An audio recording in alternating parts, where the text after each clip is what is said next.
In the realm of Naruto, I find myself transformed into the feeble antagonist, Mizuki, where every step I take teeters on the precipice of an abyss. Fortunately, I have activated a system that promises a tenfold return on teachings, bestowing my disciples with ninjutsu, jinjutsu, taijutsu, ninja tools, and various items will yield a maximum return of 10,000 times. I am relieved to have activated the tenfold teaching return system. By offering Naruto a bowl of ramen, I receive in return chakra ramen, causing a surge in chakra. Teaching Sasuke to walk on water grants me the air walking technique, propelling him skyward in a spiral ascent. In the world of Naruto, the tradition dictates that a master teaches their disciples only to starve themselves. However, in my case, the master shall always be a notch stronger than the disciple. Ding! You have granted Naruto a bowl of miso chashu ramen, triggering a thousand-fold return. Congratulations! You have received a bowl of miso chashu chakra ramen. Consume it to increase your chakra limit by 1, Kakashi. Ding! You have taught Uchiha Sasuke the water-walking practice method, triggering a 10,000-fold return. Congratulations! You have acquired the air-walking technique, allowing you to step on air and hover briefly. The tradition in Naruto suggests that a master teaches a disciple to turn against them. Such notions do not apply here. In my scenario, the master shall always be superior to the disciple. Chapter 1. Naruto, call me master. Atop Hokage Rock, a gentle breeze wafted through the air. It seems I have truly crossed over, mused Gishu, gazing down at the tranquil village below, his expression a tapestry of complexity. He could hardly fathom that, after awakening, he found himself in the world of Naruto, in the village of Konoha, transformed into the Chunin Mizuki. To traverse realms is one thing, but why must I be Mizuki? Is it merely due to my name? Jeshimu was far from pleased. Even assuming a different minor character would have been preferable to Mizuki. Mizuki had once executed a mission during which a comrade sustained a leg injury and was rendered immobile. Rather than allowing his companion to hinder the mission, he callously suffocated him to death. Such brutality was abhorrent. When Konoha later recovered the body, they discovered the cause of death was asphyxiation, a stark contradiction to Mizuki's claim of fatal injuries. From that moment, Mizuki was shrouded in suspicion by the village.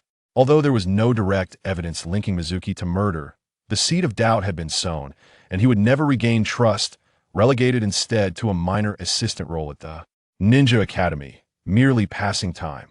His future lay in ruins, yet he was unwilling to succumb to this fate, contemplating defection in search of new opportunities. To this end, he devised a plan for Naruto to steal the Forbidden Scroll, intending to use it as a token to seek refuge under Orochimaru. Regrettably, before he could execute his plan, he was supplanted by Jeshu, who had crossed over. And now, here I am, as Mizuki. The good fortune of inheritance eluded him, while all the misfortunes were thrust upon him. Defection was an impossibility. Those familiar with the anime knew that the village had already anticipated Mizuki's scheme. The third Hokage had outmaneuvered him, placing the shadow clone technique into Naruto's hands. Thus, defection was utterly futile. Remaining within the village, however, was akin to being a frog in slowly boiling water. Even if he managed to evade trouble this time by not inciting Naruto, what of the next occasion? With hundreds of scrutinizing eyes upon him, once the seed of suspicion takes root, it proves nearly impossible to uproot. Sigh! What a challenge from a distance. He observed Naruto sitting alone on a swing, having failed the graduation exam, and reflected that his own predicament was scarcely better than that of the boy.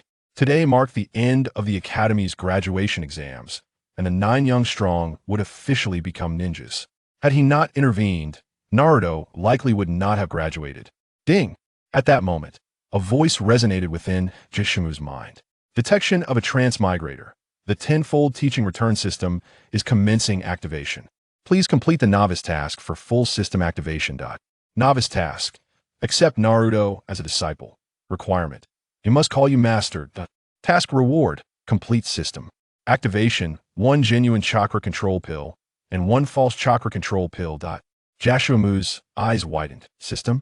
On the swing, Naruto watched as his classmates celebrated their graduation, adorned with ninja headbands, feeling increasingly out of place. He alone had failed, unable to graduate. That a profound loneliness enveloped his heart. What are you thinking? A gentle voice broke through his reverie. Naruto looked up, momentarily stunned. Mizuki-sensei?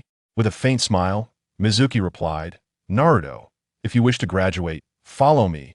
The two departed from the school, their departure witnessed by the third Hokage and Irika from the crowd. Irika, I have something to discuss with you shortly. Yes, third Hokage. Atop Hokage Rock, Mizuki and Naruto sat at the cliff's edge, their legs dangling, the mountain breeze swirling around them, their moods contrasting. Irika-sensei does not intend to make things difficult for you, Mizuki remarked, gazing up at the sky.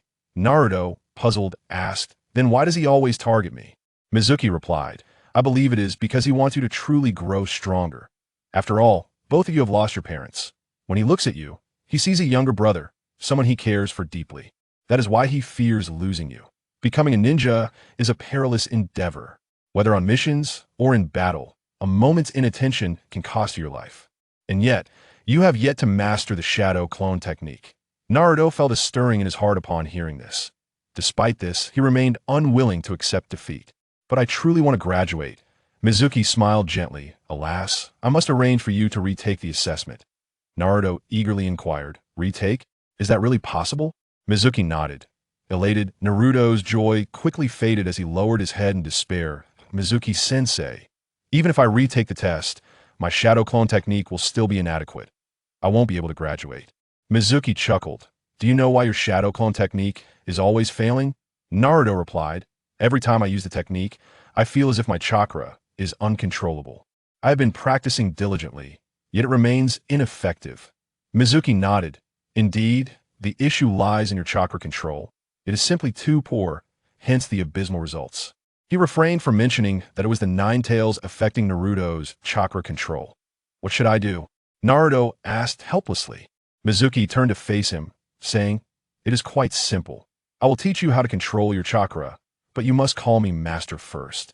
Naruto, far from foolish, was astute and perceptive. The perception that he was a fool stemmed from his boisterous demeanor and carefree attitude, which concealed his intelligence. Having endured disdain and experienced the harsh realities of life, he understood more than many children of his age. This moment, he sensed that Mizuki was not jesting. He quickly exclaimed, Master! Mizuki smiled faintly, and the voice of the system echoed in his mind. Ding. Successfully accepted Uzumaki Naruto as a disciple. Novice task completed. Reward: 1 genuine chakra control pill and 1 false chakra control pill. Mizuki's smile broadened. Fortunately, Naruto is easily swayed.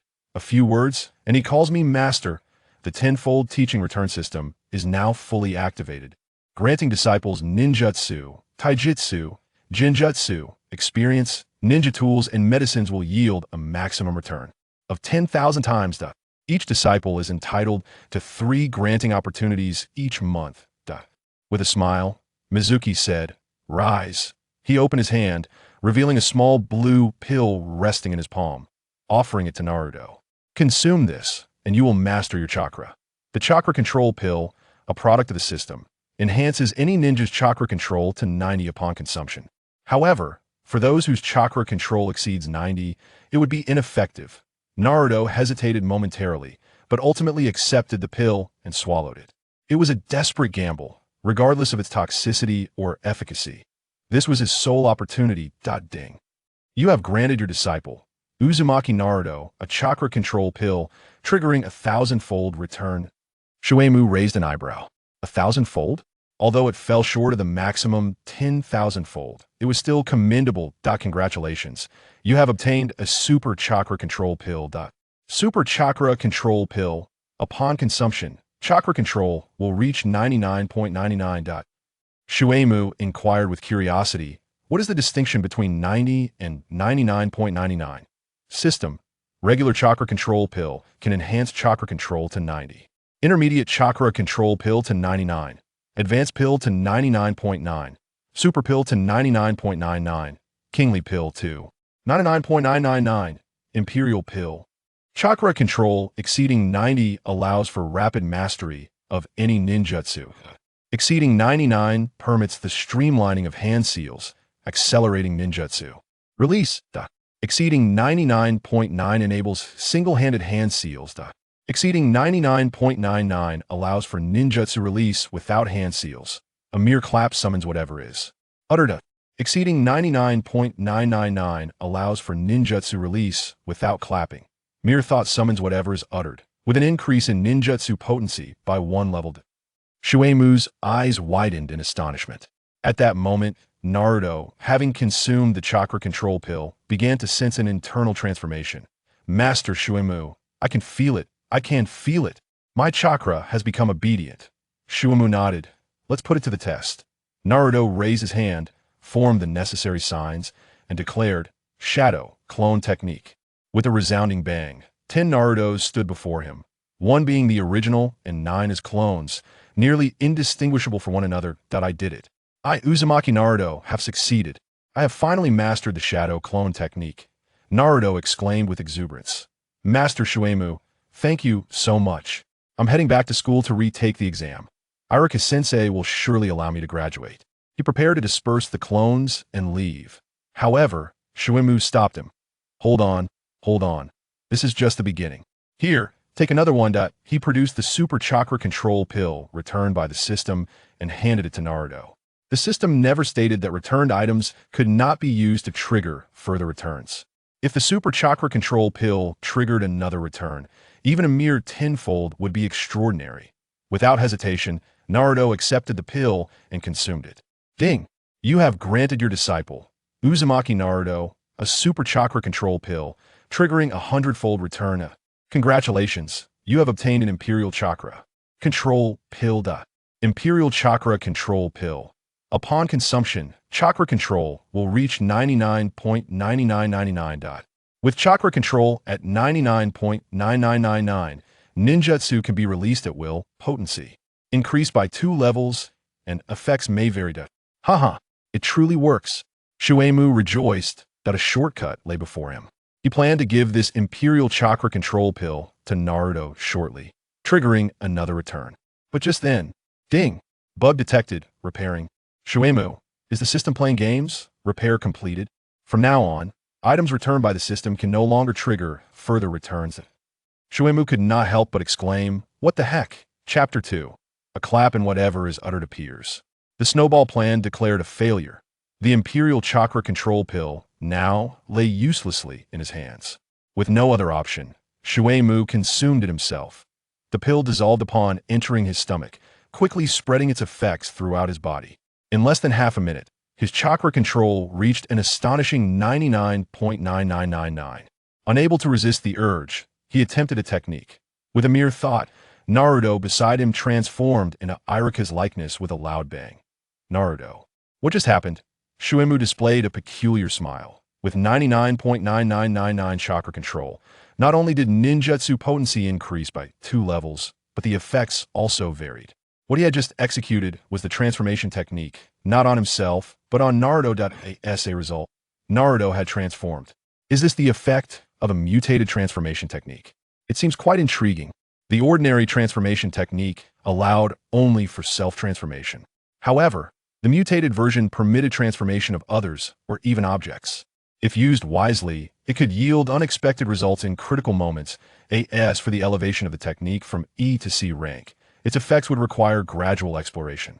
Master Shuemu, what on earth is happening? Why did I suddenly transform? Naruto asked anxiously that he attempted to revert the transformation but found it ineffective. 5 seconds later, the transformation automatically ceased. Shuemu, refraining from explanation, instructed Naruto, try the shadow clone technique again, this time without hand seals. Master, how can I release the shadow clone technique without hand seals? Shuemu replied, just try it and see. Naruto complied, and in the next moment he clapped his hands and called out, shadow clone technique. Bang! There were now 4 to 5 dozen Narutos present, though all were mere illusions, not physical forms, and could not be used for combat. Naruto was astounded. Is this really possible? Ninjutsu can be released without hand seals? Had this ever been taught in school? At the Ninja Academy, in Iruka's office, the third Hokage appeared impassive, stating, Iruka, you must accept this. For so many years, he has been masquerading. Even you have been deceived by his seemingly benevolent facade that in the past, the village refrained from taking action due to insufficient evidence. As Hokage, the third maintained an image of integrity. Arresting someone based solely on suspicion did not align with his reputation among the villagers. Thus, Shuemu had evaded consequence until now. However, a month ago, The Umbu discovered his plan to steal the sealing book and defect. From what we just witnessed, he intended to exploit Naruto. If he truly executes his defection plan, the village will not show mercy. This is an opportunity. It allows us to bring Shueisha to justice and simultaneously dispel the darkness within Naruto. Given Naruto's unique identity, we cannot allow him to descend into darkness or harbor hatred towards Konoha. Otherwise, what would happen otherwise remained unspoken by the third. But Iruka understood. If the Jinchuriki were to fall into darkness, the village would undoubtedly take ruthless measures. At that point, Naruto's fate would be uncertain. Upon hearing this, Iruka finally made up his mind. Having known Shueisha since childhood, how could Iruka possibly be unaware of his character? Feigning ignorance was merely a ruse. Rest assured, Lord Third, I know what must be done. Since he intends to betray Konoha, I shall not allow him to proceed unchallenged. Tonight, I will expose his true nature before Naruto, capturing him myself, while simultaneously cleansing the darkness from Naruto's heart. What could be done if he refused? The third had already leveraged Naruto as a threat. One is a beloved student, and the other is a seemingly friendly yet insidiously deceptive friend. The choice is not difficult. The third Hokage nodded, revealing a smile, and stood up, preparing to leave. At that moment, the office door was abruptly pushed open, and Naruto leaped inside. Iruka-sensei, I want to retake the exam. I've mastered the shadow clone technique, and I want to graduate. Oh, Grandpa Third Hokage, you're here too. Iruka's expression hardened as he replied, the ninja school has never had a policy for retaking exams. And Naruto, next time you enter the office, please knock first. Naruto exclaimed, I don't care. I want to retake the exam. Since Grandpa Third Hokage is here, let him bear witness, he added. With that, he clapped his hands together and declared, shadow clone technique. With a loud bang, more than 40 Narutos appeared in the office, with only one being the original and the others being clones. The third Hokage and Iruka were left speechless. What had just happened? How could Naruto, whose shadow clone technique was notoriously poor, suddenly produce so many clones? Iruka thought to himself that he could not achieve such a feat with his own shadow clone technique. Moreover, the clones were so perfect that even the third Hokage could not distinguish the original from the copies. It was simply absurd. The third Hokage's eyes widened in disbelief. No hand seals, just a clap to release the shadow clone technique. This is not. Naruto dispelled the clones, his face brimming with pride, and asked, so, Iruka-sensei, can I graduate now? Iruka, however, shouted, who on earth are you? How dare you impersonate Naruto and take his exam? Do you even realize what you're doing? Iruka knew his student well. He could hardly be mistaken. Just half an hour ago, Naruto couldn't even produce a single clone properly, and now he could create over 40 perfect clones. Could anyone believe that? Thus, the figure before him was undoubtedly not Naruto. Furious, Naruto retorted, Iruka-sensei, how could you not trust me? I'm so mad. I'll show you. He clapped his hands again and shouted, ninja art, seduction technique. A stunningly beautiful woman appeared, her alluring figure partially shrouded in mist, casting flirtatious glances and exuding temptation. The third Hokage and Iruka could not withstand the sight for even half a second. They both fell backward, blood spurting from their noses, crashing behind the office desk. Their movements were perfectly synchronized. Ha ha ha, got you. Iruka-sensei, now what do you have to say after doubting me? Naruto transformed back into his original form, wearing a triumphant expression. I've mastered the shadow clone technique. Quickly give me my forehead protector. I want to graduate. The third Hokage and Iruka scrambled to their feet from behind the desk, looking quite disheveled. Especially the third Hokage, who was in a foul mood after such an unexpected incident. At his age, to endure such a shock was simply cruel. Iruka exclaimed in astonishment. Are you really Naruto? The third Hokage adjusted his hat and cleared his throat, saying, only someone like little Naruto, who could perform such trivial ninja arts, would be capable of this. Naruto proudly affirmed, absolutely. Iruka remained skeptical. How is this possible? The third Hokage inquired. Little Naruto, you previously struggled with the shadow clone technique.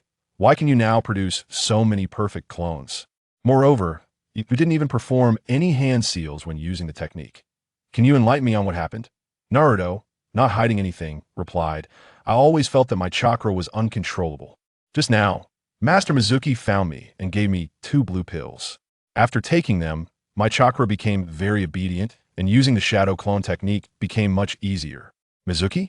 The third Hokage and Irika exchanged puzzled glances, their minds struggling to comprehend. What was going on? Was it Mizuki's plan to exploit Naruto's eagerness to graduate to incite him to steal the sealing scroll? How did it turn into giving him pills to consume? If that were the case, Naruto could graduate directly without needing to steal the sealing scroll. The situation felt increasingly off.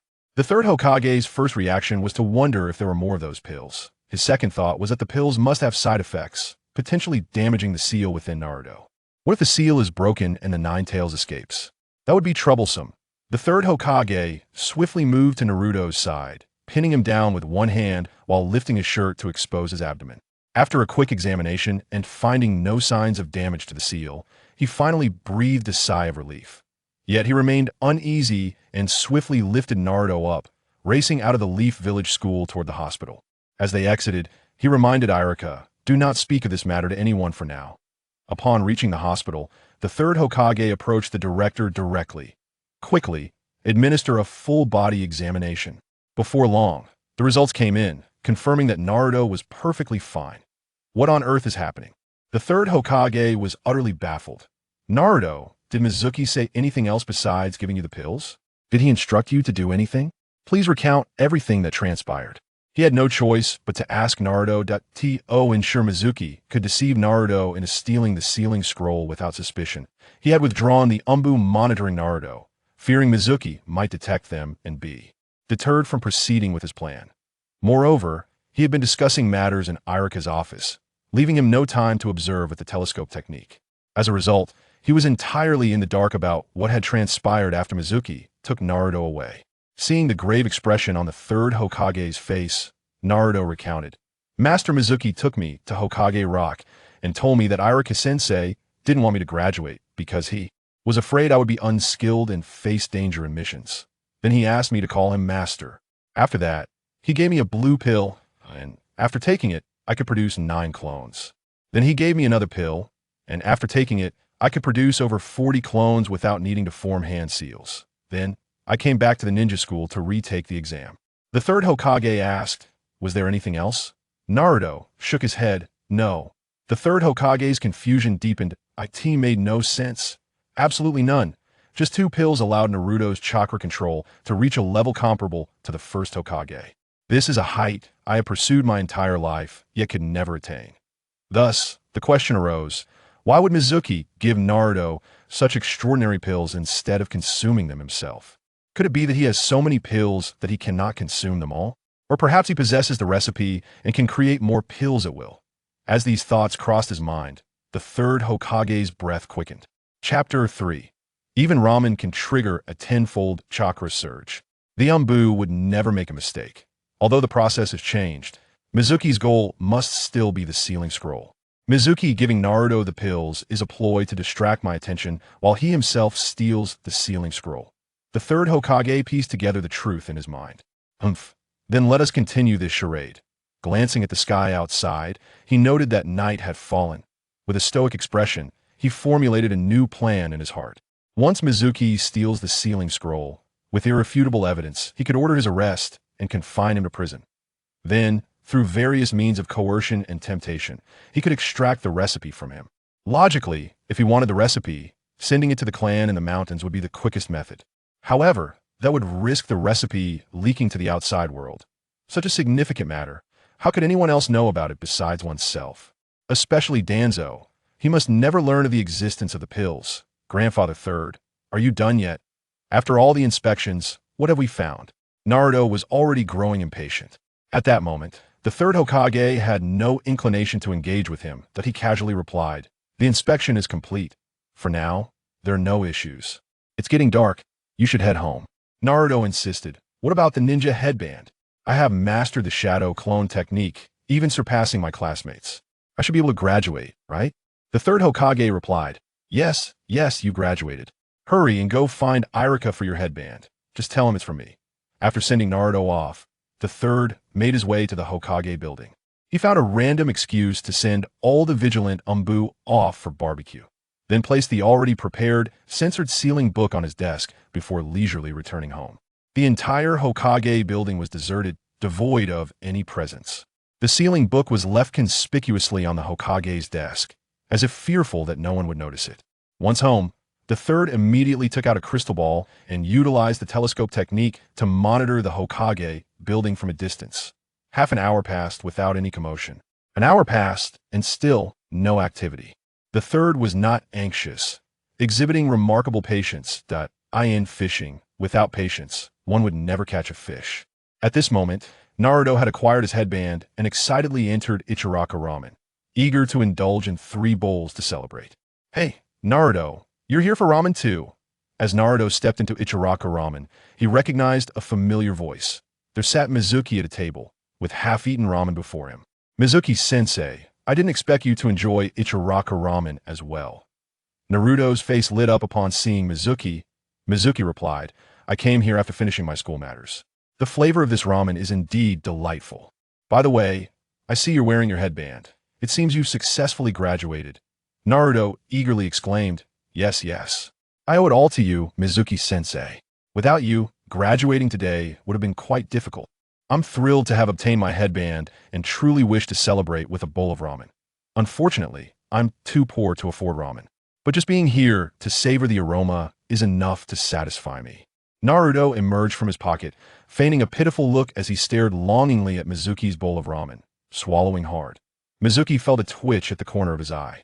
Could he be any more dramatic? Though the third had consumed the fourth's inheritance, he certainly provided generous allowances. All right, tonight's ramen is on me. Mizuki could no longer hold back. Yay, Mizuki-sensei, you're the best. I've decided to have 3 bowls. Mizuki retorted, Don't push your luck. At most, 2 bowls. Damn it, his monthly salary barely covered his own sustenance, let alone 3 bowls. Naruto muttered, Not even an extra bowl? How stingy, Mizuki. He felt an urge to strike him. Soon, Naruto's first bowl of ramen was served. Ding. You have granted your disciple, Naruto Uzumaki, a bowl of miso chashu ramen, triggering 1,000-fold return. Congratulations, you have received a bowl of miso chashu. Chakra ramen. Miso chashu chakra ramen, upon consumption, increases the chakra limit by 1 Kakashi. Mizuki, seriously? Each disciple has 3 return opportunities each month. With this, Naruto's 3 returns for the month would be exhausted. This third return is rather hasty. I was planning to teach him an ultimate ninjutsu to trigger a return. Also, what on earth does 1 Kakashi even mean? Before long, Naruto polished off 2 bowls of ramen. Mizuki paid the bill, and the chef brought out 2 more bowls of ramen. Today, little Naruto graduates from school and officially becomes a ninja. As a token of my appreciation, I'll treat you both to a bowl of ramen each. Thank you, chef. Naruto beamed with joy. Mizuki gazed at the bowl before him, his expression peculiar, already sensing something amiss. As he picked up the chopsticks and took a bite, the taste bore little difference from the previous bowl. In fact, due to taste fatigue, it seemed less enjoyable. However, the total chakra within him began to rise. Mizuki's eyes widened, disregarding the taste entirely, and he devoured the ramen voraciously, unwilling to waste a single morsel. In under half a minute, the bowl was empty, and he even drank the broth cleaned tea that moment. Mizuki's chakra had surged to over 10 times its previous amount. The system is incredible. Kakashi, as an elite jonin, despite often running low on chakra, still possessed a reservoir far exceeding that of a mediocre chunin like Mizuki. An increase in chakra limit naturally translated to an increase in strength, which was a fortunate occurrence. Nearby, Naruto, having consumed 3 large bowls of ramen, clutched his stomach, displaying a blissful expression. Thank you for the treat, Mizuki-sensei. Naruto departed, as he needed to gather for school the next morning. After parting ways with Naruto, Mizuki headed toward the Hokage building. Regarding the blue pills, the third will surely pay close attention. I must go and discuss it. Having revealed the item, it was futile to attempt to conceal it further. And now, since the third had not sent anyone to find him, it was evident that he was playing a covert game. Thus, it would be far more efficient to admit it willingly.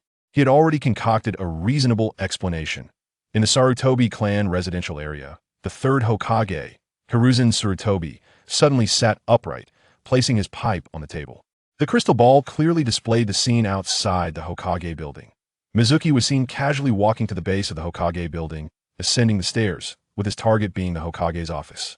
The third widened his eyes, somewhat bewildered. Thieves today strut around so brazenly. He focused the telescope technique, keeping his gaze fixed on Mizuki, who approached the Hokage office door, preparing to knock, only to discover it ajar. Inside the office, the lights were on, and a large scroll labeled Sealing Book lay prominently on the desk. Mizuki, what a sight! Placed so conspicuously. Was it to ensure Naruto couldn't miss it? Unfortunately, Naruto had already successfully graduated and had no need to steal it. Someone had also traversed here. He didn't need to treat the Sealing Book as a token of allegiance to Orochimaru. It's probably a fake. It likely only contains the multi-shadow clone technique. Such an obvious trap would only ensnare Naruto. In the days since arriving, he intended to live well in Konoha. Defecting held no allure whatsoever. Moreover, he was aware the village had been keeping a close watch on Mizuki, making any defection futile. Thus, he would not emulate Mizuki's actions from the original storyline. The Hokage is surprisingly absent. It seems my timing is off. For that pill. I'll return tomorrow. Mizuki muttered to himself at the door before turning to leave. Third Hokage. What just transpired? Mizuki simply walked away. Didn't he desire the Sealing Book? It was right there on the desk, easily within reach. Not taking it was one thing, but he didn't even look at it. Could it be that he has perceived this as a trap? The third Hokage narrowed his eyes, gaining a newfound understanding of Shimoku.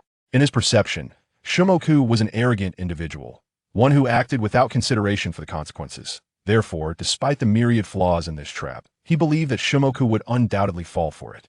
However, the outcome was beyond his expectations. Shimoku remained unfazed. Damn it, I've startled the snake before striking, the third lamented internally.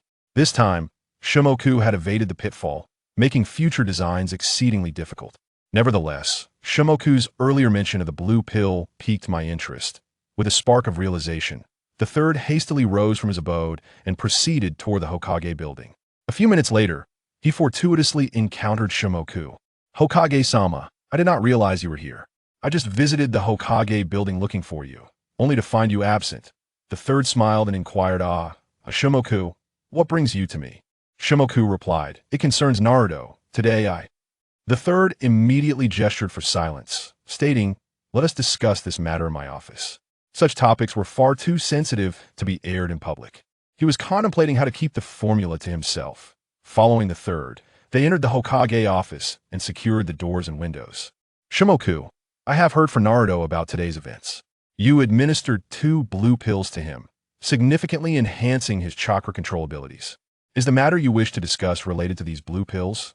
The third addressed the issue directly. Naruto was secondary. The blue pills were of primary concern. Shimoku responded, I beg your pardon, Hokage-sama, for taking matters into my own hands. At the time, Naruto had failed his graduation exam and was sitting alone on a swing, looking quite forlorn, which stirred my sympathy, so I did not anticipate that the blue pills would indeed be beneficial to Naruto, he added. The third inquired, from where did you procure the blue pills you gave to Naruto? Shimoku had long prepared his explanation, stating, the situation is as follows. 3 years ago, while on a mission to capture Orochimaru in the ruins of Uzushiobikure, I discovered a wooden box in a forsaken hidden compartment of an abandoned chamber. Inside were 5 blue pills. The third nodded. Indeed, 3 years prior, there had been a mission to capture Orochimaru in the ruins of Uzushiobikure, and many ninjas had been dispatched at that time. Shimoku retrieved a small wooden box from his robe and placed it on the table. Upon seeing the box, the third noted its antiquity. However, he soon furrowed his brow. The inscription on the box read, Chakra Control Pill, enhances chakra control ability, designed for Uzumaki and Senju. Chapter 4. The crisis persists. Proceed with caution. The third Hokage seemed to have realized something, his heart heavy with astonishment. No, it can't be true. Mizuki sighed, initially. I was skeptical of this statement. I ingested one of the pills and experienced no reaction whatsoever. I subsequently brought them back to the village, where they remained unnoticed in a corner. However, upon witnessing Naruto's failure in the exam today, I recalled that he belongs to the Uzumaki clan, which possesses a unique bloodline. Perhaps this pill could be of use, so I decided to give it a try. To my surprise, after Naruto consumed the pill, his chakra control indeed improved. I provided him with 2 pills, and I couldn't resist taking one myself, only to discover that it was effective solely for Naruto, leaving me unaffected. At this point, Mizuki appeared increasingly despondent. The third Hokage, however, was lost in contemplation. In the past, the Senju and Uzumaki clans maintained a close alliance. The first Hokage was able to perform jutsu without hand signs. Could it be that he received chakra control pills from the Uzumaki clan? Yet, why is there no record of such matters within the village? Lord Third, we still have one last chakra control pill left in the box. After much thought, I believe it is best to present it to the Hokage, although it may be of no use to ninja of bloodlines other than Senju and Uzumaki. With research and improvement, we might eliminate this limitation. The box contained, of course, the system's false chakra control pills, designed to enhance the chakra control of Uzumaki and Senju clan ninjas. The system had already paved a way out, requiring little effort from Mizuki. The third Hokage opened the box, gazing at the pill nestled within, harboring a flicker of hope. Mizuki, your intentions are commendable. You have done well regarding Naruto. His situation is somewhat unique, as the villagers are reluctant to associate with him. Yet, you are willing to assist him, which is truly admirable and has earned my respect. Mizuki scoffed inwardly. Such a duplicitous old coin. He clearly sets traps to ensnare me, yet he speaks of admiration, his words, and heart at odds. Furthermore, Naruto's unpopularity among the villagers is not solely due to his own actions. If you were to reveal his identity as the hero's son, would the villagers still harbor the same disdain? You flatter me, Lord Third. As a member of Konoha, it is my duty to support our own.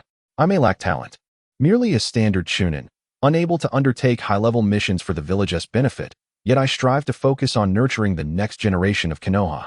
Although my teaching abilities are insufficient, as I am merely an assistant, I will do my utmost. I only hope that these children grow stronger, capable of protecting themselves, their comrades, and our village. They must not suffer as I did, powerless to save my companions. Mizuki's heartfelt words did not sway the seasoned political mind of the third Hokage, though there was no concrete evidence of Mizuki's involvement in his companions' deaths. It did not prevent the third from concluding that Mizuki was a threat. He had clearly sensed that the village was preparing to take action against him.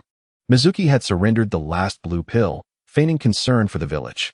Such a person is a danger to remain within the village. Yet capturing him without evidence would provoke thoughts among the villagers and ninjas alike. The third Hokage hesitated. Ultimately, he decided to let matters be for now. After all, he was only a chunin and unlikely to cause significant upheaval. Perhaps he could even draw out Orochimaru. Mizuki, I never expected you to grasp the will of fire so profoundly. It seems that appointing you as an assistant at the Ninja Academy was a misallocation of talent. When the new students enroll, you shall take on the role of homeroom teacher. Your treatment will be elevated in all aspects. I hope you carry forth the will of fire. Only then can Konoha endure. The third Hokage's verbal acknowledgement relieved Mizuki. At least, the immediate crisis had been averted. He must exercise caution in all future actions to ensure the third does not find any incriminating evidence against him. Yes, Lord Third, I will. Good, the third nodded, adding, your contribution of the chakra control pill is significant, and I have decided to reward you. The third opened a drawer and retrieved a stack of money. Here are 100,000 ryo. Take it. This is my personal reward for you, so please keep this matter confidential. It would not bode well for others to know. Mizuki internally mocked the paltry sum, realizing it was just a meager hush money, less than the reward for a B-rank mission. Though dissatisfied, he maintained a facade of joy, extending his hand to accept the money. Thank you, Lord Hokage. As he observed Mizuki's departing figure, the third mused, this Mizuki possesses a deep cunning, entirely different from what the Umbu have analyzed. I have no desire to waste energy on an inconspicuous chunin. I hope he remains well-behaved for the time being. After leaving the Hokage's office, Mizuki returned home directly. Although he yearned to experience the upgraded level of the transformation technique and its altered effects, tonight was not the appropriate time. He could distinctly sense the third's unfriendly gaze upon him. Should he be caught practicing ninjutsu, explaining it would be impossible. Transformation techniques allow others or objects to assume different forms. How could he justify that? The crisis had not yet passed, and he must tread carefully. Regardless, the third wouldn't live much longer. Once he passes, and Tsunade ascends to power, he would no longer need to tread so cautiously. Once Tsunade becomes the fifth Hokage, if he displays a bit more enthusiasm, there is still a chance to redeem himself. Upon reaching home, he pretended to refine chakra before disrobing and lying on the bed, preparing for sleep. Just then, a knock echoed at the door, urgent and somewhat heated. Who is it? Mizuki rose to answer the door. Standing outside was a beautiful woman in a wine-red sundress, her appearance pure and innocent. Tsubaki, why are you here so late? The woman was none other than Mizuki's childhood sweetheart, Tsubaki. The situation felt awkward. She was the original Mizuki's fiancée, yet he felt no affection for her whatsoever. Though beautiful, she resembled a stranger to him, and any notion of liking her was unfounded. Complicating matters was the fact that they were already engaged. If it were merely a dating relationship, he could concoct some excuse to break things off. However, with an engagement in place, it was akin to having a marriage certificate without the ceremony. Ending the engagement would result in the stigma of abandonment, subjecting him to public scorn, rendering life unbearable. He would face either death or defection. Reflecting on the fate of Tsukumo Hatake, who succumbed to such ridicule, he felt a chill. The wrath of the internet is more fearsome than a tiger. If he does not annul the engagement, he would be wed in a month. Living in close quarters would make it all too easy for his identity as a time traveler to be exposed. This was his greatest secret. Even if he were to defect, this matter must remain concealed. What to do? Life felt overwhelmingly difficult. Tsubaki glared at Mizuki, exasperated. We agreed to have barbecue together tonight. I waited for you at the grill for so long, and you chose to sleep at home? Today was the school graduation exam. I was quite busy, so I completely forgot. What should he do? How could he annul this engagement without resorting to defection? I don't care. You have broken your promise. Leaving me hungry, you must make amends. Chuan entered the house directly. As a penalty, you shall prepare dinner for me, specifically my favorite char siu rice. Mizuki hesitated. I can't do that. What should I do? She has entered my home late at night. Oh dear. Chuan reassured him. It's all right if you don't know how. I will guide you. It must be prepared by your own hands. Within the Hokage's office, the third Hokage withdrew his gaze, dispelling the telescope technique. His fingers lightly tapped the table, and an umbu appeared before him. Effective immediately, the surveillance level on Shunin Mizuki is to be elevated from D to C. Increase monitoring. Report any developments immediately. Additionally, find an opportunity to deliver the shadow clone technique to Naruto's residence. Having given his instructions, the third Hokage took a wooden box and returned to the Sarutobi clan's residence, entering a secret chamber to conduct his research personally. That night, Konoha was unusually quiet. At Irika's home, he lay in bed awaiting a signal, but after a long wait, an umbu finally arrived. The Hokage has sent word. Tonight's operation has been cancelled. After tonight, treat it as if nothing occurred. Do not exhibit any unusual behavior in front of Mizuki. Upon receiving this message, Irika let out a sigh of relief. He had always wished to avoid a confrontation between Mizuki and Konoha. Nothing happening tonight was the best possible outcome. After all, to personally send a friend to prison would be a torment for him. He pondered whether he could find a way to erase the darkness in Mizuki's heart, persuading him to abandon his defection. Despite the rigidity of adult thoughts, perhaps success was still attainable. Chapter 5. The anomalous effect of the substitute technique at Mizuki's residence. Jia Mizuki mimicked the original Mizuki from memory. His speech, expressions, habitual gestures, and catchphrases were indistinguishable from the real Mizuki. He felt exhausted, mentally drained, terrified of making a mistake that might arouse Chuan's suspicions.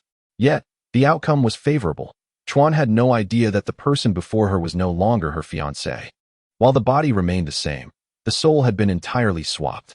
At last, the bowl of char siu rice was devoured by Chuan. Mizuki released a breath of relief. It was finally over. Once Chuan departed, he would no longer need to act and could escape this fatigue. However, his hopes were dashed. Chuan showed no signs of leaving, taking the initiative to wash the dishes, clean the room, and tidy the bedding, urging Mizuki to take a bath. The room's lighting became intoxicating, the atmosphere thickening with ambiguity. Mizuki quickly accessed his memories, his expression darkening. He recalled that Mizuki and Chuan had registered their marriage at the Hokage Tower 6 months prior, which meant they were legally husband and wife, even without a formal wedding. Since then, they had indulged in their desires without reservation, engaging in intimate encounters every few days, sometimes multiple times a day, becoming hopelessly addicted. Now, the true Mizuki was gone, leaving Jia Mizuki in his place. What should he do? Should he refuse or accept? His heart wrestled with the dilemma. Accepting would mean nightly revelries and acquiring a wife for free, a thrilling prospect. Yet, he was not the genuine Mizuki. Relying on pretense was manageable in the short term but risky over time, and it was exhausting. The thought of sleeping at night filled with dread, fearing that he might inadvertently reveal his true identity in his dreams, loomed over him. In summary, accepting would undoubtedly lead to a multitude of complications. Conversely, Refusing would immediately raise Chuan's suspicions about his identity. One must never underestimate any doubt. As tools of the village, ninjas report even the slightest suspicion. Should she inform the Hokage's office of her doubts about his identity as a foreign spy, the third Hokage would promptly order his capture for interrogation, potentially exposing his true identity as a time traveler. The village's approach towards defectors and spies differs significantly. If someone is suspected of defection, the village will not act immediately, as no evidence exists. However, regarding spies, any reasonable suspicion leads to immediate interrogation. Refusal would trigger suspicion, while acceptance could buy him some time. Thus, the best course of action would be to acquiesce to her desires. He lamented internally, "How could I, a dignified man, descend to the level of selling my body for self-preservation? What a wretched fate." He wished for something to occur outside to allow him to escape this situation. "Mizuki-kun, why haven't you gone to take a bath? Do you wish to bathe with me?" Mizuki's face flushed as he stammered. Chuan giggled. "Why are you shy? We have bathed together before. Wait a moment. I will change the sheets and join you in the bathroom. Oh, and don't forget to be safe." Mizuki thought, what should I do? I can't handle this at all. Just then, a sudden, urgent knocking echoed through the room. Mizuki felt as if he had been granted a reprieve, thinking, finally, an opportunity. However, he feigned annoyance and grumbled, "Who is it at this late hour?" From outside came Irika's voice. "Mizuki-sensei, urgent news. Sasuke has stolen the sealing scroll from Naruto's house and has gone into hiding." Mizuki was taken aback. What nonsense is this? Is there a mistake? Why is it Sasuke who stole the scroll and not Naruto? Moreover, why was the sealing scroll at Naruto's house? He hurriedly opened the door and asked, "Irika-sensei, what on earth is happening?" Irika replied, "I don't know the specifics. It's information passed down from an umbu. Many in the village are already aware. We must locate Sasuke and retrieve the sealing scroll immediately." Mizuki paused, recognizing the familiarity of the situation. Wasn't this just like the plot in the anime, where Mizuki orchestrated Naruto's theft of the sealing scroll? In the anime, Mizuki deceived Naruto into stealing the scroll and then spread rumors about Naruto's actions throughout the village. Clearly, the umbu had ulterior motives. The first Hokage's sealing scroll was one of the village's most treasured ninjutsu scrolls. Sasuke committing such a grave error was utterly inexcusable. Did he intend to defect with the sealing scroll? Irika continued, "As an Uchiha orphan, Sasuke is consumed by hatred. He may have been tempted to steal the scroll to gain power. However, once he possesses the scroll, the one who enticed him will certainly emphasize its importance. And upon realizing the village's potential repercussions, he may choose to defect. We must split up immediately to find him. We cannot allow him to succeed in his defection." Mizuki nodded, saying, "All right, I will change into my clothes and head out." Irika departed, and Mizuki turned back to the room, explaining, "Chuan, there's an urgent mission. I may be out very late tonight." Chuan replied, "Yes, the mission is of utmost importance." Mizuki donned his Chunin attire, not heading towards the village's outskirts like Irika, but instead making his way to the Uchiha clan territory. At this time, Sasuke had yet to encounter Orochimaru, so he likely would not defect. The crux of the matter is that the Book of Seals must certainly be a forgery. Therefore, once Sasuke opens the book and discovers its true nature, he will be even less inclined to defect. This is his assessment, the validity of which will become apparent in due course. Initially, this affair bore no relation to him. Yet having encountered it, he resolved to intervene. His objective was to take Sasuke as his disciple, thereby securing greater opportunities for mentorship. To recruit a disciple, one must first establish contact. He leaped across rooftops, swiftly making his way toward the Uchiha clan's territory. Meanwhile, numerous ninjas within the village were also on the move, searching for Sasuke's whereabouts. However, all believed he intended to defect and were scouring the area beyond the village, while only Mizuki chose to pursue an opposite route. In no time, he arrived at the Uchiha compound. The streets were desolate and silent. Two figures, one large and one small, stood in confrontation. "Sasuke-kun, the Book of Seals is the most vital possession of Konoha. If you steal it, Konoha will hunt you down," stated the masked umbu member. "At this moment, your only path is to defect from Konoha. Lord Orochimaru, once one of the legendary Sannin, possesses immense power. The Sound Village welcomes you with open arms. Once you arrive there, Lord Orochimaru will personally guide you, and your strength will soar. In no time, you will be equipped to seek vengeance." Sasuke gazed at the umbu member before him and directly inquired, "Can one of the Sannin, Orochimaru, kill Uchiha Itachi?" The opponent faltered in breath, momentarily paralyzed. Huh, Sasuke scoffed. Orochimaru cannot defeat Uchiha Itachi, but dares to claim he can train me to possess the strength to kill him. What a farce. Sasuke has always been this way. In the anime, during their encounter in the Forest of Death, he experienced Orochimaru's formidable power, yet had no intention of defecting.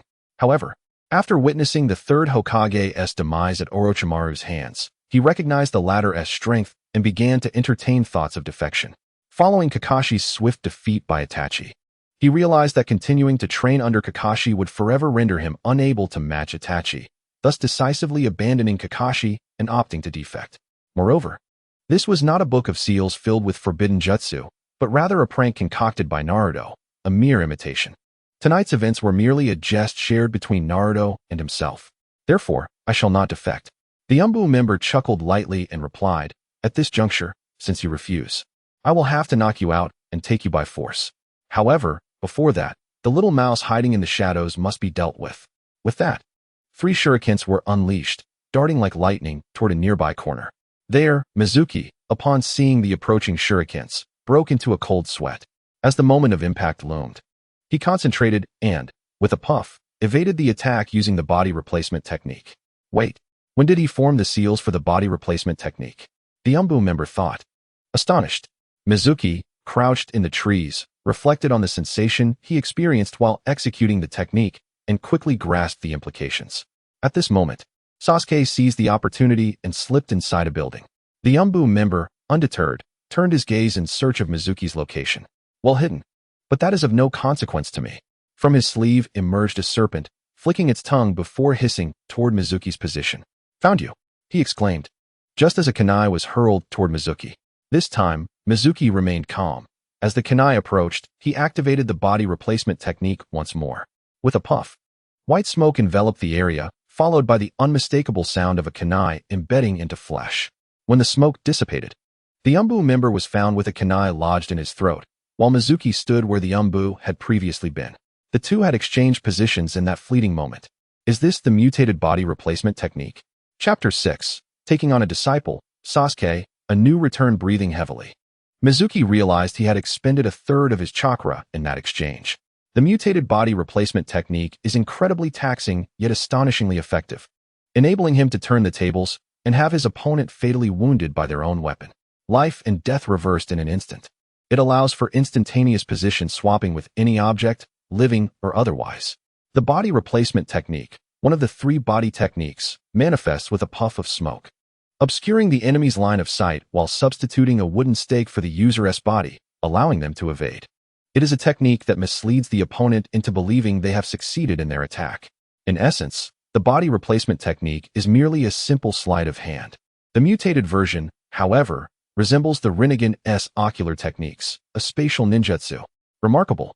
From the most rudimentary E-rank ninjutsu, it has ascended to an S-rank technique. Although the chakra consumption is daunting, with his current reserves, he could only employ it 3 times in quick succession. Nevertheless, Mizuki remained enthusiastic about its potential. Having grasped the altered effects of both the transformation technique and the body replacement technique, he was left with only the shadow clone technique to explore when time permitted. Approaching the fallen body, he furrowed his brow. The corpse, pierced through the throat by a kunai, showed no signs of blood. Could it be a puppet? No. The sound of the kunai embedding itself was unmistakable. It was indeed flesh. Upon closer inspection, he quickly deduced that this Umbu member had been dead for at least 3 hours, with another fatal wound on the back. Dead for 3 hours, yet still capable of movement? Mizuki narrowed his eyes. It cannot be the impure world reincarnation. It must undoubtedly be the soul manipulation technique. Kabuto. The soul manipulation technique is Kabuto's signature jutsu, allowing him to briefly control corpses. He had previously deceived Kakashi with it. Mizuki immediately became vigilant. The user of the soul manipulation technique must remain within a certain proximity to their corpse, indicating that Kabuto was nearby. A hidden threat loomed. Nirvana Temple Technique. A soft voice called out, and feathers rained down from the sky. However, this illusion technique, capable of inducing slumber, had no effect on Mizuki. The principle of illusion techniques is quite simple. They disrupt the flow of chakra within the target's body and manipulate their 5 senses, leading them into a trance. The stronger the chakra control, the greater the resistance to such illusions. For instance, Sakura, with her exceptional chakra control during the Chunin exams, was unaffected by the Nirvana Temple technique. Mizuki's chakra control was nearly flawless, rendering Kabuto's attempt to manipulate him ineffective. Huh, I have found you. Kabuto's voice inadvertently revealed his location. Mizuki swiftly threw 3 kunai toward Kabuto's hiding spot. A shadow emerged, wielding a kunai, deflecting Mizuki's projectiles with a series of clangs. Then charging toward him. Just then, footsteps echoed from a distance. Sensing the approach of another, the figure retreated with remarkable speed, disappearing into the woods with a few agile leaps. Mizuki exhaled in relief. Judging by the silhouette, it was most likely Kabuto. Given Mizuki's current prowess, confronting Kabuto head-on would undoubtedly result in defeat. Mizuki, what is happening here? Is Sasuke at home? Inquired Irika, the newcomer. He initially set out to search beyond the village, but turned back upon hearing villagers mention that Sasuke was heading towards the Uchiha clan's territory. Mizuki remarked, "We'll discuss the matters here in detail once we meet with the Hokage." Indeed, Sasuke was at home, having hidden away after the recent skirmish. Irika soon brought Sasuke out, and shortly after, some Umbu arrived to investigate and took away the bodies. As dawn approached, the Hokage's office was brightly lit. Irika, Mizuki, Sasuke, and several Umbu were present. The third Hokage, Hiruzen Sarutobi, had hurried from his home, his expression grave. The results of his research had emerged, leading to his displeasure. "Mizuki, you start explaining what transpired at the Uchiha clan's grounds." Mizuki recounted everything he had witnessed upon his arrival without omitting any details. The Death Soul technique? The third Hokage furrowed his brows, glancing at an Umbu investigator nearby. The Umbu nodded, stating, "The time of death exceeded 4 hours, and the heart continued to beat post-mortem," indicating manipulation by the Death Soul technique. The third Hokage took a few puffs from his pipe, his gaze heavy with contemplation. The spies that Orochimaru had placed within the village, mastering the Death Soul technique, must be exceptional medical ninjas. The Umbu were instructed to investigate this aspect promptly, confirming the target for capture. The third Hokage's attention then shifted back to Sasuke. The sealing book was a forgery, a prank by Naruto, and I will reprimand him for it. As for Sasuke, he was merely incited, but he has recognized his errors and has not caused any harm to the village. So we shall let this matter rest. As night deepened, the gathering dispersed. As Mizuki had anticipated, the third Hokage imposed no punishment on Sasuke. Before leaving, Itachi had threatened Danzo, asserting that should anything happen to Sasuke, he would disclose the village's secrets to other nations. As long as Sasuke did not commit a grievous error, Konoha would not act against him.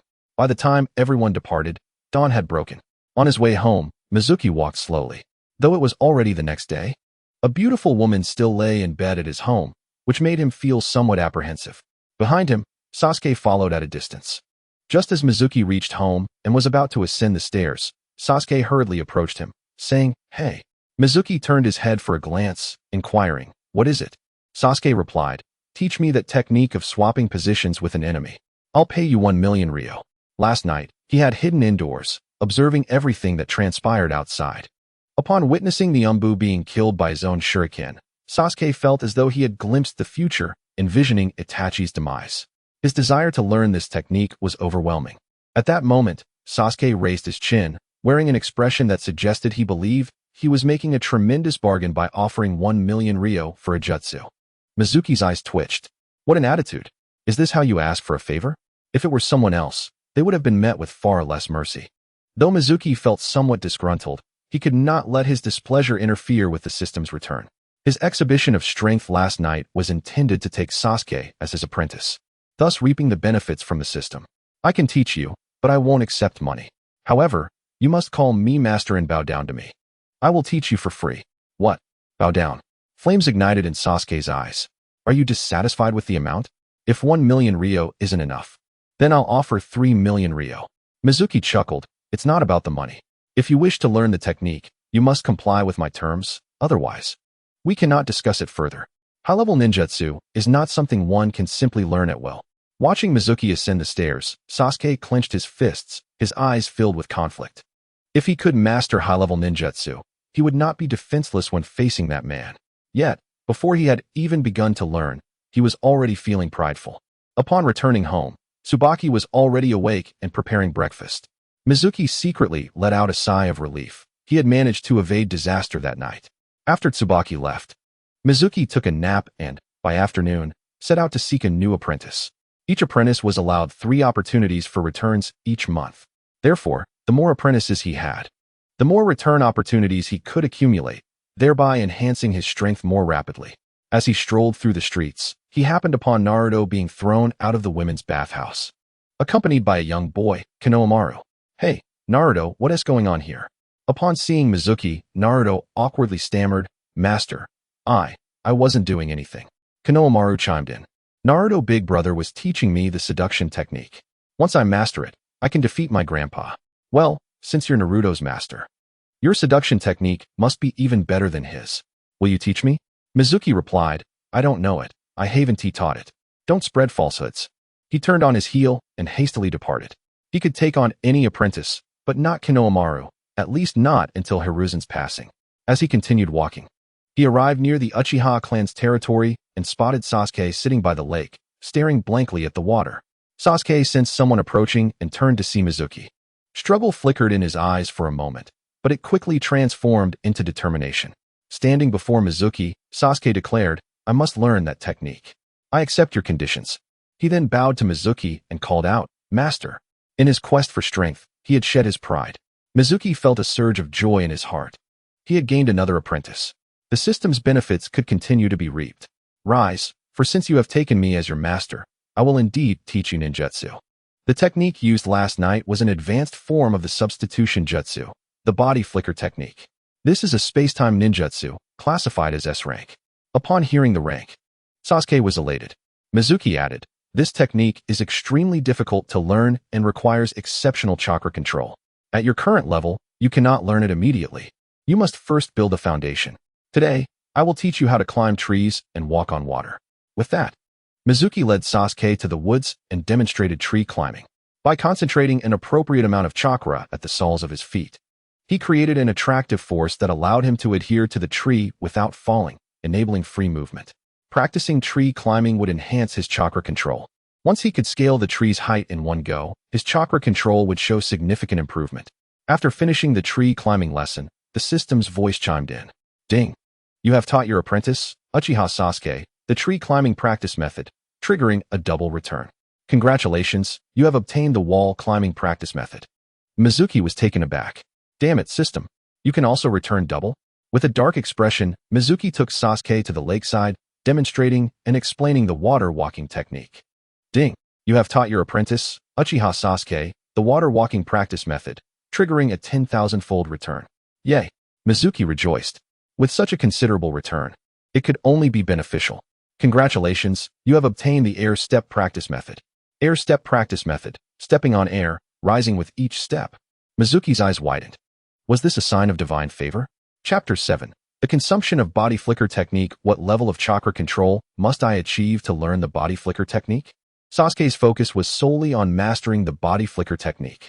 Mizuki replied, "When your chakra control reaches a level where you can form hand seals with one hand, you will be able to learn the body flicker technique."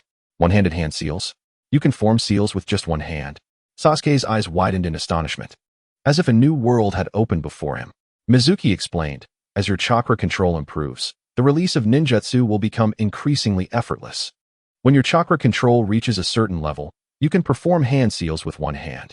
As your chakra control continues to strengthen, you can simplify the sealing process. For instance, the Great Fireball technique originally requires 6 seals in the sequence of snake, ram, monkey, boar, horse, and tiger. However, with refinement, it can be executed without seals. A mere clap of the hands suffices to unleash the jutsu." Sasuke was astonished. Could anyone truly perform jutsu without seals? He found it hard to believe.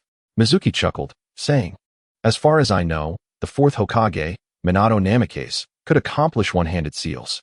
As for releasing jutsu without seals, it is indeed possible, as demonstrated by the 1st Hokage, Hashirama Senju.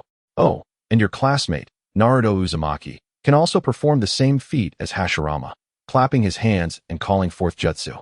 Sasuke looked at Mizuki, assuming he was joking. "Don't jest. Naruto, that underachiever, struggles with the shadow clone technique and hasn't even graduated. You mean to say he can release jutsu without seals?" Mizuki merely smiled and refrained from explaining further. Sasuke pressed on. If all he practices is tree climbing and walking on water, surely he can't manage one-handed seals? Mizuki nodded and responded, "Mastering tree climbing and walking on water is still far from enough. You must consciously train. For example, controlling chakra to change its form, creating a vortex in your palm, or transforming into the shape of a small animal. In essence, your goal is to ensure that chakra obeys your command entirely." Although Mizuki's words were somewhat vague, they inspired a sense of purpose and direction within Sasuke. "All right, practice on your own," Mizuki said. His mentorship was merely a means to systematic training. He had no genuine intention of nurturing Sasuke or Naruto into exceptional ninjas. Thus, he encouraged independent training, having already reaped the benefits of his guidance and lacking the desire to supervise. This principle embodies the adage, "A master leads you to the door, but the cultivation is up to the individual." He cautioned Sasuke not to publicly disclose the body flicker technique before turning to leave. As he walked away, Sasuke pondered the remaining opportunity for a reward. What could he offer? Perhaps a bowl of ramen, just like Naruto? Last night, using the body flicker technique had consumed a third of his chakra, making him realize that even with a chakra amount slightly greater than Kakashi's, it was still insufficient. His total chakra was approximately 1 units, and each use of the body flicker technique cost around 0.37 units, an exorbitant consumption. He suspected that the chakra expenditure was also dependent on distance. The farther one traveled, the greater the cost. He planned to find a place that evening to test the relation between distance and consumption. During the day, he would refrain from recklessly using this variant technique. Firstly, there were those who might be monitoring him, and secondly, the third Hokage's long-range observation technique was undetectable. If he brazenly employed the body flicker technique, the third Hokage would know in an instant. Adhering to the principle of avoiding unnecessary trouble, Mizuki deemed it wiser to remain cautious. The evening would be the right time to experiment with the jutsu in the dark. Additionally, he needed to find time to practice the technique of stepping on air. The notion of stepping on air and ascending sounded remarkably impressive. Everything was contingent upon the night.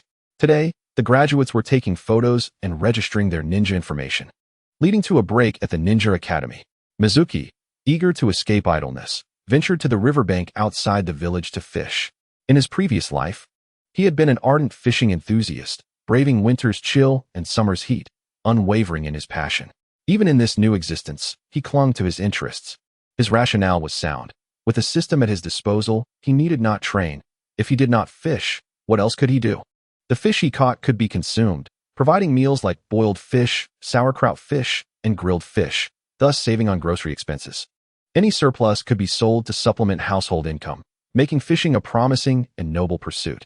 In the Hokage office, the third Hokage sat behind his desk, puffing contemplatively on his pipe. The rank files of the newly graduated ninjas were prepared, allowing him to attend to other matters. A knock on the door interrupted him, and he called out, "Enter." The door swung open, revealing Nara Shikaku, who promptly closed the door behind him. "Lord Third, you summoned me?" Saratobi Hiruzen nodded. "Shikaku, I have a task for you." He produced a fake chakra control pill, stating, "This pill enhances a ninja's chakra control, but is only effective for those of the Senju and Uzumaki clans. Just yesterday, Naruto consumed 2 of these, significantly improving his chakra control to the level of the first Hokage, allowing him to release jutsu without seals." Shikaka gasped in astonishment, incredulous as he asked, "Lord Third, are you jesting? To elevate a child's chakra control to that of the god of ninjas with merely 2 pills is impossible." The third's expression turned serious as he replied, "It is true." Momentarily speechless, Shikaka listened as the third recounted the events of the previous day, detailing Naruto's performance, the origin of the pill, Mizuki's claims, and the experiment conducted the night before. "I personally tested it, and the powder scraped from the surface of this pill reacted with Naruto's blood, while it remained inert with other blood types, precisely as Mizuki described." After recovering from his shock, Shikaku inquired, "What, then, is the task you wish to assign me?" The third replied, "The Nara clan possesses considerable expertise in medicine. I command you to take this pill back for thorough research, striving to modify it and eliminate its bloodline restrictions. If successful, Konoha's strength will surge, potentially reaching heights surpassing those of the first Hokage. At that point, the Land of Fire will no longer be threatened by foreign nations, and perhaps the entire ninja world will witness peace." Shikaka hesitated to refuse, but the third seemed to leave no room for dissent, directly handing him the pill. Reluctantly, he accepted it, saying, "Lord Third, I can only promise to exert my utmost effort in the research, but I cannot guarantee success." The third waved his hand dismissively, stating, "This task has no deadline, whether it takes 10 years, 20, 50, or even a century, as long as Konoha and the Nara clan endure. This mission must continue until it succeeds." Shikaku was moved by the third's determination. "In that case, I shall dedicate myself fully, and the Nara clan will also commit wholeheartedly." After Shikaku departed, the third sighed. He hoped the research would yield results swiftly. Additionally, he awaited updates from the Umbu dispatched to the ruins of the Uzumaki village, hoping to discover more of these pills. After taking a few puffs from his pipe, he retrieved a crystal ball and employed his long-range observation technique. 3 minutes later, blood suddenly gushed from his nostrils, causing him to collapse. Struggling to rise, his face flushed with embarrassment. That Naruto fellow, instead of focusing on proper techniques, concocted ludicrous ideas. He had combined the seduction technique with the shadow clone technique to create a harem jutsu, a ridiculous notion indeed. Konohamaru followed him around, and he felt certain this would lead to trouble in the future. Adjusting the angle of his observation technique, he quickly located Mizuki. Fishing? The third couldn't comprehend it. A ninja of his caliber, neglecting jutsu training, chakra refinement, and shuriken practice in favor of fishing? At such a young age, he was living the life of a retiree? "I have yet to retire. What gives him the right to fish?" Watching Mizuki quietly seated by the riverside, his eyes fixed intently on the bobber, the third felt a pang of jealousy. Yet, at the same time, he saw in Mizuki a sense of tranquility and a profound love for life. Such a person, could they truly defect? Or perhaps, they have sensed that someone is observing them, and thus intentionally feigning a love for life and the village of Konoha. In order to allay any suspicions, the third Hokage, a master of cunning and political maneuvering, has always excelled at interpreting human motives with the most malicious intent. He suspects that Mizuki is merely masquerading. Humph, he might deceive others, but to think he could deceive me? He is still too inexperienced. Thus, he labels Mizuki as adept at disguise, deepening his vigilance towards him. However, it is rather unorthodox for a chunin to engage in such subterfuge. With the Ninja Academy soon to enter a 2-month summer break, he cannot allow him to remain idle. If he harbors intentions of defection, he must not be assigned any missions outside the village. Therefore, he swiftly drafted an appointment letter and summoned a member of the Umbu. Tomorrow morning, this letter shall be delivered to Chunin Mizuki's home, personally handed to him. As time passed, night fell. After securing his doors and windows, Mizuki drew the curtains and extinguished the lights. The room was enveloped in darkness as he began to experiment with the body flicker technique. His target for the exchange was a chair. For the first attempt, the chair was placed in the living room while he was in the bedroom, a distance of 10 meters apart. With a loud bang, white smoke erupted, and Mizuki successfully swapped places with the chair. Approximately 1/10 of his chakra was expended, indeed less than the previous night. Last night, when he executed the technique, the distance had been over 30 meters, nearing 40.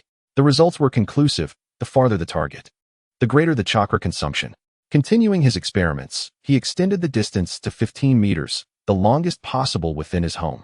Upon executing the technique once more, chakra consumption increased by about 1/3. This was directly proportional to the distance. Estimating, it seemed that for every meter in distance, an additional 0.01 chakra was required. With his current chakra reserves, he could manage a maximum displacement of 110 meters in one use of the body flicker technique, but it would deplete his chakra entirely. 110 meters is relatively close for a ninja. Thus, attempting to defect from Konoha using this technique is utterly impossible. Clearly, my chakra reserves are insufficient. Perhaps I shall take Sasuke out for ramen tomorrow. Chapter 8. Is the transformation of wind release chakra properties difficult? After completing his experiments with the body flicker technique, Mizuki gained a comprehensive understanding of the new ninjutsu acquired through its mutation. The next step was the void step technique. Strictly speaking, the void step is not a ninjutsu, but rather a method of chakra application akin to tree climbing or water walking. It is more accurately described as an ability. In his mind, he possessed the complete practice method for the void step technique. The principle is quite simple. A substantial amount of high-speed chakra is expelled from the soles of the feet, creating an upward thrust similar to a rocket's launch, adhering to Newton's third law. To master the void step technique, 3 conditions must be met. The first condition is that chakra control must reach an exceptionally high level. I have already achieved this and need not concern myself further. The second condition is that the chakra must undergo a transformation into wind properties. This poses a slight challenge for me, yet it is not insurmountable. Mizuki's affinity for chakra lies predominantly in the earth element. However, this does not imply that he is limited to earth transformation alone.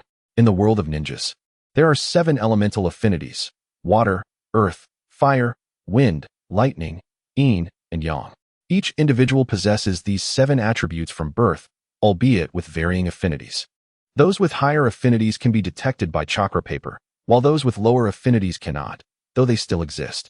Mizuki's affinity is highest with the earth element, making it easiest for him to achieve earth transformation.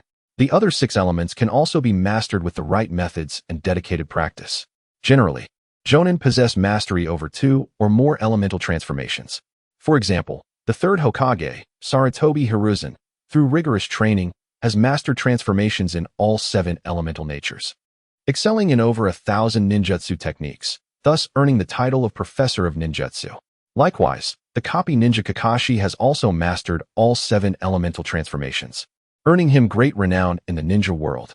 As for the wind element, I am aware of the training methods, and with my royal level chakra control, it should not pose a significant issue.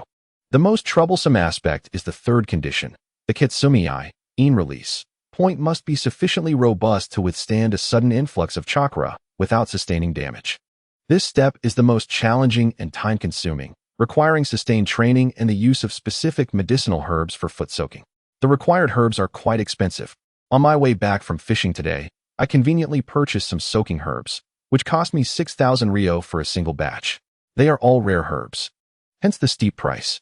Each batch is only usable once, and mastering the void step technique will take at least a month, with 1 batch daily. The total cost for a month would amount to 200,000 ryo, a conservative estimate. Coupled with the 100,000 ryo provided by the 3rd Hokage yesterday, I now possess only 120,000 ryo. That remaining 20,000 was painstakingly saved.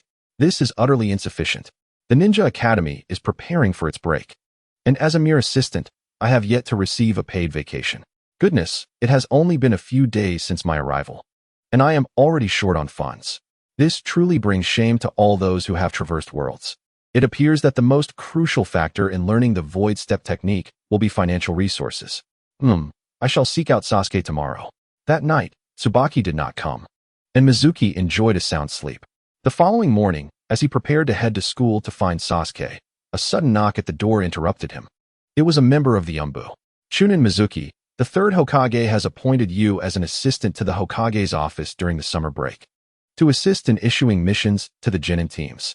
Your duties as an assistant will require 8 hours of work each day, with a daily wage of 80 ryo. Here is the appointment letter. Please keep it safe. You are expected to report to the Hokage's task hall promptly at 8 a.m. tomorrow. The Umbu departed after delivering the message. Mizuki held the appointment letter, cursing under his breath.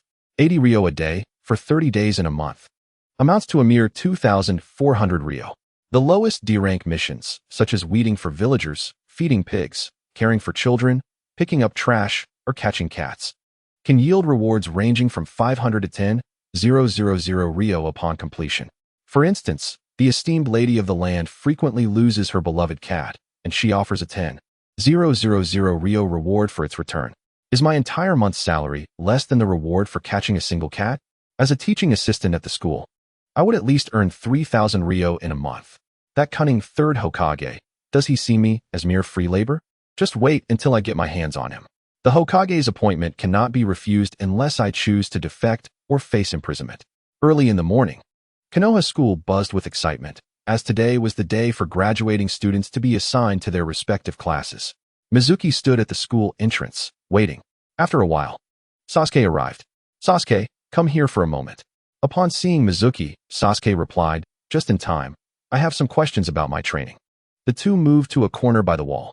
Without waiting for Sasuke to inquire, Mizuki pulled out a stack of money. Yesterday, our hasty meeting left me without the proper gift for you as my apprentice, so I am rectifying that today. Here are 100,000 ryo. Do not think it too little. Sasuke responded, I don't really need the money. Though the Uchiha clan has been annihilated, with Itachi as a ticking time bomb, the 3rd Hokage truly dares not act too harshly.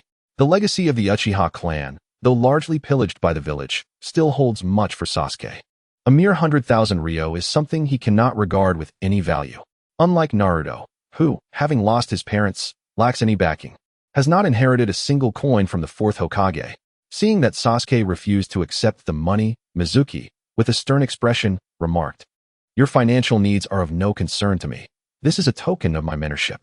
If you do not accept it, you are rejecting me as your master. And henceforth, do not seek my guidance in your training." Sasuke replied, "Very well, I shall reluctantly accept it."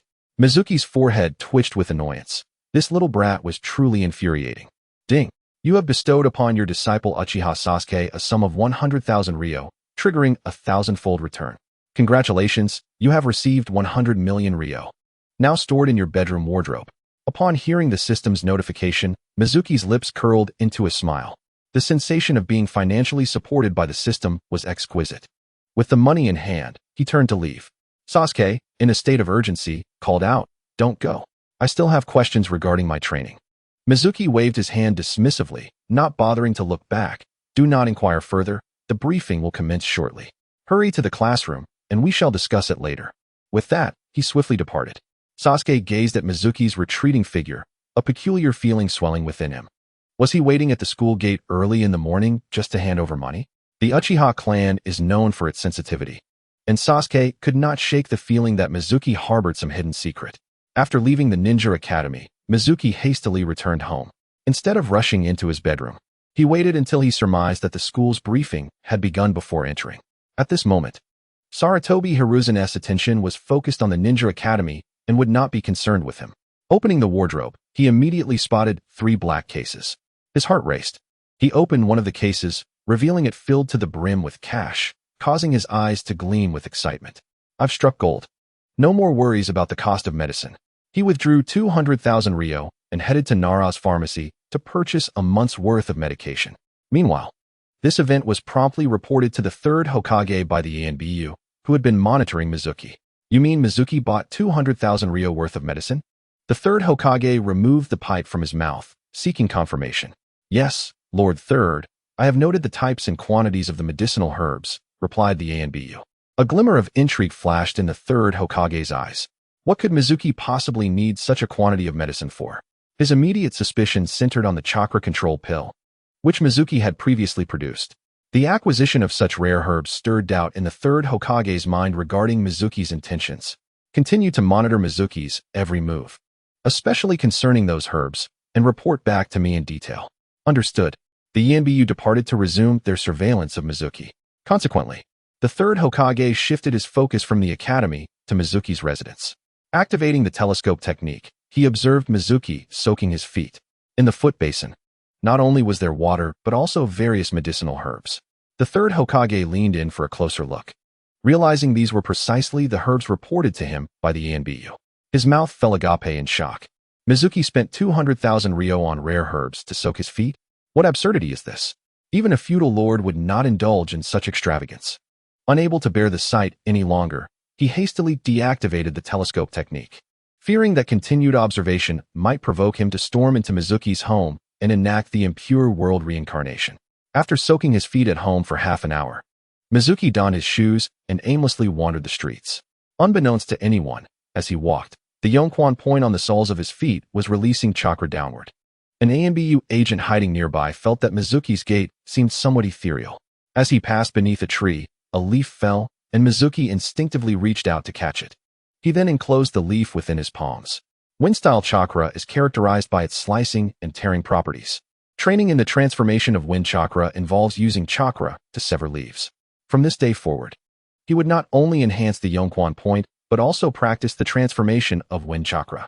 Gathering chakra in his palms, Mizuki focused on the concepts of slicing and tearing. Suddenly, he paused. Opening his hands, he beheld the leaf, which had been whole, now split neatly in two. Did I truly achieve this? Mizuki was taken aback. Wind chakra was not particularly common in Konoha, and the difficulty of its mastery should have been significant. Yet, his success came effortlessly. Recalling his memories, Mizuki remembered it took him several years to master the earth-style chakra transformation. This led him to wonder if his innate ability was indeed lacking. Perhaps it was his control over chakra that made the difference. The transformation of wind chakra was now complete, having fulfilled 2 of the 3 necessary conditions. All that remained was to strengthen the Yonquan point, a process that could not be rushed, Even with the assistance of medicinal herbs, it would take at least a month. A month was not too long. The day I can soar through the skies is not far off. At that time, the vastness of the ninja world will be mine to traverse freely. Chapter 9. Survival Exercise of Team 7 with the Yonquan Point releasing wind-style chakra downward. Mizuki distinctly felt a force of upward thrust, lightening his body. However, he was still far from achieving flight. The chakra expelled was insufficient in both volume and velocity, leading to inadequate thrust. Although Mizuki's chakra control could allow for greater and faster expulsion of chakra, the Yonquan Point was still too tender to withstand such intense stimulation. Forcing a takeoff was possible, but it would result in his feet being obliterated, rendering him incapacitated. Patience was the key. Half an hour passed, and Mizuki's chakra reserves dwindled. The continuous release from his feet was too taxing. As soon as he ceased the chakra output, he felt a painful numbness in his soles, akin to having a thorny pepper stuck within. After 30 minutes of chakra washing over the Yonquan Point, it had sustained considerable damage. Mizuki remained calm. This was a necessary ordeal in mastering the void technique. To grow stronger, one must always pay a price.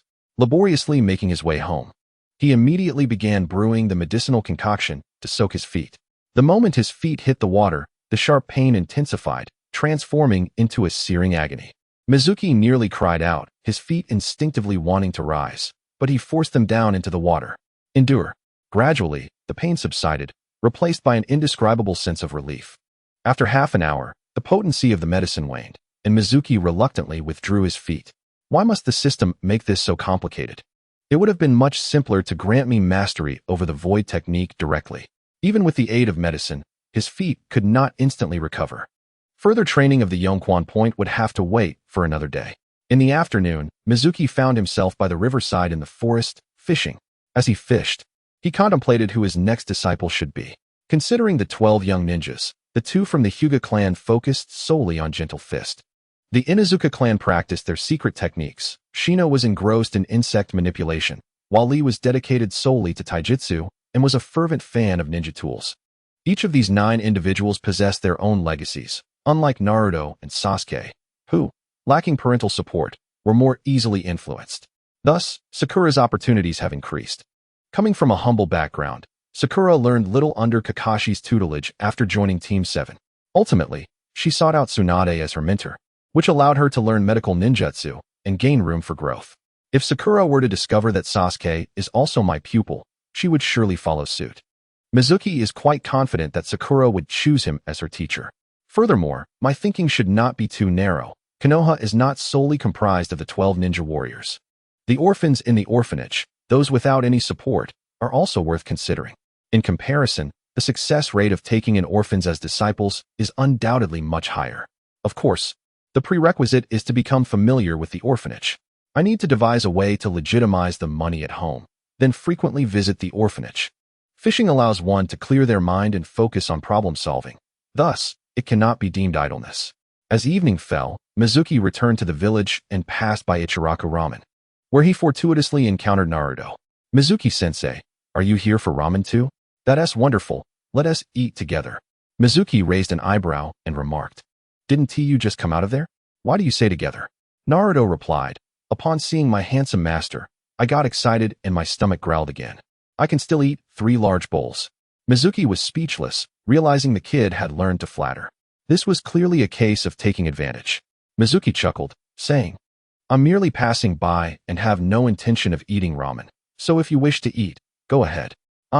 Naruto looked disappointed. Forget it, if I'm alone. I'm not in the mood anymore. Mizuki shook his head and inquired, today was the class division, right? Who are your classmates? Naruto instantly responded, yes. I'm with my favorite, Sakura-chan. Mizuki deliberately probed further, isn't at a class of 3? Besides Sakura, who else is there? Naruto grimaced, it's that arrogant Sasuke. The one I dislike the most. At this point, he seemed to recall something unpleasant and bent down to retch twice. Mizuki commented, it seems Naruto and Sasuke have a bit of a rivalry. What do you think of the new Jonin instructor? Naruto grimaced again, saying, humph. He's a loser who can't even avoid a chalkboard eraser. His Jonin qualification must have been bought. By the way, Mizuki-sensei, tomorrow we have survival exercises. Do you know what form it will take? Mizuki explained, survival exercises are something every graduate must undergo, and each Jonin's approach differs. By the way, is your Jonin instructor male or female? Naruto replied, he male, named Kakashi. Mizuki said, that makes things easier. Come here. I'll teach you a method that will significantly increase your chances of passing tomorrow. Naruto leaned in, and Mizuki whispered a few words in his ear. Got it. Naruto chuckled, saying, understood. After their conversation, they parted ways. On the side of the street, Kakashi's shadow clone, now disguised as a passerby, glanced at Mizuki and then at Naruto, wearing a puzzled expression. The following morning, Mizuki, bearing his appointment letter, arrived at the Hokage's mission hall. Third Hokage. Chunin Mizuki reporting for duty. The third Hokage, pipe in hand, replied, Mizuki, from today until the summer break ends, you will be responsible for the disbursement of rewards for D-rank missions. Your office is in the adjacent finance room. Here is the safe key for easy access to funds. There is only one key, so be sure not to lose it. Receiving the key from the third Hokage's hand, Mizuki maintained a composed exterior while inwardly reflecting, goodness. I'm merely a small assistant, yet the third Hokage entrusts me with the safe key. Inside that safe is money. The person managing the funds in a company must be someone trustworthy. Does the third Hokage truly trust me? If Mizuki were to think this way, it would indeed be quite naive. The third Hokage is scheming something. Mizuki realized that the third Hokage could no longer restrain himself from taking action against him. How bothersome. The Chunin exams are approaching. If the third Hokage doesn't meet his end, my life will be difficult. The third Hokage led Mizuki into a small office adjacent to the mission hall. Upon entering, Mizuki observed, as expected, that there was only a desk, and he would be the sole occupant. The safe was located beneath the desk. The current funds in the safe amounted to 30 million Ryo. Count it now. Mizuki remarked. The rewards for D-rank missions range from 500 to 10,000 Ryo. Even if we calculate everything at 10,000 Ryo, 30 million Ryo would suffice for 3,000 distributions. Are there really that many D-rank missions in the village? The third Hokage was clearly tempting me to commit a crime. Unfortunately, he is bound to miscalculate. Mizuki opened the safe and counted 3 times. It was indeed 30 million Ryo, neither more nor less. Throughout the process, the third Hokage observed closely, noticing that Mizuki's gaze on the money did not seem overly eager. This is a person of great depth. The third Hokage's eyes narrowed slightly. Since Mizuki entered the ninja school as an assistant, his monthly salary was 3,000 Ryo, which is quite meager, barely enough for sustenance. Moreover, Mizuki had spent nearly 200,000 Ryo on medicine just yesterday. Hence, the third Hokage was entirely convinced that Mizuki was impoverished, and a destitute person, upon seeing so much money, would undoubtedly develop greed. Once greed arises, one cannot help but commit crimes. The last attempt with the sealing book failed. This time, utilizing money is certain to succeed. Mizuki's frequent interactions with Naruto and Sasuke had instilled a sense of crisis in the third Hokage. He already harbored intentions of defection, possessed no loyalty to the village, and had even harmed comrades. Such a malignant presence, if allowed to remain in the village and interact with Naruto and Sasuke, would inevitably spread harmful ideologies. This is absolutely intolerable. Thus, my actions are justified. The third Hokage felt a sense of righteousness. He would never admit that he envied Mizuki's time to fish while he did not. Third Hokage, I have completed the count. It is exactly 30 million Ryo. The third Hokage nodded. From now on, when ninjas complete missions, they will come to collect their rewards with the completion vouchers. You simply need to distribute the funds according to the vouchers. Ensure you count the money meticulously every day. If there's any error, inform me immediately. After Mizuki familiarized himself with the environment, he sat at the desk, awaiting the arrival of the lower-ranked ninja teams to collect their rewards. After all, only the lower-ranked ninjas undertake D-rank missions. The work was exceedingly light. Throughout the morning, only 3 teams came to collect their payments. Of the 30 million Ryo, merely 3,000 Ryo was distributed. Meanwhile, at the training ground, Team 7 had just commenced the bell-grabbing competition. As Kakashi announced the start, Sasuke and Sakura promptly concealed themselves. The fundamental skill of a ninja is to conceal their presence. Everyone is hiding well, I see. Observing Naruto standing boldly before him, Kakashi was at a loss for words.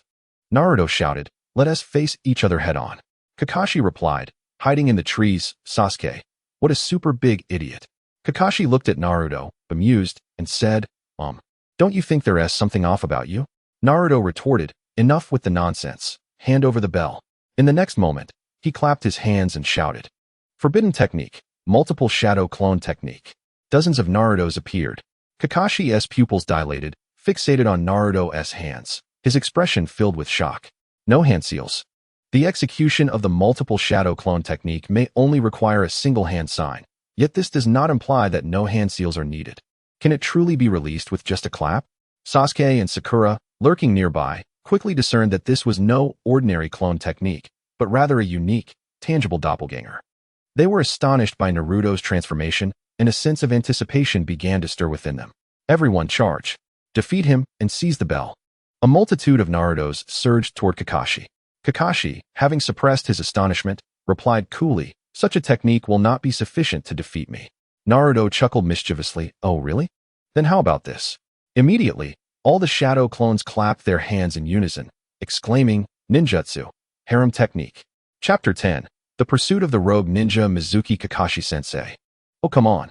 Dozens of beautiful girls with twin tails encircled Kakashi tightly. Some hugged his legs, others his arms, a few wrapped around his waist or neck, and one even sat directly on his face, ensnaring him completely. Sasuke, winky face, Sakura. Kakashi, enveloped in soft, fragrant warmth, felt his brain stall. He was utterly overwhelmed. Blood gushed from his nostrils, unable to be contained by his mask. With a cry, he collapsed to the ground. However, the tone of that cry seemed rather peculiar. With a puff of smoke, both the transformation and the shadow clones were dispelled. Naruto, holding the bell, looked down at Kakashi, who lay on the ground with eyes rolled back, and proclaimed loudly, "How pathetic! Truly pathetic! Useless Kakashi, unable to withstand even a single move from me." His face was contorted in disdain. "A person so inept cannot possibly be my guiding Jonin, Uzumaki Naruto. I shall seek out the third Hokage and request a replacement." With that, Naruto strode out of the training ground, heading toward the Hokage Tower. Sakura and Sasuke emerged from the woods. Sakura, glancing at the unconscious Kakashi, wore a worried expression. Sasuke, however, gazed at Naruto's departing figure, his eyes glinting with an enigmatic light. "Sasuke-kun, Kakashi-sensei is unconscious. We should take him to the hospital." "That idiot Naruto has gone too far," Sakura said. Sasuke replied, "It's unnecessary. It's just a nosebleed. He'll wake up soon. We should pursue Naruto. He was right earlier. Kakashi couldn't even handle the bottom of the class and is unqualified to be our teacher." After saying this, he walked in the direction of the village. "Sasuke-kun." Sakura called after him, but he showed no inclination to turn back. She cast one last glance at Kakashi before resolutely following Sasuke. Poor Kakashi was thus abandoned. Once the trio had departed, Kakashi rose from the ground. Finally, they're gone. His fainting had been an act. He had no choice. It was too embarrassing. The renowned elite Jonin, the famous copy ninja Kakashi, had been defeated by a mere child fresh from the academy with a lewd technique. There was no face left to show. He hadn't anticipated that Naruto would employ such a technique. It was both mortifying and exhilarating. The scene replayed in his mind, refusing to fade. Cough, cough. I promised the third Hokage to take on Team 7. Now I've messed it up. I must find a way to redeem myself. At the Hokage Tower, Naruto burst into the Hokage's office, exclaiming, "Third Hokage, I want to change my instructor." The third Hokage was taken aback, noticing Naruto's disdainful expression, which seemed genuine. Iruka was present as well and interjected, "Foolish Naruto, Kakashi-sensei is an elite Jonin of the village, immensely powerful. It is a privilege for you to have him as your mentor." Naruto scoffed, "Humph, powerful? He couldn't even withstand my harem technique." Upon hearing harem technique, both the third Hokage and Iruka coughed awkwardly, their expressions shifting to something strange. They were all too familiar with Naruto's shameless technique and the despair it invoked. Even the third Hokage, that useless old man, could not withstand it, let alone Kakashi, a brash young man. "Naruto, you wish to change instructors. But that is solely your opinion, I assent it?" The third Hokage asked. "It's impossible to change. Kakashi is the most suitable for Team 7. Naruto insisted. "I don't care. I must have a replacement." The third Hokage shook his head. "No. Team 7 consists of you, Sasuke, and Sakura. Your opinion alone cannot dictate the outcome." Just then, Sasuke's voice emerged from the doorway. "I agree with Naruto. I request a change. I'll follow Sasuke-kun's lead." Sakura added, entering right behind him. Naruto glanced at Sasuke, then immediately turned away. "Humph, I don't need your approval. I can handle this myself. Sasuke replied coolly. I'm not doing this to assist you. I believe Kakashi is too weak to guide us. Therefore, this has nothing to do with you. You're talking nonsense. If it weren't for me defeating Kakashi, would you even be standing here speaking? This prompted Sakura to shout, Foolish Naruto, don't speak to Sasuke-kun that way. The room quickly descended into chaos, much to the third Hokage's dismay. Changing instructors was out of the question. Kakashi was the most suitable. Just because he fell for one technique doesn't mean his strength is lacking. I can assure you, Kakashi ranks among the top in the village. A renowned figure throughout the ninja world, fully capable of fulfilling the role of instructor for Team 7. Moreover, there are no other jonin available in the village at this moment. You can either continue under Kakashi or return to the academy. Naruto was, of course, opposed. No way. I must have a replacement. If there are no other jonin, a chunin will suffice. I think Mizuki-sensei would be great. Sasuke nodded in agreement. The third Hokage immediately countered. No, Mizuki only knows the basic clone technique and cannot lead a team of genin, plus he has other commitments. Naruto's displeasure grew. If you refuse, I'll show you the true power of my harem technique. The third Hokage and Iruka's expressions changed instantly, becoming alert. Just then, feathers began to fall around them, and the three young ninjas suddenly felt their eyelids grow heavy before succumbing to sleep. Apologies, third Hokage, but I inadvertently fell victim to Naruto's technique and had to resort to this method to restore my image, Kakashi said as he leaped through the window. Looking quite embarrassed, the third Hokage replied, Rest assured, Iruka and I will keep this matter confidential, and I will inform others as well. Kakashi carried the three unconscious youths back to the training ground. When they awoke, he would explain that everything was merely an illusion. In the Hokage's office, Iruka took his leave, leaving only the third Hokage behind. Naruto and Sasuke would rather do without Kakashi than keep Mizuki. His expression darkened. It seemed he could no longer allow them to roam freely within the village. If this continued, one would be a Jinchuriki and the other a Uchiha orphan, and they would truly be led astray. The plan must be implemented ahead of schedule. 30 million ryo was no small sum, and the third Hokage believed that given the opportunity, Mizuki would undoubtedly succumb. That afternoon, the third Hokage announced a day off for all Hokage Tower staff to celebrate the graduation of the new generation of ninjas. For Mizuki, a day off was quite advantageous. Tomorrow he could fish more and take it to the orphanage to establish rapport. He could also spend time with Sakura. Upon recalling the moment when Class 7 arrived to receive their assignment, Naruto calling for his master, and Sakura's disdainful expression, Mizuki felt a headache coming on. Sakura harbored an aversion towards Naruto, and when he referred to Mizuki as his master, she extended her dislike to him as well. This significantly complicated Mizuki's efforts to take Sakura as his apprentice. As for Sasuke, that rebellious disciple of his, it was beyond him why he didn't simply call him master. Otherwise, the situation wouldn't be so troublesome. Tomorrow, he must ensure Sakura understands that Sasuke is also a disciple of Mizuki. At that point, she would surely be eager to seek his tutelage. The following day, during the holiday, Mizuki wished to indulge in a leisurely slumber. However, early in the morning, he was approached by an umbu. Chunin Mizuki. The third Hokage requests your presence at his residence. Mizuki's heart raced. What scheme does that old coot have now? He approached the third's abode with caution and found him dressed in casual attire. Mizuki, although today is a holiday, there is a matter that requires your attention. 30 miles to the north, the elderly Granny Yunyan entrusted our village's genin with planting seedlings yesterday. This morning, she sent word that due to improper planting, all the seedlings have perished, and she demands compensation from the village. This was a D-rank mission, with a reward of 2,000 ryo. Should Granny Yunyan's claims prove true, not only would they need to refund the 2,000 ryo, but they would also owe an additional 2,000 ryo and the seedlings. After relaying this, the third produced a scroll. This is a sealing scroll containing the seedlings. You are to head to the office, retrieve 4,000 ryo from the safe, and immediately proceed to the neighboring village. If the loss indeed resulted from improper planting, compensate her accordingly. He then handed Mizuki a pass to leave the village. Mizuki thought to himself, what a clever trap. The entire Hokage building is on holiday. And now this sealing scroll and pass. This is clearly a ploy to tempt me into stealing money and defecting. Had the old Mizuki been present, he would have undoubtedly fallen for it. Very well, third Hokage, I shall attend to this matter at once.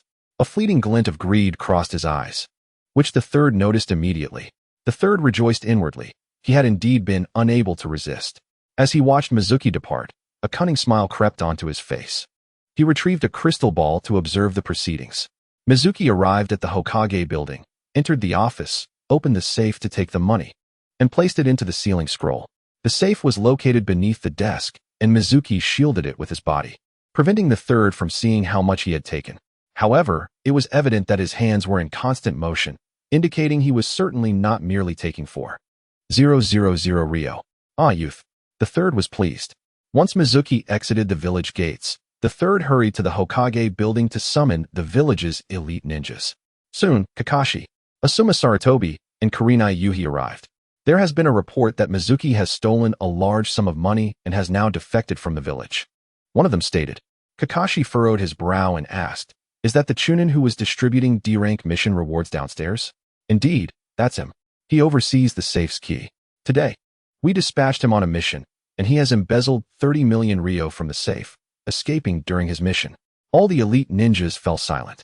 It was indeed peculiar for a part-time Chunin to hold the key to a safe containing 30 million Rio. It reeked of entrapment. Yet, none dared to voice dissent. If blame were to be placed, it would fall squarely on Mizuki's greed. A capture order for the rogue Mizuki was swiftly issued, tasking Kakashi's Team 7 and Kurenai's Team 8 with the mission. Kakashi remarked, "Third Hokage, it may not be appropriate to send freshly graduated genin on a rogue capture mission." "No matter," the third replied. "Mizuki is not particularly strong. They will be safe. Now, gather your subordinates and set off to apprehend Mizuki. Should he resist, his life is forfeit." Chapter 11. The framing scheme fails. What? This cannot be. My master would never betray me after treating me to such precious ramen. Team 7 gathered together, and upon hearing Kakashi's account of the mission, Naruto was the first to express doubt. Sasuke added, "I also believe this is a misunderstanding. He does not strike me as someone motivated by greed. If he were truly greedy, why did he refuse when I offered to pay him 1 million Rio for his jutsu? Additionally, just yesterday morning, he gifted me 100,000 Rio as a token of apprenticeship. Clearly, he is not lacking in funds. How could he possibly steal money?" Kakashi replied, "This is the third Hokage's order. We must carry it out. Regardless of whether he truly stole money and defected, we will ascertain the truth upon encountering him." Soon, Teams 7 and 8 gathered at the village entrance and set off in pursuit.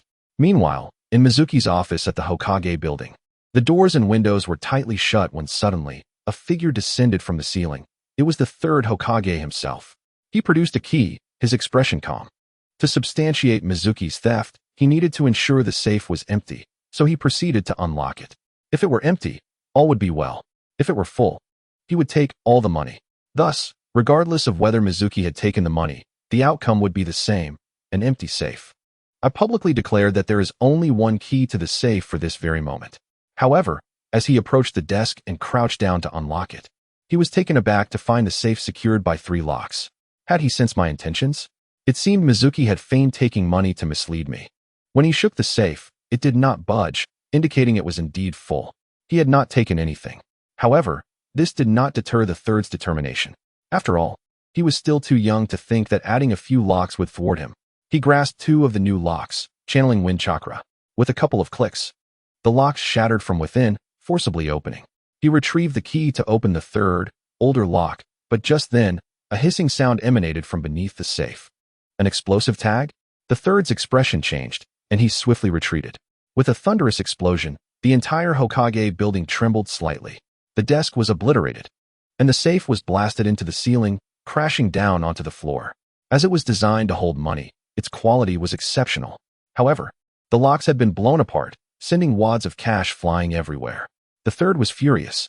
Cunning Mizuki, the explosion was loud and clear, and the sound of footsteps approached rapidly.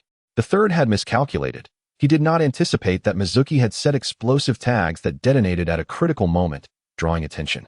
The framing scheme had utterly failed. Reluctantly glancing at the scattered money, the third vanished with a puff. It turned out to be a shadow clone. Shortly thereafter, numerous Umbu entered, followed closely by Asuma and several elite ninjas. The third feigned surprise upon arrival. Asuma and the others exchanged glances with the third, but said nothing. However, it was evident to astute observers that Mizuki's theft accusation could no longer be substantiated. As for the defection charge, it too was likely to dissipate. It appeared the reports I received were unfounded. Mizuki had been wrongfully accused. Given the circumstances, the third had no choice but to abandon his framing scheme. In the forest, members of Class 7 and Class 8, a total of 8 individuals, swiftly leaped forward, stepping on branches. Hinata, you are responsible for scouting the target's position, called Yuhi Kurenai. However, Hinata did not respond. Hinata? She called again, snapping her back to reality as she shifted her gaze from Naruto. I'm here, sensei, she replied. Kurenai instructed. Use your Byakugan to assess the target's location. Shino, deploy your insects to scout the surroundings in case there are hidden accomplices ready to ambush us. Yes. Both Hinata and Shino replied. Countless small black insects emerged from Shino and dispersed into the area, sending shivers down Naruto and Sakura's spines. Hinata activated her Byakugan and looked northward. She soon spotted Mizuki sitting by a riverbank, tending a campfire and grilling fish. Alongside the fish, there was a metal kettle brewing pine needle tea. Is this a betrayal? Hinata gasped in disbelief.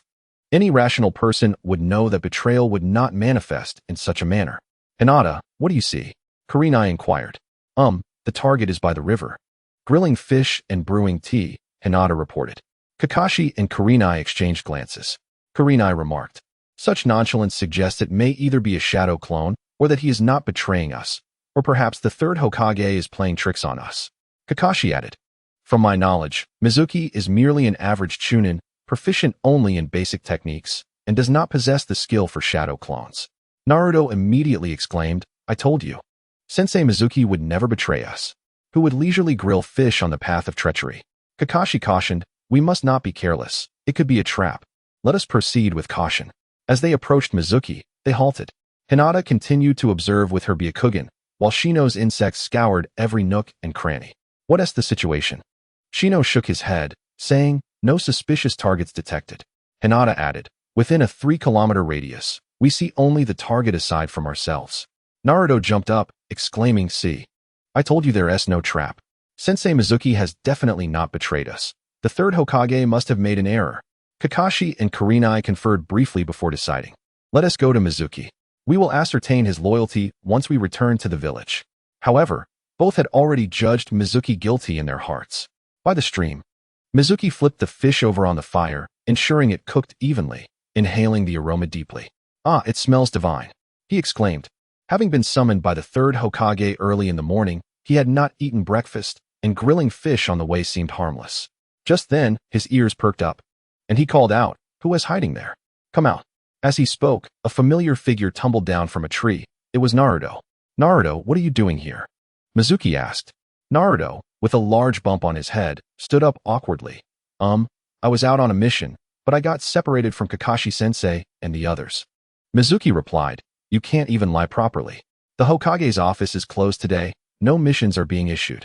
What are you really doing? Isn't that right, Kakashi-sensei? And you? Sasuke? Sakura? Ugh, it seems not just Class 7 is here. I noticed strange insects flying around. It must be Shino. The 4 members of Class 8 were astonished. Particularly Shino. Are my insects that recognizable? How could he know it was me? The group stepped out. Mizuki, you are suspected of theft and betrayal. We are here to arrest you, Kakashi stated bluntly. Mizuki thought to himself, so it is true. Luckily, I was prepared, or I would be in serious trouble. Theft? Betrayal? Who told you this? Am I supposed to know? Mizuki feigned shock. Naruto insisted, Sensei Mizuki, this must be a misunderstanding created by the third Hokage. Sasuke added, there is definitely some confusion here. Kakashi raised his hand, saying, regardless of whether it is a mistake, you must come with us to the village for questioning. Mizuki replied, very well, I will accompany you. He showed no resistance. The group of 9 quickly returned to Konoha, arriving at the Hokage's office. There, the third Hokage announced that it was a misunderstanding. Mizuki was neither a thief nor a traitor and was innocent. Third Hokage, you have gone too far, Naruto exclaimed loudly. You have no evidence, and based solely on hearsay, you have wrongfully accused Sensei Mizuki of theft and betrayal. I, Naruto Uzumaki, refuse to accept this. The third Hokage explained. Whenever there are rumors of a ninja's betrayal, the village must take them seriously. Regardless of evidence, it is necessary to bring the individual back for questioning. Now that the misunderstanding has been resolved, this matter is concluded. Naruto objected, no, Sensei Mizuki has been unjustly wronged, suffering great mental and physical distress. This whole affair is entirely your blunder, third Hokage, and you must compensate Sensei Mizuki for his losses. The third Hokage glanced at everyone present, noticing their silence, including Kakashi, who did not step in to stop Naruto. Everyone understood that this incident was orchestrated by the third Hokage himself, and he had ordered Mizuki's apprehension without evidence, even declaring that life and death would not be considered. This approach was exceedingly unfriendly to the village's ninjas, as no one knew if they might be next. The third Hokage cast a glance at Mizuki, his teeth clenched in frustration. Today, Mizuki's actions had severely undermined the third Hokage's authority. He realized he must publicly make amends to maintain morale within the ranks. Mizuki, today's events were indeed unfair to you, and it was my error that led to your wrongful accusation. He retrieved a scroll from his drawer, stating, "This Earth Release, Earth Barrier Training Scroll is my compensation to you." "Thank you, third Hokage." Mizuki quickly accepted the scroll, as he lacked ninjutsu and welcomed any opportunity to obtain it. The third Hokage nodded and shifted the topic. "Now, let us discuss the explosive tags at the bottom of the safe." Mizuki responded, "Third Hokage, I set the explosive tag trap purely out of concern, given the considerable amount of money in the safe." The third Hokage replied coolly, "What is there to be concerned about within the Hokage's office? Your concern has resulted in damaged desks, floors, and ceilings, and the village will not cover these expenses. You are required to compensate for the damages. The preliminary estimate is a total loss of 100,000 Ryo, and you have 1 week to deliver this amount to my office. Additionally, considering your lack of safety awareness, you will no longer be required to assist in the mission office starting today." Leaving the Hokage's office, Mizuki breathed a sigh of relief. He had successfully navigated today's ordeal. However, the precariousness of the situation left him feeling anxious. One misstep could lead to a disastrous downfall. He realized his lack of strength and needed to hasten the process of taking on more disciples. The third Hokage was determined to eliminate him, and after suffering public humiliation today, he was likely more intent on his demise. He needed to acquire sufficient strength for self-preservation in a short time. Otherwise, he might not survive until the Chunin exams. Chapter 12. Coercion and Temptation of the Ignorant Maiden in the Hokage Building, Kakashi proclaimed, dissolved. "Yay! Finally, I can have breakfast." Naruto cheered. "I'm off to have Ichiraku ramen. Sakura, Sasuke, would you like to join me? Kakashi-sensei is treating." Kakashi replied, "When did I say I would treat?" He added, I have something to attend to, so I'll be leaving first." With a swift use of the body flicker technique, he vanished, leaving only a few leaves swirling in the air. Naruto pouted, "TCH, stingy, can't even treat us to ramen." At that moment, Mizuki's voice chimed in from the side, "Naruto, I haven't had breakfast either. If you want ramen, I'll treat." "Really?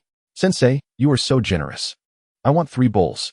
Mizuki chuckled, "Sure, 30 bowls if you wish." "Sakura and Sasuke, are you coming too?" Sakura hurriedly replied, "Sorry. I'm on a diet and want to have breakfast." Though her words were polite, her heart thought, Naruto calls him sensei. That seductive technique must have been invented by him and taught to Naruto. Such a person is definitely not trustworthy. I absolutely cannot join him. Sasuke said, "I'll go. I have some training questions to ask you." Sakura was taken aback and questioned, "Sasuke-kun, you're asking him, Mizuki-sensei, for training?" Sasuke replied, "Of course, like Naruto. I am also his disciple. Is it strange for a disciple to seek guidance from his master?" Sakura's eyes widened in disbelief. You are also his disciple? Does that mean you've learned what?" She found it hard to articulate her thoughts. Mizuki noticed Sakura's disapproval, but dismissed it. "Since Naruto and Sasuke are going, you should join us too. Having breakfast won't hinder your diet." Sakura yearned to be with Sasuke, and since he was going, she naturally wanted to accompany him as well. Thus, she quickly adjusted her stance, saying, "If both of them are going, I will too. After all, we are classmates and should stick together. But I want to have ramen, as I need to stay committed to my diet." Mizuki waved his hand. "All right, let us go." In the Hokage office, the third Hokage stood behind the window, watching as Mizuki led the 3 youngsters of Team 7 away, his expression somewhat grim. He had already sensed that I was dealing with him, and he acted with great caution, leaving no trace of vulnerability. As Hokage, he had to operate within the rules. If he made no mistakes, there was little I could do against him. It seemed that ordinary means would be insufficient to deal with him. The third Hokage left the Hokage building and approached an entrance to a sewer, navigating through several turns. In the darkness, his footsteps echoed distinctly. At last, he arrived at an underground space filled with pipes. This was the location of the root base. Shimura Danzo had been waiting for a considerable time. Hizashi, it has been a while since you last visited me. Today is quite rare, Danzo remarked, leaning on his cane. The third Hokage cut to the chase. The ninja school's teaching assistant, Chunin Mizuki, is suspected of having killed a comrade and showing signs of betrayal. Send someone to deal with it. Danzo scrutinized the third Hokage with curiosity. There are many suspected traitors in the village, yet you have always been indecisive, never acting without evidence. Why have you come to me about Mizuki? What makes him so special? The third Hokage snorted, seemingly displeased with Danzo's suspicion, but ultimately chose to explain. Mizuki is very close to Naruto Uzumaki and Sasuke Uchiha. I have already made an attempt against him, but he thwarted every effort. Danzo's gaze sharpened, his voice turning cold. Hizashi, you have been too lenient. A person with tendencies of betrayal is getting close to the Jinchuriki. Why didn't you come to me sooner? Surely, you understand the importance of the Jinchuriki? This village does not belong to you alone, the third Hokage replied, his expression unyielding. Now is not too late, he added before turning to leave. Danzo watched the third Hokage's retreating figure and said, after dealing with Mizuki, we must bring the Jinchuriki and that Uchiha brat to root. They may have already been influenced by Mizuki, planting seeds of disloyalty towards Konoha in their hearts. Only I can train them to be absolutely loyal tools of Konoha. The third Hokage halted but did not turn back. Danzo, the matter of the Jinchuriki is not for you to decide. As for Sasuke, he is a debt owed to the village regarding Itachi. The training methods of root must not be applied to them, he asserted. Danzo raised his voice, Hizashi, this time you must listen to me. The third Hokage continued to walk away, offering no response, his stance clear. He disagreed. Danzo fumed, Hizashi, you will come to regret this. The third Hokage paused again and then turned, coldly stating, Danzo, remember, I am the Hokage. With that, he walked further away, soon disappearing from sight. Once the third Hokage left, Danzo's distorted expression regained its calmness, and his gaze turned indifferent. He raised his cane lightly, and before it touched the ground, a root ninja, adorned with a mask of intricate patterns, knelt before him. Retrieve the information on the ninja school's teaching assistant, Chunin Mizuki. Yes, Lord Danzo. At Ichiraku Ramen, Mizuki led the 3 youngsters of Team 7 inside. Uncle, I'd like 3 bowls of tonkatsu ramen, 3 large bowls, Naruto announced without reservation as he entered. Mizuki turned to Sasuke and Sakura, asking, what do you two want? Order up. Sasuke replied, I'll have a bowl of pork rib ramen. Sakura hesitated slightly. I want to lose weight, so I'll pass. Mizuki waved his hand. Since you're here, you might as well have a bowl. After all, you're not paying. Besides, haven't you heard? Not having breakfast will make you gain weight. Is there such a saying? Sakura exclaimed in surprise. Of course, this is my advice to you as an adult. Losing weight isn't just about not eating. It requires a proper method. So, order a portion. At that moment, Sakura's stomach growled, and she decided not to be polite anymore, ordering a bowl. Before long, the ramen was ready, and the 4 began to eat. Mizuki started inquiring about Sasuke's training. How have you been doing with tree climbing and water walking? Sasuke replied, I've mastered tree climbing, but I can only manage water walking on still water. Moving water is still a challenge. Naruto leaned in, asking, what are you two talking about? What's this tree climbing and water walking? Mizuki-sensei, you're teaching Sasuke training, but not me. That's unfair. We're both your disciples. Mizuki chuckled. It's a method to enhance chakra control. You don't need it.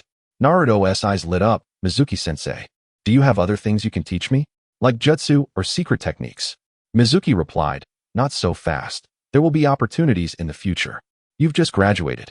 Focus on adapting to the life of a ninja for now. Each disciple only has 3 chances to receive teachings each month. So we'll have to wait until next month to teach you something.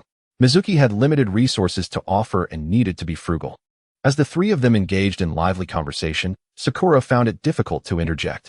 Eventually, everyone had their fill and prepared to leave. Sakura, wait a moment. Mizuki called out, retaining only her. Sakura wanted to chase after Sasuke, but since Mizuki had just treated her to a bowl of ramen, it felt disrespectful to leave without acknowledging him. Mizuki-sensei, is there something else? Mizuki asked, do you have feelings for Sasuke? Sakura's face flushed, stammering, oh old teacher. Why do you ask this? Mizuki replied candidly, "Give it up. You two are not suited for each other." Sakura's complexion turned pale. As a member of the Uchiha clan, Sasuke's potential far surpassed yours. He is destined to stand at the pinnacle of the ninja world, while you merely hail from an ordinary civilian background. In the future, those who stand alongside Sasuke will either be princesses of noble clans or formidable kunoichi renowned for their strength. Furthermore, burdened with deep-seated vendettas, your presence will only hinder him. Do you not sense it? In his heart, there exists only hatred, devoid of any thoughts of you. The phrase "not you" echoed in Sakura's mind for an eternity. In contrast, Mizuki felt a pang of remorse. These words were indeed an overwhelming blow to the young girl. Sakura's face grew even paler as she bit her lip and resolutely declared, "No, I will strive to become stronger. I promise not to hold him back." Mizuki shook his head. "It is too challenging. You lack the bloodline limit, you possess no family secret techniques, and you do not even have a proper ninjutsu. No amount of effort will change that." His words shattered the hopes that resided in Sakura's heart. She turned, gazing at Sasuke's retreating figure, her eyes filled with despair. Just then, Mizuki's tone shifted. "However, there is a method." Sakura's desperate gaze suddenly sparked with a glimmer of hope as she looked up at Mizuki, anxiously asking, "Mizuki-sensei, what method?" Mizuki smiled. "It is quite simple. Become my apprentice, and I can help you grow stronger." Sakura's first reaction was, "You, a mere chunin, an insignificant teaching assistant at the Ninja Academy. Are you truly capable of making me stronger? Do you doubt my abilities? Do you think my strength is insufficient to be your master?" Sakura fell silent, tacitly agreeing. Mizuki was not offended, responding with a smile. "While you may not believe in me, surely you trust Sasuke's judgment. Of course, you may choose not to trust him, but in that case, your chances of standing alongside him would be utterly non-existent." Upon hearing this, Sakura quickly declared, "No, I believe in Sasuke-kun. However, I do not know you well enough to rashly become your apprentice." Mizuki scoffed internally, thinking this girl needed more convincing. "What is your chakra affinity?" Sakura, puzzled, asked. "What is a chakra affinity?" After Mizuki's explanation, he produced a piece of chakra testing paper. "Let us give it a try." Sakura accepted the paper and infused it with chakra. In an instant, the paper became damp and then tore apart. Earth and water chakra affinities. How fitting. Mizuki retrieved a scroll of Earth style, Earth Wall given by the third Hokage, saying, "As my apprentice, this Earth Wall training scroll is your initiation gift." Sakura's breath quickened as her eyes fixated on the scroll. She desired it immensely. Yet, she hesitated. Today's events indicated that the third Hokage seemed to harbor reservations about him. Would becoming his apprentice adversely affect her? She weighed her options. Mizuki did not rush her. At this point, if Sakura still refused, he would not insist. There were plenty of candidates in Konoha. She was not the only one he sought. At this moment, Sakura wrestled with her thoughts. However, she soon glanced in the direction Sasuke had departed, her gaze solidifying with determination. Mizuki's subtle coercion had finally borne fruit. Master. Chapter 13. Peril, Assassination, and Counterattack. This call of Master was filled with reluctance. Yet, Mizuki was indifferent. "Ding. Congratulations, host. You have accepted Sakura Haruno as your disciple." Mizuki smiled, ready to exploit the system once more. But the system had more in store. Host has successfully gathered the 3 strong members of Team 7. Reward: 1 draw for Kakashi's abilities. Using this card, you can randomly acquire one of Kakashi's abilities and master it directly. What a delightful surprise. Kakashi's abilities were certainly worth anticipating. He prepared to use the draw, but upon lifting his gaze, he found Sakura looking at him with eager eyes. "Ahem, here you go." He handed the Earth Wall scroll to Sakura without a hint of regret. He had memorized its contents while eating earlier. Ding. Host has granted disciple Sakura Haruno the B-rank ninjutsu Earth style Earth Wall training scroll, triggering a 100-fold return. Congratulations, host. You have received the A-rank ninjutsu Earth style Stone Mirror Wall training scroll. Earth style Stone Mirror Wall creates a tall, smooth, and solid stone wall to defend against water, fire, and wind ninjutsu. If faced with water release attacks, the Stone Mirror Wall can completely block and rebound the attacks. A 100-fold return was somewhat satisfactory. However, Mizuki found the returned Earth style Stone Mirror Wall to be commendable. It had been upgraded to A rank, transforming the Earth Wall into a stone wall, significantly enhancing its hardness and defensive capabilities against stronger ninjutsu. Moreover, due to Earth Release's advantage over water release, the Stone Mirror Wall could not only provide complete defense against water release techniques, but could also rebound them. This was the first ninjutsu Mizuki had acquired that possessed offensive capabilities. Holding the earth wall scroll, Sakura exclaimed joyfully, "Thank you, master." Mizuki replied, "Yes. Take it home and practice diligently. Learn it as quickly as possible, and if you have any questions, feel free to ask me." Sakura left in high spirits. This month, Sakura still had 2 opportunities for granting returns. He needed to consider what to offer. But first, he would use the draw for Kakashi's abilities. He wondered what he might obtain. Upon returning home, he immediately prepared medicine for his feet. Since leaving the Hokage's office, he had been exercising the Yonquan point on the soles of his feet, and now they throbbed painfully. After soaking his feet, he took out the card for Kakashi's abilities, which bore his likeness. "System, let us begin." As he spoke, the card transformed into radiant light, entering his body through his mouth and nose. Host has used the Kakashi ability draw, obtaining one of Kakashi's abilities, Sharingan Dynamic Vision. Sharingan. Mizuki was overjoyed. Kakashi's left eye was the Mangekyo Sharingan, housing the space-time technique Kamui. To his surprise, he had drawn it.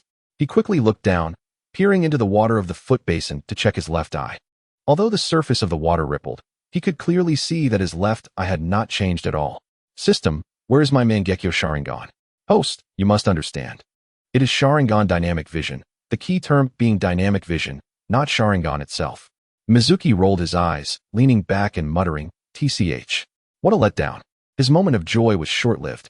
There was no Sharingan, only Dynamic Vision. The difference was vast. The Sharingan possessed abilities such as replication, hypnosis, and observation. Dynamic Vision was merely one of the observation capabilities of the Sharingan. The Uchiha clan, with their Sharingan, could perceive high-speed movements, granting them significant advantages in combat. After experiencing it, Mizuki found that Dynamic Vision had indeed improved exponentially. He could even see the wings of a fly fluttering in midair, as if in slow motion. What a pity! How wonderful it would have been to have the Sharingan. After finishing his foot soak and resting for a while, the pain in his soles finally subsided. He then donned his fishing gear and went out again. Today, he aimed to catch more fish to donate to the orphanage, seeking to become familiar to them. He was preparing for the upcoming task of accepting more disciples. Meanwhile, in the Hokage's office, on the desk lay a crystal ball, through which Sandaime had been employing the art of telescopic observation to keenly scrutinize Mizuki. From the moment Mizuki exited, traversing into the woods to commence his fishing, Sandaime's gaze remained steadfast. Soon enough, an additional figure emerged in the frame. This individual stealthily approached from behind Mizuki, concealing himself amidst the trees, adeptly utilizing the foliage to obscure his presence. Having confirmed Mizuki's identity, 3 shuriken materialized in his grasp. A faint smile graced Sandaime's lips. At that moment, a knock sounded at the door, prompting Sandaime to hastily stow away the crystal ball and call out, "Enter." The door swung open, revealing Might Guy, followed by Niji, Tenten, and Lee. The quartet appeared weary, their faces reflecting the toll of their recent endeavors. "Lord Sandaime, we have successfully completed the escort mission for Team 3 and have come to report," they announced.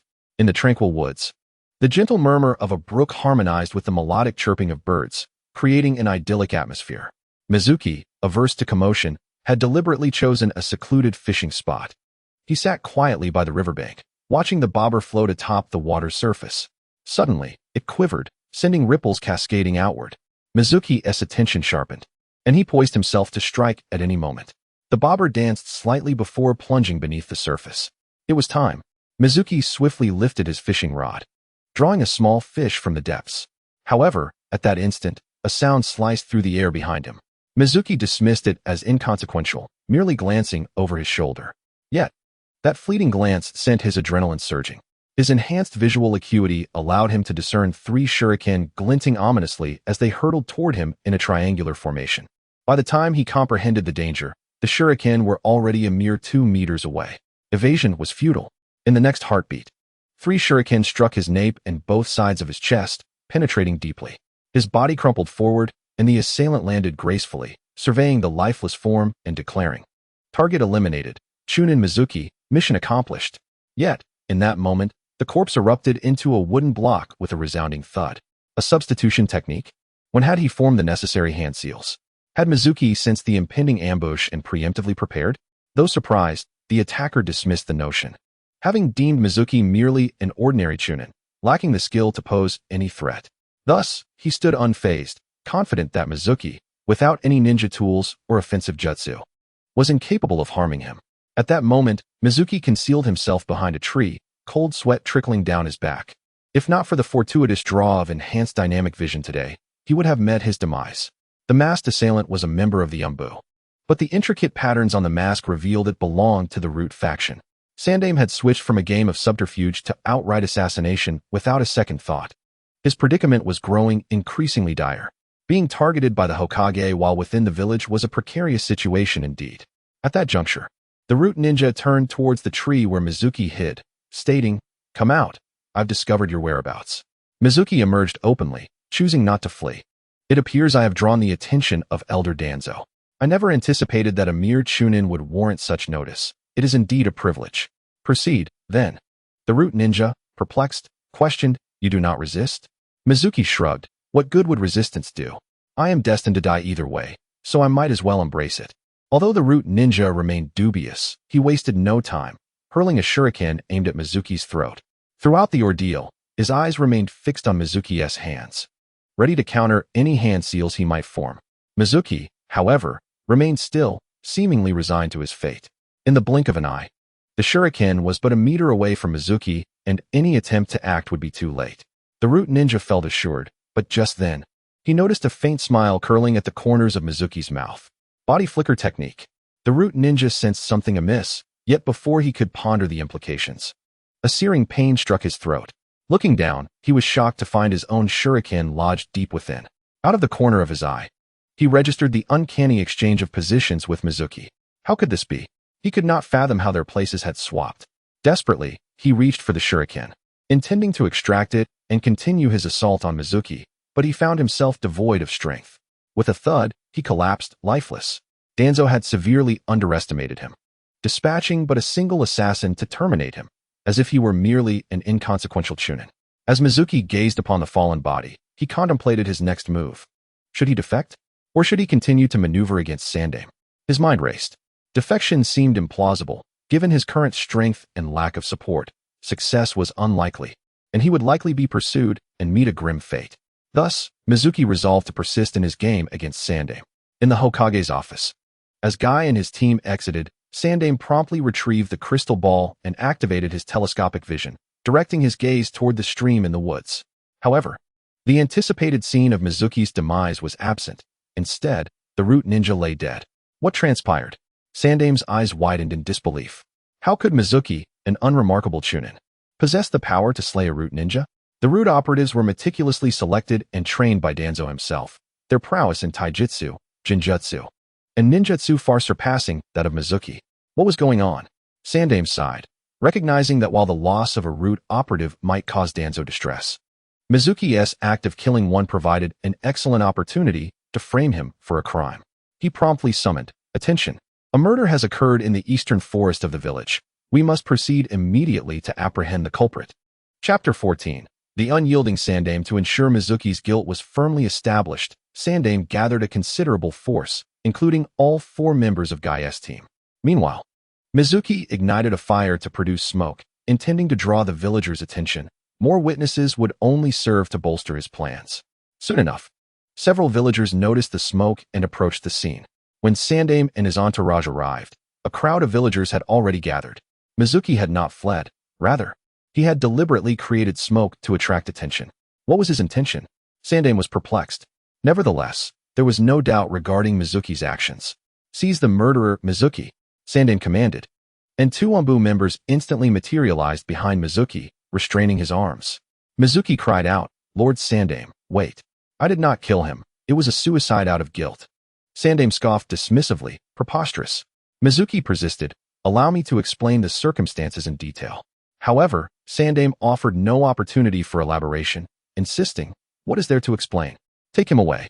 Mizuki raised his voice, "Lord Sandaime, I came here to fish and did not bring any ninja tools.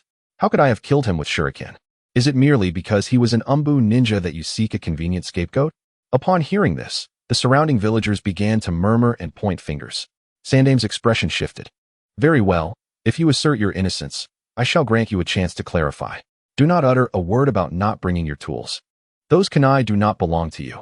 What if they were seized from him by you?" A cold smile crept across Mizuki's heart as he began to explain. I was fishing here when, just as I had a bite, I heard some commotion behind me. Without much thought, I immediately employed the body replacement technique. When I turned back, I found 3 kunai lodged in the wooden post I used for the substitution. See, they are right there. The Umbu operative then leapt down from the tree and lamented, I cannot believe I failed to ambush even a mere chunin. I am a disgrace. How can I face Lord Orochimaru again? With that, he plunged a kunai into his throat and took his own life. After finishing his grim tale, he looked at the 3rd Hokage and declared, I have never touched those kunai. You may verify my fingerprints. However, the 3rd Hokage did not believe a word Mizuki said. He was determined to convict him and execute him on the spot. Yet, as the villagers gazed upon the wooden post with the 3 kunai, speculation grew louder. The 3rd Hokage, mindful of maintaining his image as Hokage, realized he could not convict without evidence. Thus, he summoned medical ninjas to verify the fingerprints. Soon, the results were revealed. Lord Hokage, all 4 kunai bear only the fingerprints of the deceased. Mizuki's fingerprints are absent. Moreover, there are no signs of any tampering. Mizuki never touched the kunai. Upon hearing this, the villagers' gazes toward Mizuki shifted, their doubts vanishing. The corner of the 3rd Hokage's eye twitched. The evidence suggested that this was indeed a suicide, yet it defied all logic. Would a root ninja take their own life without reason? Mizuki only knew the body replacement technique and was utterly ignorant of Jinjutsu. Furthermore, even the Sharingan could not compel someone to commit suicide.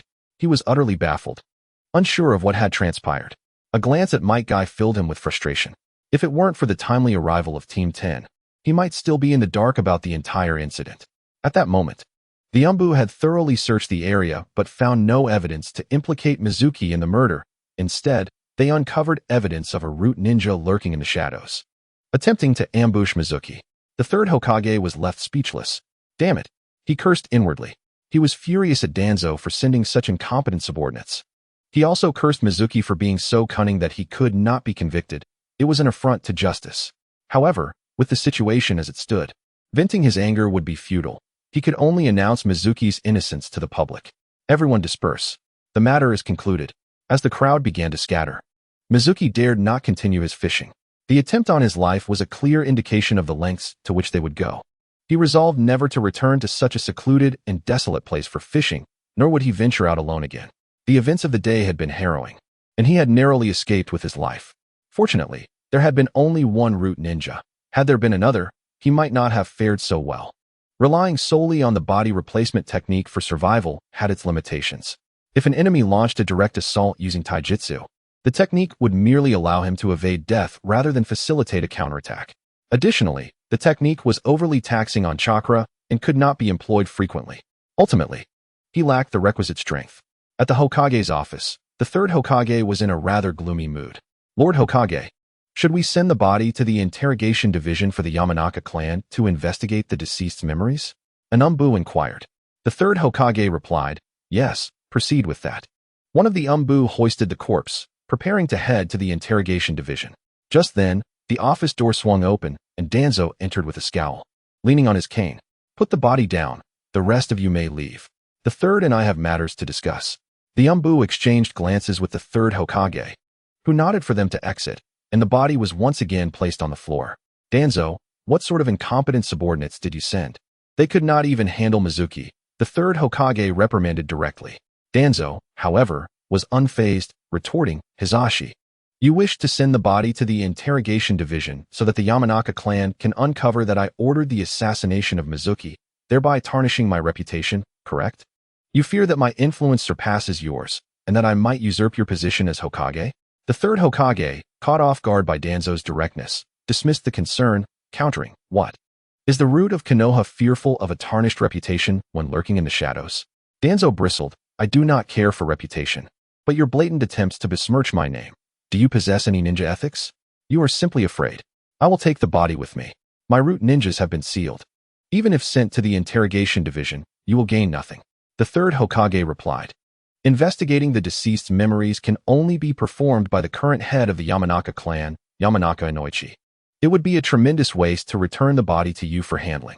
As Hokage, I command you to lift the seal and send it to the interrogation division. I need to know what transpired before his death. I wish to uncover what secrets Mizuki harbors. Danzo scoffed. To lift the seal and allow Inoichi to probe his memories would expose all of Root's secrets. In that case, the loyalty of the Yamanaka clan to you would surely diminish. The Inuzuka, Aburame, and Yamanaka clan's unity is paramount, should the Yamanaka clan turn against us. The other two clans would be affected as well. Are you not concerned that without their support, your position as Hokage would be unstable? There was merit to his argument. And the third Hokage frowned, contemplating the pros and cons while puffing on his pipe. Danzo continued, moreover, he is merely a chunin from a common background. What secrets could he possibly hold? I will send someone else, they will kill him, and then Inoichi can investigate, revealing all his secrets. The third Hokage sighed, putting down his pipe. Very well, we shall proceed as you suggest. Danzo replied confidently, rest assured, Mizuki will not survive beyond 3 days. The third Hokage shook his head. No, the villagers are already discussing today's events. If Mizuki were to be killed within 3 days, it would incite considerable unrest in the village. Furthermore, having experienced an assassination attempt, he will undoubtedly be on high alert, making it difficult to find an opportunity to isolate him. Instead, in a few days, once the villagers have forgotten today's events, I will arrange for him to leave the village. When he dies outside the village, it will cause no disturbance. Danzo had no objections to this plan. Thus, the following morning, Mizuki was summoned back to the Hokage's office. Mizuki, the Ninja Academy is on break. And you are loitering about fishing. As a ninja, this is unacceptable. Mizuki replied helplessly, but I have nothing else to do. The third Hokage responded, enough. As tools of the village, ninjas cannot be idle. From this day forth, you will be assigned tasks by the village. Besides, you still owe the village a debt of 100,000 ryo in compensation, which remains unpaid. You shall undertake missions to earn money. Mizuki cursed under his breath. That damned old man is relentless. He will not cease until my demise is secured. Yes, I will certainly give it my utmost effort, he replied dutifully. The third Hokage nodded. Good. Go to the mission hall and accept your assignments. From that day onward, Mizuki began to accept missions. The third Hokage was not overt in his machinations. Initially, the tasks assigned to Mizuki were all D-rank missions, such as weeding, chopping wood, and eliminating wild boars for the villagers. All simple tasks that did not require him to leave the village. What was infuriating was that the rewards for these missions never reached his hands, as they were withheld by the third Hokage to cover the debt of 100,000 ryo. Mizuki found himself toiling for the village in vain. All of this is inconsequential, for Shuei-mu is aware that the true storm lies ahead. Soon, half a month has passed, and the third Hokage has begun to take action. Shuei-mu received a new mission, one that stood in stark contrast to his previous tasks. It was a C-rank mission, requiring him to venture to the eastern border and eradicate the bandits residing in the mountains. The executor of this task would be none other than Shuei-mu himself. The bandits on that mountain were mere ordinary folk, devoid of any ninja presence. If he were cautious, he would face no significant issues. The mission offered a reward of 80,000 ryo. Departure was scheduled for the following morning, with the expectation of a swift return to the village. Upon accepting the task, a sense of urgency welled within Shuei-mu. It was evident that this mission was a trap, devised to lead him to his demise outside the village. As he exited the mission hall, he encountered Team 7, who had come to submit their own mission reports. Kakashi-senpai, along with Naruto, Sasuke, and Sakura, having not seen them for a few days, he noted their vibrant spirits. Naruto pouted, expressing, Master Shuei-mu, it's been dreadful. Every day has been filled with tedious tasks like weeding, catching cats, and babysitting. I'm utterly exhausted. Shuei-mu smiled and replied, I will be departing the village for a mission tomorrow, and it may be some time before I return. Tonight, I will treat you all to Ichiraku ramen. Would you like to join me? Chapter 15.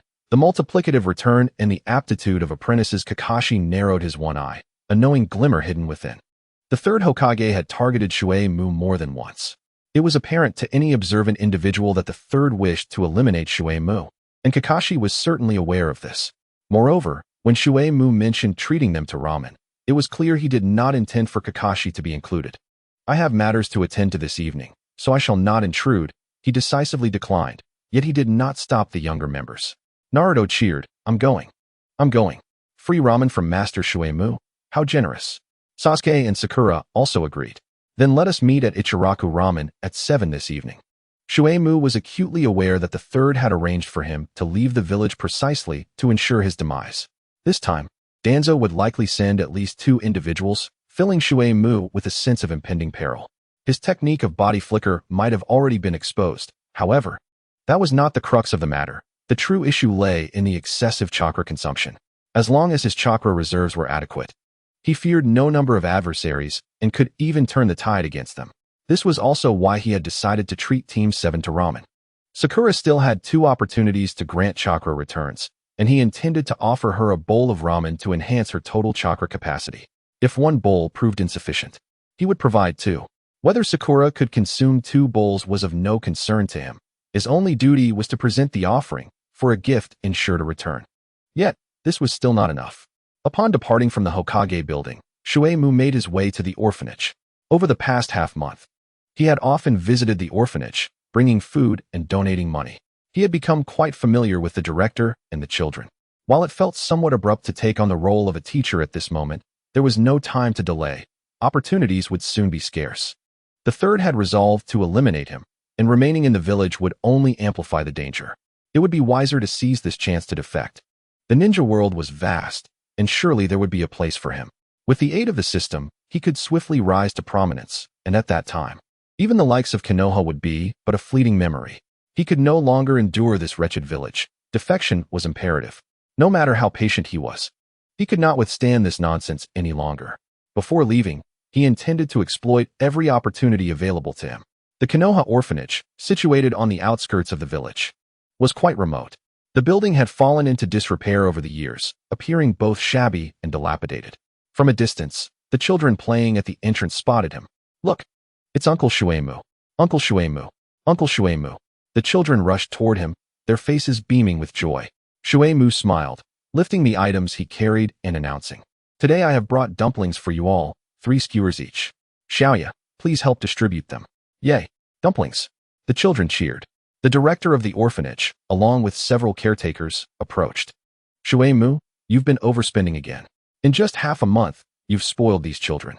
Earning money is no easy task. Please refrain from such extravagance in the future," the director chided.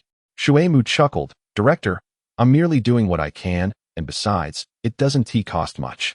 "Director, I have a matter to discuss with you," he said, his expression turning serious. Sensing the gravity of the situation, the director replied, "Speak your mind." Shuemu stated plainly, "I wish to take them on as my apprentices and teach them the methods of chakra refinement and the basic 3-body techniques." Given their status as orphans, they were often vulnerable to bullying. Possessing some ninjutsu would afford them a measure of self-defense. The director shook his head. "It's futile. The village head has already sent someone to assess their abilities. Those with potential have been sent to the ninja academy. Those remaining here possess little talent. Even if they were to train, they would never become ninjas, not even the weakest genin." Shuemu responded with a smile, "I do not expect them to become ninjas. I merely wish for them to have some means of self-defense, to avoid being bullied by ordinary folk." Seeing Shuemu's determination, the director sighed and conceded, "Very well. Do as you wish." With a smile, Shuemu gathered the children together. A total of 24 were taken as apprentices, granting him 72 opportunities for chakra returns. "Children, today I will teach you the method of chakra refinement. Once you master it, you will be able to refine chakra, and with diligent practice, you may even become ninjas one day.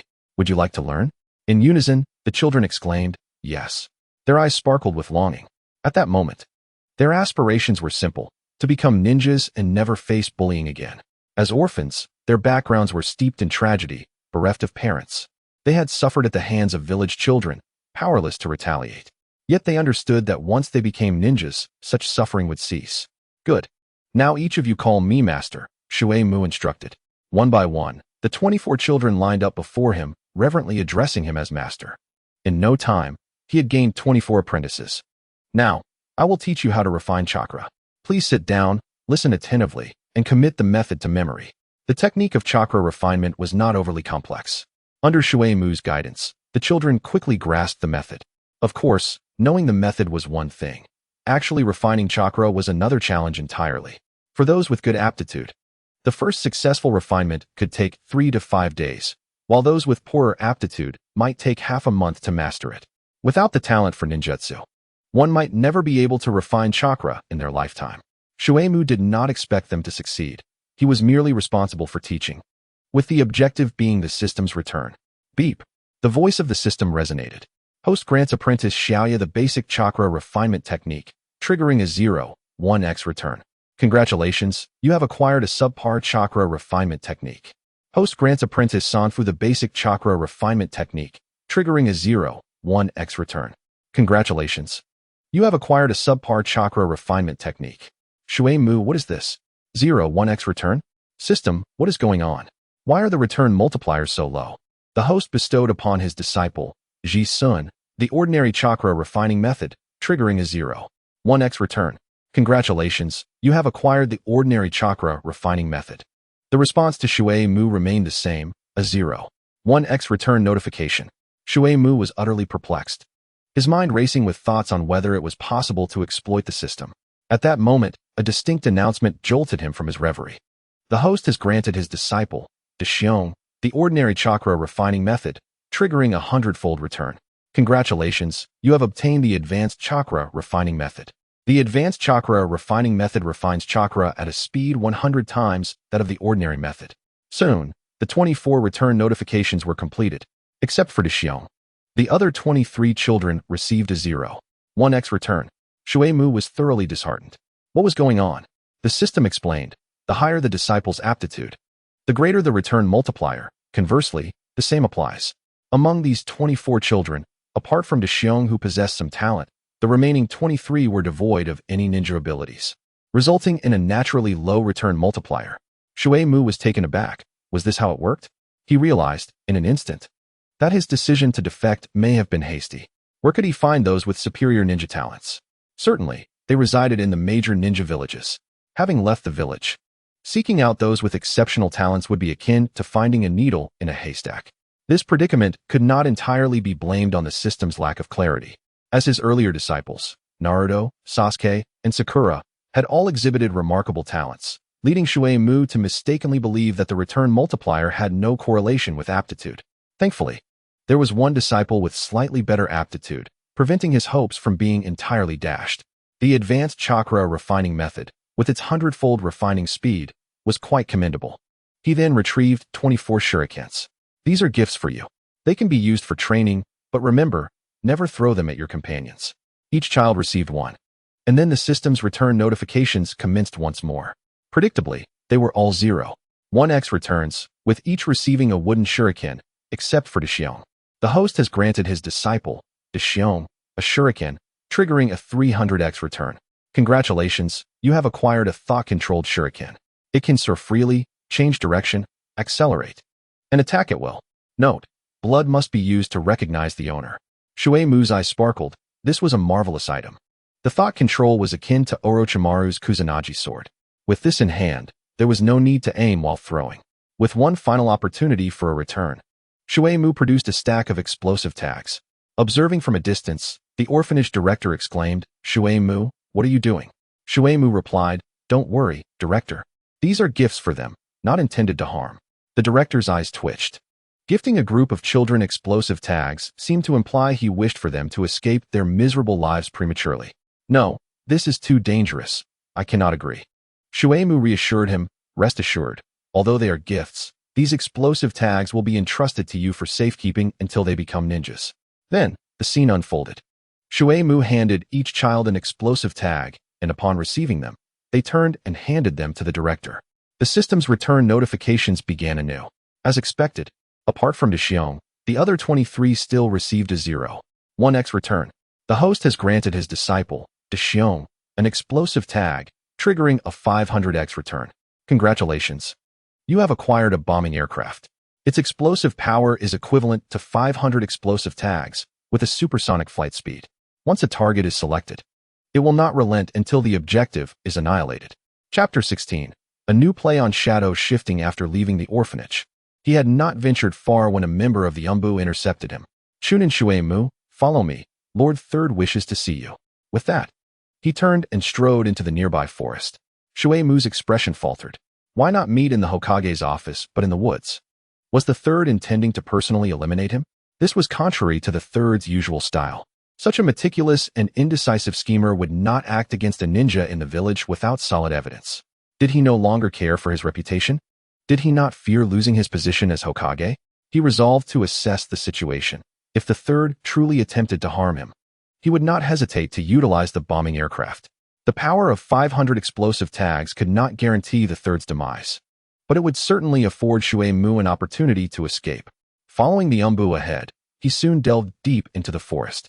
Shui Mu remained vigilant, attuned to his surroundings.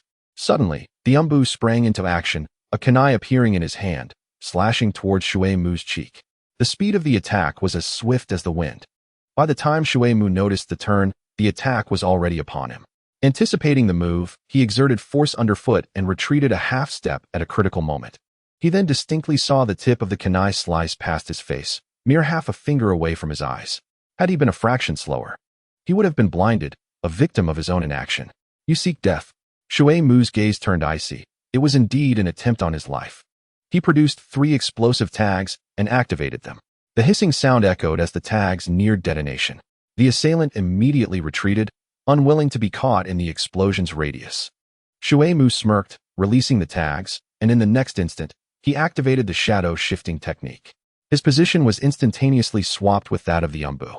A thunderous explosion followed, the 3 explosive tags detonating simultaneously, leaving the Umbu no time to react, obliterating him beyond recognition. The shadow shifting technique could also be employed for offensive maneuvers. The outcome exceeded expectations. The combination of shadow shifting with explosive tags proved to be a tactic worth employing. Shui Mu smiled. However, as he gazed upon the lifeless body, his brow furrowed. There was no blood. Was it another instance of the soul-reaping technique? Shui Mu narrowed his eyes, feeling a surge of irritation. He bore no grudge against Kabuto. Why was he targeted? Clap, clap, clap. The sound of applause emerged from the nearby thicket, followed by another masked Umbu stepping forward. Who are you? Why do you wish to kill me? Shui Mu demanded. Who I am is inconsequential. You only need to know that I am a subordinate of Lord Orochimaru, one of the legendary Sannin. As for my attack on you, it was merely to assess your worth and see if you are qualified to serve under Lord Orochimaru. Since you survived and demonstrated such practical teleportation ninjutsu, it indicates your value is sufficient for Lord Orochimaru's use. Shui Mu remained silent, coldly regarding the figure before him. He refrained from attacking. As from the assailant's form and voice, Shui Mu deduced that he was not Kabuto. It was likely another corpse controlled by Kabuto. Even if he were to kill it again, it would merely waste chakra. He remained attentive to the subtle movements around him, seeking the true body of Kabuto. The third wishes to eliminate you swiftly, and you are well aware that this time he dispatched you on a mission to ensure your demise. You have no sanctuary left in Konoha. Before you lies but one path, defection. Lord Orochimaru, who appreciates talents such as yourself, will embrace you without reservation. He will grant you everything you desire, even immortality. As long as you pledge your loyalty to Lord Orochimaru, there will be someone to assist you during your defection, thwarting the pursuit of Konoha's forces and ensuring your escape. What do you think of this proposal? Shui Mu, it sounds quite tempting. However, I am fond of basking in the sun, not confined to the dark and damp depths. Suddenly, 3 explosive tags were ignited simultaneously, and Shui Mu's eyes fixed upon a tree 70 meters away. There, concealed within the foliage, Yakushi Kabuto's expression shifted dramatically as he raised his hand to form a seal. He intended to use the substitution technique. Yet, Shui Mu would not grant him his wish. Before Kabuto could complete even a single seal, he was already ensnared by the body flicker technique, finding himself exchanged in position with Shui Mu. Shui Mu landed safely among the trees, while Kabuto faced the imminent explosion of the 3 explosive tags. How infuriating! What sort of hellish ninjutsu is this, effective from such a distance? Moreover, it struck without warning. I barely had time to react before I was swapped with him. Kabuto, concealed beneath his cloak, bore a grim countenance. There was no time for the substitution technique. It seemed he would have to resort to this move. Ninjutsu, in healing destruction. As the technique activated, the explosive tags detonated. A blinding light accompanied by a deafening explosion sent Kabuto's body hurtling away as if it were rags. "Ha, you foolish creature, daring to provoke me. You will not escape unscathed," Shui Mu sneered. Yet, in the next moment, he witnessed Kabuto, having been blasted away, rise immediately upon hitting the ground and swiftly flee deeper into the forest, vanishing after a few leaps as if he had sustained no injury at all. He survived. What a pity. Kabuto commands medical ninjutsu second only to Tsunade and possesses his own A-rank technique, in healing destruction, which allows him to heal before sustaining injuries and boasts remarkable recovery capabilities. even during the reunion of the three legendary ninjas. He was struck directly in the abdomen by Naruto's Rasengan yet remained largely unharmed, thanks to healing destruction. It is no surprise that Orochimaru's subordinates possess such strong life-preserving abilities. Unfortunately, the distance was too great. I lacked sufficient chakra to use the body flicker technique again. Otherwise, I would have surely obliterated him. After repelling Kabuto, Shueisha quickly fled. The two explosions had certainly attracted attention. Not long after Shueisha's departure, nearby ninjas arrived, followed closely by members of the Umbu. The scene revealed two Umbu corpses, and upon investigation, it was determined that they had been dead for some time, their bodies manipulated by the impure world reincarnation technique. Upon learning of this, the third Hokage did not suspect Shueisha. He stood by the window, pipe in mouth, gazing down at the bustling streets of Konoha, his brow deeply furrowed. Orochimaru, what are you truly plotting? Meanwhile, Shueisha had returned home. The sun had set, and darkness enveloped the sky. He refrained from turning on the lights and even drew the curtains, plunging the room into complete darkness. He then opened his wardrobe, gazing at 3 black leather cases filled with money. Given that he did not know when he would return from the village, leaving this money at home felt insecure. Should the third discover it, he would certainly exploit the situation.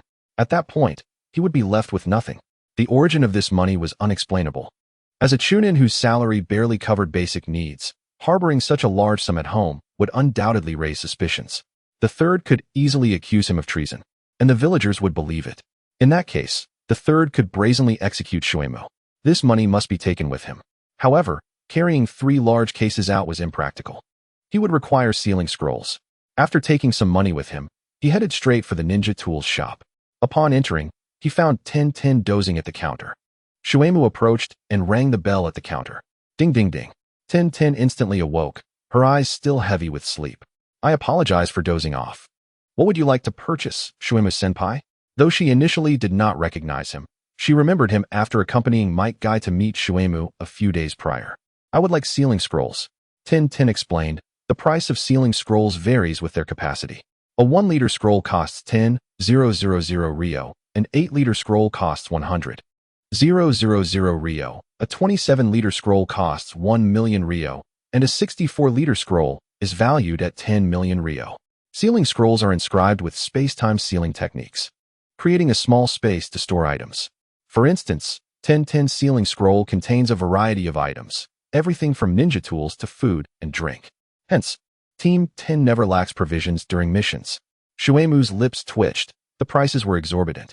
Primarily, the total volume of the 3 boxes of money at home undoubtedly exceeded 27 liters. To transport all that money, he would require at least a 64-liter sealing scroll, which costs 10 million Ryo. He did not have that much money on hand, nor could he dare to carry such a sum. If he were to boldly produce 10 million Ryo to buy a sealing scroll, the third would undoubtedly arrive within 3 minutes, along with a search of his home for the money. An unexplained large fortune would lead the third to announce to the villagers that Shueisha was treasonous, having profited 100 million Ryo. A death sentence. I'll take 3 1-liter scrolls, then. There was no choice. He could not afford the expensive ones and had to settle for the cheaper option. A smaller capacity would suffice, as he would soon meet Sakura.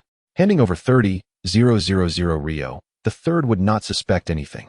As 7 o'clock approached, Shueisha arrived at Ichiraku Ramen, only to find Naruto had already arrived. Shueisha-sensei, let's go in. I'm starving. Naruto urged eagerly. Shueisha smiled. What's the rush? Let us wait for Sasuke and Sakura. Look, they're coming. As the 4 gathered, Shueisha promptly produced the 3 sealing scrolls. Here, this is a gift for each of you. They all have a capacity of 1 liter. While they cannot hold much, they are useful. Though Naruto was typically carefree, his recent experiences had broadened his horizons, and he understood the value of such scrolls, so he hesitated to take one immediately.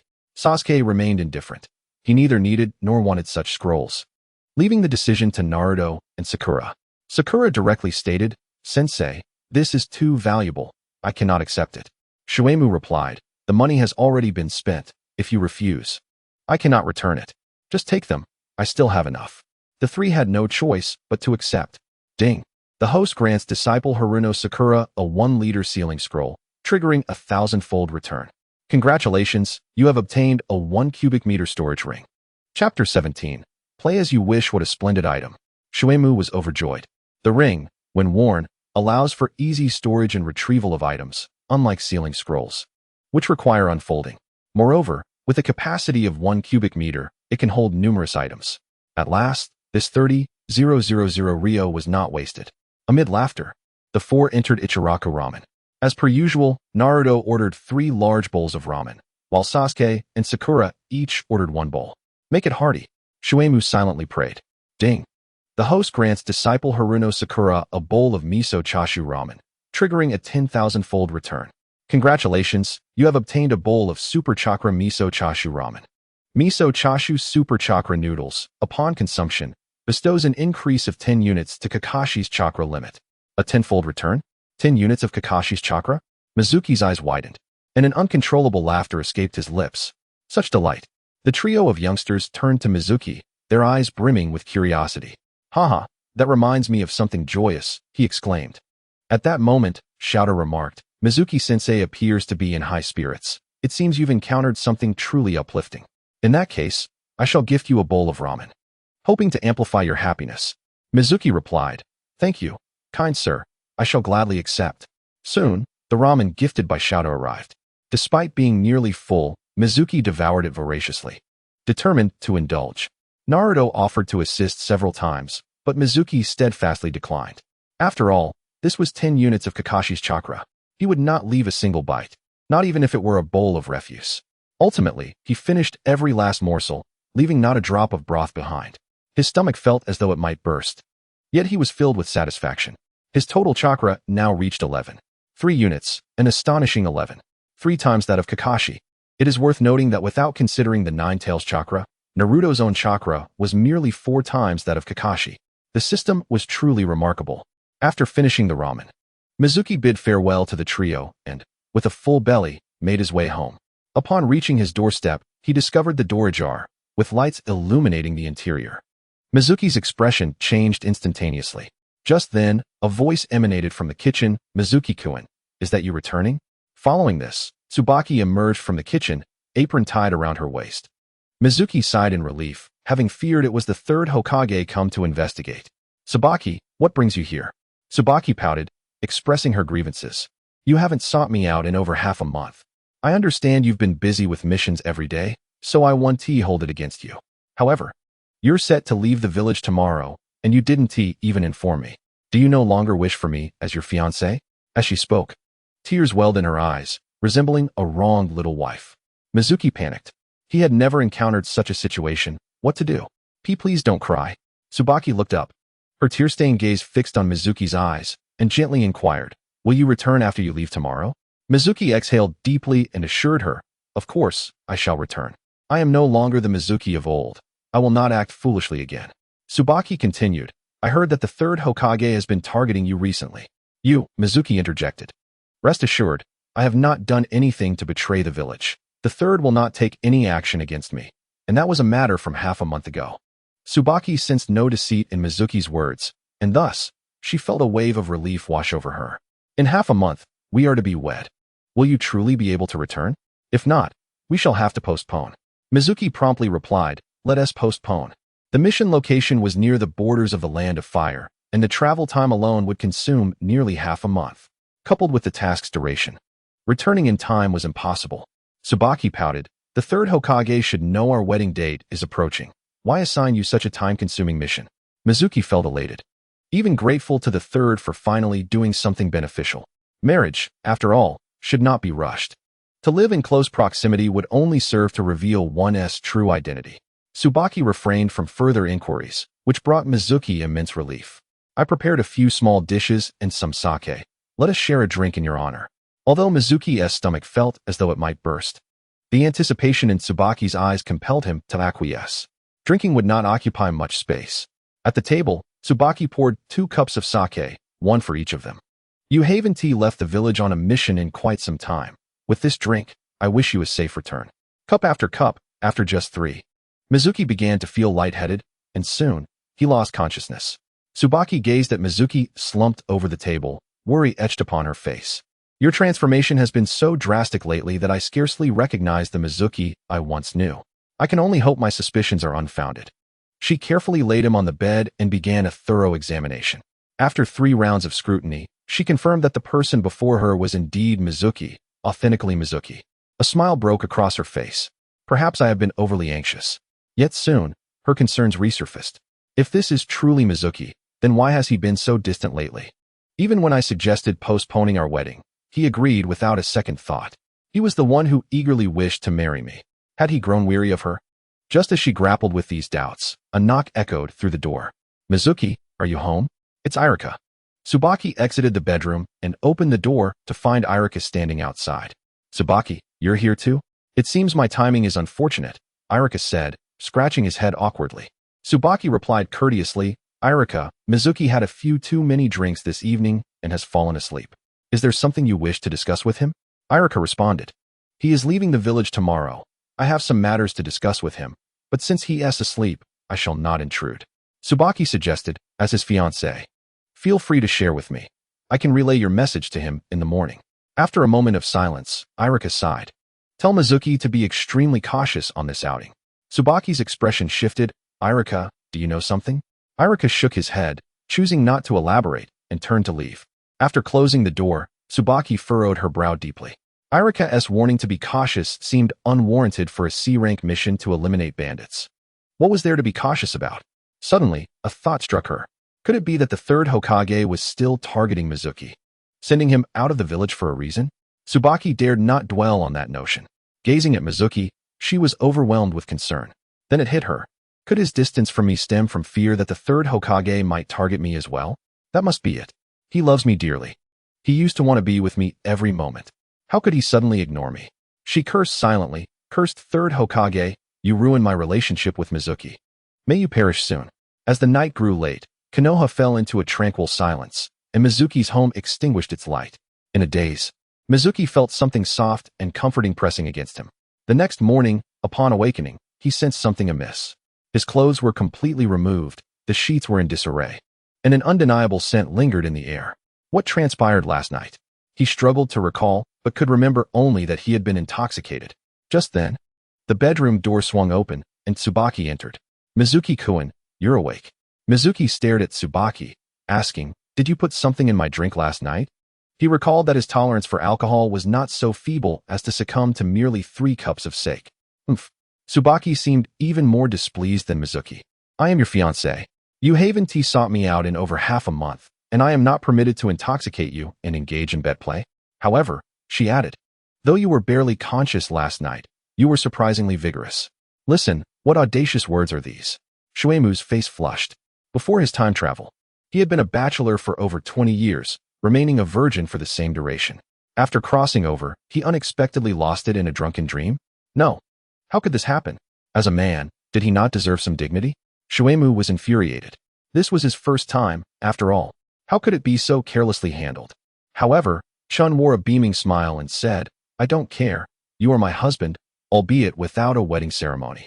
Since you are my husband, your body belongs to me, and I shall play with it as I wish. Shuemu was utterly speechless. Who told you not to touch me for more than half a month? It's all your fault. All right, breakfast is ready, so get up, Chun said, leaving the bedroom and closing the door, denying Shuemu the chance to continue speaking. Soon, at the dining table, Shuemu hung his head, feeling dejected. Can this mission be cancelled? Chun suddenly asked, her eyes filled with concern. Shuemu shook his head, remaining silent.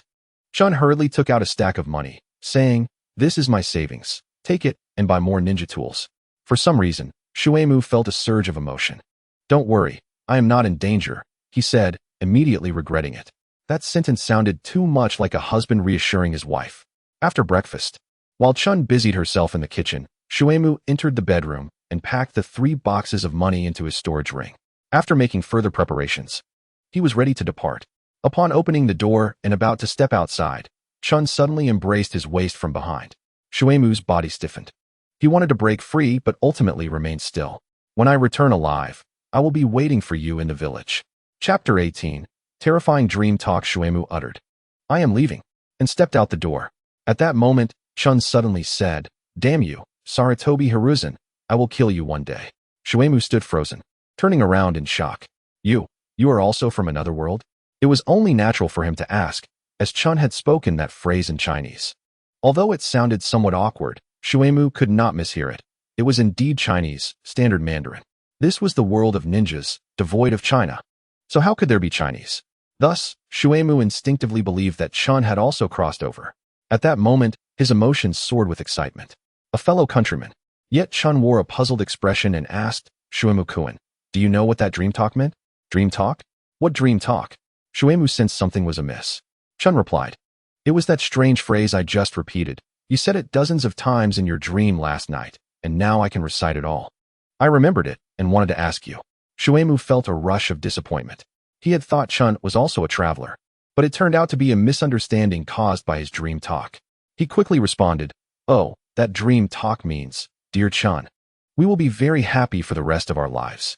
Last night, I dreamt that we got married and had several babies, living carefree and joyfully every day. Chun's face lit up with delight. Really? That's wonderful.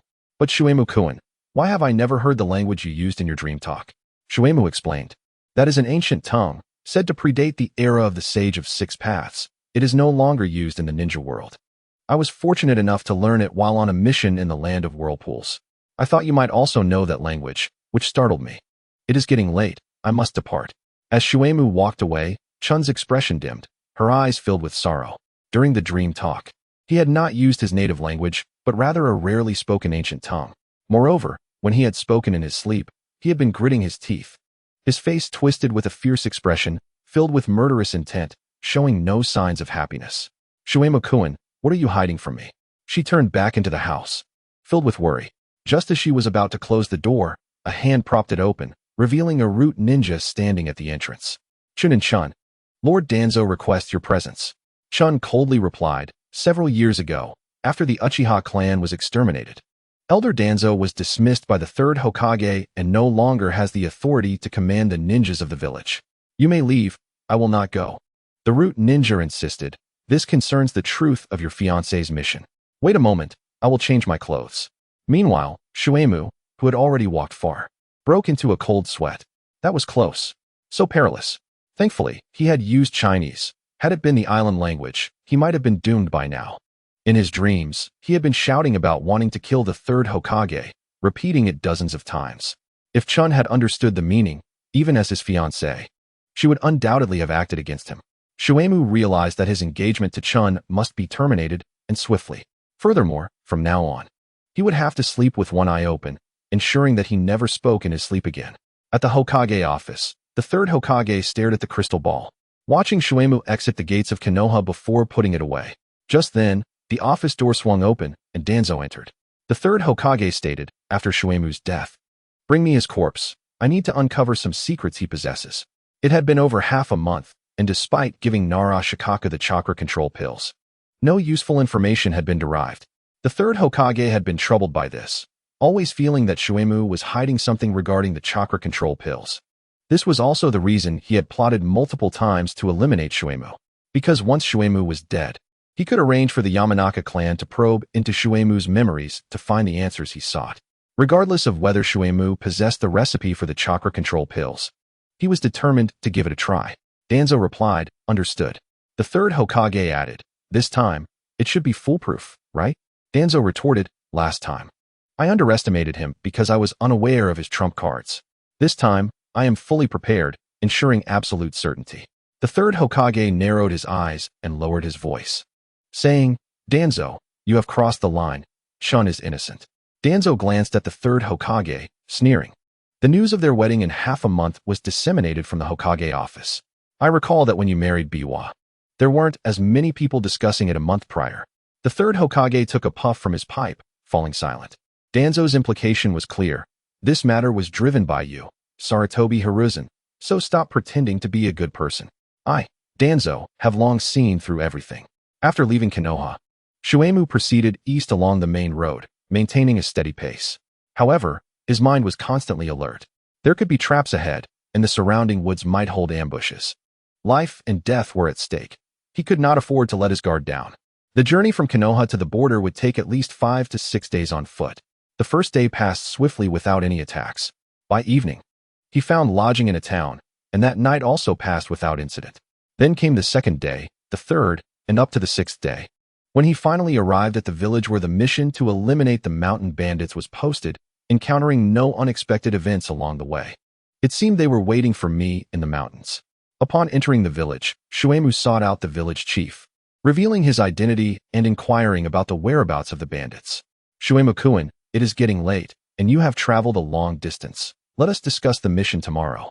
The village has prepared exquisite wine and delectable dishes for you to enjoy a sumptuous meal, ensuring a restful night's sleep to rejuvenate your spirit, which will be advantageous for tomorrow's ascent. The village chief is exceedingly courteous.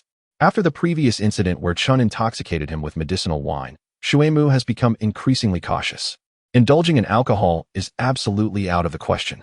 There is no need for such formality. The village chief directly informs me of the bandits' situation, and I intend to eradicate them tonight.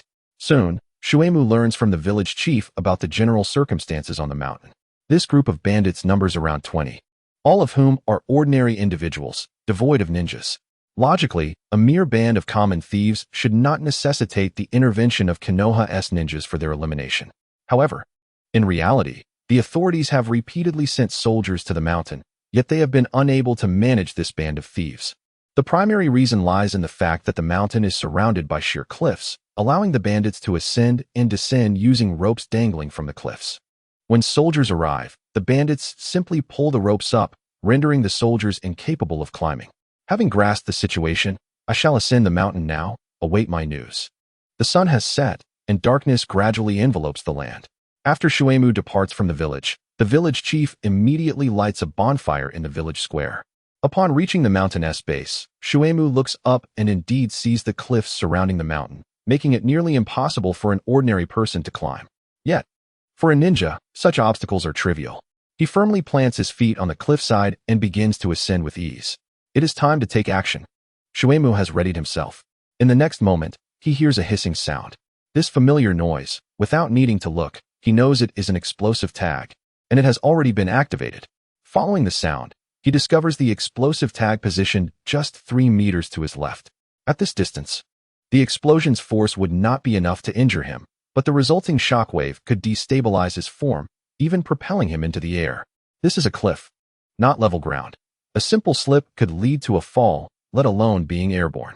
Shuemu quickly turns his head, searching for a target for his body flicker technique. However, before he can locate one, he hears a loud bang as the explosive tag detonates. The powerful shockwave immediately sends Shuemu's body hurtling away, his feet losing their grip on the cliff. With a drop of over 100 meters to the ground, should he fall, it would undoubtedly result in catastrophic injuries and a certain death. Of course, this is the case for an ordinary person. Shuemu reacts swiftly. Chakra surges from the soles of his feet, generating a strong wind that propels him back toward the cliff, and he securely grasps a protruding rock. After more than half a month of practice, while the empty step technique is not yet second nature to him, executing it in a moment of emergency is certainly within his capabilities. Once again on the cliff, Shuemu becomes even more cautious. His eyes scan the surroundings, checking for any additional explosive tags. Just then, 2 hands emerge from the rocky surface, seizing his ankles. Earth-style, heart decapitation technique. With a soft command, Shuemu is pulled into the rock, leaving only his head exposed. A masked root ninja emerges from the cliffside. You have been rendered immobile. You cannot even form hand seals. According to Lord Danzo's orders, you may die. The enemy, wielding a kunai, lunges toward Shuemu's throat. Shuemu smiles and says, "It seems Lord Danzo is still unaware of how that previous root ninja perished. The body flicker technique, it appears, remains undisclosed." Chapter 19. Heart Transfer Puppet Seal Technique. As the kunai approaches his throat, a glimmer of brilliance flashes in Shuemu's eyes. In the next instant, he employs the body flicker technique. The two swap positions in an instant. Shuemu stands firmly on the cliff while the root ninja finds himself ensnared within the rock. Impossible. The root ninja, bewildered, fails to comprehend what has transpired. Just moments ago, the kunai was poised to pierce Shuemu's neck. Yet he suddenly realizes that the one under the heart decapitation technique is none other than himself. Illusion? He immediately channels chakra to disrupt the illusion, hoping to break free. However, he soon discovers that despite mobilizing his chakra, the illusion remains intact. This is not an illusion. He has indeed fallen victim to the heart decapitation technique. But as Shuemu prepared to strike, their positions exchanged. The root ninja is struck with astonishment. It is a space ninjutsu that requires no hand seals. Could it be a bloodline limit? In that moment, he comprehends how the root companion dispatched by Lord Danzo to assassinate Shuimu met his demise. The notion of suicide was merely a facade. That old fool Danzo, even without understanding my abilities, sends another to attempt my assassination. It is merely a delivery of a head. With a cold chuckle, Shuimu retrieves an explosive tag. The root ninja, ensnared by his own heart decapitation technique and trapped within the rock, is immobilized, unable to execute hand seals. This individual excels in earth style. He used the earth style, rock concealment technique to hide within the rock and ambush Shuimu. However, now, he cannot form seals, cannot use the rock concealment technique, and is unable to shift within the rock. Shuimu affixes the explosive tag to the ninja's forehead and swiftly moves several meters to the side. Boom. The explosive tag detonates. A scream reverberates as the cliff shakes violently. Soon, the commotion subsides, and Shuimu gazes at the explosion site, exclaiming softly, "Was the body reduced to ash?" No. Surely one explosive tag does not possess such destructive power. It seems that the previous encounter was merely a shadow clone. Shuimu heightens his vigilance. The adversary who has come this time appears to be no easy foe. Just then, a soft command resounds from above, "Earth style, split earth palm." In the next moment, the cliff fractures, and a cascade of rocks begins to plummet toward Shuimu. This place is already a precipice, with a multitude of boulders descending. Shuimu finds no place to evade. As countless stones threaten to crush him, Shuimu remains composed, casting his gaze upward. However, as night deepens, visibility wanes, and he cannot discern the enemy's location. Without a clear sight of the foe, he cannot execute his plan of using the body flicker technique for both self-preservation and counterattack, forcing him to focus on the falling rocks instead. His extraordinary dynamic vision allows him to identify a suitable falling stone in an instant. Once again employing the body flicker technique, Shuimu switches places with the chosen boulder, propelling himself upward by several dozen meters, bypassing the cascade of rocks to reach a secure position. He looks up but still cannot see the enemy's figure. The body flicker technique has been exposed. The adversary is too afraid to reveal themselves, choosing instead to attack from the shadows. The cliffside is perilous, with the enemy holding the high ground, a disadvantage for him. No longer hesitating, Shuimu flips his hand, producing a shuriken at his fingertips, which he then hurls upward. He intends to use this shuriken as a springboard to rapidly ascend to the top of the cliff and escape his current predicament. However, the enemy seems to have anticipated Shuimu's intention. A shuriken bursts forth from the darkness, colliding with Shuimu's shuriken and sending it flying. Oomph! Shuimu scoffs, retrieving another shuriken to throw. The shuriken flies for 20 to 30 meters, only to be met by another shuriken from above, knocking it off course. Yet this time, the incoming shuriken is not an ordinary one, but rather a thought-controlled shuriken returned by the system. As Shuimu's thoughts stirred, the shuriken that had been knocked away immediately altered its trajectory, soaring upwards once more. Was he still a puppet master? A gasp echoed from above the cliff. It is well known that to control a shuriken's direction at will, one must either utilize the collision technique from the Uchiha clan's throwing art or manipulate it through chakra strings like a puppet master. Sasuke's shuriken manipulation was merely a simple wire control, lacking the finesse for arbitrary direction changes. At this moment, Shuimu was mistakenly perceived as a puppet master. With a mere thought, he directed the shuriken to its limit of visibility. In an instant, he executed a body switch, trading places with the shuriken. Looking upwards, he found he was less than 50 meters from the top of the cliff.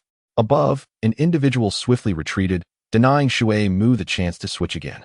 A hissing sound erupted beneath him, and upon glancing down, he was alarmed to see that the area within a 10-meter radius was plastered with explosive tags, no less than 50 in total. Simultaneously, two hands emerged from the rocks below. Reaching for his ankles, Shuimu had anticipated this maneuver. He leaped away from the cliff, swiftly distancing himself from the explosion's epicenter while simultaneously hurling another shuriken upwards. The ground shook, and a cacophony of explosions reverberated in his ears. Debris flew in all directions, striking Shuimu and causing him to grit his teeth in pain. By now, the shuriken had ascended over 10 meters, and he quickly employed the body switch technique again, successfully evading the blast radius. His feet landed back on the cliff, and he sprinted upward with fervor. He had endured enough. In the battle upon the cliff, he was powerless to retaliate. He had to ascend and strike back. As he narrowly escaped yet another disaster, those above refrained from further interference. Finally, Shuimu reached the summit of the cliff, stepping onto solid ground. The moment he arrived, he scanned the surroundings, finding no one, but directly ahead stood a wooden figure. No, it was not an ordinary wooden figure. It was a wooden puppet. This puppet was crudely crafted, with squinting eyes and a talisman affixed to its forehead inscribed with a spell. Upon a fleeting glance, Shuei-mu instantly recognized the peril and attempted to avert his gaze. However, it was already too late. The spell inscribed on the puppet's forehead dissipated, and Shuei-mu felt a tightening in his mind before the world went dark. When he opened his eyes again, he beheld his own body. This was the heart transference puppet sealing technique, a grave oversight. Yamashiro Kaze, a ninja of the Yamashiro clan, had joined the roots under Danzo, serving as one of his most trusted subordinates. Before the Fourth Great Ninja War, during the Five Kage Summit in the Land of Iron, Danzo had attended as the fifth Hokage, accompanied by only 2 followers, Yamashiro Kaze and Yamanaka Torian. The fact that they were regarded as Danzo's right and left arms spoke volumes of their strength, particularly their secret arts, which, if wielded effectively, could unleash devastating power. Shuei-mu never anticipated that Danzo would send such an expert to eliminate him. The heart transference puppet sealing technique was unique to Yamashiro Kaze, employing puppets to execute the heart transference technique, transferring and sealing the enemy's consciousness within the puppet. At this moment, Shuei-mu's consciousness was sealed within the wooden puppet, unable to move or speak, even unable to sense chakra.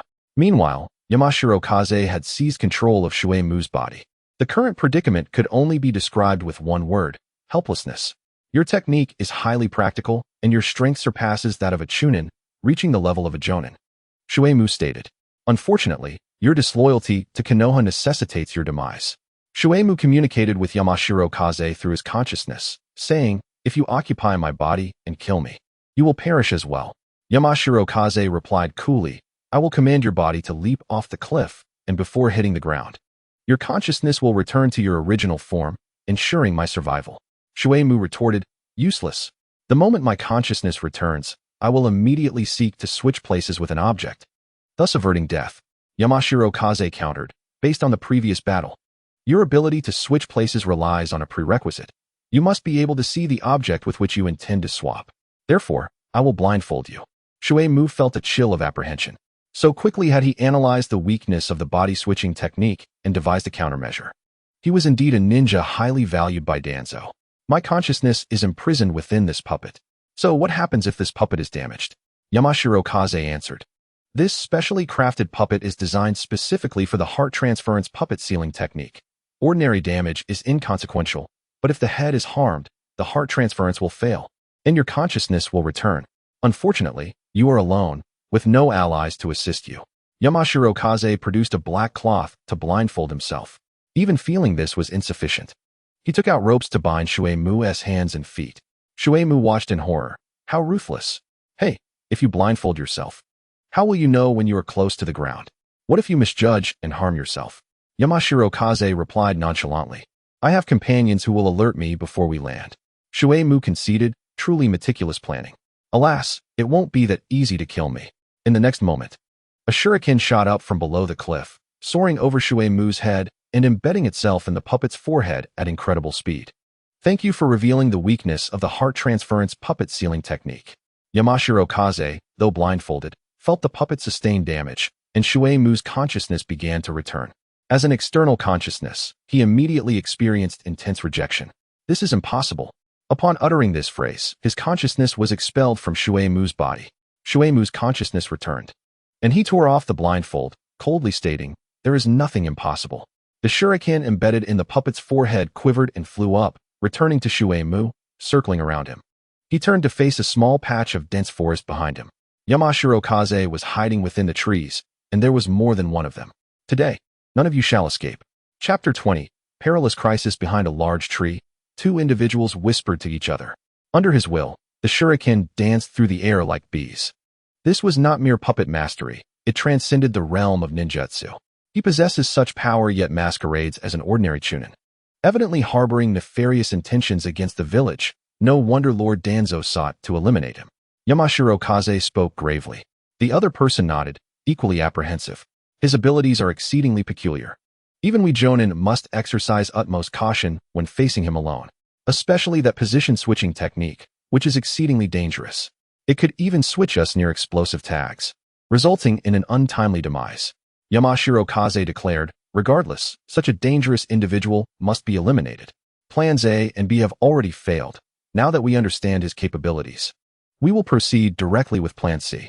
The commotion will be significant, but we cannot afford to be overly concerned. Jin, be prepared and coordinate with Asuka. We will surely dispatch Shueimu. The root ninja named Jin nodded, raising his hands in preparation for hand signs. Outside the forest, Shueimu remained vigilant, when suddenly, a figure emerged from the ground less than 10 meters ahead, none other than the Earth-style root ninja. Suddenly appearing before my eyes, is it yet another shadow clone? The shuriken flew like an arrow released from a bow, aimed directly at the opponent. The root ninja dodged swiftly, simultaneously forming hand seals. Earth release, falling clay. A black anomalous space emerged above the position of Mizuki, and a deluge of clay cascaded downwards. Humph, is that all? Mizuki scoffed, preparing to employ the body replacement technique. However, at that moment, a blinding beam of light shot through the forest, piercing directly into Mizuki's eyes. The brightness of the night was overwhelmingly harsh, and the dazzling effect rendered Mizuki instantly blind. What the hell? A bright flashlight! Mizuki exclaimed, astonished. Can it really be used like this? With his vision obscured, the body replacement technique was rendered useless. In the next instant, he was buried beneath tons of clay. Immediately thereafter, a root ninja named Jin emerged from behind a tree, swiftly forming hand seals. Fire release, flame of creation. A raging inferno erupted around the clay mound, its flames so fierce they could be seen from dozens of miles away. The villagers at the foot of the mountain rejoiced, believing that the ninja were utilizing their jutsu to eliminate the bandits in the mountains. The fire raged for a full 5 minutes, the terrifying heat completely drying out the clay. Yamazuki emerged from the forest, stating, with such high temperatures, coupled with the lack of oxygen, there is no doubt he has perished. Jin and Asuka nodded in agreement. Yamazuki continued, let us retrieve his body and bring it back to Lord Danzo. Asuka approached the clay mound, placing a hand on the dry earth. As the soil crumbled away, instead of the anticipated corpse, 4 triangular, smooth stone walls emerged, forming a pyramid-like stone structure. Fall back. He is not dead, Yamazuki shouted. In the next moment, the stone walls collapsed outward. Asuka retreated swiftly, but just then, a sound sliced through the air, the whistling of a projectile.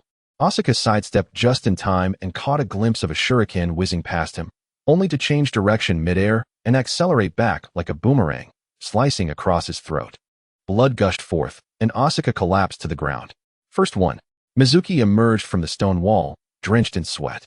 He had narrowly escaped being scorched alive in the inferno that raged outside for 5 minutes. Thankfully, he had acted cleverly. Employing earth release, stone mirror wall at the moment the clay fell, creating a thick barrier that shielded him from most of the heat, sparing him from death. He had been careless, initially mistaking it for a shadow clone, thus hesitating to kill. It appeared he could not afford to be frugal with his chakra. Asuka was dead, leaving only Yamazuki and Jin.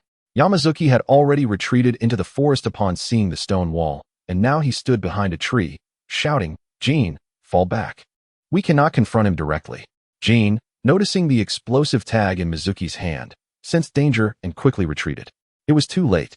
Mizuki activated the explosive tag, the hissing sound resonating clearly in the night. The next moment, he tossed the tag lightly, activating the body replacement technique to switch places with Jin. Boom. The explosive sound was deafening, sending Jin flying. His right leg was severed at the knee, and his abdomen was ruptured, intestines spilling out.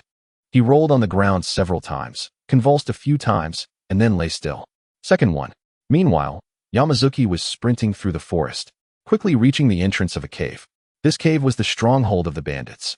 However, the bandits inside had already been dealt with, their bodies disposed of. Yamazuki dashed into the cave, and not far in, he spotted a woman collapsed on the ground. It was Mizuki's fiancée, Tsubaki. Plans A, B, and C had all failed, leaving only Plan D. He propped Tsubaki against the wall, then sat down in front of her, raising his hands. Ninjutsu, mind transfer technique. Casting the mind transfer technique on an unconscious person was foolproof.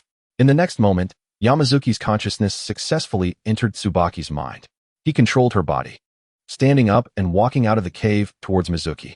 Soon, the two encountered each other in the forest. Tsubaki, what are you doing here? Mizuki was taken aback, but he quickly realized it was likely a transformation technique. Mizuki-kun, I finally found you. We must hurry, there are 3 root ninjas here, and they are out to kill you. She rushed forward, reaching for Mizuki's hand. Mizuki let out a cold laugh. A mere trick. Do you think you can deceive me? With a swift kick, the unsuspecting Tsubaki was sent sprawling to the ground, groaning and spewing blood. Mizuki's eyes widened in shock. You truly are Tsubaki?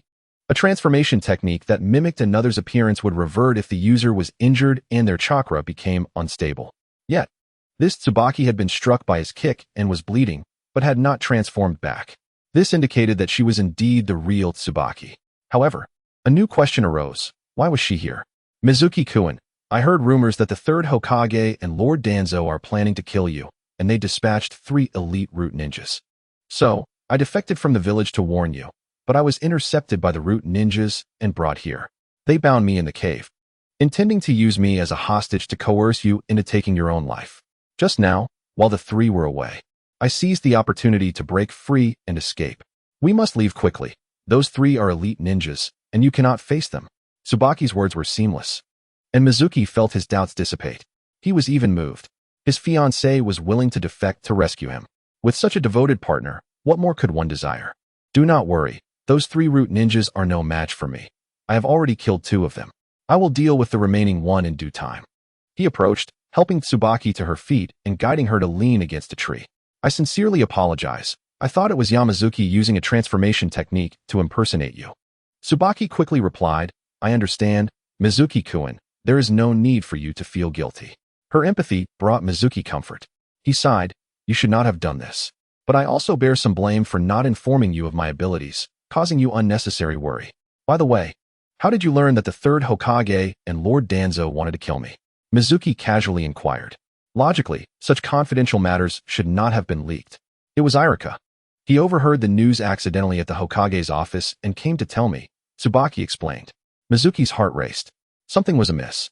Irika, with his lackluster strength, could not have overheard a conversation between the third Hokage and Danzo amidst the Yinbyu presence in the Hokage's office.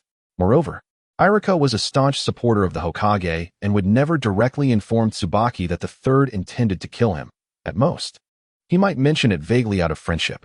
Mizuki realized there was a flaw in Tsubaki's explanation. Could it be that she was also sent to kill me? Mizuki immediately began to speculate. Meanwhile, noticing Mizuki's altered demeanor, Tsubaki quickly recognized that she had been exposed. Mizuki-kun, sitting like this is quite uncomfortable. Could you help me over to that open space to lie down? Although Mizuki harbored suspicions, he did not act immediately. He moved closer to Tsubaki, helping her up and leading her towards the clearing. Just then, Tsubaki's foot twisted, and with a gasp, she swiftly wrapped her arms around Mizuki's waist. What are you doing? Mizuki scolded, his mistrust heightened by her every move. No, it's nothing, just a slight twist of the ankle, Chuan explained. Her hands tightly entwined as she clutched Shui Mu's waist with a death grip. A hissing sound emanated from Chuan's back. A sound Shui Mu recognized all too well. It was the unmistakable signal of an explosive tag. Damn it, she intends to perish with me. Shui Mu grasped Chuan's arms in an attempt to pry her away, but she held on fiercely, making it impossible to break free. The explosive tag was about to detonate. Utilizing the body flicker technique now would yield no results. It would only transport Chuan along with her. Even if she managed to escape, Shui Mu could not free herself from Chuan's grasp. Shui Mu, let us meet our end together, came a tone that was unmistakably not Chuan's. How despicable. Yamazhongfeng. How could you resort to such treachery? She has done nothing wrong by the village, yet you have used her as bait. May you suffer a terrible fate. In a critical moment, Shui Mu produced a kunai, its cold gleam flashing as it severed Chuan's right hand. Breaking free from her hold, Shui Mu forcefully pushed Chuan away. Body flicker technique. Chapter 21. Return to Konoha. The third Hokage's shock gazing at Chuan's lifeless body not far away. Shui Mu's expression twisted with rage. Her fists clenched so tightly that they creaked. Danzo, to eliminate me, you've resorted to such despicable tactics. Shui Mu retrieved Chuan's body. Though she was not the true Shui Mu, Chuan had suffered because of her, and no matter the circumstances, she would ensure that Chuan did not die in vain. In the world of Hokage, there exists a technique known as Edo Tensei, and with the aid of the system, the possibility of resurrecting someone in the future is plausible. There remains Yamazhongfeng. He must not escape. My trump card must remain concealed. If the third Hokage and Danzo discover my abilities, they will undoubtedly devise strategies to counter me, and the next confrontation could lead to my demise. Shui Mu swiftly located the cave's entrance. She refrained from recklessly charging in. If there were explosive traps, entering could lead to being buried alive beneath the rubble. The root ninjas had been brainwashed. They would disregard their own lives to complete their missions. Shuei had no intention of meeting her end alongside Yama Zhongfeng. It was time to employ the shadow clone technique. Without the need for hand seals, 3 clones appeared beside her. These 3 clones were not solid shadow clones, but rather illusions. Shuei instructed the 3 clones to hide in different locations before stepping into the cave. She had to enter. Who knew if the cave had other exits? If Yama Zhongfeng managed to flee, it would create trouble for her. As for traps, with 3 clones outside, Shuei felt no anxiety. The moonlight filtering into the cave illuminated the surroundings, preventing total darkness. Upon entering, Shuei had only taken a few steps when she spotted Yama Zhongfeng. "So, you truly intend to perish with me?" Yama Zhongfeng remarked. "I know not what other cards you hold, but since you've entered, this is my final opportunity." Shuei replied. "Are you not concerned that this might be my shadow clone?" Yama Zhongfeng countered. "If you were skilled in the shadow clone technique, you would not have waited until now to use it. Thus, this must be your true self." Shuei shrugged. "Very well, you are correct. This is indeed my true form." Yama Zhongfeng declared. "In that case, let us be buried here together. Your abilities are too peculiar. I cannot allow you to continue wreaking havoc in Konoha." With that, an explosion erupted at the cave's entrance, and the rocks collapsed, sealing the entrance completely. "Wreaking havoc in Konoha?" Shuei scoffed. "I have not committed any acts against Konoha, nor do I intend to betray it. It is the 3rd Hokage who wishes to eliminate me." Yama Zhongfeng retorted. "You conceal your abilities, masquerading as an ordinary chunin. Thus your words carry no credibility. Enough of this. We are both doomed, and further discussion is futile." Yama Zhongfeng gazed up at the cave's ceiling, the hissing sounds echoing ominously. Shuei followed his gaze. Observing sparks flickering throughout the cave's roof, explosive tags, no less than 100 scattered about. Boom. The violent explosion caused the ceiling to collapse instantaneously. First, small stones fell like rain, striking with a thud. A fist-sized rock hit Yama Zhongfeng on the head, blood oozing as he stubbornly maintained his glare at Shuei. "This is indeed my true form. Alas, you understand far too little about my abilities." As Shuei spoke, a stone the size of a human head plummeted, poised to crush him. Yama Zhongfeng, witnessing this, exhaled in relief. Yet the next moment, he beheld the stone penetrate Shuei's form and crash heavily to the ground. Is this an ordinary clone? A mere illusion? No, how could this be? When I entered, there were footsteps. It was clearly tangible. Yama Zhongfeng shouted in disbelief. But this question would remain unsolved for him. Large boulders fell, the ceiling entirely collapsing, and Yama Zhongfeng was crushed to death, his body entombed within the mountain. Outside the cave, one of Shuei's clones had solidified into a physical form. This was the result of a mutation in the clone technique. The true self could instantaneously swap positions with any of the clones. Shuei dubbed it the body exchange clone technique, similar to the body flicker technique, but limited to swapping positions only between the true self and the clone. This technique's advantage lies in its independence from the clone's visibility, allowing it to disregard obstacles. Even with the cave now sealed, she successfully utilized the body exchange clone technique to switch places with her clone. One could say it was yet another divine skill. Today's battle was fraught with peril, depleting nearly 1/3 of her chakra. Multiple uses of the body flicker technique and an A-rank Earth-style technique, stone mirror wall, had taken a hefty toll. Had she not returned that bowl of noodles to Sakura, restoring 10 chakra points from Kakashi, she would not have survived this day. Clearly, aligning with the system is the true path to success. Next, Shuei began to dispose of the bodies. The corpses of Wasabi and Jin were incinerated to ashes. As for Yama Zhongfeng, entombed within the cave, she could do nothing but leave him buried. Subsequently, she sought out the bodies of the bandits, severing the head of their leader to present as proof of her mission. The following day, Shuei descended the mountain. Upon encountering the village chief, she detected a flicker of shock across his face, but he quickly composed himself. This was indeed the head of the bandit leader. "Thank you, Konoha Ninja, for eliminating the bandits on the mountain." After ensuring the completion documents were signed, Shuei made her way back to Konoha. Konoha was perilous. The 3rd Hokage and Danzo sought her demise. However, before she could attain absolute power, she must return to Konoha. Only within Konoha could her strength accelerate its growth, and she was more familiar with the early plot lines originating from there. Compared to the treacherous world of ninja, Konoha, currently in a period of relative peace, was far safer. Moreover, the Chunin exams were approaching, When Orochimaru initiated his plan to bring Konoha to ruin, the third Hokage would meet his end. Once Tsunade ascended to the position of fifth Hokage, Danzo would have his reckoning. The seeds of her plan had been sown. It would be when Danzo fell that Shuei-mu could truly realize her ambitions. She desired not merely transient stability. As a time traveler, continuing to tread the old path while observing coldly was far too mundane. Chun, when you awaken once more, I shall reveal to you a completely new world of shinobi. After more than a week, Mizuki once again stood outside the gates of Konohagakure, the Hokage Tower, Mission Hall. The moment the third Hokage laid eyes on Mizuki, his pupils contracted sharply. Lord Third, Mizuki began, the mission to eradicate the mountain bandits has been successfully completed. Here is the completion certificate signed by the village chief, who issued the task. The third Hokage felt a jolt of shock within, yet his exterior remained composed. He accepted the completion certificate and said, very well done. The reward is 80,000 Rio. After deducting your debts to the village, you will receive 50,000 Rio. You may collect it yourself. This mission took considerable time, so take a few days to rest.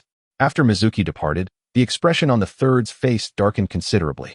Useless Danzo, he muttered under his breath. He assured me that this time he would ensure Mizuki's demise. He summoned an umbu and instructed, go fetch Danzo. I must speak with him. Before the umbu could set out, the office door swung open. No need. I have arrived, Danzo announced, leaning on a cane and bearing a similarly grim expression. The third dismissed the umbu and confronted him. What on earth are you doing? Why has he returned alive? Danzo replied, this time, I dispatched 3 individuals, Fu, an elite jonin. And the other 2 were also of special jonin rank. Logically, it should have been effortless for them to eliminate Mizuki. The third responded coldly. Yet an unexpected outcome has arisen. So tell me, what transpired? Danzo continued, the 3 lost contact a week ago. I sent someone to investigate. And the results have just returned. The third inquired, what did they say? Danzo replied, all 3 perished. Asahi and Jin's bodies were burned beyond recognition. Fu's remains were buried in the mountains. Although they were excavated, they are so damaged that they have lost all value. The investigation revealed that Mizuki acted alone. What? The third suddenly stood up, his expression shifting dramatically. You mean to say Mizuki's strength has surpassed that of the 3 combined? Danzo fell silent. The third began to pace restlessly in his office, growing increasingly agitated. What of his fiancée? Danzo responded, she is dead. Her body was likewise incinerated. The third inhaled sharply, startled by Mizuki's ruthlessness. A formidable power, yet he concealed himself, willingly remaining a chunin. Such an individual poses a grave threat to Konoha's safety. Danzo argued. The best course of action is to gather the elite jonin of the village and eliminate him. Yet the third hesitated. Danzo, furious, insisted, Hisashi, you must make a decision promptly. Otherwise, by the time he inflicts significant damage on the village, it will be too late. The third frowned, but we lack evidence. Danzo replied, then fabricate evidence. We cannot afford to delay any longer. The third countered, fabricated evidence will inevitably be uncovered by the ninjas of the village. And at that point, Danzo's face turned pale with anger. Are you so concerned about your reputation that you cannot secure your position as Hokage? The third replied, I will consider my decision further. Danzo, enraged, stormed out, slamming the door behind him. In the office, the third sat with a pipe, deep in thought. He had deliberately refrained from taking the sealing technique scroll, realizing the depth of Mizuki's cunning. He never anticipated that Mizuki could conceal such formidable strength from everyone. For years, he had willingly played the role of an ordinary chunin, even accepting the meager position of a poorly compensated teaching assistant at the academy. The third retrieved Mizuki's file, examining it closely. Since becoming a ninja, Mizuki had completed over 300 missions, with 128 of them involving combat at B rank. Despite his extensive battle experience, he had never once displayed his hidden strength. Such cunning is truly terrifying. The third felt a profound shock. Among all those he had encountered, only Mizuki possessed the ability to conceal his power to such an extent. Clearly, he had never felt a sense of belonging to Konoha. Danzo was correct. Allowing him to live would ultimately jeopardize the village. The third's eyes gleamed with murderous intent. As for fabricating evidence to eliminate the elite jonin of the village, such actions would not be easily overlooked. Konoha was currently in a precarious state. If he were to step down, no one would take his place. This was not something he could undertake himself. Danzo, the resolution rests with you. Just then, a knock echoed through the office. Enter. A staff member from the mission hall stepped inside. Lord Third, the bridge builder from the land of waves, Dasna, has come to request a mission to escort him back home. Upon investigation, we discovered that Dasna has been less than forthcoming. Although he has presented it as a C-rank escort mission, it is likely to involve combat and should be classified as B rank.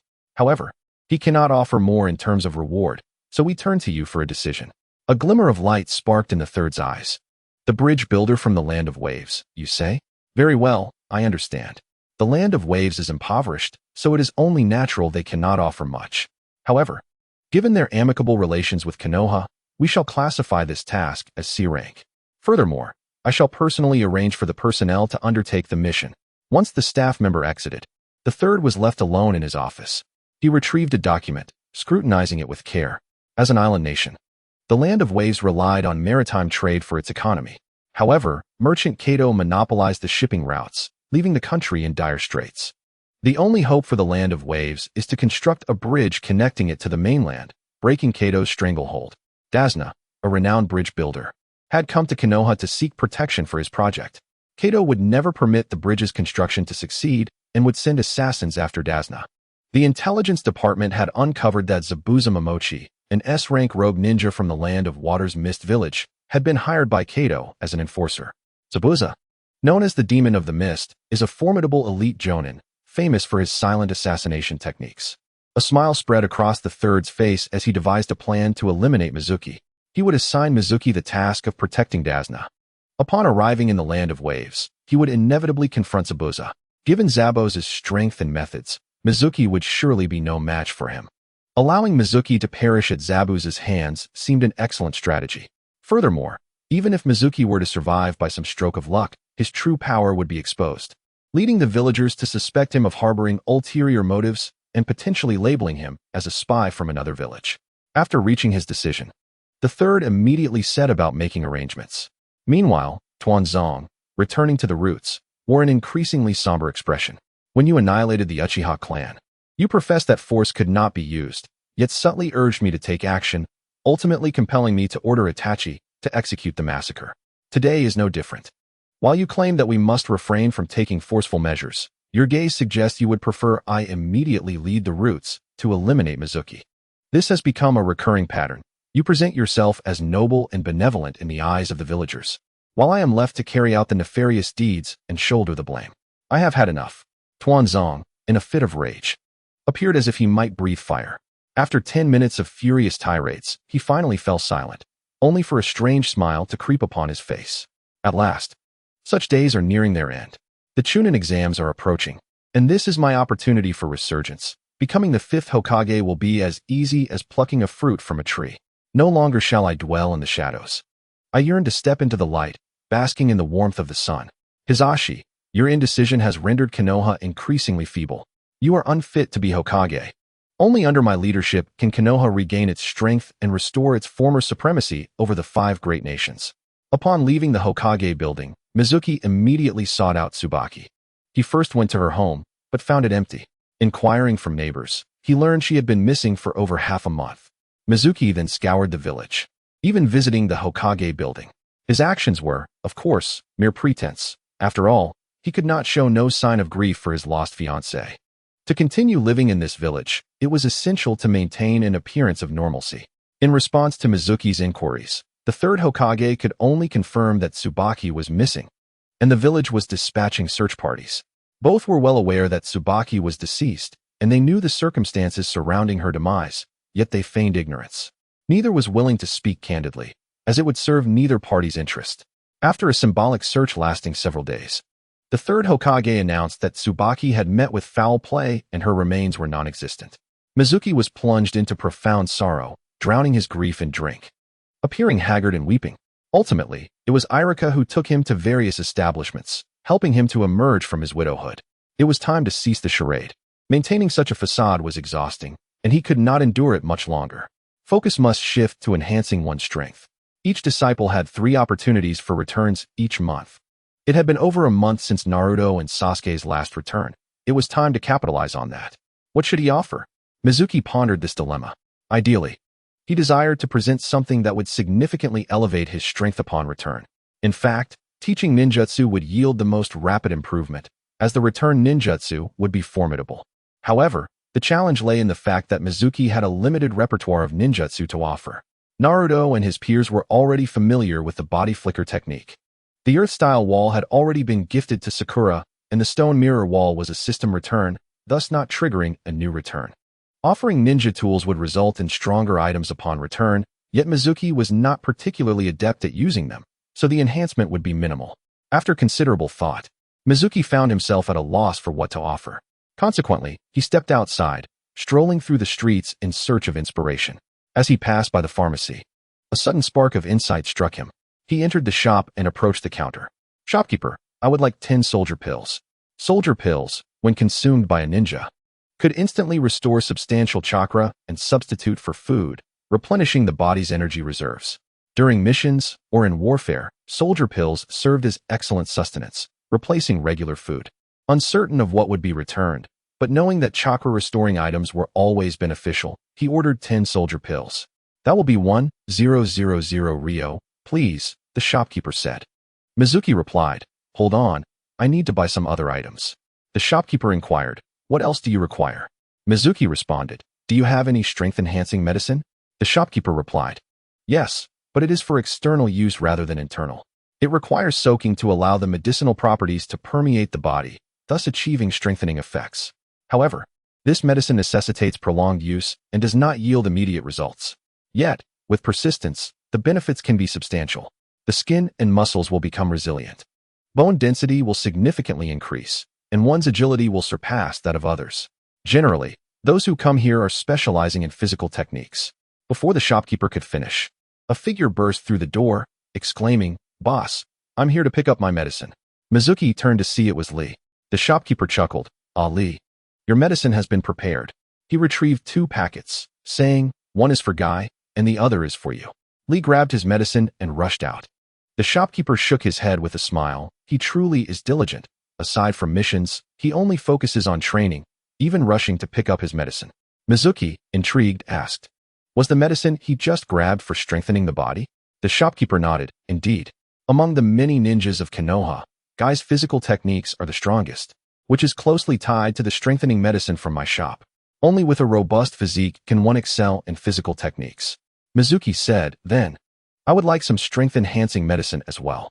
The shopkeeper scrutinized Mizuki and asked, "Are you a ninja specializing in physical techniques?" Mizuki shook his head. The shopkeeper advised, "If not, I suggest you do not waste time on this. To maximize the effects of the strength-enhancing medicine, one must undergo rigorous physical training to push their body to its limits. Only then can the medicine's efficacy be fully realized. Moreover, it requires years, even decades, of dedication to observe significant results. If you do not specialize in physical techniques and won't maintain a consistent training regimen, the medicine's effects will be minimal. Thus, it would be unwise to squander your money." Mizuki chuckled, "No worries, I have the funds." The shopkeeper, resigned, said, "Very well. If you insist, I shall not stop you.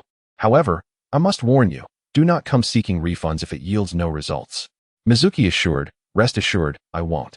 With no other recourse, the shopkeeper retrieved a packet of strength-enhancing medicine, stating, "This is a month's supply, to be taken once daily." Mizuki replied, "I will take 3 packets." The shopkeeper, exasperated, asked, "Why do you need so many?" He sighed, "Fine, do as you please. Each packet is 3,000 Rio, totaling 9,000 Rio for 3 packets, plus the 1,000 Rio for the soldier pills, amounting to 10,000 Rio in total." Mizuki paid the sum and left the shop, elated with his purchases.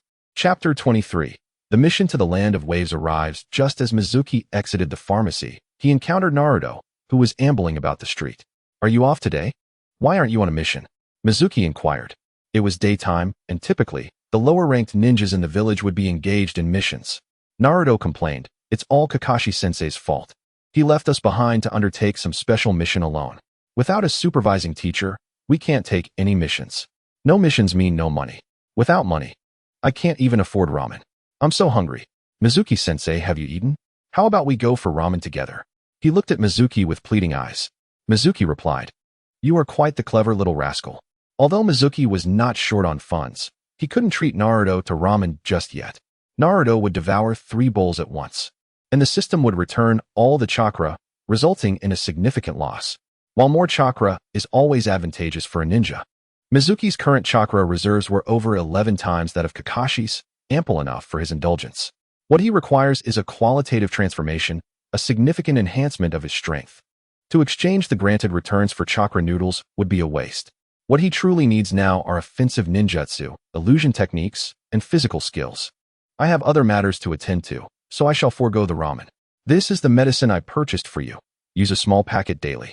Dissolve it in the bathtub after preparation, and soak for half an hour each evening. With consistent use, it can effectively strengthen your physique. By the way, here is a military ration pill for you to taste. Naruto scratched his head and inquired, Master Mizuki, why are you suddenly giving me all this?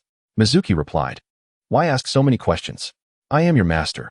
Take what I give you. It won't harm you. With that, Mizuki turned to leave, fearing Naruto would insist on dragging him to eat at Ichiraku Ramen. Not far into his departure, a member of the Umbu suddenly appeared before him. Chunin Mizuki, Lord Third Hokage requests your presence immediately at the Hokage's office. Mizuki paused, pondering what the third could want. Another plan to eliminate me, perhaps? Understood. I shall go at once, he replied, making his way to the Hokage building. As he walked, the system's announcements began to chime in his ears. Ding!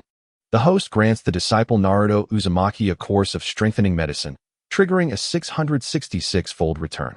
Congratulations to the host for obtaining an effective strengthening medicine course. The effective strengthening medicine, once used, will double the host's power, speed, endurance, neural reaction, and resistance to impact within a month. Mizuki's eyes gleamed with excitement. Not a bad deal, but it wasn't over yet. Ding! The host grants the disciple Naruto Uzumaki one military ration pill, triggering a 6,666-fold return. Congratulations to the host for obtaining a super military ration pill. The super military ration pill, once consumed, restores 10 of Kakashi's chakra within 1 minute, allowing for 3 days of sustained energy without food or water, and permanently increases chakra recovery speed by 0.3 per minute. Good heavens! The system is incredibly generous, permanently enhancing chakra recovery speed. It's akin to carrying an endless power bank. With these two grants, Mizuki reaped immense rewards. Soon, he arrived at the Hokage building, suppressing his excitement as he entered the third's office. Lord Hokage, what do you require of me? The third replied, Mizuki, you have been exceptionally diligent in your recent missions, with a completion rate of 100%. Thus, I have a more significant task to assign you. Mizuki scoffed inwardly. As expected, the third had yet another scheme. Please, Lord Hokage, give me your orders. The third nodded, saying, the newly formed Team 7 consists of Naruto Uzumaki, Sasuke Uchiha, and Sakura Haruno, guided by elite Jonin Kakashi. However, Kakashi is currently on an important mission outside the village, leaving the 3 genin without a mentor to lead them in taking on tasks. After much consideration, I have decided to appoint you as the temporary instructor for Team 7 until Kakashi returns. Though this would consume your time and slow your own mission progress, rest assured, the village will provide additional compensation. This left Mizuki bewildered. Why would he make me the instructor for Team 7? Isn't he plotting my demise? Surely he doesn't expect Naruto's inner nine tails to explode and eliminate me, does he?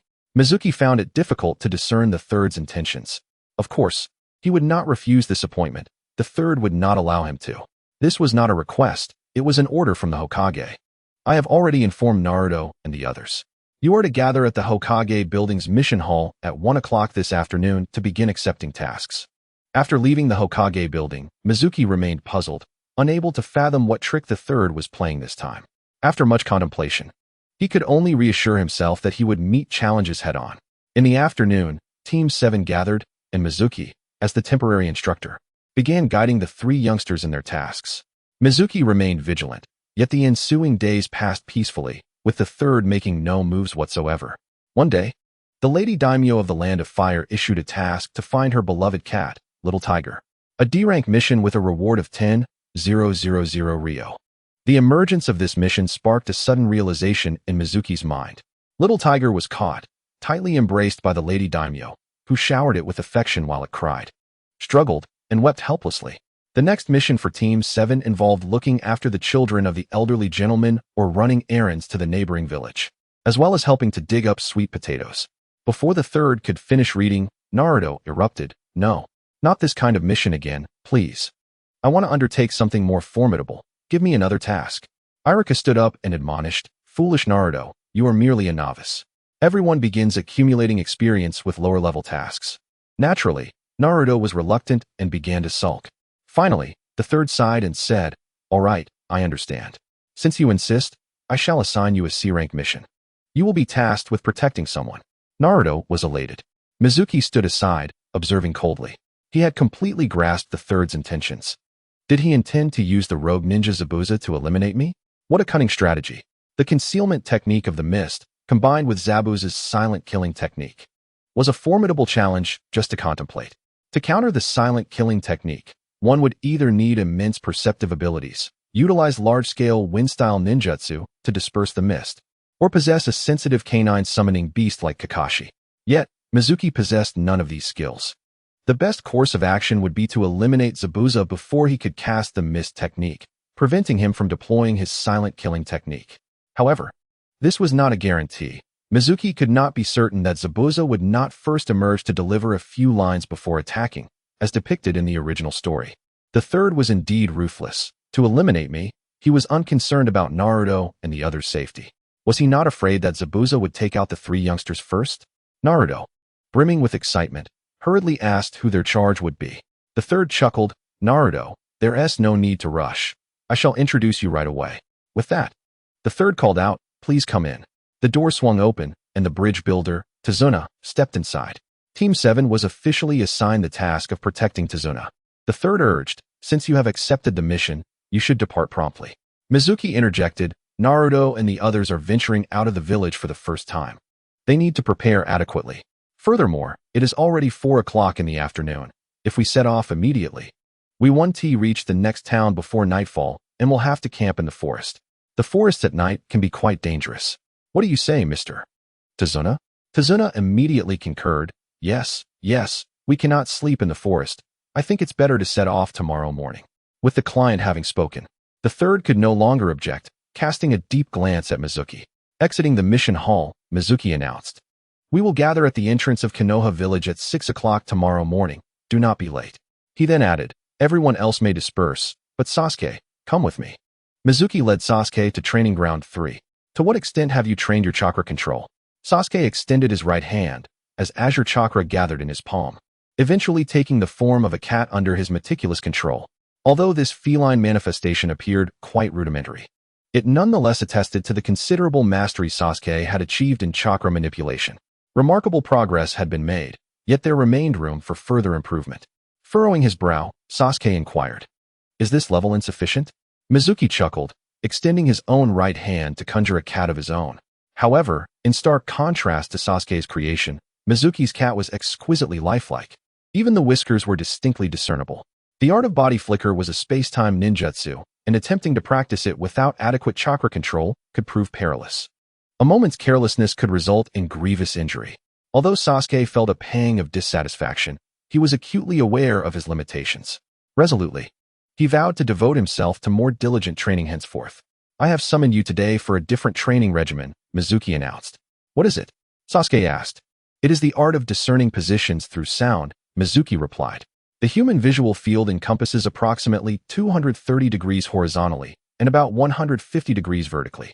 Beyond this range, the eyes can no longer perceive incoming threats, such as attacks from behind, excluding, of course, the Byakugan. Therefore, a ninja must not solely rely on their vision, as some assaults will evade their sight. The training of sound discernment involves honing the ears to detect sounds emanating from all directions, thereby eliminating blind spots. Consequently, the potential of auditory perception is vast. With sufficient training, one could even hear the enemy's breathing or heartbeat. The more Mizuki elaborated, the brighter Sasuke's eyes became. How do we train our hearing? He inquired. Mizuki smiled. It is quite simple. Blindfold yourself and become akin to a sightless person. Chapter 24, Timely Arrival. Echolocation. As they prepared to confront the formidable Zabuza, Mizuki felt an immense weight of pressure. A strategy was imperative to counter Zabuza's silent assassination techniques. Otherwise, their journey to the land of water would become exceedingly perilous. Relying solely on his own capabilities was futile. Mizuki could only place his hopes in the system. He resolved that, regardless of its effectiveness, he would treat this endeavor as a desperate measure. The potential of humanity is boundless. Humans possess five senses: sight, hearing, smell, touch, and taste. In the realm of ninja combat, vision and hearing predominantly dictate the outcome. As a member of the Uchiha clan, one's visual acuity is an advantage. However, relying solely on sight ultimately proves insufficient. For instance, attacks from behind or ambushes concealed under the veil of night can remain undetected. Having dispensed with trivialities, Mizuki began to impart his newly conceived auditory training technique. He produced a collection of bells and explained, "I shall toss the bells, and you must ascertain their landing positions based solely on their sound before launching shuriken at them. Now, blindfold yourself." Sasuke promptly used his forehead protector to cover his eyes, plunging into darkness. Initially disoriented, he took a deep breath to calm himself, focusing his attention on his ears to listen intently to the surrounding sounds. Mizuki threw a bell, which landed 10 meters ahead of Sasuke. In response, Sasuke swiftly launched a shuriken, which missed the bell by 2 meters. Mizuki continued to toss bells, one at a time. Sasuke's shuriken flew in rapid succession, yet accuracy was lacking, with only a few lucky shots hitting their mark. The training proved monotonous, yet gradually, Sasuke began to grasp certain techniques. His aim sharpened, and on several occasions, he struck the bell directly. Indeed, a prodigy, such swift improvement, Mizuki mused, feeling a pang of envy. As night fell, their training persisted. The initial single bell toss evolved into 3 bells at a time, increasing the difficulty. Sasuke, who had initially been indifferent, was now engrossed. The sensation of growing stronger was what he had always sought. Yes, indeed. I possess the Mangekyo Sharingan, and I can utilize the Genjutsu, Tsukuyami. The next time I encounter him, I shall close my eyes, rendering his Tsukuyami ineffective. As the moon reached its zenith, Sasuke managed to hit 5 bells in succession with pinpoint accuracy. He had begun to master the art of sound discernment. "Haha, I have mastered it," Sasuke exclaimed with exuberance. Now, he could even construct a spatial model in his mind, instantly determining the precise location of the bells based on the sounds they made upon landing, allowing for guaranteed hits. Mizuki's lips twitched. This boy was overly confident. This is merely the beginning. Hitting the bells is but a minor achievement. Do not celebrate too prematurely. You are still in the nascent stages. The clarity of the bell sound made localization easy. Sasuke's laughter abruptly ceased. What? This is just the beginning? He felt disheartened. Mizuki continued, "You thought this was sufficient? Now that we have concluded the bell training, we shall transition to Kanai." Upon the first Kanai's descent, Sasuke misfired, missing by 3 meters. The Kanai was slender, producing a faint sound during its flight, with clarity only at the moment it struck the ground. This posed a considerable challenge for Sasuke. He could scarcely hear it, making it impossible to ascertain the Kanai's landing position. Unlike bells, enemies do not carry such audible identifiers. They approach stealthily or ambush from the shadows, producing only the faintest sounds. Thus, the road ahead remained arduous. Sasuke recognized that he had indeed celebrated too soon. An hour later, Sasuke finally found his rhythm and began to progress rapidly. Midnight arrived, yet Sasuke remained invigorated, while Mizuki, fatigued and hungry, had no choice but to call it a night. Most critically, the system had remained silent throughout their exertions, leaving Mizuki feeling that their efforts had been in vain. Let us conclude for today. We must rise early tomorrow for our mission. The training of auditory perception is not an endeavor to be achieved in a short time. You now know the method, and daily practice will suffice. Departing from training ground number 3, the two returned to their respective homes. Once Sasuke had left, the system's voice finally resonated. Ding! The host has granted the disciple Uchiha Sasuke the ability to discern positions through sound, triggering a 2,222-fold return. To his surprise, it was indeed effective. Mizuki was elated. He had assumed there would be no returns after such an extended silence from the system. Congratulations, host, you have acquired echolocation. Echolocation? Those who have studied middle school physics understand that sound propagates in waves, and when sound waves encounter obstacles, they rebound, creating echoes. Nocturnal mammals such as bats possess poor vision but exceptional hearing. They emit ultrasonic waves that radiate outward, and upon encountering barriers, these waves reflect back, which the bat's ears detect. By processing the received echo information, bats ascertain the presence, size, and movement of surrounding objects with remarkable precision and high resolution. This extraordinary ability grants bats unparalleled nocturnal navigation skills. It is said that in California, A boy lost his sight at the age of 3, yet developed the ability to use echolocation. By the age of 14, he could run, skate, and even play soccer and basketball with his peers unimpeded. Now, Shui Mu has acquired this newfound ability. At this moment, he perceives a transformation in his auditory senses, as if his brain has undergone a metamorphosis. However, the precise nature of this change eludes his ability to articulate. Ahem. He lightly coughs, and soon, his ears capture an echo. This echo originates from the sound waves produced by his earlier cough, rebounding off nearby objects. As the echo reaches his ears, his brain processes it rapidly, conjuring a vivid three-dimensional image in his mind. The surrounding trees, buildings, stones on the ground, weeds, and even the concealed shadows high in the branches are all rendered with crystal clarity. There are no blind spots. He can see everything, forward, backward, left, right, and above and below, within a 10-meter radius. Shui Mu feels as if he has opened the door to a new world. He glances toward the hidden figure in the shadows, feeling a surge of annoyance. He has long sensed the presence of someone covertly monitoring him, yet their ability to conceal themselves has rendered them invisible to him. This has caused him to be exceedingly cautious in his actions, fearing that he might inadvertently reveal something he should not. Today, however, he finally lays eyes on this hidden figure. Ahem. He coughs again, this time with greater volume. The range of his echolocation expands to 30 meters. Haha. With this echolocation, he no longer fears the unseen. Furthermore, his ability to shift and evade is no longer constrained by visibility, even in pitch darkness. He can still utilize it. The following morning, Team 7 assembles at the gates of Konohagakure, preparing to escort Tazuna to the land of waves. Naruto is brimming with excitement, shouting joyfully as they exit the village. Oddly enough, Sasuke appears with a cloth blindfold over his eyes, yet he maintains an air of arrogance. Sakura remains infatuated. Even with his eyes covered, Sasuke-kun is so handsome. Seeing Sakura's unwavering attention on Sasuke, Naruto feels a twinge of irritation. Sasuke, are you pretending to be blind? Be careful not to trip over a stone. I want to help you. Sasuke retorts, you wouldn't understand. I'm training. Forget it. Explaining this to a fool like you is pointless. Naruto scoffs, his eyes darting around, as if concocting some mischievous plan. Noticing Naruto's shifty demeanor, Sakura raises her fist and warns, Naruto, if you dare to pull any tricks on Sasuke-kun, I'll make you regret it. Tazuna, sweating profusely, interjects, hey, I want to return this. You three look unreliable. Sending you from Konoha to protect me disregards my safety. Shueimu quickly reassures him, do not worry. I am a Chunin. Besides, C-rank missions do not involve ninja combat. As the group traverses the forest path, the sun climbs higher. Suddenly, a small puddle on the ground catches Shueimu's eye. Narrowing his gaze, he remains still. As the five pass over the puddle, two ninjas emerge from beneath the water's surface, brandishing sharp chainsaws. In an instant, Shueimu is ensnared by the chainsaw and sliced into several pieces. Shueimu-sensei. Sakura cries out in terror. What happened? Naruto, still in shock, struggles to comprehend the situation. Sasuke, however, swiftly removes his blindfold, drawing his kunai and shuriken, ready to engage the enemy. First, one of the brothers states coldly. Next, the second. In a heartbeat, they are upon Naruto, their chainsaw aimed at him. How dare you kill Shueimu-sensei? This is unforgivable. Naruto claps his hands together, summoning hundreds of shadow clones. How could this be?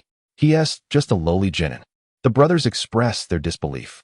Yet, they remain unfazed as their chainsaws slice through Naruto's clones one by one. Protect Mr. Tazuna. Sasuke shouts to Sakura, then leaps into action, launching two shuriken that pin the chainsaw to a tree. The brothers, quick to adapt, abandon the chainsaw, engaging with their iron claws instead. First, eliminate the target. With Naruto's clones overwhelming them, the brothers shift their focus to Tazuna. They charge at him with incredible speed. At this moment, Sakura stands in front of Tazuna, rapidly forming hand seals. Doton, Dorihiki. Instantly, a towering wall of earth rises, obstructing the brothers and preventing their immediate approach to Tazuna. Naruto, let us attack together and defeat them. Sasuke declares fearlessly, raising his hands to form seals. Si, Wei, Shun, Hai, Wu, In, Katon, Gokaku no Jutsu. Naruto synchronizes his attack, clapping his hands and shouting. Doton, Dorihiki. In the next moment, two high walls rise on either side of the brothers, creating a total of 3 walls, including Sakura's, trapping them in a dead end. At the alley's entrance, Sasuke's fireball technique takes shape. No, please. They scream in desperation as the fireball engulfs them. When the flames subside, the two lie scorched and barely conscious. Phew, we're safe. Tazuna exhales in relief. Sakura and Naruto wear grim expressions. What should we do? Shuei-mu-sensei has been killed. Sasuke, however, reassures them, don't worry, he is not so easily defeated. Look, there are no bodies.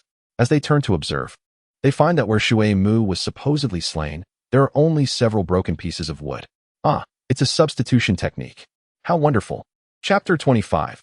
Zabuza enters the scene. Shuei-mu emerges from the forest, praising Sasuke, Naruto, Sakura, your performance just now was commendable. Naruto scratches his head and replies, hee. I'm a genius. Handling such trivial matters is a breeze for me. Sasuke retorts, humph, you're just a laggard, boasting about being a genius. How shameless. Naruto snaps back. Sasuke, do you have a problem with that? Let us settle this one-on-one. Fine.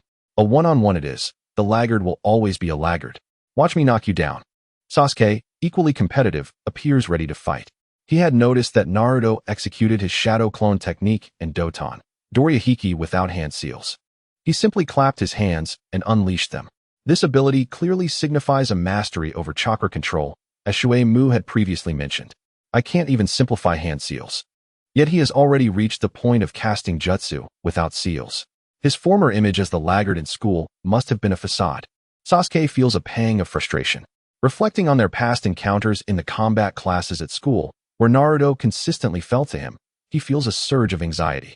I am an Uchiha, the strongest. I do not require his mercy. I must confront him head-on to prove that I, Uchiha Sasuke, am the strongest. As the two continue to escalate their rivalry, Shuei-mu intervenes hastily. Now is not the time for quarrels. We have just endured an attack, and there may still be enemies lurking in the shadows. We must remain vigilant. At this, Naruto and Sasuke immediately compose themselves. The two attackers are bound beneath a tree. Although charred, they are still alive. The fire release technique is notoriously known for not being lethal. These two are Chunin from the Mist Village. Yet they have come here to carry out an assassination attempt on you. Mr. Dazna, I believe you owe us a reasonable explanation. Dazna remained silent. How could he see through our actions and employ a substitution technique in advance? A disgruntled brother from the Ghost Clan inquired. Mizuki remarked, it hasn't rained for several days, yet there is still standing water on such a sunny day. This ambush tactic seems rather elementary, doesn't it? The three youngsters appeared enlightened. Dazna questioned, knowing full well, why did you let the children take action? What if danger ensued? Mizuki chuckled. I merely wished to test their courage, and I am quite satisfied with the outcome. Besides, with me here, there is no danger. Dazna retorted, what do you mean? You are merely a Chunin. What gives you such confidence? Mizuki felt no need to explain. Subsequently, two of you must take action and eliminate these two mist ninjas. He stated nonchalantly. Naruto gasped, what? Kill them? They have clearly lost the ability to resist. Why must we terminate them? Naruto, ever the embodiment of kindness. It is no wonder he has not succumbed to darkness despite the villagers' treatment. A merciful person does not deserve to be a ninja, Sasuke declared, drawing a kunai and slashing the throat of one of the ghost brothers. Sakura watched Sasuke with a glimmer of fear in her eyes. After dispatching one, Sasuke glanced back at Naruto. Coward, you dare not act? His disdainful gaze and superior posture ignited a fire within Naruto. I am determined to become Hokage. Killing someone is nothing to fear. With a swift motion, the remaining mist ninja met his demise. When confronting an enemy, one must show no mercy. Otherwise, you endanger not only yourself, but also your comrades.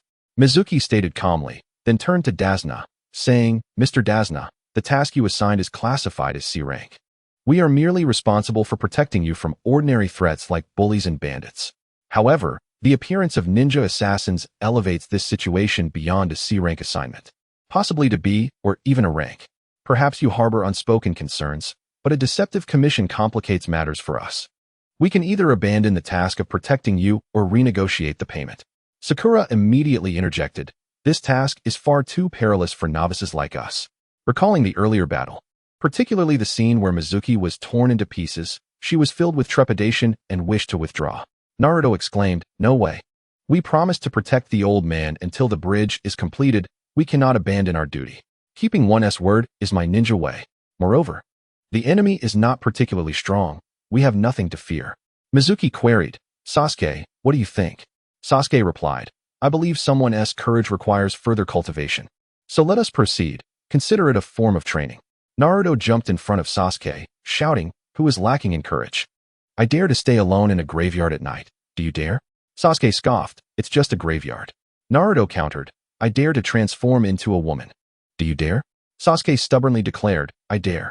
Naruto pressed on, I dare to eat feces. Do you dare? Sasuke stammered. Naruto clutched his stomach, laughing heartily. You don't dare? You call me a coward, yet you can't even eat feces. You are the true coward. Mizuki, Sakura delivered a punch to Naruto's head, shouting, Naruto, if you utter anything so disgusting again, I'll beat you senseless. The five of them continued their journey, and after 3 days, they finally arrived at the seaside and boarded a boat to the land of waves. Mr. Dasna, we are nearing the land of waves.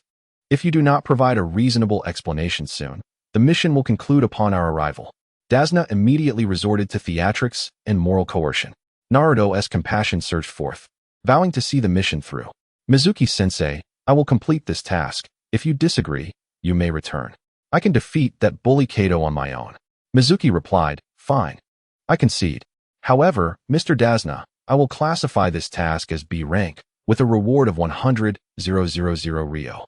Although the land of waves lacks funds at present, once the bridge is completed, it will prosper, and the reward will be compensated. Dasna responded, as long as you can protect me and ensure the bridge is built, I would agree to 200,000 Ryo without hesitation. After the boat docked, there remained a forest path leading to Dasna's home. Everyone, be cautious. We are now in a place where enemies may strike at any moment, Mizuki warned. He had already assumed a defensive posture. The infamous demon ninja, Zabuza Momochi, is no ordinary ninja. We must not underestimate him. The echolocation technique had been activated, producing sounds that revealed all objects within a 30-meter radius in his mind. Soon, the echolocation detected a figure concealed in a tree by the roadside, armed with a large sword, Zabuza himself.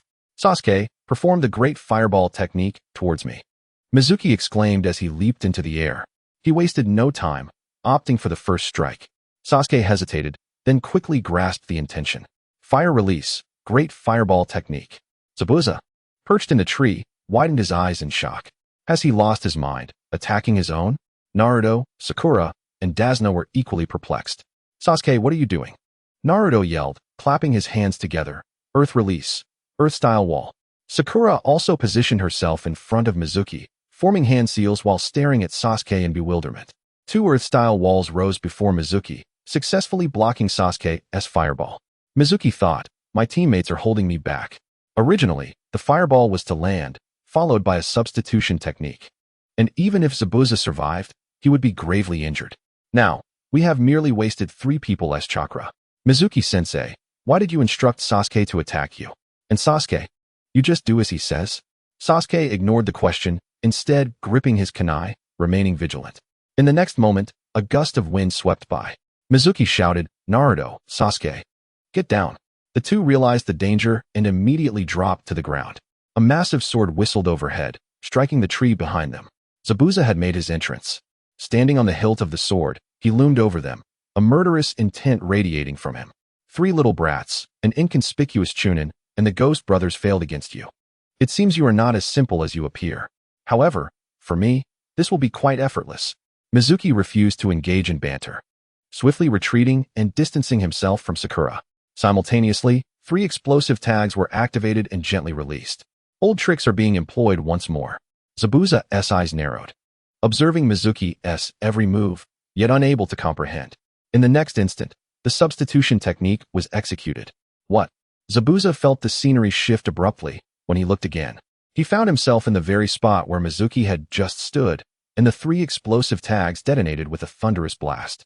Aside from Sasuke, Naruto and Sakura were caught off guard. In the blink of an eye, the enemy had been resolved. Their positions had switched. What kind of ninjutsu is this? Naruto and Sakura were filled with curiosity. Sasuke watched with intense envy, wishing that he could be the one to execute the technique of body flicker. As the explosion subsided, Mizuki discovered that there were no corpses at the scene, only a puddle of water. A water clone. Mizuki's pupils constricted. This Zabuza is quite formidable. Not far away, in the river, Zabuza suddenly understood. No wonder he had instructed that black-haired brat to attack him with fire techniques. It turned out he could swap positions with others. Luckily, I was cautious and used a water clone to probe, Otherwise, I would have been severely injured by now. Additionally, when the clone had concealed itself in the tree, he had already sensed a likely perception ability with a range of approximately 30 meters. In an instant, Zabuza had analyzed a wealth of valuable information. This individual is highly dangerous, unlike any previous adversaries. I must proceed with caution. Zabuza no longer underestimated him, but he did not feel he was incapable of handling the situation. Regardless of how peculiar his abilities may be, he is ultimately just a chunin. Once he exhausts his chakra, he will pose no threat to me. He conjured another water clone and then raised his hand. Water style, hidden mist technique. Chapter 26, Zabuza. Who dares not show himself? A thick fog enveloped the area, visibility plummeting. Everything around them became indistinct. Be on guard, Mizuki shouted. What is happening? I can't see anything. Why has the fog suddenly become so dense? Naruto still had not grasped the gravity of the situation. Mizuki, with a serious tone, explained. This is not a naturally occurring fog. It is a ninjutsu specialized by the ninjas of the Land of Water, the hidden mist technique. You three, form a swastika formation to protect Mr. Tazuna. The ensuing battle is not something you can interfere with. The three young ones realized the seriousness of the situation. Shielding Tazuna behind them and preparing with kunai in hand, Sasuke closed his eyes, focusing his attention on his ears. In the thick fog, his vision was severely obstructed. His eyes had become useless. Sakura asked, Master Mizuki, who exactly is that person? Mizuki responded loudly, Zabuza Momochi, an S-rank rogue ninja from the Land of Water. Before his defection from the Hidden Mist Village, he served in the village S-Umbu, renowned in the ninja world for his mastery of silent assassination techniques. Naruto exclaimed, Silent? Mizuki continued, as the name suggests, it is a technique that swiftly claims lives without a sound. By the time one realizes it, they have already crossed into another realm. Sakura expressed her concern. Doesn't that mean we are in grave danger? To enter the Umbu, one must be at least a special Jonin-level ninja, implicitly suggesting that Mizuki, merely a chunin, could not adequately protect them. Mizuki chuckled. Zabuza's strength is not merely that of a special Jonin, nor an ordinary Jonin. He has reached the rank of elite Jonin, only slightly inferior to your teacher Kakashi. Naruto shouted, Master Mizuki, if the enemy is so strong, why can you still smile? Mizuki replied, well, it's not the end of the world. If worse comes to worst, we'll just die. Sakura interjected, hey, don't joke around. What kind of time is this? The fog thickened, and the atmosphere grew increasingly tense. Suddenly, Zabuza's voice cut through the air. 8 targets. Throat, spine, lungs, liver, carotid artery, subclavian artery, kidneys, heart. So which vital spot shall I choose? The three young ones and Tazuna were paralyzed with dread at Zabuza's murderous intent, their bodies stiffening, even conjuring horrifying illusions of their own demise. Sasuke, in a moment of panic, even brandished his kunai, as if to stab himself. Mizuki quickly intervened. Can you not withstand this level of killing intent? Sasuke, if you act like this, you won't be able to exact your revenge. A flash of hatred flickered in Sasuke's eyes, and his fear of killing intent diminished instantly. Mizuki reassured him, rest assured, with me here, you will be safe. Can it truly be so? Zabuza's voice rang out once more. Mizuki took action, swiftly throwing a kunai that pierced through the thick fog, embedding itself in the ground behind Tazuna. The group turned in shock, only to see Zabuza, poised with his large blade, a kunai lodged in his chest. In such dense fog, how could your attack be so precise? It seems I was right. You possess sensory ninjutsu. As Mizuki spoke, water began to flow from the wound created by the kunai. It was a water clone. Eliminating one water clone did not bring Mizuki joy. He turned to look 30 meters away, where a river flowed. Emerging from the surface of the water were 3 figures, transforming into the likeness of Zabuza. All were water clones. Hiding beneath the water? Mizuki furrowed his brow. He had been speaking loudly to expand the effective range of his echolocation. All sites within a 50-meter radius were vividly rendered in his mind. The troublesome part was that echolocation could not detect what lay beneath the water. He could only infer Zabuza's true position based on where the water clones appeared, but could not directly utilize body flicker to attack Zabuza. He is wary of my body flicker technique, so he dares not reveal himself, only using water clones to probe. I must devise a way to draw out his true form and strike decisively. His mind raced, and soon he had a plan. 3 kunai were hurled at Zabuza's water clones, but they were effortlessly dodged. A mere chunin, your kunai throwing technique is far too inadequate. If I wish to evade, you cannot touch me at all. Without that position-swapping ninjutsu, you cannot even hit my clones, Zabuza coldly mocked. Sakura, quick to react, suggested Master Mizuki.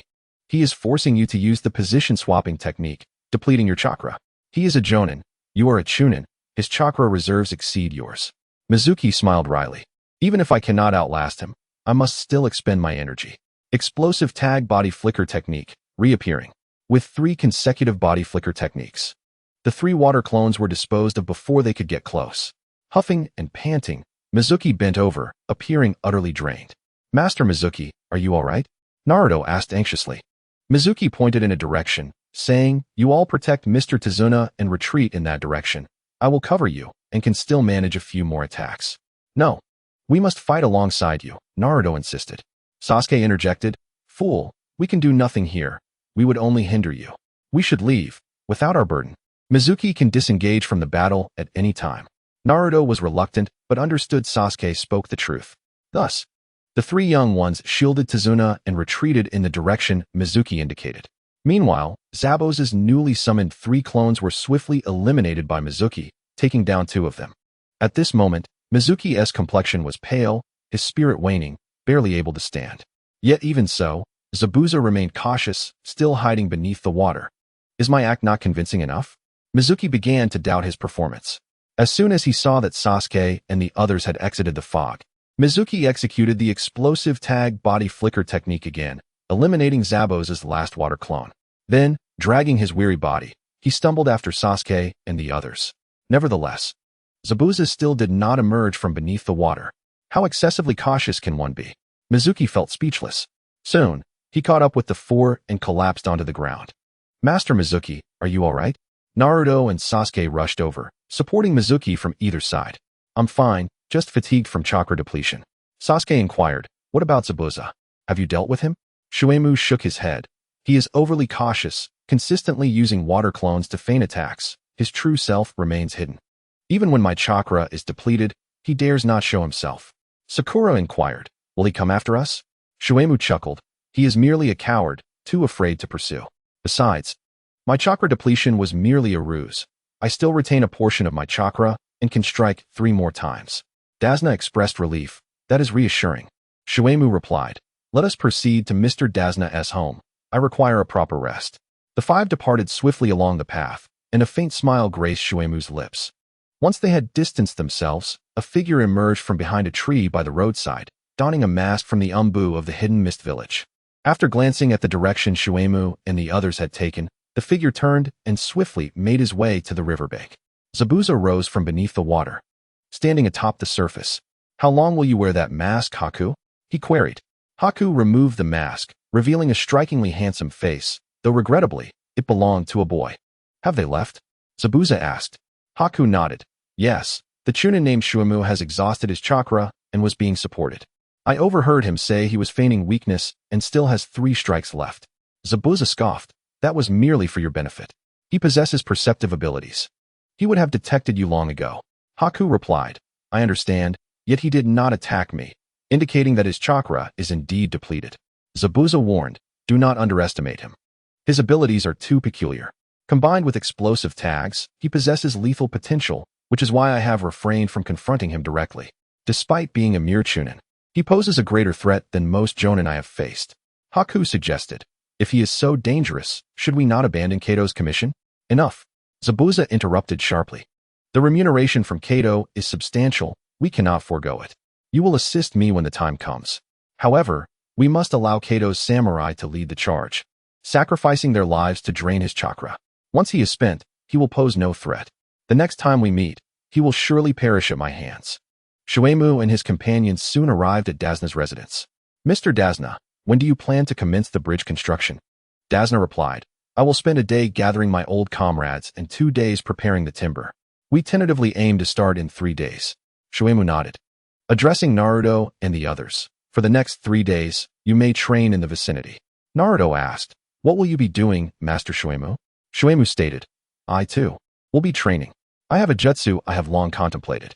Naruto, curious, queried, what jutsu is it? Is it powerful? Sakura and Sasuke shared his intrigue. Shuemu smiled. It is a technique developed by the 4th Hokage. It is formidable and ruthless. Once I have mastered it, I will seek an opportunity to teach you. With time to spare, Shuemu visited the marketplace, purchasing numerous balloons and a rubber ball. Rasengan, I have awaited you for so long. In the village, there were Umbu monitoring and the third Hokage's telescopic technique in place, preventing him from practicing Rasengan. But now, those concerns had lifted. Though a few bothersome individuals had followed from Konoha to this place, their intent was to protect Naruto and Sasuke. While I train, I will separate from Naruto and the others to avoid detection. As for the body flicker technique, if it becomes exposed, so be it. It is merely a matter of time. At that moment, in Konoha village, within the Hokage's office, the third Hokage murmured, a technique capable of instantaneously swapping positions with others.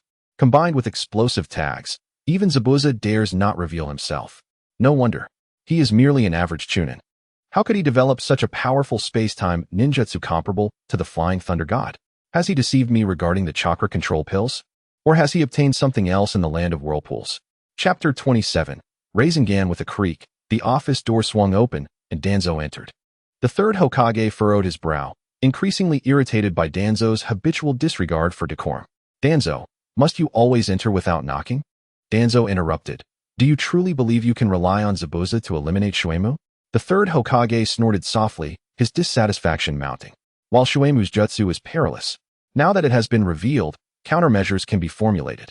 If Zabuza employs his previous tactics, hiding in the shadows using water clones to deplete Shuemu's chakra, the outcome is inevitable. Intelligence is of utmost importance. One must safeguard their own information while striving to acquire that of the enemy. Even a formidable opponent like Haiden, with his immortal body and curse technique, was able to eliminate elite Jonin Asuma with ease. Yet, due to a leak in his capabilities, he was ultimately buried alive by a mere chunin, Shikamaru. This underscores the significance of intelligence. Shuemu has concealed himself adeptly, yet during his encounter with Zabuza, his echolocation only extended to a 30-meter radius, failing to detect the three Umbu, who were concealed 50 meters behind him. By the time he noticed, it was already too late.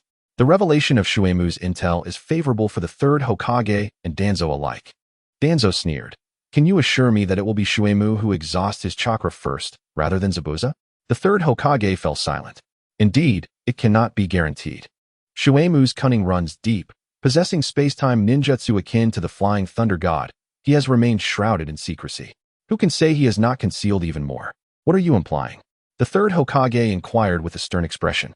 Danzo replied.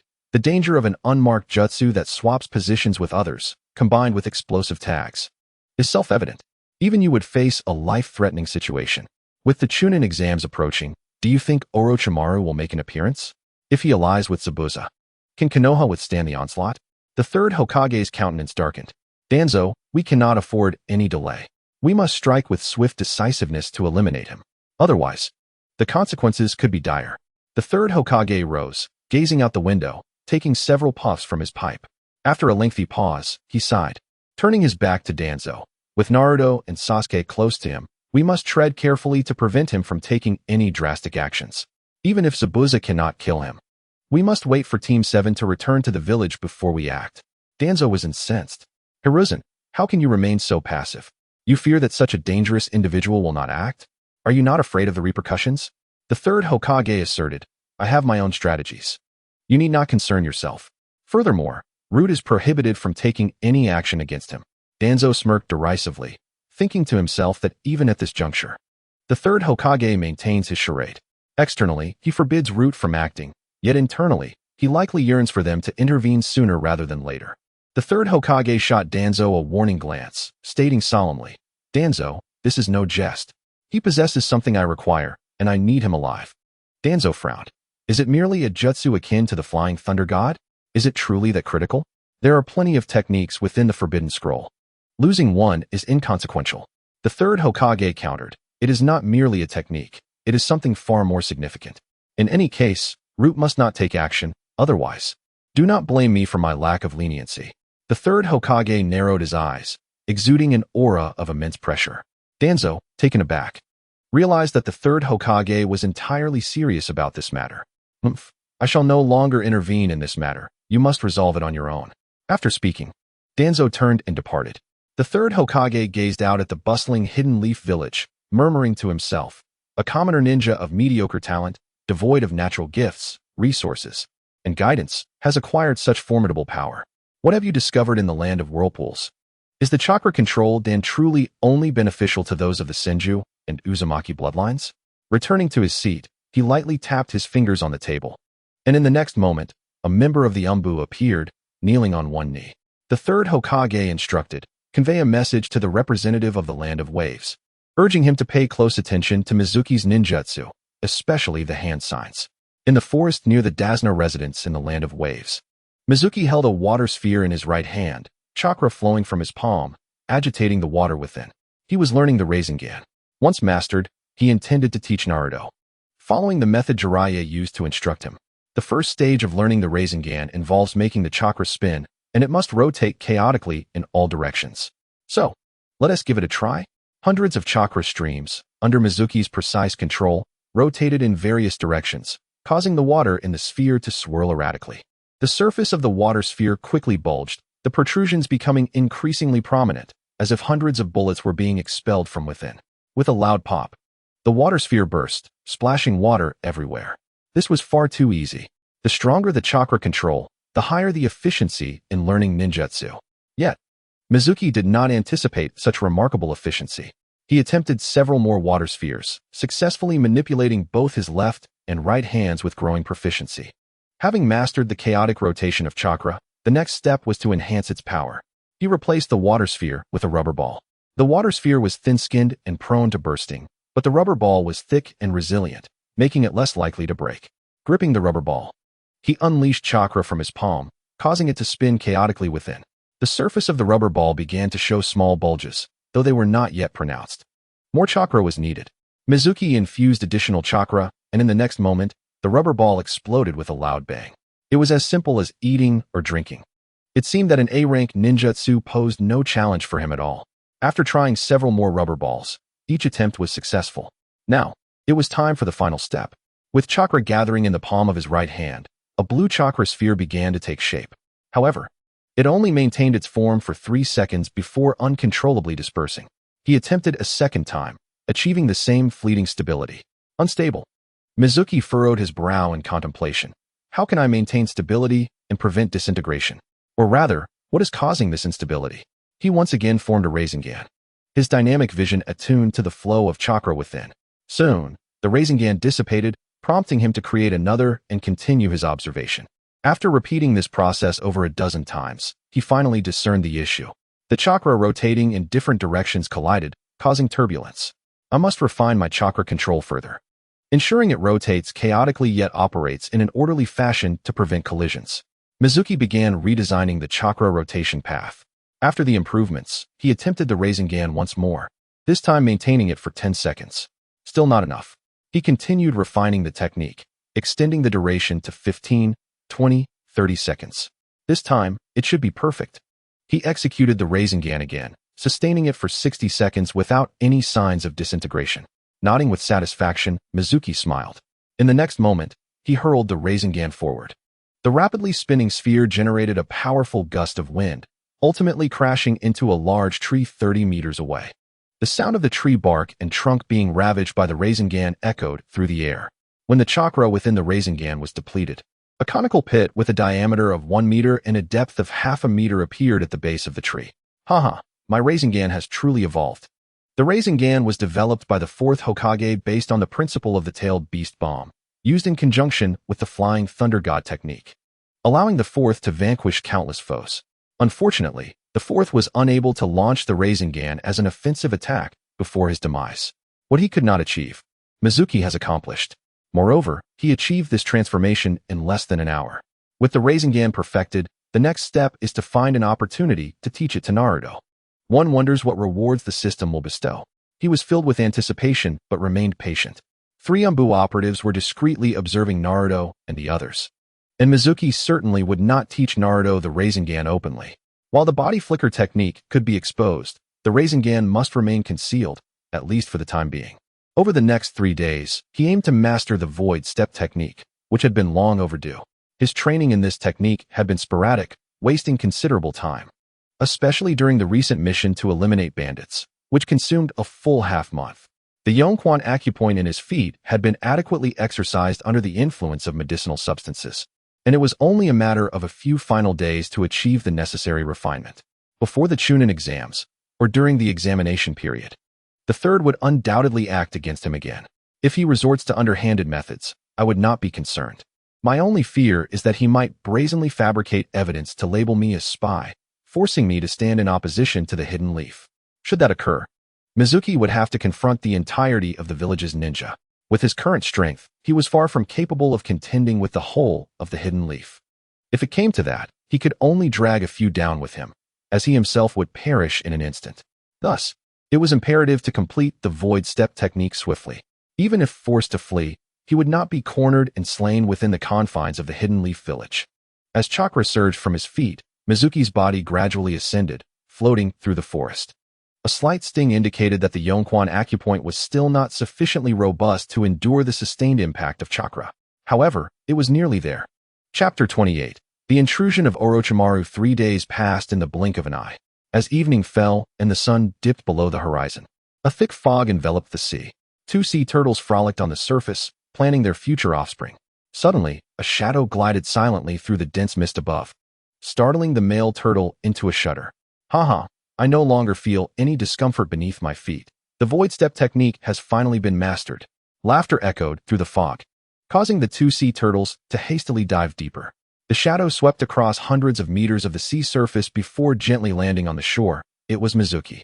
At last, he could soar freely through the skies. He could adjust his speed, hovering motionless at the slowest, or reaching approximately 300 km/h at his fastest, akin to the speed of a high-speed train. He wished to fly even faster, but was constrained by his chakra pathways, which limited his output. Furthermore, the faster he flew, the greater the air resistance. In truth, 300 km/h was already quite rapid. In terms of chakra consumption, flying at maximum speed would deplete more than half his chakra in just 10 minutes. Calculating, at full throttle, he consumed 0.01 chakra per second. Not excessive. With a total chakra capacity of 11.3, he could maintain that top speed for nearly 20 minutes, covering vast distances in a single flight. With the ability to unleash the spiral sphere from a distance and the technique of stepping into emptiness, I have finally acquired the strength to establish my presence in the ninja world. Since my transmigration, Mizuki has been perpetually on edge, taking each step with extreme caution, fearful that a single misstep could lead to irrevocable consequences. However, as my power has grown, my once taut nerves have begun to relax. Now, even if I were to stand in opposition to Konoha, I feel no trace of fear. Of course, I would never consider leaving Konoha, for it is the home of the greatest talents. Dinner time must be approaching. Just then, a thunderous roar echoed from afar, accompanied by a violent surge of chakra. In an instant, the thick fog was cleared by the aftermath of a fierce battle. Mizuki beheld a colossal serpent coiled within the forest and 100 meters away. The vibrant orange chakra of the nine tails swirled menacingly. A snake? And atop its head, faintly, a figure stood. Such a gigantic serpent could only be summoned by Orochimaru. Why is Orochimaru here? Mizuki was taken aback. Has the butterfly effect caused by my transmigration begun to manifest its power? It must be for Sasuke. This is something Mizuki absolutely does not wish to witness. Sasuke is a veritable goldmine. If Orochimaru takes him away, I would lose 3 opportunities for high returns each month. This is troublesome. I have yet to deal with Zabuza, and now a more twisted Orochimaru has appeared. Mizuki dashed toward the forest. Simultaneously, he retrieved the super soldier pills that Naruto had returned and consumed one. The super soldier pills can restore 10 chakra points within a minute, allow one to go 3 days without food or water, and permanently enhance chakra recovery by 0.3 points per minute. Faced with Orochimaru, Mizuki dared not be careless. He needed to replenish his state. The chakra that had been nearly depleted within him began to recover swiftly. In the forest, 3 members of Konoha Zumbu, Elephant, Zhu, and Eagle, confronted Orochimaru. Though it was 3 against 1, the Umbu had already fallen into a disadvantageous position in terms of morale. The murderous aura emanating from Orochimaru engulfed the 3 like a tempestuous sea.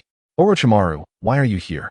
Elephant spoke gravely, his eyes beneath the cat-faced mask filled with trepidation.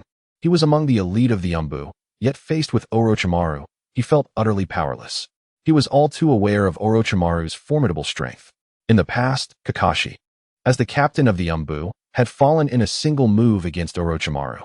Orochimaru stood atop the serpent's head, looking down from his elevated position. His long, flowing black hair, pale complexion, and distinctively cold-blooded vertical pupils evoked a sense of dread at first glance. Orochimaru displayed no interest in the three Anbu. His gaze was fixed upon the three figures behind them. At that moment, Naruto, Sasuke, and Sakura appeared dazed, their expressions filled with terror, their limbs trembling. The three were rendered psychologically traumatized by Orochimaru's murderous intent. Orochimaru's eyes fell upon Sasuke, and an involuntary smile crept across his face as his long, grotesque tongue slithered through the air. This sight led the Anbu to mistakenly believe that Orochimaru's target was the Jinchuriki of the Nine Tails. Eagle, take Naruto and Sasuke away quickly. Zhu and I will hold him off, Elephant instructed. Eagle silently complied, swiftly lifting Naruto and Sasuke and making their escape. The Jinchuriki was of utmost importance and could not be lost. Uchiha Sasuke was also a key figure designated for protection by the third Hokage. As for Sakura, she was merely a civilian ninja. Her life mattered little. Orochimaru was indifferent to this. Is this blonde-haired boy the Nine-Tails brat? Unfortunately, I am only interested in the Uchiha. But today I am not here for him. I am looking for Mizuki. Where is he? Eagle did not slow his pace. Instead, he quickened his speed.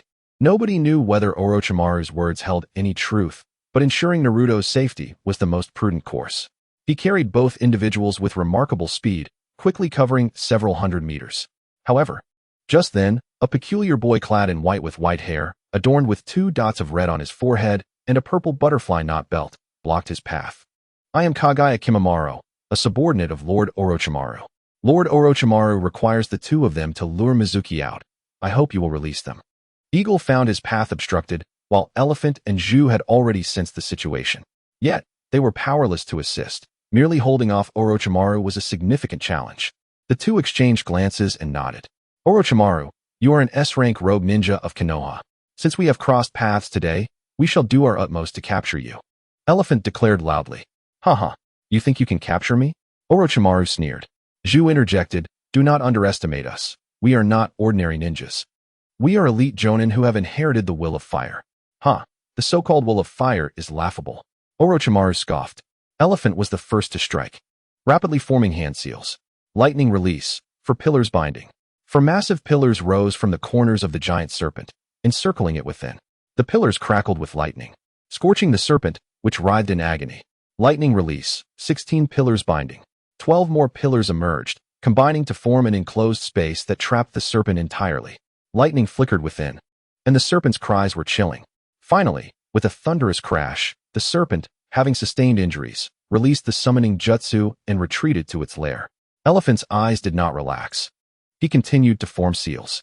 Fire release, great fireball technique. Within the enclosure, flames erupted, transforming the interior into a hellish inferno. Orochimaru's anguished scream echoed. Zhu inquired. Is it over? Elephant's expression remained grave. I do not know, but one of the legendary three, Orochimaru, should not be so easily dealt with. As the 16 lightning pillars dissipated, a charred corpse lay on the ground.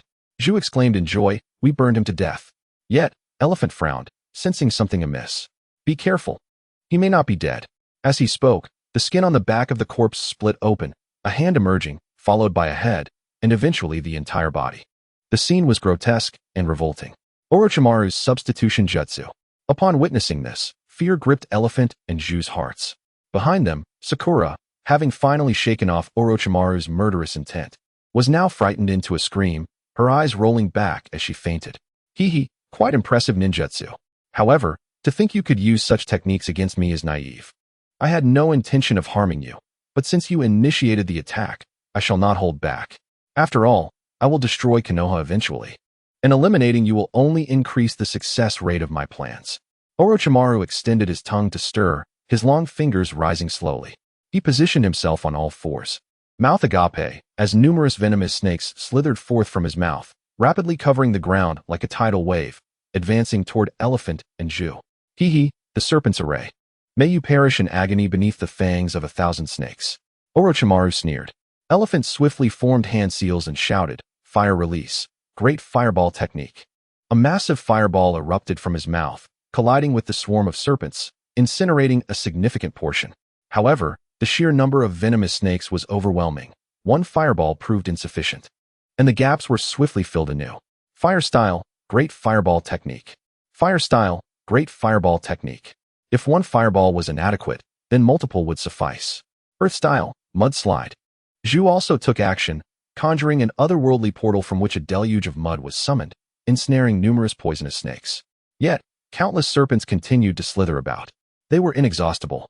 At this rate, our chakra would soon be depleted, leaving us powerless to resist. Forget the snakes. Directly attack Orochimaru. The serpents were his summons. If he were slain, they would naturally vanish. Thus, the two began to unleash their ninjutsu upon Orochimaru. Seeing this, Orochimaru let out a cold laugh and remarked, "Naive." He raised his hands, preparing to form seals. At that moment, he paused, turning his gaze towards a particular direction. Despite the dense foliage obstructing his view, Orochimaru sensed an unfamiliar chakra presence. Oh, has the moment finally arrived? His hands continued their movements as he began to seal. Mizuki, today I shall demonstrate to you the might of Orochimaru. I intend to make you willingly serve as my subordinate. Chapter 29, Collaboration Earth Style, Earth Dragon Bullet. Zhu completed his seals and shouted. A dragoness head of earth material rose before him, spewing forth a multitude of earth dragon bullets. These bullets, the size of basketballs, traveled with remarkable speed and range. Orochimaru scoffed, "You think such a technique can harm me?" Simultaneously, Xiang finished his seals. Fire style, fireball. He expelled a torrent of flames, not aimed at Orochimaru, but rather at the earth dragon bullets launched by Zhu. The flames adhered to the bullets, compensating for their previously noted shortcomings in speed and range. The fiery projectiles surged toward Orochimaru with great velocity. In the nearby woods, Mizuki observed the unfolding battle, perplexed as to why Orochimaru had made a special trip for him. However, he held no interest in aligning himself with Orochimaru. He remained hidden, unconcerned with the struggle between Orochimaru and the Umbu. It would be best if all three Umbu perished, allowing the third Hokage to feel genuine sorrow. The two Umbu displayed considerable strength, combining earth and fire styles to execute a joint ninjutsu. The earth dragon bullets were weak in damage but swift in flight, while fireballs, though powerful, lacked range. Yet, when merged, their weaknesses were mitigated, amplifying their potency. This technique had previously been employed by the third Hokage against Orochimaru, albeit executed by a single individual. Here, it was a collaboration of two. Unfortunately, such a level of ninjutsu posed no threat to Orochimaru. In an instant, several earth-fire bullets struck him, eliciting a chilling scream. In the blink of an eye, he was reduced to ashes. However, neither Xiang nor Zhu relaxed, for the serpent S formation remained intact, indicating that Orochimaru had not perished. As the swarm of snakes drew closer, Xiang formed seals once more. Lightning style, earth walk. He pressed his hands against the ground, unleashing electric currents that spread across the terrain. Numerous poisonous snakes were electrocuted, and in an instant, all lay lifeless. The serpent S formation was shattered. Yet, the cost was steep. Xiang bent over, gasping for breath, his legs trembling. "Zhu, my chakra is depleted." Repeatedly unleashing high-powered ninjutsu had drained even a Jonin's reserves. Xiang consumed a military ration pill to restore his chakra while scanning the surroundings, alert and ready. Zhu stood by, hands raised, prepared to form seals at a moment's notice. Suddenly, Xiang shouted, "Incoming." Without needing to be reminded, Zhu had already spotted it. From among the throngs of lifeless snakes, one suddenly writhed, its mouth opening wide as Orochimaru emerged from within. Slippery and grotesque, it was enough to make Mizuki's last meal threaten to resurface. How utterly revolting. He could hardly bear to witness it while simultaneously harboring curiosity. How could such a slender serpent conceal Orochimaru within its belly? Orochimaru turned his gaze toward Mizuki's hiding spot, a hoarse chuckle escaping his lips. "Have you seen enough? These two are now of no use." Serpent S shadow multiplication. Orochimaru raised his hand, and an array of serpents, as thick as arms, surged forth towards Xiang and Zhu. Zhu reacted swiftly, hands moving rapidly to form seals. Earth style, earth flow wall. Orochimaru sneered, "Naive." Although the earth flow wall obstructed his path, the serpents were not mere lifeless entities. They swiftly maneuvered around the wall, ensnaring Xiang and Zhu with astonishing speed. Yet, in the next moment, Xiang transformed into a bolt of lightning, vanishing, while Zhu morphed into a mud clone. Lightning clone and earth clone? The earth flow wall obstructed part of Orochimaru's line of sight, allowing the duo to escape before he could pursue. Orochimaru did not follow. Instead, He glanced at the forest, then at the unconscious Sakura on the ground. Useless trash, unworthy of existence. Serpent S shadow multiplication. His arms morphed into venomous snakes, lunging towards Sakura. In the next instant, she vanished, replaced by Mizuki wielding kunai. With a swift motion, he severed the serpent's head, sending blood spraying forth. Orochimaru regarded Mizuki with a grin, croaking, "Do you understand the concept of eternal life, Mizuki?" A statement reminiscent of an ancient doctrine. Mizuki coolly replied, "You have uttered these words to Uchiha Itachi, haven't you? Today you repeat them to me, seeking to occupy my body? Unfortunately, I am not an Uchiha. I am merely an ordinary ninja of common blood." Orochimaru's pupils constricted, a tempest of shock surging within him. "How do you know? Did Kabuto tell you?" "No, my conversation with Itachi in the Genjutsu was unknown even to Kabuto." "Could it be you are connected to Itachi?" Orochimaru suddenly felt a twinge of panic, even suspecting that Uchiha Itachi was nearby. How I know is of no concern to you. What I do know is far more than you can imagine." Orochimaru's expression darkened as he gazed at Mizuki, a murderous intent beginning to seep into his eyes. Mizuki smiled. "It won't be so easy to kill me. I advise you not to waste your effort. In truth, I am not interested in being your enemy. Rather, we could even collaborate." Orochimaru scoffed. "To collaborate with me, you must first prove your worth." Serpent S shadow multiplication. A confrontation ensued at the slightest provocation. Yet, Mizuki was faster. His extraordinary dynamic vision granted him far superior observational abilities. Every movement of Orochimaru was laid bare before him. Gaining Orochimaru's recognition would not be an easy feat, thus, he decided to test a new ninjutsu. In his right hand, the Rasengan swiftly took form and was then hurled towards Orochimaru. Upon contact, the Serpent S shadow multiplication detonated, yet the Rasengan remained intact, hurtling towards Orochimaru. As he beheld the approaching Rasengan, Orochimaru's brow furrowed. "This is the technique of the fourth Hokage. How could you possibly know it?" In the next moment, the spiraling sphere struck Orochimaru's abdomen, unleashing a tremendous force. Amidst the agonizing screams, Orochimaru's body was torn apart, his chest and abdomen utterly obliterated, leaving only his neck, head, and legs on the ground. Had it been an ordinary person, they would have perished instantly. Yet, Orochimaru was adept at survival. "Am I now deemed worthy?" Mizuki inquired softly. Suddenly, the mangled corpse on the ground opened its mouth, and a brand new Orochimaru emerged. Once again, the scene was grotesquely repulsive. "I never imagined you had mastered the fourth Hokage's spiraling sphere. The third has always targeted you. From whom did you learn this technique? Nevertheless, relying solely on the spiraling sphere renders you unworthy," Mizuki remarked. "What about this?" He raised his right hand once more, and the spiraling sphere reappeared. But that was not the end. He manipulated the sphere further from his palm and infused it with wind chakra. A pale blue, rapidly spinning shuriken materialized, its power reaching an S-rank level. "What? Not only have you learned the spiraling sphere, but you have also infused it with a change in wind chakra nature, a feat the fourth could not achieve. How did you accomplish this?" Orochimaru's expression shifted as he swiftly retreated, biting his right hand's finger to draw blood, then marking a line on his left palm. He pressed both hands to the ground and shouted, "Summoning technique, triple Rashomon." As he spoke, 3 massive Rashomon gates rose from the earth, resembling 3 adjacent small mountains, shielding Orochimaru. Mizuki hurled the spiraling shuriken, which tore across the ground like a tailed beast's bomb. The first Rashomon shattered instantly, followed closely by the second. The third gate barely held for a second before collapsing, but the spiraling shuriken was deflected, veering upwards into the sky. Cold sweat appeared on Orochimaru's forehead, fear evident in his eyes. In the next moment, a smile blossomed at the corner of his mouth. Rising to face Mizuki, he remarked, "I had initially admired you, especially since you faced so much scrutiny in Konoha. I intended to recruit you as my subordinate. However, having witnessed your capabilities today, collaboration seems feasible. So, what can you offer me?" Mizuki replied, "The Konoha collapse plan. When necessary, I can assist you in dealing with the third." Orochimaru was taken aback, unable to comprehend how Mizuki knew of the Konoha collapse plan. Had the Sand Village leaked information, or had his Sound Village been thoroughly infiltrated by Mizuki? How could an average Chunin from Konoha possess such intelligence? The third is growing old. I could eliminate him without anyone's help," Mizuki countered. "Your old comrade, Jiraiya, is returning to the village soon. You may find yourself in a 2-on-1 situation," Mizuki added. Orochimaru frowned. "Rest assured, the third will ultimately die by your hand."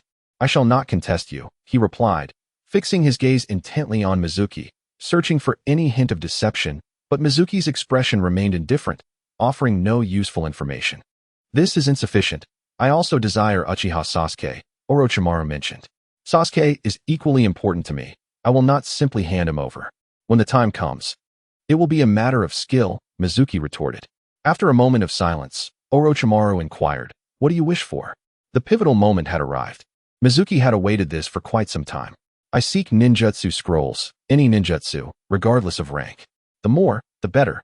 Additionally, those 3 umbu trailing me are bothersome. Please assist in eliminating them. Your demands are rather excessive. Orochimaru replied with mild discontent. Eliminating the 3 umbu would facilitate the execution of the Konoha collapse plan, thus benefiting both of us, Mizuki argued. Orochimaru remained non-committal, stating, after defecting from Konoha, do you intend to join my Sound Village? Mizuki chuckled. When did I ever claim I would defect? Killing the 3rd is one matter. Defecting is another entirely. I prefer to live in the sunlight rather than in dark caverns. Sunlight, you say? Orochimaru observed Mizuki with a knowing glance. In the next moment, he opened his mouth and expelled a scroll, tossing it towards Mizuki. The scroll was covered in slime, causing Mizuki's skin to crawl. He swiftly sidestepped, allowing the scroll to fly past and land on the ground. Orochimaru paid it no mind, stating, this is the ninjutsu you requested. Though not much, it contains only 3 techniques. For more, you will have to wait until the 3rd is dead. As he spoke, his body began to sink, vanishing into the earth. I will deal with those 3 umbu. Consider it a token of apology for my abrupt intrusion. I hope our collaboration proves mutually beneficial. As Orochimaru's chakra receded, Mizuki let out a sigh of relief. His right hand, concealed within his sleeve, trembled slightly, covered in wounds that throbbed painfully to the bone. The spiraling shuriken was indeed a double-edged sword. I had intentionally controlled it to stay as far from my palm as possible, yet the injuries remained severe. To harm others, one must first harm oneself. In the anime, Naruto refrained from using the spiraling shuriken without entering Sage mode. Even the Uzumaki clan's robust physique struggled to withstand it, let alone Mizuki, an individual of ordinary constitution. The triple Rashomon displayed formidable defensive capabilities. It was not to say Mizuki had no recourse against it. A simple application of the body flicker technique could bring Orochimaru directly before the Rashomon, confronting the spiraling shuriken head-on. However, Mizuki understood that even this would not guarantee Orochimaru's demise. To truly eliminate Orochimaru, 2 conditions must be met. First, to force out his true form, the Yamata no Orochi, and subsequently destroy it to ashes, leaving not a single scale behind. Second, to eradicate all cursed seals. Only then could Orochimaru be truly killed, eliminating any possibility of resurrection. The first condition seemed relatively easier, while the second posed a significant challenge. Who knows how many cursed seals Orochimaru has left scattered throughout the ninja world. One could say that killing Orochimaru was virtually impossible. Fortunately, I managed to deceive him. Otherwise, if I continued to engage, I would have had no choice but to flee. Mizuki mused. Currently, his only means of attack consisted of the spiraling sphere, the spiraling shuriken, and the body flicker technique paired with explosive tags. These methods proved effective against ordinary ninjas, but posed little threat to Orochimaru. The optimal approach to confront Orochimaru would be through Jinjutsu. He wondered if there might be any Jinjutsu contained within the scroll. Gazing at the scroll on the ground, Mizuki found himself at a loss, reluctant to touch it due to its repulsiveness. Perhaps it would be best to wash it first. Using 2 wooden sticks, he picked up the scroll and approached a nearby stream, tossing it into the water to cleanse it. Ninjutsu scrolls are crafted from special materials, impervious to water, at least. The surface is undoubtedly waterproof. After washing it several times, Mizuki retrieved the scroll and laid it out on the ground. The first technique that caught his eye was, surprisingly, the summoning technique. Well, this isn't too shabby, Mizuki mused. I wonder what rewards I would receive for teaching the summoning technique to Naruto and the others. Perhaps advanced summoning techniques? The art of summoning without a contract? How intriguing. Now, let us examine the second technique, the Narakujo technique. This D-rank illusion allows the opponent to witness terrifying visions they would prefer to avoid. In the anime, during the survival exercise of Team 7, Kakashi employed this technique on Sakura, forcing her to confront the horrifying sight of Sasuke's demise, resulting in her mental devastation and subsequent fainting. During the Chunin exams, When Sasuke and Sakura encountered Orochimaru in the Forest of Death, they fell victim to the Narakujo technique, witnessing their own gruesome deaths, rendering them unable to move. Oh, how fortuitous that I was just contemplating illusions, and here we are. Now, let us consider the third technique. The five-element seal? Suemu raised an eyebrow. He could not help but ponder if Orochimaru had imbued these three techniques with deeper significance. At that moment, a peculiar chakra surged from thousands of meters away. Suemu's expression shifted as he sensed an array of negative emotions, hatred, anger, and bloodlust emanating from this chakra. This was not the chakra of a mere human. It was the chakra of the Nine Tails. What could possibly be happening? Why had Naruto suddenly unleashed the chakra of the Nine Tails? He looked up towards that direction.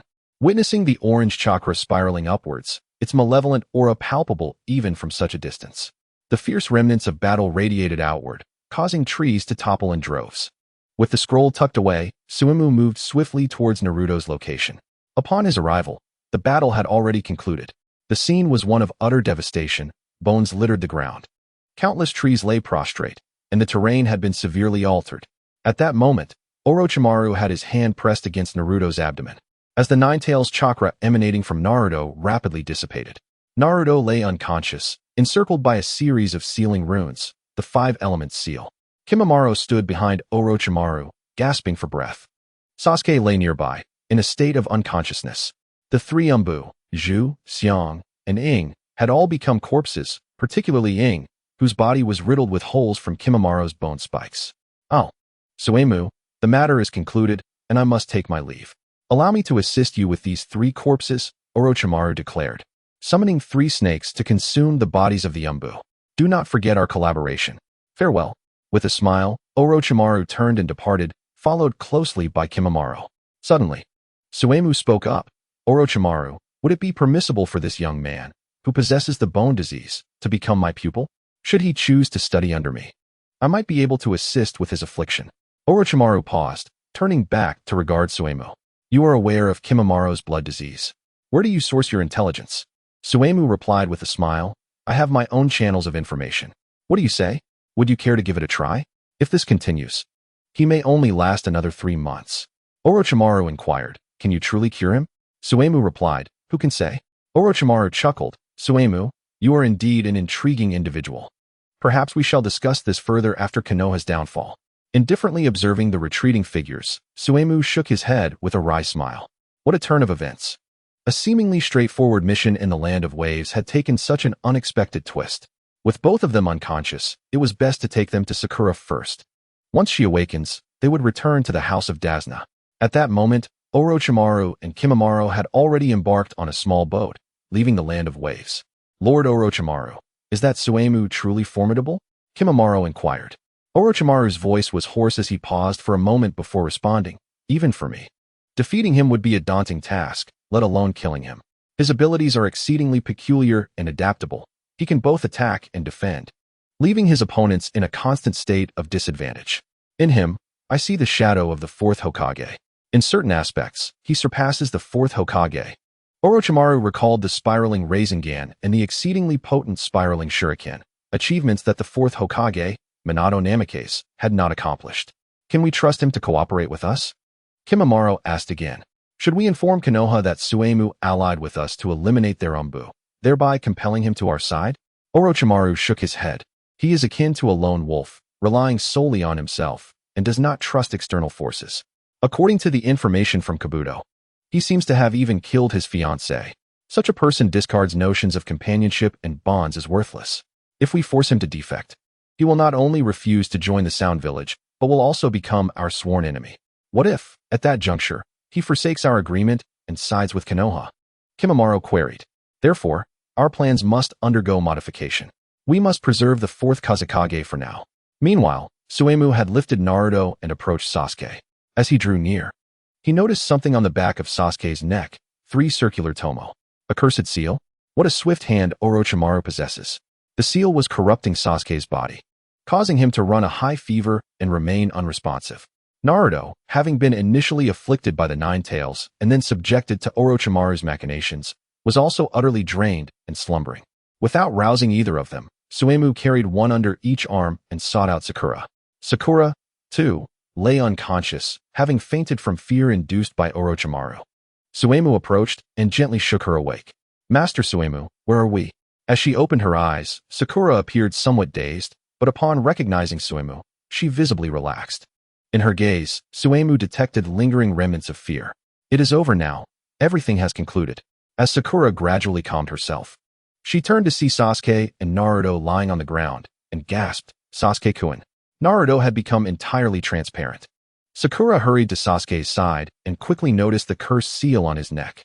"Master Suemu, what has happened to Sasuke-kun?" Suemu explained. "This is Orochimaru's doing, the repugnant individual who is neither man nor woman. The mark on Sasuke's neck is a cursed seal implanted by Orochimaru. Is this cursed seal dangerous? Can it be removed? Will Sasuke-kun die?" A barrage of questions left Suemu momentarily stunned. He quickly interjected, "Stop. Rest assured, the cursed seal poses no immediate danger. Rather, it may enhance Sasuke's abilities. Of course, it can also be sealed.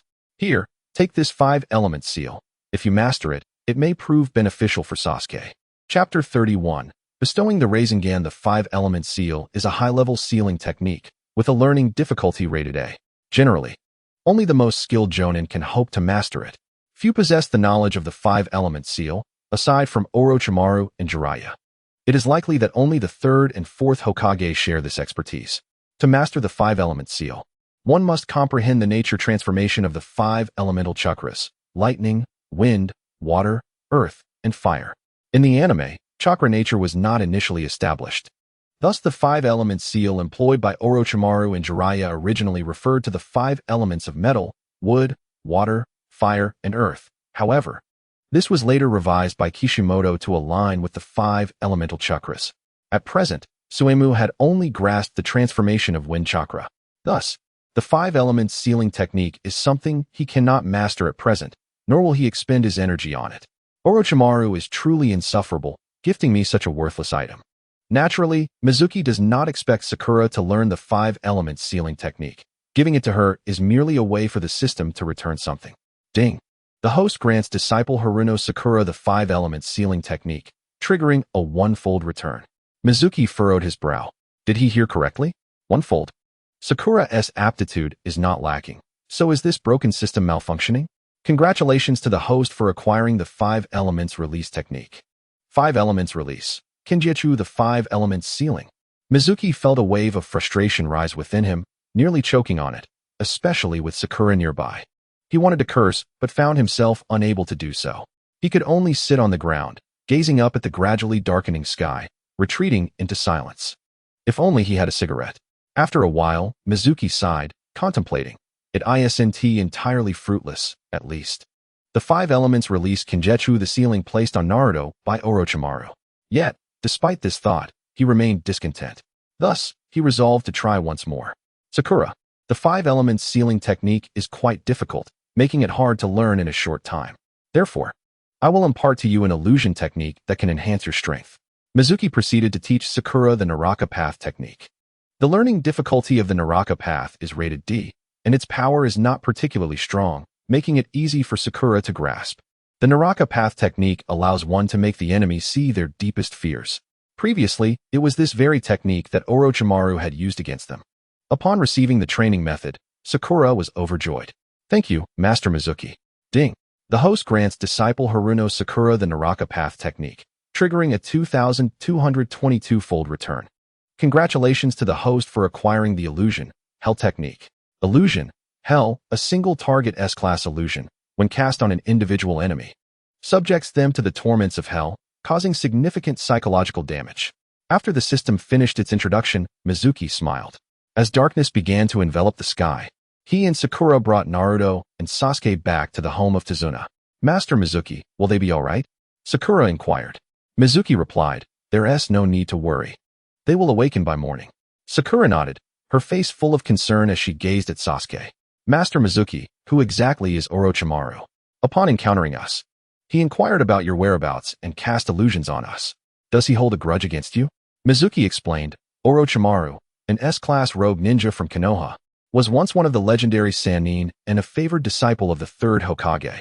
The Hokage's disciple? Sakura exclaimed in shock.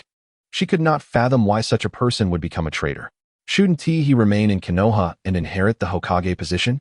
Mizuki continued. He seeks me out to entice me into betraying Konoha and becoming his subordinate. What? Betray Konoha? Did you agree, Master Mizuki? Sakura looked at Mizuki. Mizuki was speechless. Would I still be here if I had agreed? Staying in Konoha is quite pleasant, he casually remarked. He added, all right, let us eat and rest early. Tomorrow Tazuna will begin repairing the bridge, and we will have our work cut out for us. After their meal, Mizuki borrowed the kitchen and prepared a potent health-enhancing potion, simmering it into a thick blue liquid, which he poured into the bathtub for a soak. The medicinal properties seeped through his pores, fortifying his cells. His entire body felt tingly, as if countless ants were crawling on him. Especially his right hand, submerged in the water, the wound was healing at an extraordinary rate, and the damaged muscles were rapidly recovering. Using it for the first time, Mizuki did not expect such remarkable results. By the time the blue liquid in the bathtub had completely dissipated and the medicinal effects were exhausted, he lifted his right hand to discover that the injury had healed considerably, and residual potency remained within, continuing to mend the damage. It seemed that by morning, his hand would be wholly restored. Mizuki's eye sparkled. This potion not only enhances physical prowess, but also aids in recovering from injuries. Truly miraculous. As expected from the system. The following morning, Tazuna set out to repair the bridge, with Naruto and Sasuke still unconscious. Mizuki left Sakura to watch over them, while also preventing any mischief from Kato's subordinates. On the bridge, Mizuki found himself with little to do, so he continued to study the illusion, hell technique. Unlike ninjutsu and taijutsu, illusion techniques target the enemy's five senses, ensnaring them in hallucinations. The principle of illusion techniques lies in disrupting the enemy's chakra, thereby disorienting their senses. Depending on the medium employed, illusions can be categorized into visual illusions, auditory illusions, and tactile illusions. Visual illusions include techniques such as the Nirvana technique and Tsukuyomi.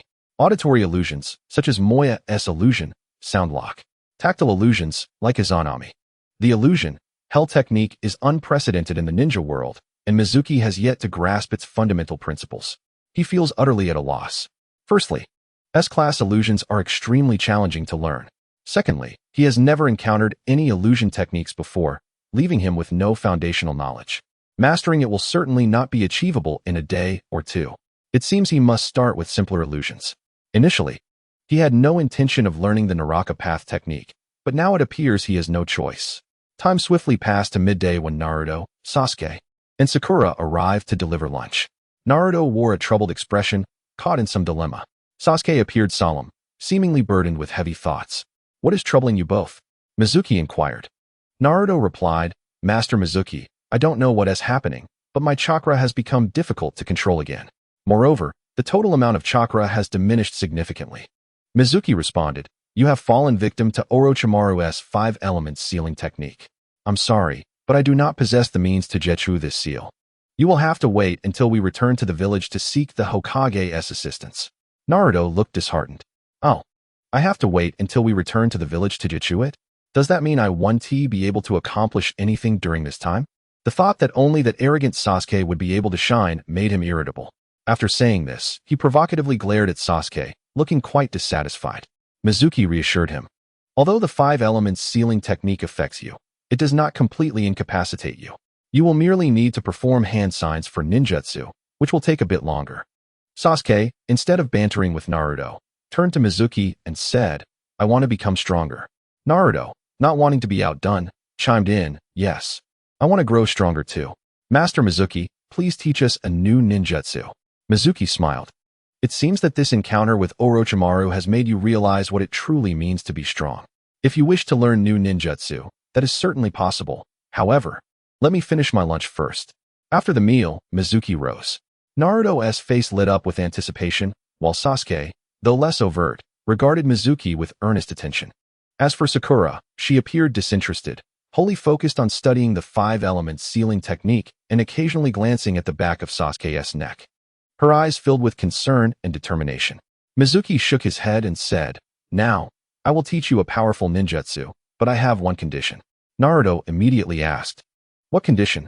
Mizuki replied, Once you learn this ninjutsu, you are not to disclose it to anyone else or use it until the Chunin exam finals. Why? Naruto queried, puzzled. Shuemu chuckled lightly and said, There is no reason. Either you agree or I shall not teach you. Sasuke replied, I agree. Naruto added, then I agree as well. Shuemu nodded, extending his right hand, and in the next moment, the Rasengan took form. Naruto and Sasuke fixated on the Rasengan, yet they could not perceive its immense power. Shuemu approached the railing and hurled the Rasengan downward. In an instant, it struck the ocean's surface, resulting in an explosion that sent water soaring 30 to 40 meters high, shaking the entire bridge. Incredible! Naruto exclaimed, his eyes wide with astonishment. Sasuke, too, glimmered with excitement. This technique, known as the Rasengan, was an A-rank ninjutsu developed by the 4th Hokage. Sasuke inquired, with this ninjutsu, once we learn it, we won't need to form hand seals, right? Shuemu nodded in affirmation. He mentioned that there existed a more powerful advanced version of this technique, which would be discussed later. The Rasengan was notably challenging to master, divided into 3 stages. And they were about to commence the first stage of training. He produced a water balloon, crushed it, and provided a detailed explanation. All right, that's the principle. Now, practice on your own. Once you can control your chakra to break the water balloon, you will have successfully completed the first stage. Shuemu handed over 2 water balloons. But halfway through, he suddenly recalled something and swiftly crushed one of them. Naruto and Sasuke exchanged bewildered glances. Shuemu thought to himself how fortunate he was to avoid wasting 2 chances. Alas, he had inadvertently destroyed the last 2 balloons. Thus, they would have to purchase their own at the market. Sasuke's eyes twitched in frustration, left speechless. Naruto, however, oblivious to propriety, exclaimed loudly, you deliberately broke it. Shuemu chuckled. Ignoring him, one wondered what rewards the system would return for such a high-level ninjutsu. Furthermore, would imparting the Rasengan to both Naruto and Sasuke yield compounded returns? Chapter 32. Misunderstood. I haven't turned into a cat. Shuemu waited for quite some time, but received no notification from the system regarding the returns. Still no returns? Must I wait until they learn the Rasengan? The system's method of return was not fixed. For instance, when teaching Sasuke the method of walking on water, the system returned the technique for walking on air. When imparting Sakura the art of the falling leaf, the return was the technique of the illusionary hell. These methods of return did not directly enhance Shuemu's power. He needed to train himself to master them. In contrast, when guiding Sasuke to discern sound and position, the system directly returned the technique of echolocation, allowing him to grasp it immediately and elevate his strength. The distinction between the two was simple. One was a blueprint, while the other was a finished product. For Shuemu, it was preferable to receive the finished product, eliminating the need for time-consuming training. Naruto and Sasuke ventured to the market to buy water balloons and then practiced on the bridge. Within 2 hours, Sasuke had already burst his water balloon. Upon hearing the sound, Naruto realized Sasuke had completed the first stage of training and bellowed in frustration, I am destined to become Hokage. How can I lose to Sasuke? I refuse. Unfortunately, his chakra control had been severely impaired by the 5 elements seal. Despite Shuemu having clearly explained the techniques, Naruto struggled to control his chakra, resulting in a chaotic swirling of chakra in his hands. Sasuke-kun, you are amazing. Sakura had set aside her scroll on the 5 elements seal, cheering for Sasuke. Witnessing this, Naruto's jealousy flared, igniting a storm of emotions. He panted heavily, chakra surging wildly, causing the water balloon in his hands to tremble violently. Damn Sasuke, I must burst yours. He had unconsciously begun to view the water balloon as Sasuke, wishing to crush it to vent his frustration. Sasuke glanced at the wildly shaking water balloon in Naruto's grip, a smile unconsciously appearing on his lips. This smile, unfortunately, caught Naruto's eye, further fueling his jealousy into a blaze of rage. What are you smiling about, you insufferable Sasuke? Sasuke coolly retorted, you're just the tail end. Naruto roared back, if it weren't for that Orochimaru messing up my seal and disrupting my chakra, I would definitely be quicker than you. Sasuke dismissed him, TCH, the tail end is still the tail end, always making excuses. Even if you were in perfect condition, I would still be faster.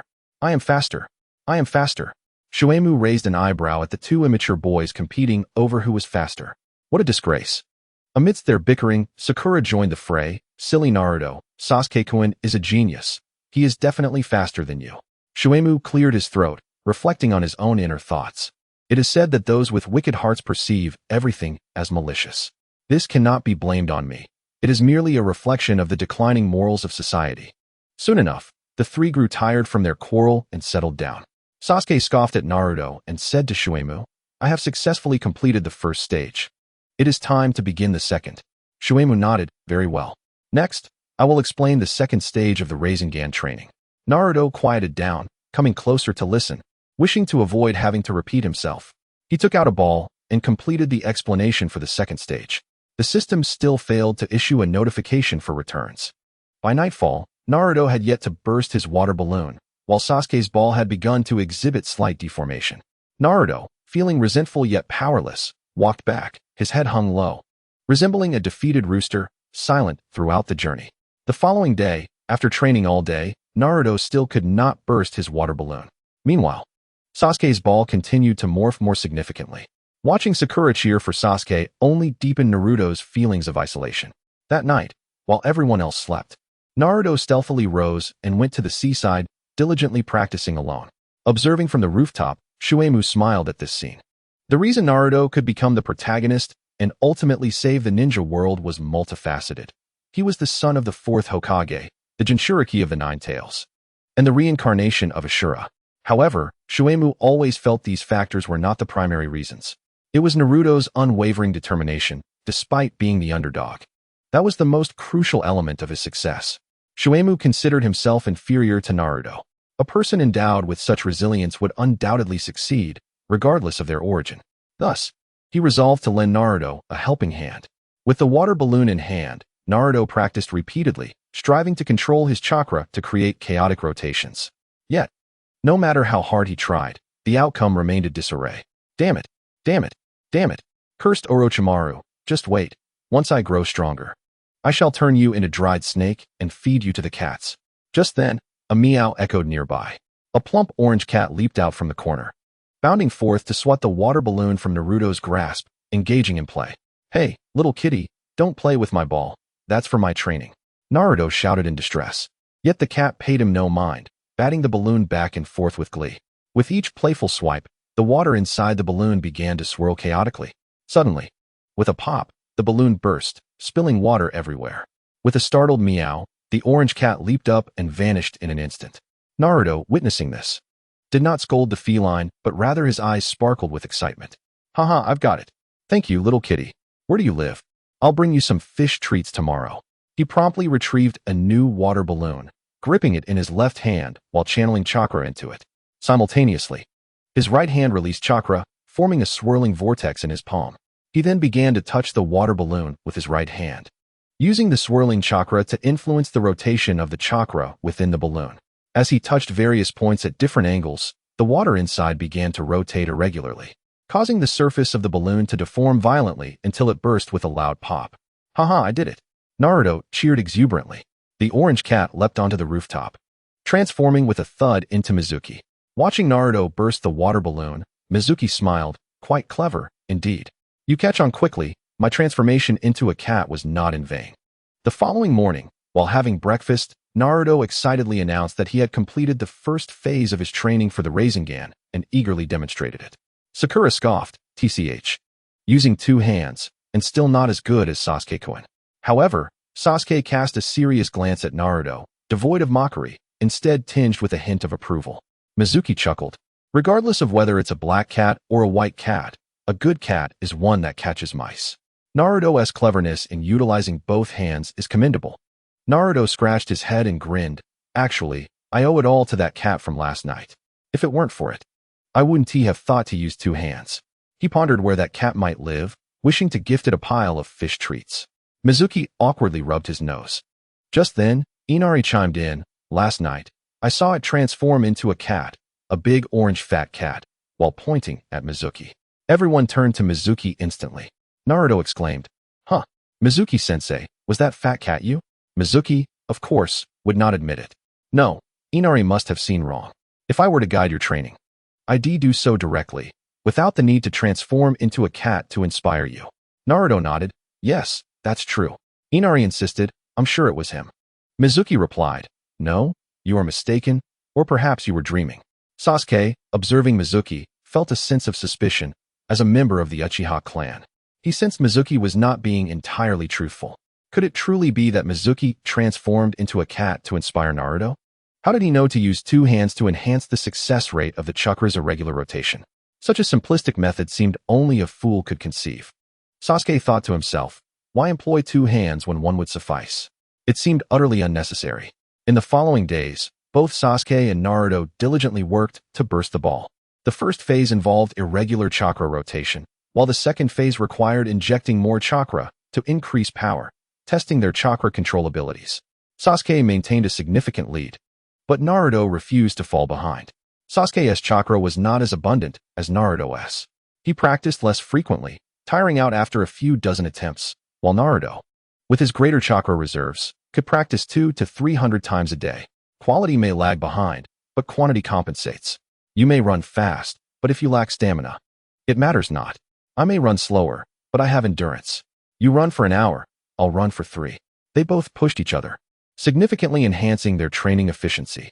After 5 days, they completed the second phase of training on the same day, with Sasuke finishing just 10 minutes ahead of Naruto.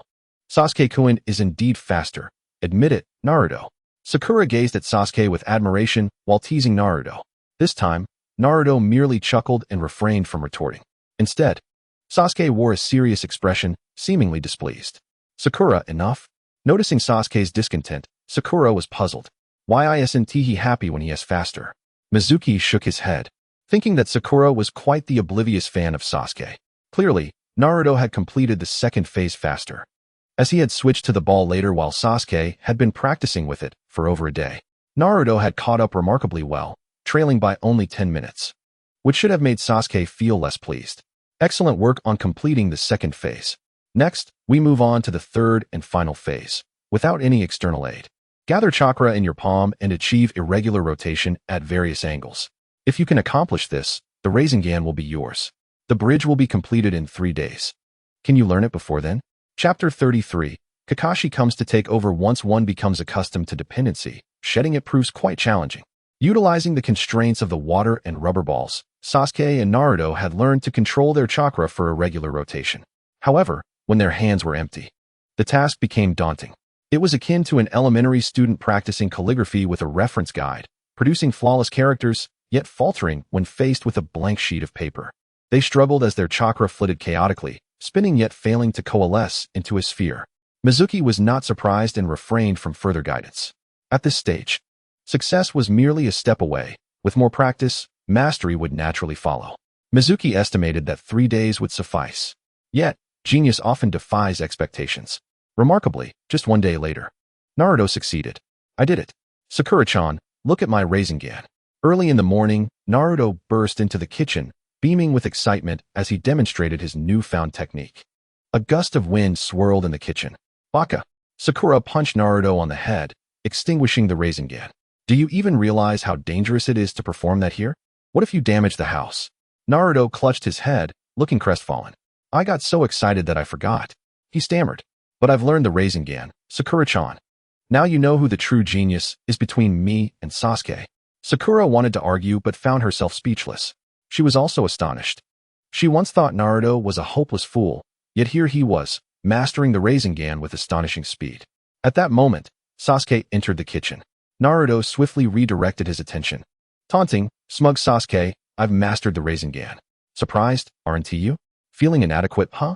Well, that is just how the world of geniuses operates. Impossible to comprehend or envy. Sakura was about to punch Naruto again, as he was being insufferably annoying. Sasuke cast a sideways glance at Naruto, snorted in disdain, and remained silent, raising both hands with palms facing up. In the next moment, 2 hands manifested a Rasengan in their palms. Sakura's attention swiftly shifted from Naruto's head to Sasuke's face. Oh, Sasuke-kun, you are truly remarkable. In her heart, she silently exclaimed, Sasuke-kun is so handsome, I wish to bear your children. Sasuke ignored Sakura, casting another glance at Naruto, and coldly remarked, do you think you're the only one who stays up late to train? Naruto cleared his throat and replied, well, this is the kitchen. Rasengan is dangerous, so quickly dispel it before you destroy the house. Sakura scolded, foolish Naruto, are you jealous of Sasuke-kun's talent? It takes both hands to create a Rasengan, while Sasuke-kun can do it with just 1 hand. In comparison, you are utterly unqualified. Naruto fell silent, feeling the sting of double standards. However, he had grown accustomed to it since his days at the Ninja Academy. At that moment, Mizuki, descending the stairs, recalled the system's notification. Ding! The host grants the disciple Naruto Uzumaki the A-rank ninjutsu Rasengan, triggering a 3,000-fold return. The host grants the disciple Sasuke Uchiha the A-rank ninjutsu Rasengan, triggering a 3,000-fold return. Due to identical grant types and return multiples, the returns will be stacked. Congratulations, host, you have triggered a 10,000-fold return. Obtaining the SS-ranked ultimate technique, 6 paths, Inyang Rasengan. SS-ranked ultimate technique, 6 paths, Inyang Rasengan. Mizuki's eyes widened, his mind buzzing. The inclusion of 6 paths clearly indicated that this technique was extraordinary. Moreover, the terms yin and yang were not used lightly. Chakra. In addition to the fundamental 5 elements of fire, lightning, wind, earth, and water, also comprises yin release and yang release. Yin release represents spiritual power, capable of creating physical forms from the formless. Jinjutsu, the secret techniques of the Yamabuki clan, and the Nara clan's secret arts fall under yin release. Yang release signifies physical strength, infusing life into forms. Techniques such as the Akimichi clan's expansion jutsu and the Senju clan's healing ninjutsu belong to yang release. The union of yin and yang release constitutes yin-yang release techniques. Mastery of yin-yang release grants one the power of creation. It is said that the 9-tailed beasts were created by the sage of 6 paths, who separated the 10 tails chakra and then utilized yin-yang release techniques. Techniques based on yin-yang release, like the truth-seeking orbs, can disregard all ninjutsu. Except for sage techniques, any other ninjutsu can be nullified by truth-seeking orbs. Even the bodies reanimated by impure world reincarnation cannot resist. Once afflicted, they cannot heal, risking complete disintegration. Am I not invincible? In the current ninja world, without Obito as the sage of 6 paths, without the sage of 6 paths himself, and without the overpowered Naruto and Sasuke, who could still rival me? Mizuki felt dizzy with elation. Happiness had come so suddenly. At this moment, the system continued its exposition. 6 paths. Inyang Rasengan contains the power of yin-yang release, with destructive capabilities comparable to truth-seeking orbs. It disregards everything except for sage techniques and yin-yang release techniques of the 6 paths. Note, the host has not mastered yin-yang release. Each use of this technique will consume a significant amount of spiritual and physical power, resulting in extreme weakness afterward, preventing the host from getting out of bed for a week and from engaging in vigorous exercise for 2 weeks. Mizuki thought, damn, it has side effects. This technique can only be used as a trump card. Nevertheless, he felt a profound joy. Such a trump card was a rare treasure. In the kitchen, breakfast was simple. After everyone finished, they prepared to set off. The bridge would be completed in 2 days, and Tazuna was full of energy. However, before they could leave, a sudden knock echoed through the door. Tsunami opened the door and, seeing a stranger with a Leaf Village headband, relaxed her guard. Are you a ninja from the Leaf? Who are you looking for? This is the home of the bridge master Tazuna, correct? I am Kakashi, a jonin from the Leaf, here to take over the mission of Team 7. Upon hearing the voice, Naruto immediately sprang up to look. Kakashi-sensei, is that really you? What brings you here? Kakashi replied. I come at the behest of Lord Hokage to take over from Mizuki and escort you in protecting Tazuna. Naruto questioned, why would Grandpa Third make things so complicated? Mizuki-sensei is doing just fine. Why send you all the way here? Kakashi explained, but this is the order of Lord Hokage. It concerns the deaths of 3 Umbu. Lord Hokage needs to recall Mizuki to understand the situation. 3 Umbu? Dead? Naruto gasped, inquiring, Kakashi-sensei, are you saying those 3 masked men are dead? Kakashi nodded, yes. They are dead. Orochimaru sold their bodies to a black market. Naruto's eyes widened in disbelief. 3 living beings had perished just like that. Orochimaru. The very name made Naruto grit his teeth. Inside the house, Mizuki squinted. Having executed most of the mission, he was not surprised that the 3rd Hokage sent Kakashi to replace him, especially after the death of 3 Umbu. Whatever, it doesn't matter. After all, I didn't kill them. Even if I fall out with the Leaf, I am not afraid. The Leaf may be powerful, but I am not a mere lamb to be slaughtered. If I cannot win, I can always run. After Kakashi entered the room and greeted everyone, Mizuki stated, Kakashi-senpai, Orochimaru's target this time is Sasuke. In truth, Kakashi had noticed the curse seal on Sasuke's neck as soon as he entered. He nodded and said, Orochimaru's curse seal will erode one's body. I will use the sealing technique to seal it shortly. Although unaware of Orochimaru's intentions, as a rogue ninja of S rank, Orochimaru's appearance was taken very seriously by Lord Hokage. Thus, I have been sent to replace you on this mission. You must return to the village immediately to report to Lord Hokage. Mizuki nodded and added. Orochimaru also placed a 5-element seal on Naruto's abdomen, causing Naruto's chakra to go out of control. Kakashi acknowledged, I cannot handle this matter. We will have to wait for Naruto to return to the village and ask Lord Hokage to release the seal. Before departing, Mizuki informed Kakashi about Zabuza's situation, then set off. Leaving the land of waves, he stepped onto the soil of the land of fire. Along the way, he hummed a tune, leisurely making his way towards the Leaf Village. In his mind, he contemplated how to deal with the third Hokage upon his return. To be honest, he did not wish to leave the Leaf. There were many talents in the Leaf, and the return multiplier was influenced by the disciples' abilities, especially with Naruto and Sasuke. The two protagonists were indispensable. Only in the Leaf could he maximize the system's effectiveness. When the time came, he would shift the blame entirely onto Orochimaru. Additionally, he would subtly leak the collapse plan of the Leaf, distracting the third Hokage from focusing on him. Suddenly, he halted, turning to face the nearby woods. You three, do you have something to discuss with me? The singing was not out of cheerfulness, but rather a precautionary echolocation alert. Just moments ago, 3 figures had entered the echolocation range, evidently approaching with intent. They had discovered us so quickly, it seemed the intelligence was indeed correct. This was no ordinary Chunin. 2 men donned in black cloaks adorned with red clouds emerged from behind the trees, their voices echoing through the air. Shueimu's eyes narrowed instantly. It was none other than Uchiha Itachi and Kisame Hashigaki from the Akatsuki organization, although both were wearing hats that obscured much of their faces. Shueimu recognized their identities immediately, primarily due to Kisame's distinctive features. The massive sword, Samahata, wrapped in bandages on his back, was a telltale sign. If Shueimu could not identify them, he would have wasted years studying the world of Naruto. In the blink of an eye, Shueimu closed his eyes. He held no concern for Kisame. The latter's sword did not intimidate him. What could a chakra-absorbing sword do if it could not even touch him? Moreover, with Kisame's slow hand seals, Shueimu could activate his body flicker technique and explosive tags, potentially overwhelming him multiple times before he could even react. While Shueimu was unconcerned about Kisame, he did not dare to underestimate Uchiha Itachi. For Shueimu, Itachi's Sharingan Jinjutsu posed the greatest threat. Ordinary Jinjutsu could not affect him due to his exceptional chakra control. The essence of Jinjutsu lies in disrupting the enemy's chakra to control their senses. However, Shueimu's superior control thwarted such attempts. Yet, the ocular Jinjutsu was an entirely different beast. It transcended mere chakra disruption, directly invading the mental realm and ensnaring the victim in illusions.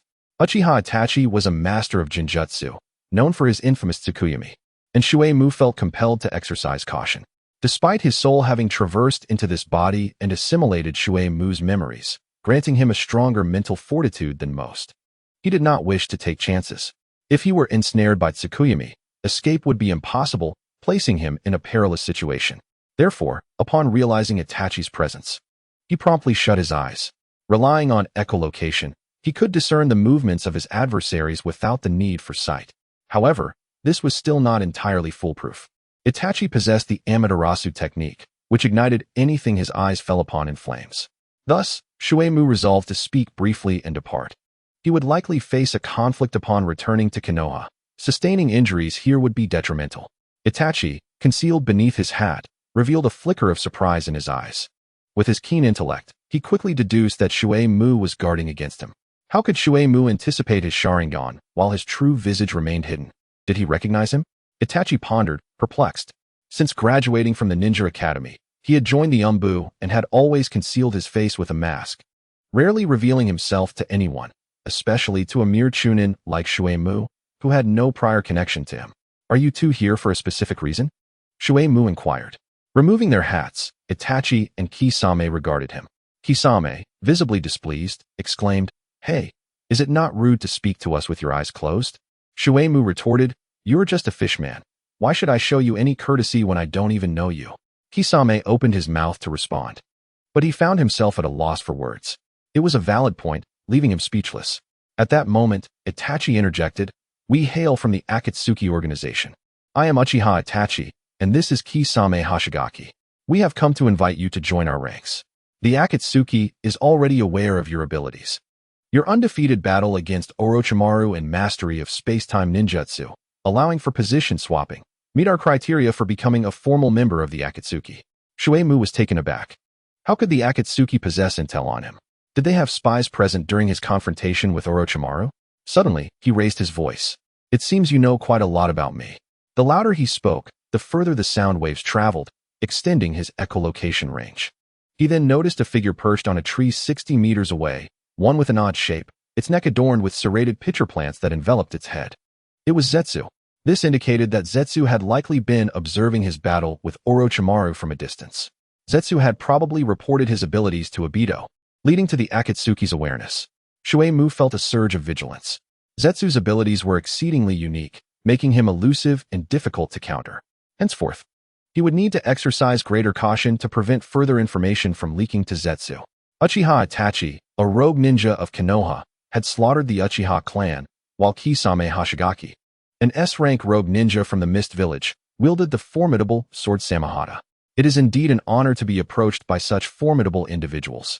However, as a ninja of Konoha, I have no interest in betraying my village to join another organization. For Shuei-mu, joining the Akatsuki would yield no benefits. And he fundamentally disagreed with their ideology. The notion that inflicting suffering upon the shinobi world would cultivate peace was absurd. Moreover, Obito's infinite Tsukuyomi plan was merely a self-deception. What sort of peace could be derived from an illusion? Neither Itachi nor Kisame appeared surprised by Shuei-mu's rejection. Itachi continued, as far as I know, your situation in Konoha has been less than favorable. The third Hokage harbors an inexplicable disdain for you. Initially, he assigned you as an assistant at the Ninja Academy with meager compensation and subsequently dispatched the Umbu to monitor you closely. You have faced assassination attempts and endured significant loss, including the death of your fiancée during a mission against bandits. Itachi's words struck a chord within Shuei-mu. What do you mean? You, a traitor, are advocating for me to join the Akatsuki, which also seeks to protect Konoha. Why do you so fervently encourage me to betray Konoha? Shuei-mu mused to himself, growing increasingly perplexed by Itachi's motives. Was he truly so devoted to Konoha? Itachi pressed on.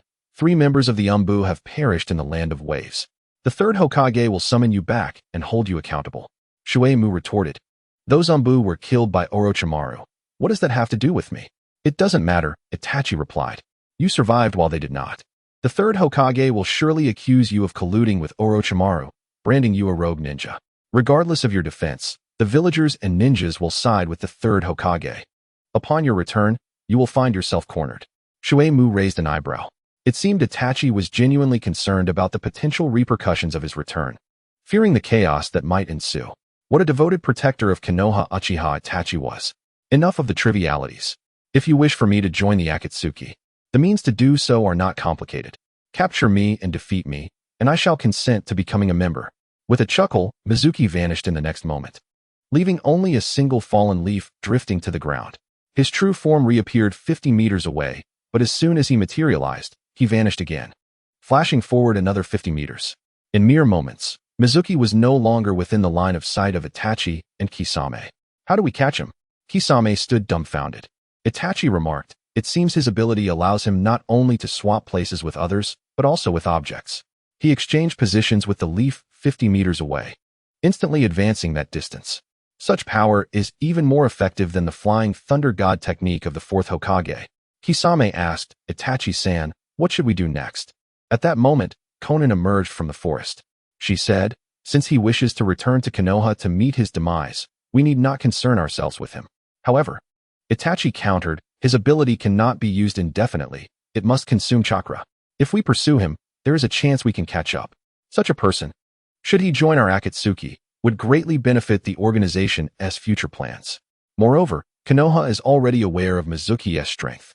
If the third Hokage alters his strategy and chooses to spare him, instead opting to utilize him, Konoha's power will undoubtedly grow, presenting us with an additional adversary to contend with. Therefore, my stance is clear. If he refuses to join, he must be eliminated. Kisame turned his head, casting a puzzled glance at Itachi. He felt that Itachi seemed somewhat uncharacteristic today, his murderous intent appearing excessively intense. Konan directly inquired, Itachi, I sensed your killing intent earlier. Do you have a personal vendetta against Mizuki? After a moment of silence, Itachi replied, I hold no grudge against him. My animosity is directed solely at Konoha. I would gladly take action against any of Konoha's ninjas. Conan responded, "That's good. I feared you were worried he might cause harm to Konoha upon his return, which is why you sought to kill him. In that case, let us pursue him. If he truly refuses to join Akatsuki, we shall eliminate him and return his corpse to Sasori. That way, his abilities can still serve our organization." With Conan's decision made, the three swiftly activated their body flicker technique and pursued the direction Mizuki had taken. Relying on his body-swapping ability, Mizuki traversed 300 meters. This distance should suffice. They ought not to pursue him any further. As he leapt among the branches of the forest, he quickened his pace. However, not long after, he heard the sound of clothing rustling in the wind behind him. Chapter 35. A near-miss. Mizuki turned his head, catching a glimpse of Itachi and Kisame rapidly closing the distance. Their speed was astonishing. Conan, too, had summoned wings made of paper behind her, soaring through the air in pursuit. In comparison, Mizuki, who had yet to learn the body flicker technique, felt as sluggish as a clumsy old monkey leaping through the woods. Is this never-ending? He stopped and turned to face the trio, shutting his eyes once more. I have already declared my disinterest in joining Akatsuki. Why are you so insistent? Itachi and the others halted as well. Itachi stated, I am a rogue ninja from Konoha, harboring intense hatred toward it. You are a ninja from Konoha. If you do not join Akatsuki, you shall be my enemy, and I will kill you. Your corpse will be fashioned into a puppet, serving the Akatsuki's will. Mizuki chuckled, I possess the body flicker technique. Even if I cannot defeat you, I can retreat at any moment. If you wish to kill me, huh? Itachi, expressionless, issued a final ultimatum. I will ask you once more, will you join Akatsuki? Though Mizuki kept his eyes closed, Itachi's visage was vividly etched in his mind. Uchiha Itachi, I hold great admiration for you. However, since you wish to kill me, I shall not hold back. With that, he ignited 3 explosive tags, activating the body flicker technique. And in an instant, Mizuki swapped places with Itachi. Boom. The explosion echoed through the forest, with Itachi caught at the epicenter, unable to escape in time. Yet, in the next moment, as the flames subsided, a flock of crows emerged. They gathered nearby, swaying slightly before coalescing back into Itachi's form. Mizuki barely had time to marvel at Itachi's technique when he heard hissing behind him. That cunning Uchiha had preemptively set explosive tags. In the next moment, an explosion erupted behind Mizuki, and in a split second, he activated the body flicker technique again, swapping places with Kisame. To counter the possibility that Kisame had also set explosive tags, Mizuki immediately used the body flicker technique again, swapping with a rock 5 meters away. Within less than half a second, Mizuki executed the body flicker technique 3 times consecutively. The first was an offensive move, the second for escape, and the third as a precautionary measure against danger. When he finally came to a halt, Mizuki felt a searing pain across his back. Despite his quick reactions, Itachi's explosive tags had still caught him, shredding his clothing and inflicting severe burns on his skin. Had he been even a fraction of a second slower, he would have been gravely injured or perhaps even killed. How ruthless! Mizuki marveled at Itachi's battle intelligence and his decisiveness. The disdain he had harbored dissipated entirely. Meanwhile, Kisame, who had been swapped in Mizuki's place, found himself engulfed in the explosion, letting out a chilling scream. Yet, when the flames cleared, Kisame's body had transformed into water, flowing everywhere.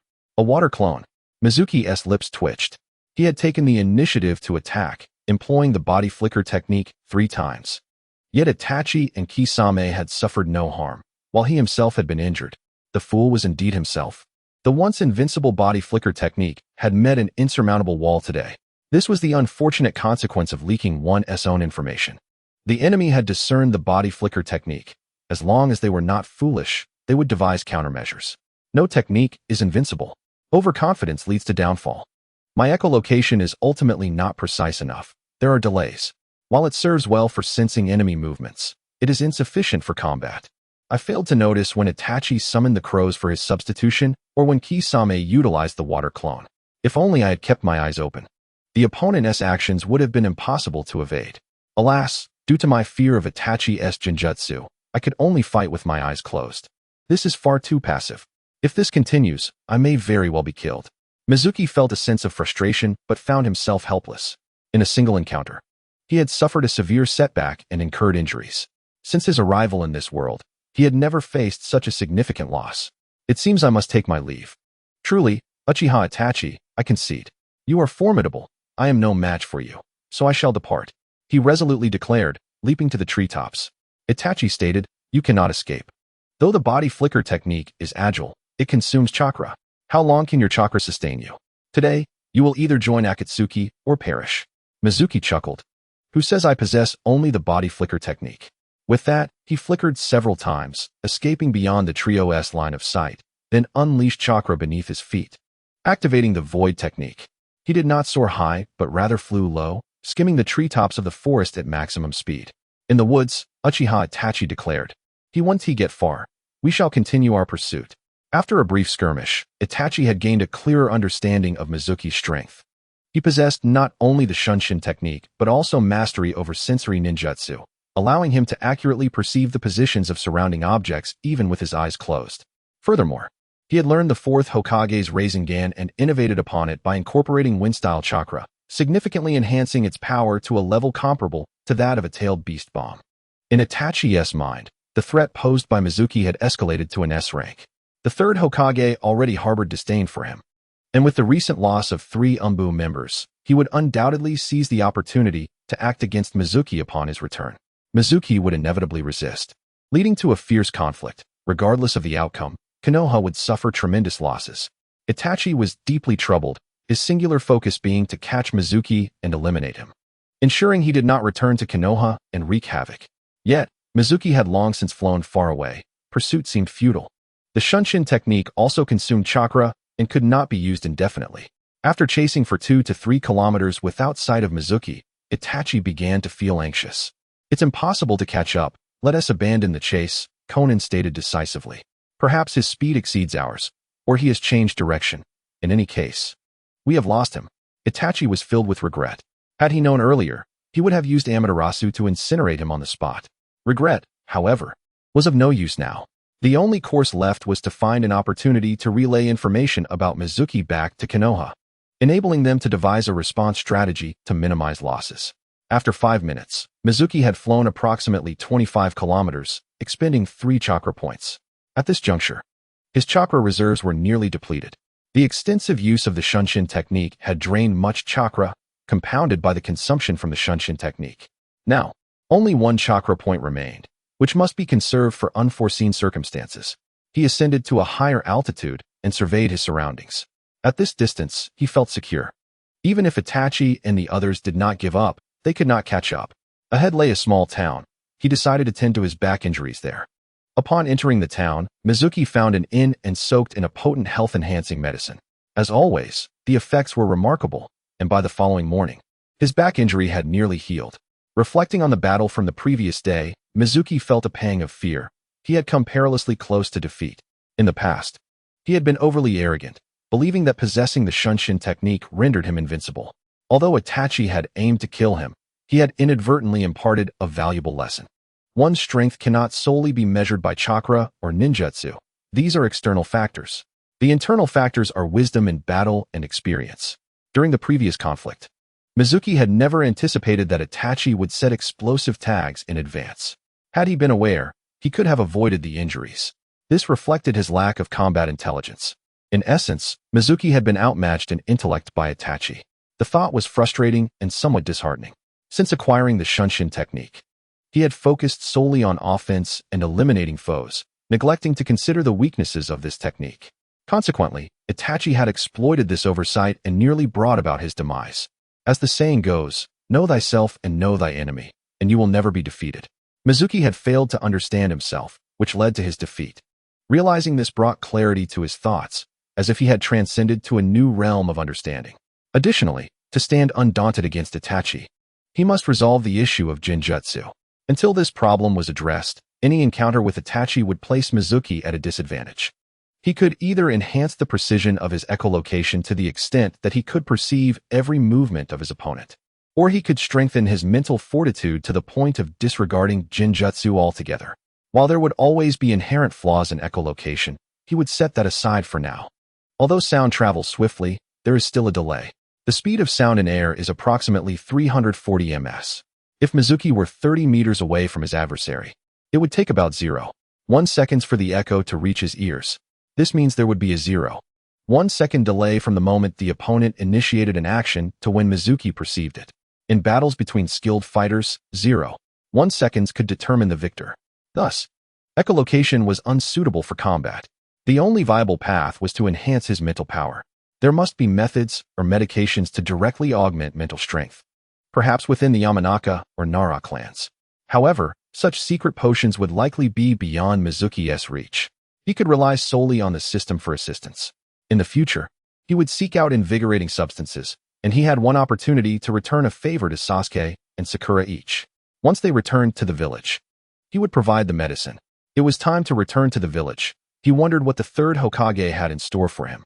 Chapter 36. The Judgment. In the conference room, Mizuki understood that the third Hokage had summoned him back to Konoha ostensibly to inquire about the deaths of the Anbu. But in actuality, it was highly likely that he was plotting to eliminate him. Konoha had already suffered considerable losses due to Mizuki. The previous casualties had primarily involved root ninjas. Danzo's loyalists would not weigh heavily on the third Hokage's heart. However, this time, 3 Anbu members had perished, who were the backbone of the village. The third Hokage's heart was undoubtedly bleeding. Nevertheless, Mizuki intended to return to the village and make another attempt. He genuinely wished to remain in Konoha. There were numerous geniuses, a favorable environment, delectable cuisine, and the Hokage was a lenient and easily manipulated elder. Where else could he find a better place to live? As for becoming a rogue ninja, unless absolutely necessary, Mizuki would never tread that path. Observing Orochimaru, Zabuza, and the miserable lives they led made it clear that being a rogue ninja was no easy matter. Mizuki hastened his journey towards Konoha without delay. The journey would take 3 days on foot, but by leaping through the woods, he could arrive in half a day. Before long, he reached the gates of the village. The gatekeepers, Izumo and Kotetsu, processed his entry into the village. Kotetsu remarked, "Chunin Mizuki, the Hokage has instructed you to report to his office immediately upon your return." Mizuki nodded and made his way towards the Hokage's tower.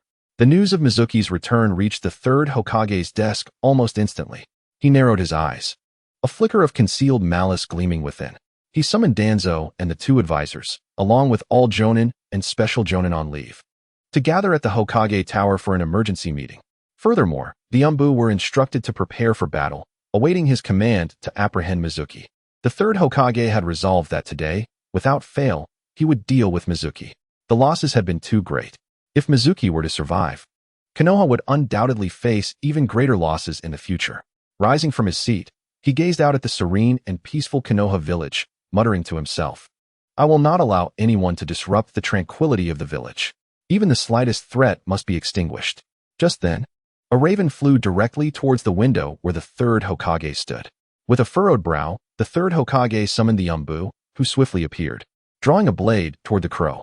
"Wait," he commanded, gesturing for the Anbu to withdraw. The crow perched on the windowsill, its inky eyes scrutinizing the third.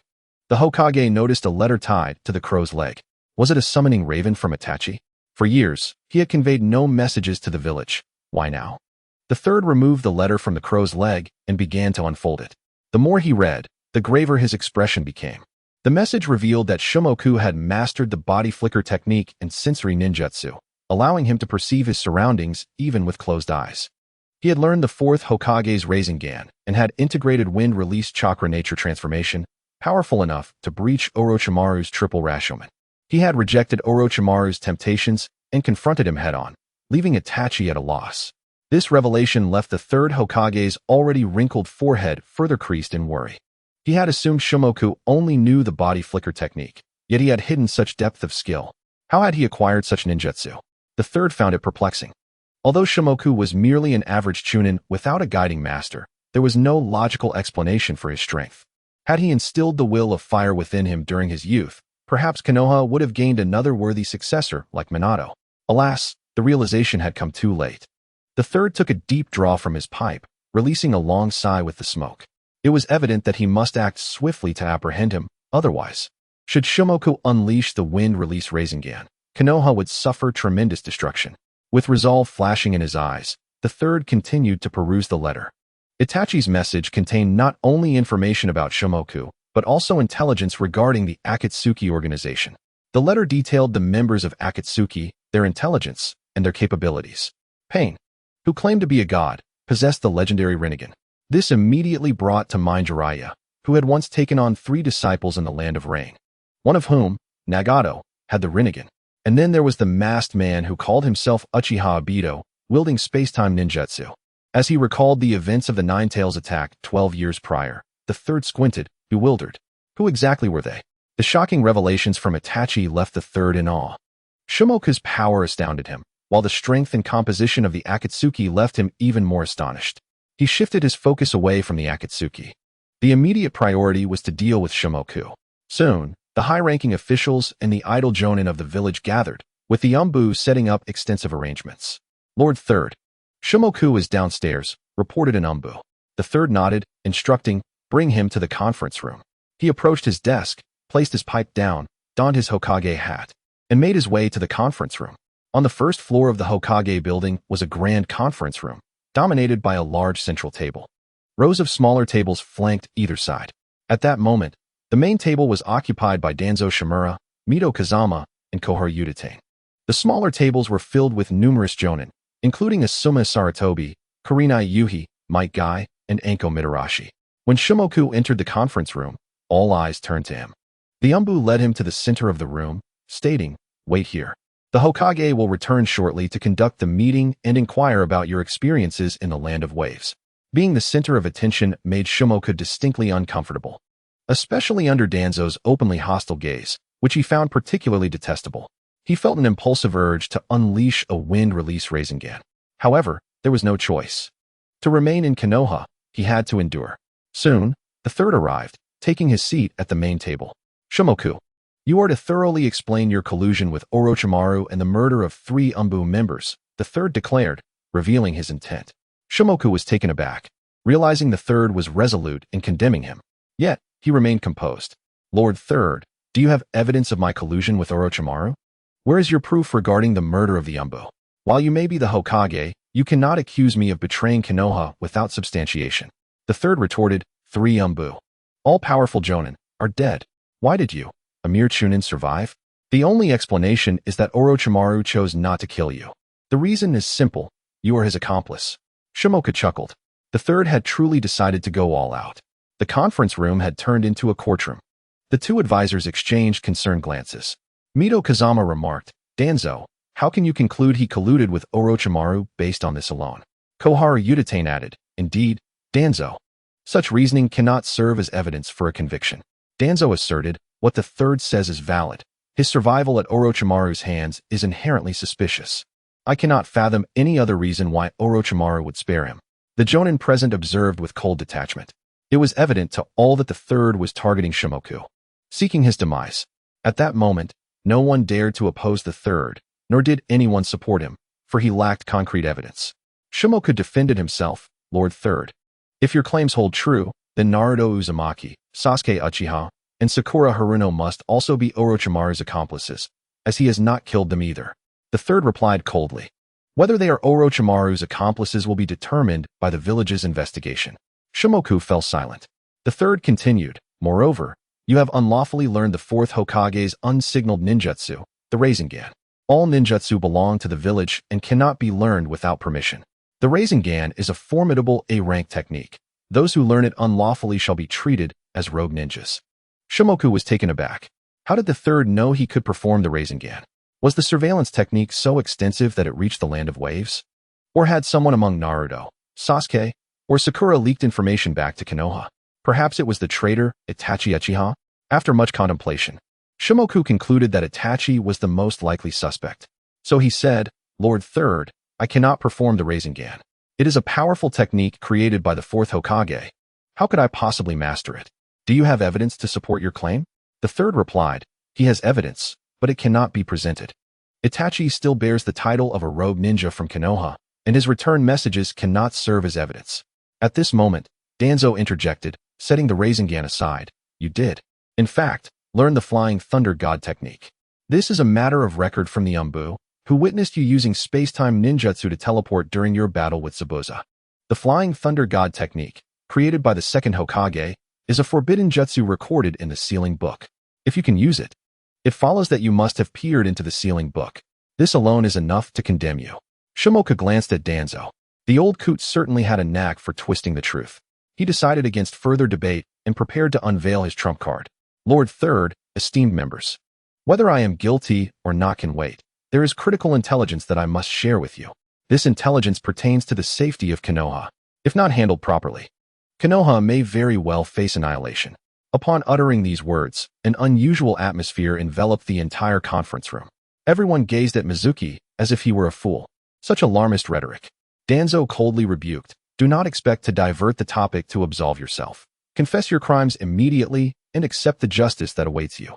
Mizuki paid him no heed and calmly stated, "The Konoha collapse plan." These 6 brief words instantly transformed the ambience once more within the conference room, particularly causing the third Hokage's pupils to constrict. "What do you mean by the Konoha collapse plan? Clarify," the third Hokage demanded loudly. As the safety of Konoha was at stake, he could no longer focus on eliminating Mizuki. Danzo's eyes flickered as he interjected, "Hisashi, do not be deceived by him. The so-called Konoha collapse plan is undoubtedly a fabrication of his own making. He seeks to instill fear and evade justice through false information. You must not trust him." Mizuki chuckled, "Elder Danzo, why are you so anxious? Could it be that you are involved in the Konoha collapse plan as well?" These words caused the third Hokage's gaze to sharpen as he turned to fix an eagle-like stare upon Danzo. Danzo maintained a stoic expression, yet for a fleeting moment, his eyes betrayed a hint of evasion. "Mizuki, as an elder of Konoha, how dare you defame me?" Danzo exclaimed, then addressed the third Hokage, "Hisashi, Mizuki shows utter disrespect. I recommend executing him on the spot." The third Hokage had begun to grasp the implications and cast a deep glance at Danzo before redirecting his attention to Mizuki. Given the gravity of the village's safety, this matter must be investigated thoroughly. "Mizuki, divulge all that you know." Danzo hurriedly protested, "Hisashi, you cannot be fooled." "Danzo," the third Hokage admonished in a low voice, "the village's safety surpasses all else. Due to your repeated inappropriate statements, leave the conference room at once. You are no longer fit to participate in this meeting."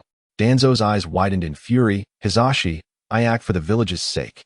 If you do not condemn him to death, you will regret it." The third Hokage replied coldly, "Danzo, I am the Hokage. Depart this instant." Enraged, Danzo stood and pointed a finger at the third Hokage, wishing to continue his protest.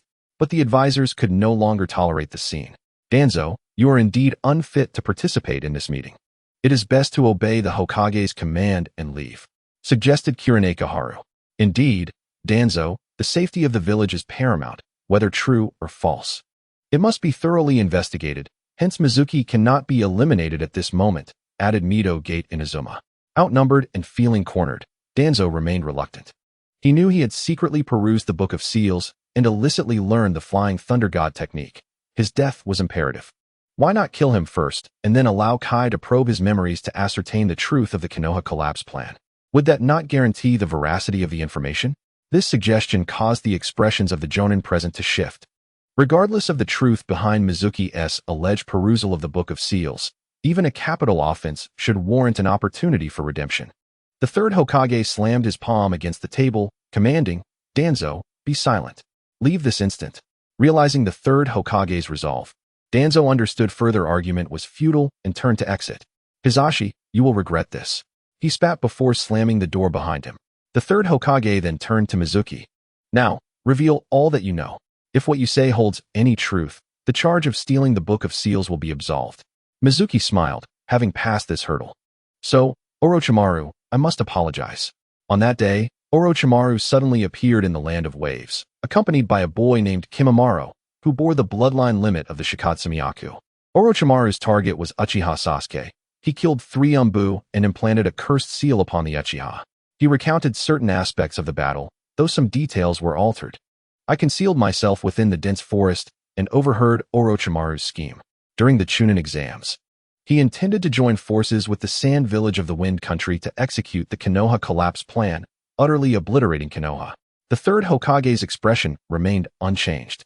He was confident that even if the Sand Village launched a full-scale assault in alliance with Orochimaru, it would not suffice to destroy Konoha.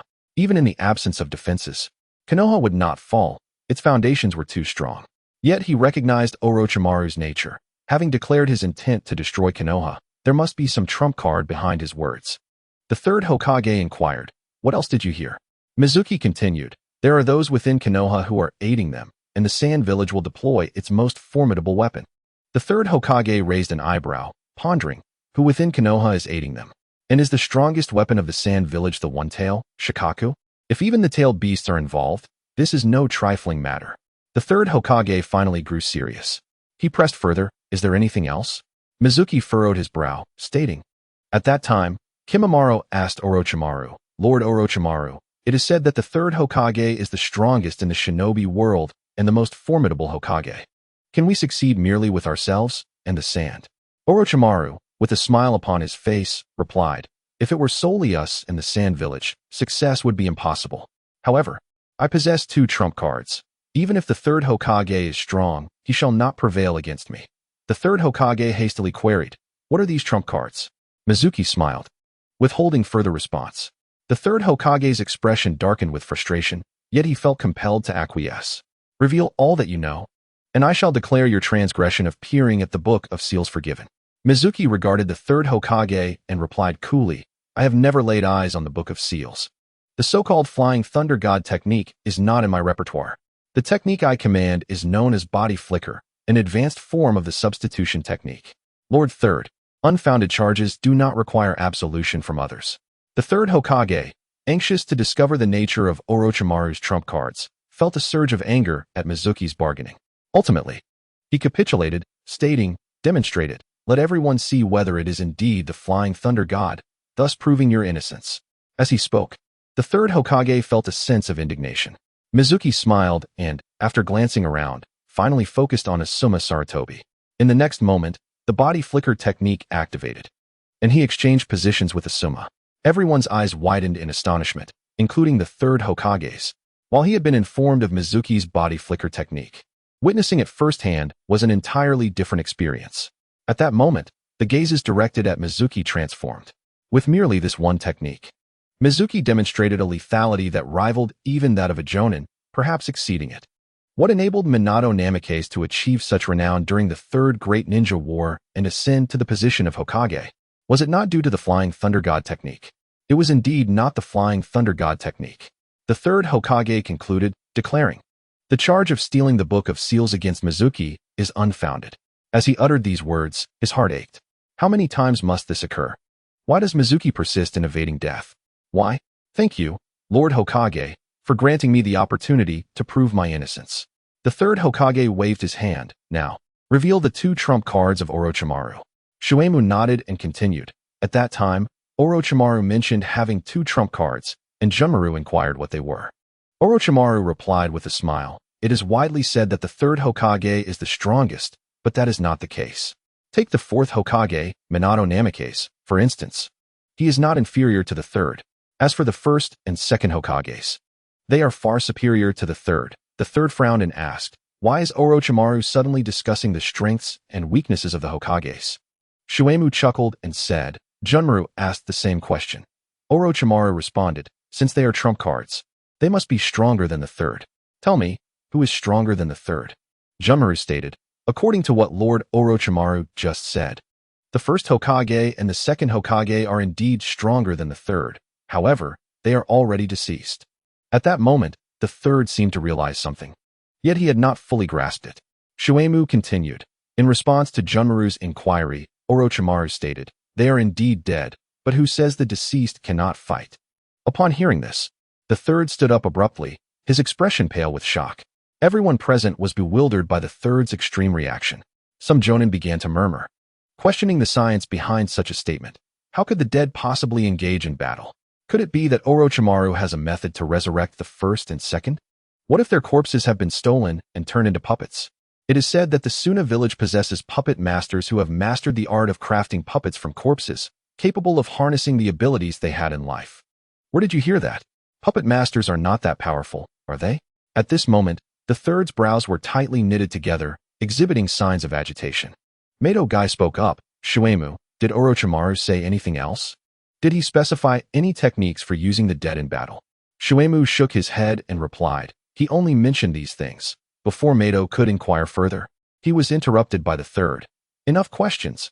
I have already deduced Orochimaru's plan. The third was now nearly convinced of Shuemu's revelation regarding the Leaf Village's collapse. For much of what Shuemu had articulated was beyond mere fabrication. For instance, the notion of resurrecting the dead, a detail even the two advisors were unaware of, could not have been known to Shuemu unless it were indeed true. Given that Shuemu possessed such knowledge, it could not have been a mere coincidence. This meeting is adjourned. The contents discussed here must remain confidential. Shuemu had brought back such crucial intelligence, meriting great commendation. I hereby award Shuemu 1 million Ryo, the Earth Release Technique, and promote him from Chunin to Special Jonin. The meeting is dismissed. Observing the third exit the conference room first, a hint of mockery flickered across Shuemu's lips. Chapter 38. The total chakra check. Shuemu's revelation regarding the Leaf Village's collapse successfully diverted the third's attention, leading to the cessation of the trial against him. On the rooftop of the Hokage building, the third stood with his hands clasped behind his back, gazing up at the Hokage monument. His eyes lingered on the visages of the first and second Hokages, a deep sense of guilt weighing heavily within him. Orochimaru, how could you have fallen so far as to disturb the rest of the departed? This is utterly unforgivable. The third's eyes brimmed with determination. Allowing you to leave back then was my greatest weakness. This time, I shall personally bring you to your end, even if it costs me my life. Just then, familiar footsteps echoed behind him, and without turning his head, the third knew it was Danzo. What brings you here? The third inquired coolly. Danzo replied, Hisashi, you cannot fully trust Shuemu's words. After all, he is merely sowing discord. Are you aware of Orochimaru's plan? The third interrupted Danzo with a sudden question, causing Danzo to startle, realizing that the third had indeed begun to suspect him. However, he maintained his composure, his demeanor calm and steady. I have already stated that Shuemu's words cannot be entirely believed. He is clearly attempting to incite division. If you trust his claims, the village may descend into chaos before any external threat arrives. Moreover, Hisashi, you are well aware of my loyalty to the Leaf. The third side, indeed. Your loyalty to the Leaf is unquestionable. Everything you have done has been for the sake of the village. As he spoke, the third's eyes held a chilling coldness. You may be loyal to the Leaf, but your fidelity to me as Hokage is another matter entirely. A fleeting look of disdain crossed Danzo's eyes. Hisashi, you remain indecisive and lack the resolve needed. Under your leadership, the Leaf has become disjointed. Were I to assume the role of Hokage, we would not be facing this current predicament. The intelligence Shuemu brought back could be genuine, false, or a blend of both. The third frowned and said, Speak plainly, what do you wish to convey? Danzo replied, To strike a snake and leave it alive is to invite danger. Our persistent targeting of Shuemu will surely breed resentment, and he will retaliate at the first opportunity. If the plan for the Leaf's collapse is false, then no harm done. However, if it is true, Shuemu will certainly seize the chaos to wreak havoc on the village. Such a ticking time bomb must be neutralized beforehand, leaving him no chance. The third nodded, fully aware of the gravity of the situation. Having brought back the news of the Leaf's collapse, he had earned significant merit. Publicly declaring Shuemu innocent would lead to objections from the village's Jonin and opposition from the two advisors if he were to take further action against him. Danzo frowned. Will you simply watch as such a dangerous individual threatens the village's safety? The third replied, During the Chunin exams, I will assign him a mission outside the village, preventing him from causing disruption. Danzo sighed. I hope your decision is the right one. With that, he turned to leave. The third gestured, and immediately, Umbu appeared behind him. Send word to Jiraiya to return to the village. Also, find Tsunade and inform her to return for a final meeting with me. The Umbu were taken aback and could not help but ask, Lord Third, what do you mean by that? The third waved his hand dismissively. Just follow my orders. The Umbu could only comply and departed. Upon returning home, Shuemu exhaled in relief. The third was already aware of my ability to use the body flicker technique and spiral sphere, yet still intended to kill me, indicating he had some assurance. However, thankfully, it did not come to that. The upcoming Chunin exams are crucial. Once the third is gone and Tsunade ascends, I will no longer have to live in constant fear. The third's foreknowledge of the Leaf's collapse plan would ensure he is well prepared. At that point, perhaps Orochimaru may not prevail. But what does it matter?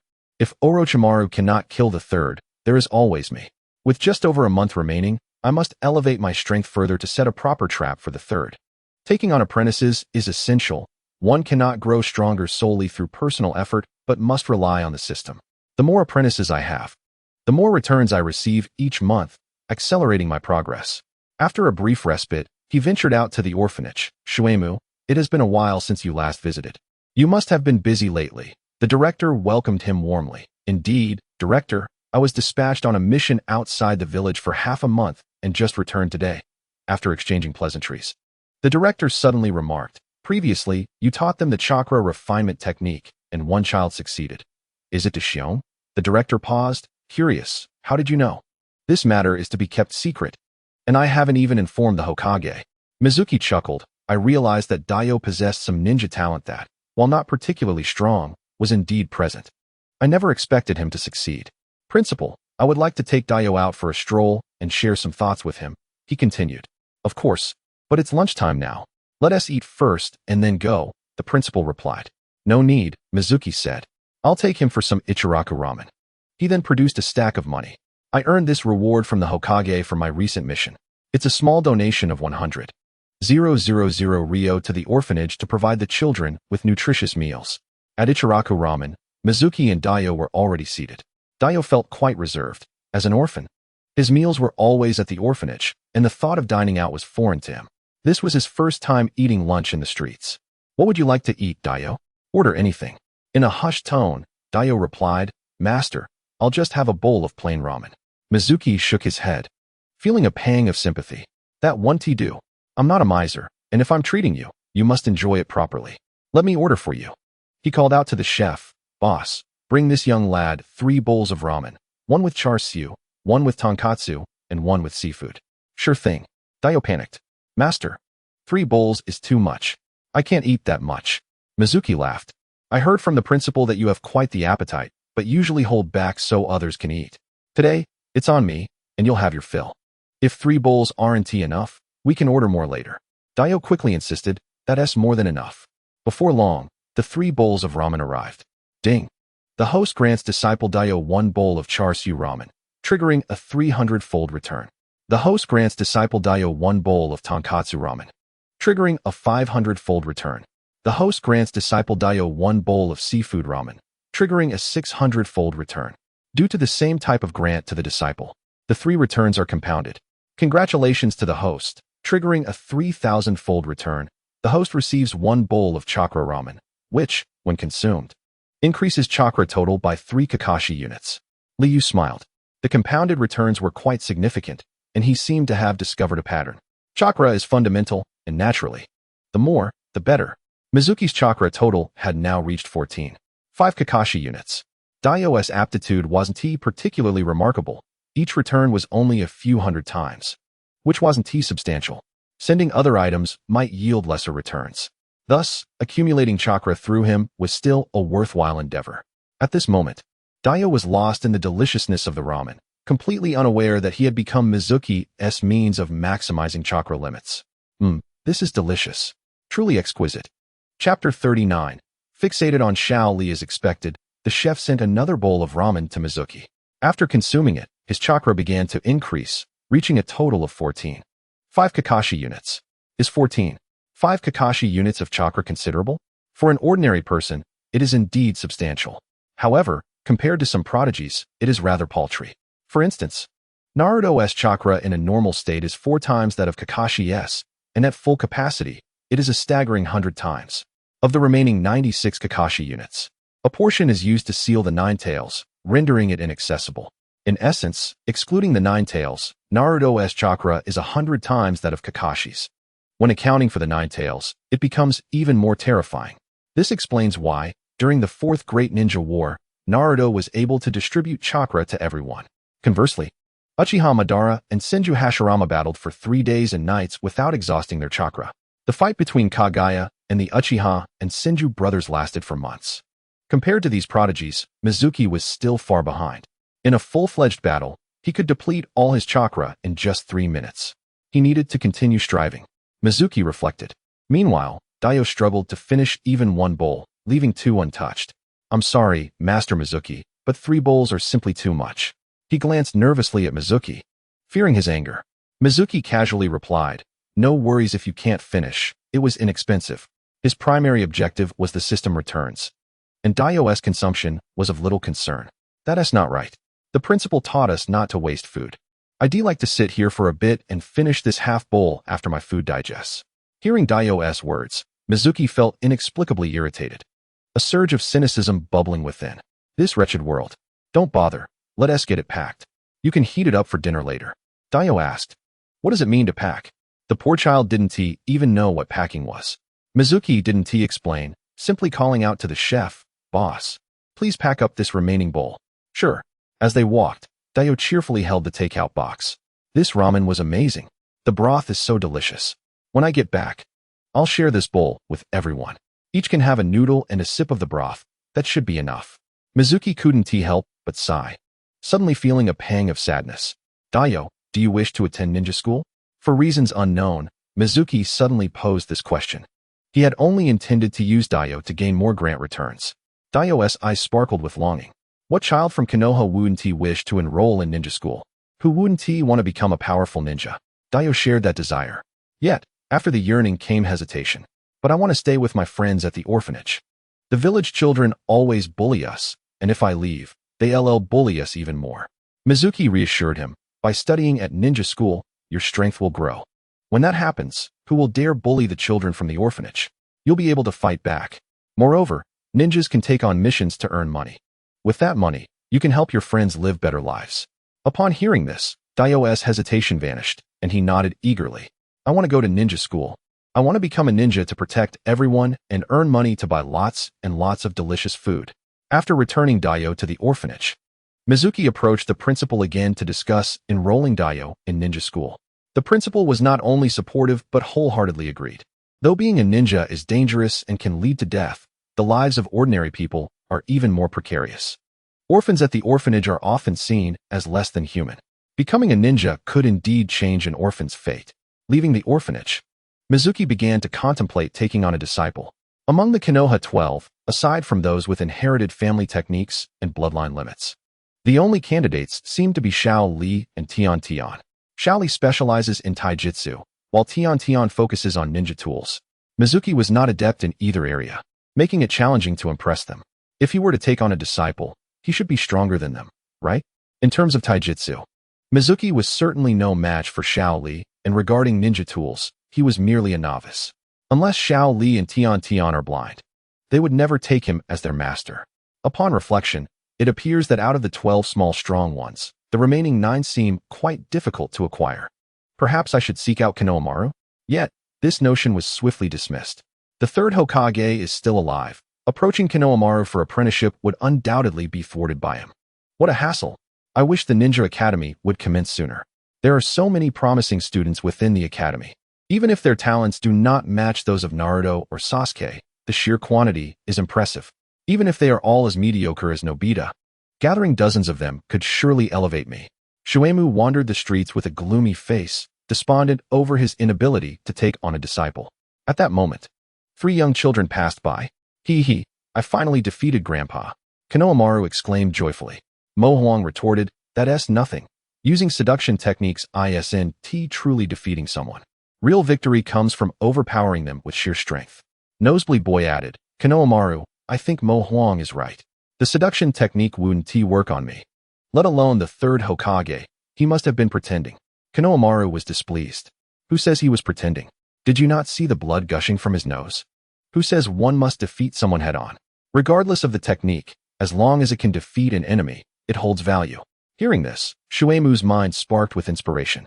His eyes widened with excitement. Indeed, why hadn't I thought of this sooner?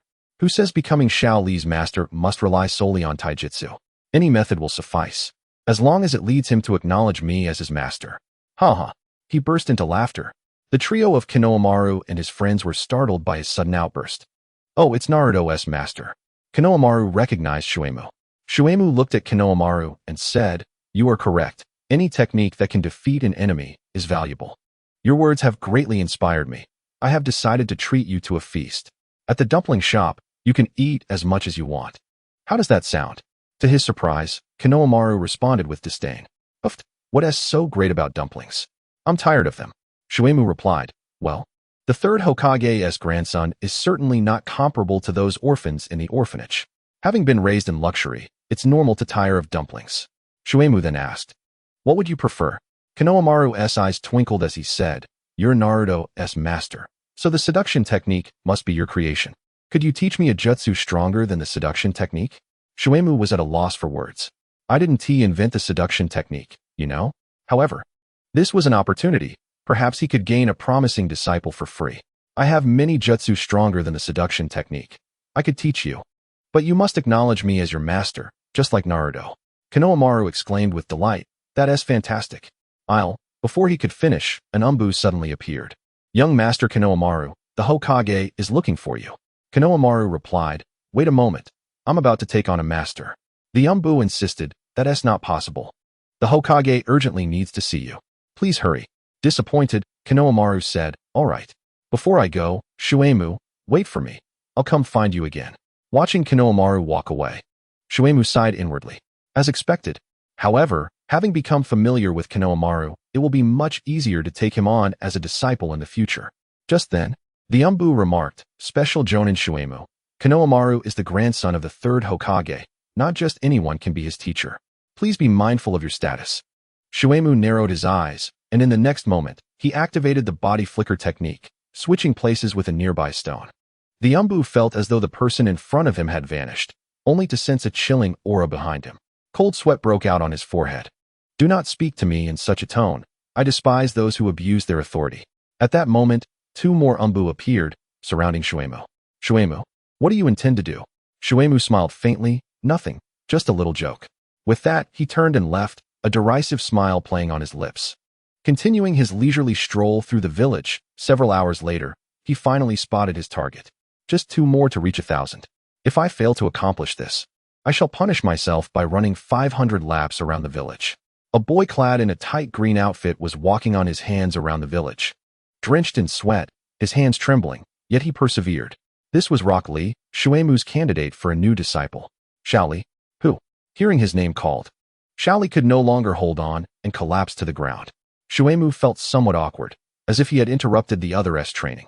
To his surprise, Shaoli stood up the next moment with a beaming face, saying, Since I failed to complete my training plan of walking on my hands around the village 10,000 times, I shall now run 500 laps.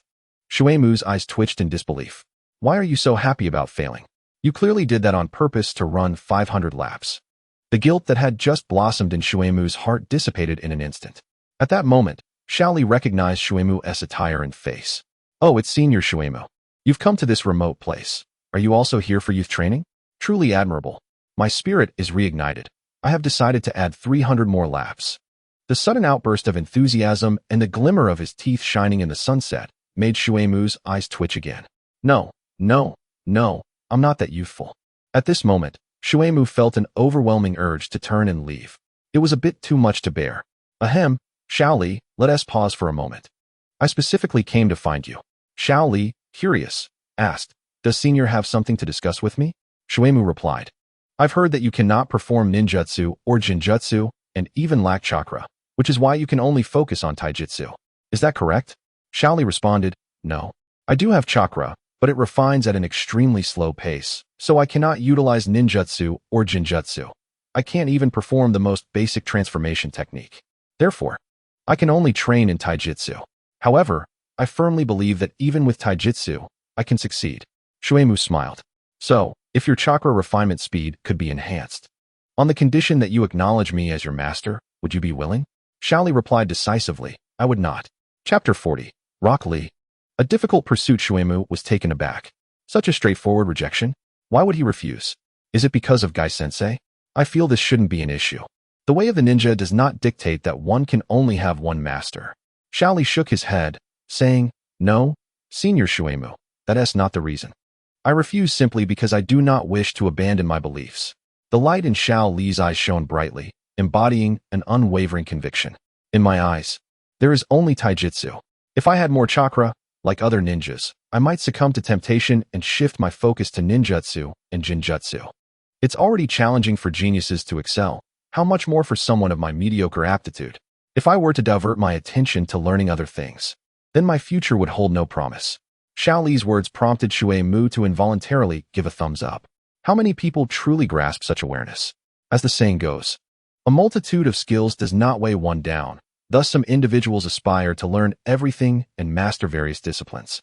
Parents send their children to a plethora of extracurricular classes: piano, guzheng, sketching, traditional Chinese painting, and dance. The result is a broad range of interests, yet none that lead to mastery. In contrast, even an ordinary person, if they devote themselves to a single craft, can become a master over time, regardless of their innate talent. Well said. Shui Mu could not help but praise. Xiao Li replied, Senior Shui Mu, you flatter me. These lessons were imparted by Teacher Kai. Shui Mu gazed at Xiao Li with increasing admiration. Xiao Li, you are not a mediocre talent. To assess a person, one must distinguish between the external and internal. The external physique is predetermined by one's lineage and cannot be altered. However, the internal self is shaped by one's own choices. In my view, what determines a person's future potential is not their external capabilities, but their inner resilience. Xiao Li's eyes sparkled with understanding. Shui Mu continued, outwardly, your aptitude may appear lacking, even poor. Yet, in terms of inner spirit, you are indeed a true warrior. In the future, you will undoubtedly become a formidable individual. Shui Mu was lavish in his praise. Yet Xiao Li remained humble, responding with a calm demeanor. Thank you for your encouragement, Senior Shui Mu. I will continue to strive. Then, Senior Shui Mu, I must resume my training. I apologize for taking my leave. Shui Mu felt a surge of frustration. After all he had said, Xiao Li's only response was to excuse himself. Why not pledge allegiance as my disciple? It wouldn't cost him anything. Infuriating. This is truly pushing me to unleash my ultimate move. Shui Mu steadied himself. Wait a moment, Xiao Li. I've heard that you have a fondness for Sakura Haruno. Upon hearing this, Xiao Li's face flushed, and he stammered, as senior, how did you know? Shui Mu chuckled inwardly, sensing an opportunity. Never mind how I know. But I must inform you, Xiao Li, that Sakura's temperament is quite distinct. Winning her affection may prove challenging. Xiao Li, however, shed his bashfulness, asserting with determination. That is all right. I will strive diligently. I believe that with my efforts, Sakura will be moved by my sincere love. Shui Mu was speechless. In truth, if you wish to pursue Sakura, it is not impossible. I can assist you. Xiao Li immediately declined. Senior Shui Mu, matters of the heart cannot be meddled with by outsiders. I must earn Sakura's love on my own. Shui Mu found himself at a loss for words. Indeed, he was just a naive youth, oblivious to the intricacies of relationships, yet he spoke of outsiders not intervening. How amusing. Sakura is my disciple, and I know she harbors feelings for Sasuke Uchiha. Xiao Li declared, I will defeat Sasuke and win Sakura's heart. Shui Mu felt as if he were speaking to a brick wall. Ahem. To speak frankly, with your current abilities, defeating Sasuke may prove to be an uphill battle. This was undoubtedly an exaggeration on Shui Mu's part. While Sasuke had mastered the Rasengan and may have even awakened the Two-Tomo Sharingan, after Xiao Li unlocked the 6th gate of the 8 gates, Sasuke would likely stand no chance. Xiao Li asserted, I will train even harder. I will defeat him in due time. The conversation had reached an impasse. A shift in perspective was necessary. He queried, do you know why Sakura is fond of Sasuke? Xiao Li replied, I've heard that Sasuke is very handsome and many girls are attracted to him. Shui Mu shook his head. That is only part of the story. The primary reason lies in their daily interactions. Sasuke and Sakura are in the same class, spending time together daily, which naturally fosters affection over time. But you, Xiao Li, are a stranger to her. Thus, she cannot possibly hold feelings for you. Moreover, strength does not dictate everything. Love between two individuals is not contingent upon their abilities. Even if you train tirelessly and defeat Sasuke, it won't matter. Sakura still does not know you. Upon hearing that no matter what he did, Sakura would not develop feelings for him, Xiao Li finally faltered. What should I do then? Shui Mu smiled, finding the situation amusing. It's quite simple. You need to interact with Sakura to spend time with her. Allow her to understand your virtues, and over time, she will naturally embrace your affection. Xiao Li frowned. But I am in class 5, while Sakura is in class 7. We seldom have the chance to interact. How can I make her know me? Should I go to her house? That would be too abrupt, and she would likely dislike me for it. You understand what it means to be abrupt? However, it seemed he had finally grasped the crux of the matter. Truly a difficult predicament. Shui Mu exhaled, saying, it's quite straightforward.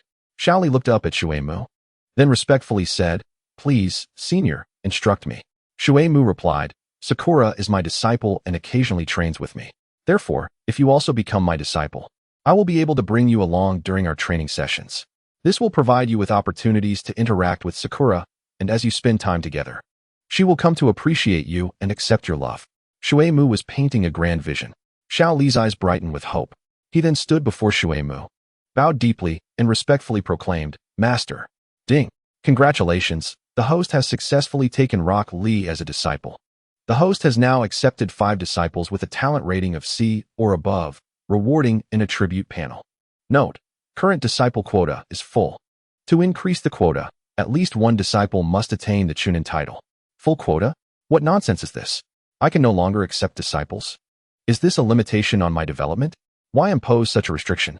The quota limitation is to prevent the host from being lazy and merely collecting disciples without teaching them. Shui Mu sighed. Could it be that I have pushed the system too hard, and now it is feeling the strain? He inwardly cursed the faulty system and redirected his focus to Shaoli. At last, I have gained another disciple, and I must make good use of him. Shaoli, today I shall impart to you a martial art. Shaoli exclaimed with excitement. Master, do you also practice physical techniques? Ahem. Shui Mu cleared his throat and replied. I am not specialized in physical arts. Compared to that, I am more adept in ninjutsu. Shaoli inquired, Master, what martial art are you referring to? Shui Mu said, This martial art is called Tai Chi. What is Tai Chi? Shui Mu explained, Tai Chi is a profound ancient martial art that embodies the principles of yin and yang, motion and stillness, opposites and unity, as well as the essence of form and spirit. The aim of Tai Chi is to control movement with stillness, to overcome hardness with softness, and to strike slowly against speed. It is as if one stands firm against the winds of the mountains, remaining unyielding amidst chaos. When mastered, it can counter any attack, balancing offense and defense, allowing for fluid movement. Xiao Li's eyes widened in attentiveness. Now, I will demonstrate it once. Pay close attention. Shui Mu began to perform Tai Chi, recalling the time spent observing an elderly man practicing by the river while fishing in his previous life. Each movement was deliberate and slow, seemingly devoid of power. Yet, Shaoli watched intently, eager to memorize every motion. Soon, after completing the task, Shui Mu let out a sigh. How much do you remember? Shaoli replied, 80%. After a while, Shui Mu asked again, and now? Shaoli, feeling embarrassed, responded, only 30% remains. A little later, Shui Mu inquired once more, what about now? With a furrowed brow, Shaoli lamented, I've forgotten it all. Shui Mu patted Shaoli on the shoulder and chuckled, not bad. Not bad. Shaoli was taken aback. He had forgotten everything. Yet Shui Mu said it was commendable? Master, what do your words mean? Shaoli asked. Shui Mu, not comprehending, merely replied, do not rush, return and ponder deeply. Once you understand, the essence of Tai Chi will naturally unveil itself to you. With that, he turned and left. Ding. The host bestows upon disciple Rock Lee the Grandmaster's Tai Chi, triggering a 3,000-fold return. Congratulations, host, you have attained the complete version of Tai Chi. The complete version of Tai Chi, created by the martial arts master Zhang Sanfeng, employs softness to conquer hardness and stillness to control movement. Fueled by chakra, its power is enhanced 100-fold, capable of countering ninjutsu and physical techniques, and can even reflect attacks back upon the enemy. Ha! The time spent was worth it.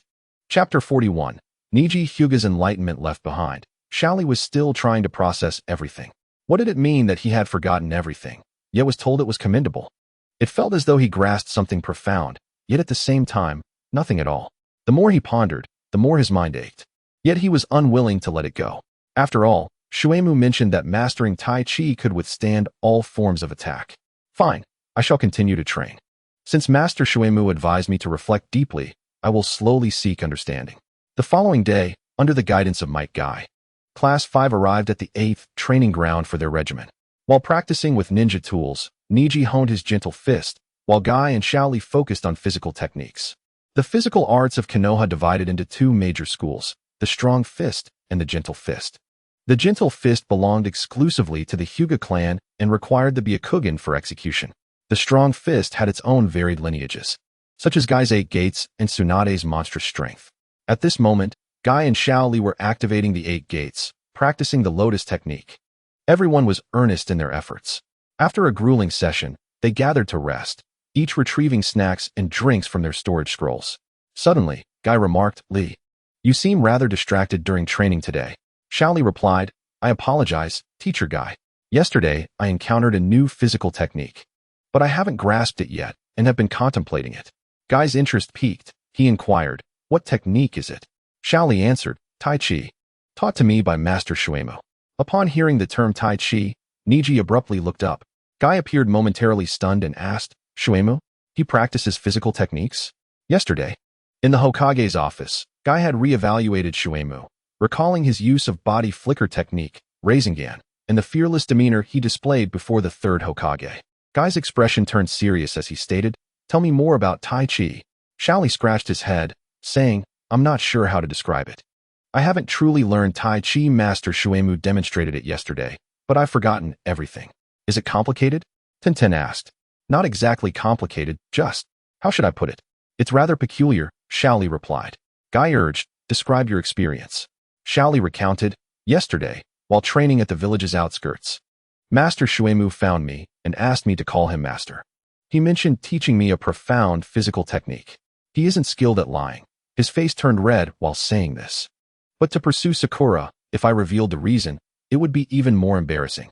Guy, perplexed, replied, "It's just about seeking a teacher. Why blush? I never said you couldn't learn from others." Clearly, Guy had misunderstood. "After I became his disciple, Master Shuemu told me the technique he would teach me was called Tai Chi." Shaoli repeated Shuemu's words. "It embodies the principles of yin and yang, stillness and motion, positive and negative, form and spirit. It employs stillness to control movement, softness to conquer hardness, and slow to counter fast.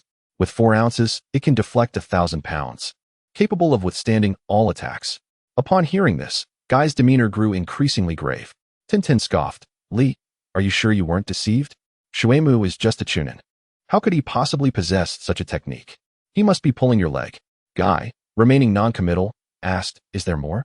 Shaoli continued, "At that moment, Master Shuemu demonstrated it once. Afterward, he asked how much I remembered. The first time, I said 80%, and he said nothing. After a while, he asked again, and I said 30%, yet he remained silent. When he asked the third time, I admitted I had forgotten everything. Master Shuemu just smiled and patted my shoulder, saying not bad. To this day, I still don't understand what he meant." Tenten became ever more convinced that Shaoli had been duped. Guy fell silent, frowning in contemplation. The one most affected was Niji, who appeared dazed, murmuring to himself.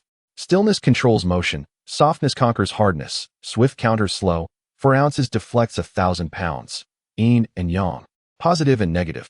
These phrases repeated in his mind, and with each repetition, his eyes grew brighter. Suddenly, he leaped up and exclaimed, "I understand now." Shaoli and Tenten stared at Niji in bewilderment. "Understand what?" Niji moved to an empty space, releasing a surge of chakra from various points on his body, and began to spin at high speed like a top. A blue, hemispherical chakra shield enveloped him, known as the Heavenly Spin, said to provide absolute defense against all physical damage. "What is happening with Niji?" Tenten asked curiously. Guy, equally baffled, replied, "It seems Niji has grasped something and is experimenting." Before long, Niji's spinning speed began to decrease, and the chakra he released started to wane. Eventually, he came to a complete stop, and the chakra shield diminished to a thin layer, resembling a fragile bubble that could be punctured with a mere poke. "Tenten, attack me with your ninja tools," Niji commanded. "Are you sure, Niji? I feel like you might get hurt." Tenten hesitated.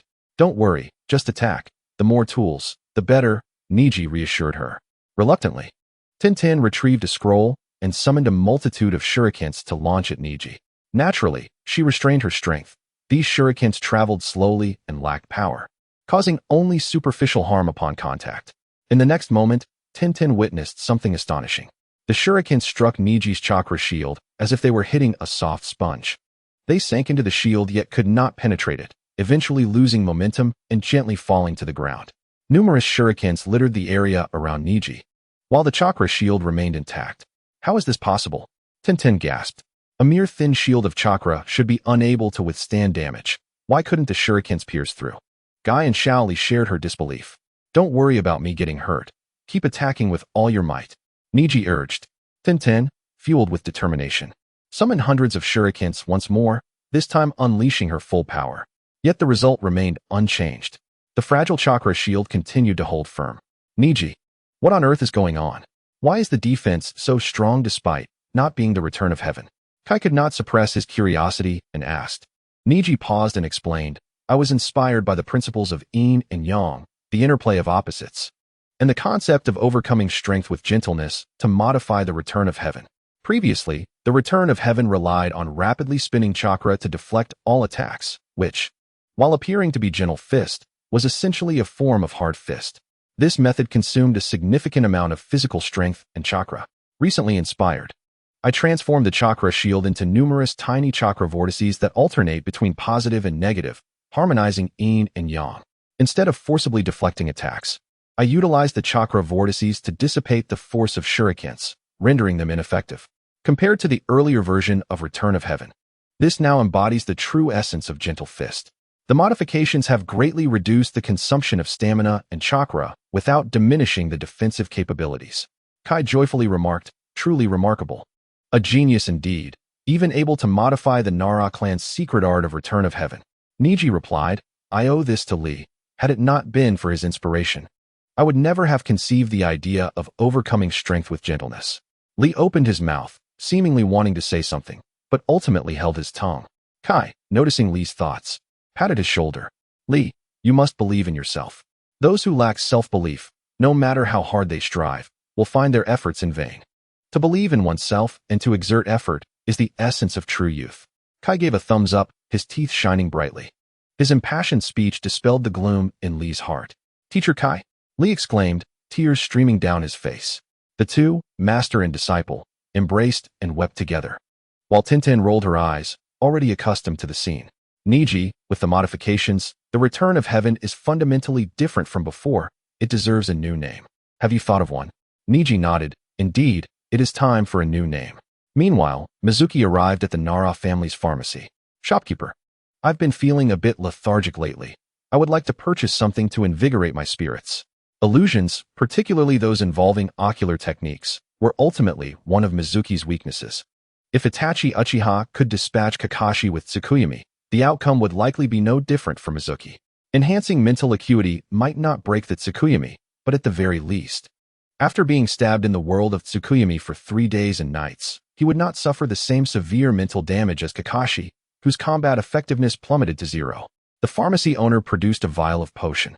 This bottle of floral water contains alcohol, mint juice, snake gall, honeysuckle, and more. When applied beneath the nose and on the sides of the forehead, it has excellent invigorating effects. Oh, and it also repels mosquitoes. It costs a fair price of 15 ryo. Mizuki paid and exited the store with the floral water, intending to find an opportunity to gift it to Lee and see what rewards the system might provide. After yesterday's return of Tai Chi, he was eager to test its effectiveness. He left the marketplace and arrived at the nearby 8th training ground. Finding a quiet corner, he began practicing Tai Chi. His movements were exceedingly slow, each gesture seemingly devoid of power. In the Hokage's office, the third Hokage observed a crystal ball on his desk, which displayed a live feed of Mizuki practicing Tai Chi martial arts. But why does it lack power? This technique appeared more suited for elderly individuals to maintain their health. After watching for a while, the third Hokage found it rather dull and prepared to close the viewing technique. Just then, his eyes narrowed as he directed his gaze to the tree beside Mizuki. Observing the rustling leaves stirred by the wind, he stared at Mizuki with a look of intrigue. The leaves were moving, indicating the presence of wind, yet Mizuki's clothing and hair remained perfectly still, untouched by any breeze. The wind simply could not reach Mizuki. Suddenly, a gust of wind intensified, lifting the dry leaves from the ground and sweeping them toward Mizuki. The third Hokage watched as the leaves, upon reaching within 2 meters of Mizuki, appeared to encounter an invisible barrier, altering their course and curving around him. Within a 2-meter radius of Mizuki, it was as if a forbidden zone had emerged, where no object could approach. Was this akin to the absolute defense of the Return of Heaven? The third Hokage squinted, growing increasingly wary of Mizuki. The murderous intent he had just subdued began to resurface. This cannot continue. He must not be allowed to participate in the Chunin exams. He must be dealt with beforehand, or as Danzo warned, it will lead to endless troubles. A direct assassination is too risky, even if successful. It would come at a great cost to Konoha. Thus, it seems I have no choice but to resort to potions. He put away the crystal ball, tapping his fingers on the table, summoning an Umbu operative. Inform Danzo that I will be waiting for him on the rooftop. Chapter 42. Chakra version of Tai Chi at the 8th training ground. Mizuki's movements were extraordinarily slow, to put it bluntly. Even Obito's grandmother would strike faster when fighting her grandson. Yet, this was merely a facade. Within a 2-meter radius around him had become a forbidden zone. This area was filled with invisible punches and palms, dancing to form intricate yin-yang Tai Chi diagrams that neutralized the force of any approaching object and repelled them. Whether it was withered branches or falling leaves, anything that ventured within 2 meters of Mizuki immediately encountered an intangible barrier, gently deflected away. Even the wind could not breach this space, unable to touch Mizuki's form. After testing his defense, it was time to experiment with offense. He halted, and the barrier dissipated instantly, allowing a flurry of falling leaves and debris to surge toward him. Mizuki initiated Tai Chi once more, his movements remaining slow. With a gentle sweep of his right palm, the objects approaching him became chaotic in their trajectories, colliding with one another. Sand pierced through leaves, branches broke upon impact, and in the blink of an eye, the 2-meter area around him was cleared. Beneath Mizuki's feet, a Tai Chi diagram composed of broken branches, leaves, and sand quietly took shape. Utilizing force against force? Mizuki pondered as clarity dawned upon him. With the aid of chakra, the power of Tai Chi surpassed that found in martial arts novels. Chakra was indeed a more advanced form of inner energy. In that moment, Mizuki's mind expanded further. System. Please display the attribute panel. In the next instant, an attribute bar appeared before his eyes, visible only to him. Host, Mizuki, Chakra, 14. 5 Kakashi, Chakra Control, 99. 99. Ability Parameters, Ninjutsu 10, Taijutsu 9, Jinjutsu 2, Wisdom 8, Strength 7, Speed 7, Precision 10, Seals 10, Total 63, Ninjutsu. Mutated Body Technique. Earth Release, Earth Flow Wall, Earth Release, Earth Pillar, Earth Release, Stone Mirror Wall, Void Technique, Spiraling Sphere, Wind Release, Spiraling Shuriken. 6 Paths, Yin-Yang Spiraling Sphere, Taijutsu, Tai Chi, Jinjutsu. Not Mastered, Ninja Tools, Mind-Controlled Chakra, Explosive Tag, Disciples. Uzumaki Naruto, S rank. Uchiha Sasuke, S rank. Haruno Sakura, A rank. Daisuke, C rank. Rock Lee, A rank. The attribute panel was clear at a glance. What caught Mizuki's attention most were the 8 ninja ability parameters. Among them, ninjutsu, precision, and seals were at maximum value, which was not surprising. The sealing technique required no physical movement, making a full score quite reasonable. Had it not been for the perfect score of 10, Mizuki's sealing parameter would have undoubtedly been even higher. Endurance, though Shuei Mu possesses a limited repertoire of ninjutsu. Each technique he wields is of exceptional caliber. While a score of 10 may seem somewhat exaggerated, it is not entirely unfounded. This phenomenon is intricately tied to his traversal into another realm, where he assimilated the original Shuei Mu's essence and memories, endowing him with a mental acuity nearly double that of an average individual, thus justifying his perfect score. In stark contrast, his performance in the realm of illusion was disheartening. Had it not been for his recent studies in the art of Naruto's perception, he might have scarcely earned 2 points. The remainder of his evaluations were mediocre, culminating in a total score of 63, neither excessively low nor particularly high. Through the attributes panel, Shuei Mu gained a deeper comprehension of himself, recognizing both his strengths and weaknesses, as well as the direction for his future endeavors.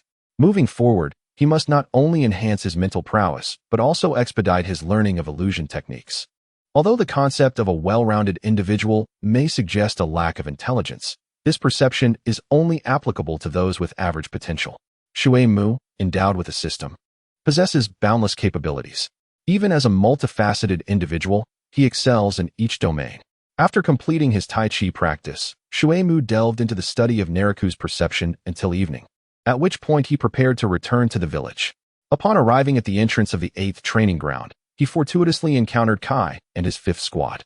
"What a coincidence, Master Shuei Mu," exclaimed Li, his face lighting up at the sight of Shuei Mu. "Indeed, quite the serendipity." Shuei Mu replied with a warm smile toward the 4 of them. To his astonishment, the usually stoic Niji Hyuga returned his smile, leaving Shuei Mu perplexed. "Had I known Master Shuei Mu was also at the 8th training ground, I would have sought your guidance on Tai Chi," Niji mused. "I pondered it all day without resolution, only to find that Niji had attained understanding first. What have you come to understand?" Shuei Mu inquired, glancing at Niji with curiosity. Bowing slightly, Niji explained, "I learned from Li that Tai Chi embodies the principle of yielding to overcome strength and employing slowness to counter speed. I regretfully applied this understanding to my physical techniques without permission, and I hope you will not hold it against me, Master Shuei Mu." Shuei Mu was taken aback by Niji's brilliance. It was indeed the mark of a genius to grasp such profound concepts from mere words. Regrettably, due to limitations on apprentices, he could not accept Niji as a disciple. Otherwise, he would have eagerly welcomed such a remarkable talent into his fold. We are all ninjas of Konoha. There is no need for formality. Your insight brings me joy, not ire, he reassured Niji. Thank you, master. Niji replied gratefully. After exchanging a few more words, Shueimu bid them farewell. Before departing, he produced a bottle of refreshing floral water purchased from a local apothecary and tossed it to Lee. Lee, this floral water invigorates the mind. If you find yourself exhausted during training, apply a bit beneath your nose and on the sides of your forehead. It also wards off mosquitoes. Throughout this exchange, Guy remained silent. Though boisterous, he was not foolish. The rift between Shueimu and the third Hokage was palpable. And while he held no personal grievances against Shueimu, he would not openly foster camaraderie. After Shueimu left, Guy suddenly remarked, Lee, in the future, try to limit your interactions with him. Lee furrowed his brow in confusion. Why is that, teacher Guy? With a sigh, Guy replied, I cannot divulge specifics. It pertains to the higher echelons of the village. In short, excessive association with Shueimu may not bode well for you. Lee, undeterred, retorted, teacher Guy, you once said that youth is about forging ahead, unafraid of the unknown. While I may not comprehend the intricacies between the higher-ups and Master Shueimu, as long as he remains in Konoha, he is our comrade and fellow ninja. How can we isolate him? How can we cower in the face of power? Guy remained silent, unable to provide an explanation regarding the higher-ups. He did not wish for Lee to embark on a path of no return by becoming too closely associated with Shueimu, fearing the third Hokage might perceive him as an ally of Shueimu. Though the third Hokage appeared benevolent, Guy understood that he was far from the kind-hearted figure he seemed. Unsure of how to counsel Lee, Guy could only lament and resolve to train Lee rigorously during non-mission hours, ensuring he had no opportunity to engage with Shueimu. As Shueimu strolled toward the marketplace, the voice of the system echoed in his ears. Ding! The host bestows a bottle of invigorating floral water upon his disciple, Rock Lee, triggering a return of 100-fold. Congratulations to the host for acquiring a bottle of 6 Gods floral water. 6 Gods floral water, when applied beneath the nose, can repel all insects within a 300-meter radius and enhance mental acuity 6-fold for a duration of 10 seconds. Note: can only be used once every 24 hours. Excessive use may lead to cognitive overload and subsequent dementia. Shueimu was filled with elation. A 6-fold enhancement in mental acuity, albeit temporary and lasting only 10 seconds, was still remarkable. If utilized wisely, what could even infinite Tsukuyami do? I fear it not. However, the cooldown period is rather lengthy, allowing for only 1 use per day. Alas, if only it were a permanent enhancement. Upon returning to the village, night had already fallen. Shueimu arrived at a ramen shop, ordering a bowl of tonkatsu ramen. As he awaited its preparation, he continued his exploration of Nariku's perception. Time was of the essence. Soon, the handmade tonkatsu ramen was ready, and I am served it with a smile. Master Shueimu, here is your tonkatsu ramen. Please enjoy it slowly. Thank you. Shueimu replied with a smile. By the way, could you please fetch the vinegar from the counter? I prefer to add it to my ramen. Of course, just a moment. I am responded. At the counter, she picked up a bottle among an array of condiments. Shueimu took the bottle, opened it, and was about to pour it into his bowl when Shoyuta suddenly exclaimed, Wait, you've got the wrong one. That's not vinegar, that's soy sauce. He scolded, what is going on with you today? You're so distracted. This is the umpteenth time you've mixed up the condiments. Quickly apologized. I'm so sorry, Master Shueimu. It was not my intention. Shueimu chuckled, no worries. I actually needed a bit of soy sauce. While turned to fetch the vinegar, a glimmer of mischief sparkled in Shueimu's eyes. The next moment, a mouse squeaked and fell from the ceiling, landing directly in Shueimu's bowl.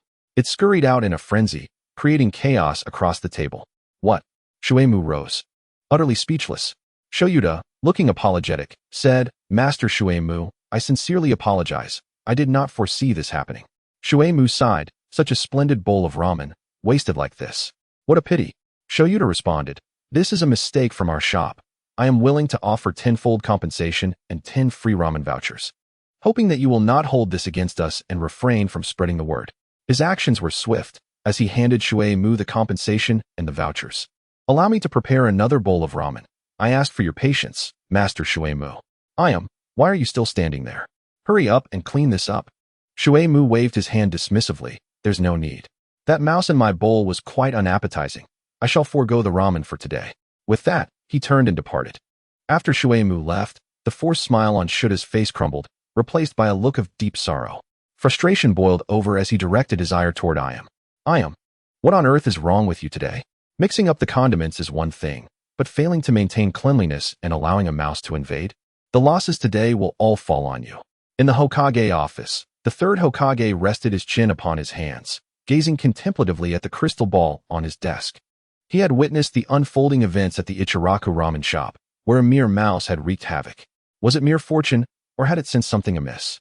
Chapter 43. The third Hokage and Danzo, each with their plans as he walked down the street. Mizuki maintained a calm facade, yet within, a tempest of rage brewed. How could they resort to such despicable tactics? The mishap involving Shiho mistaking vinegar for soy sauce was trivial, hardly worthy of note. And the other patrons paid it no mind. After all, everyone makes mistakes. Who would suspect that within their own village, a plot was afoot? Yet Mizuki was different. As a traveler from another world, he was acutely aware of the third Hokage's intent to eliminate him, which sharpened his vigilance. Any disturbance would not escape his notice, nor could he afford to overlook it. A moment's lapse could lead to dire consequences. Realizing the gravity of the situation, Mizuki refrained from making a scene. Instead, he discreetly activated his Tai Chi, coincidentally striking a mouse that scurried above him, sending it plummeting into his bowl. Immediately, Mizuki employed echolocation to track the rodent as it fled outside, only to stumble into the sewers, where it began to tremble and subsequently expired. Blood seeping from its mouth and nose. In less than 10 seconds, the potency of the poison became evident. The malice was palpable. A chill of dread coursed through Mizuki. He had narrowly escaped a grim fate. Rest easy, my furry friend. Your vengeance shall be mine to exact, he vowed, a glint of cold determination flickering in his eyes. He resolved to personally end the third Hokage's life. In the days that followed, Mizuki adopted an even more cautious demeanor, scrutinizing every morsel and drop of water, keeping his echolocation continuously active.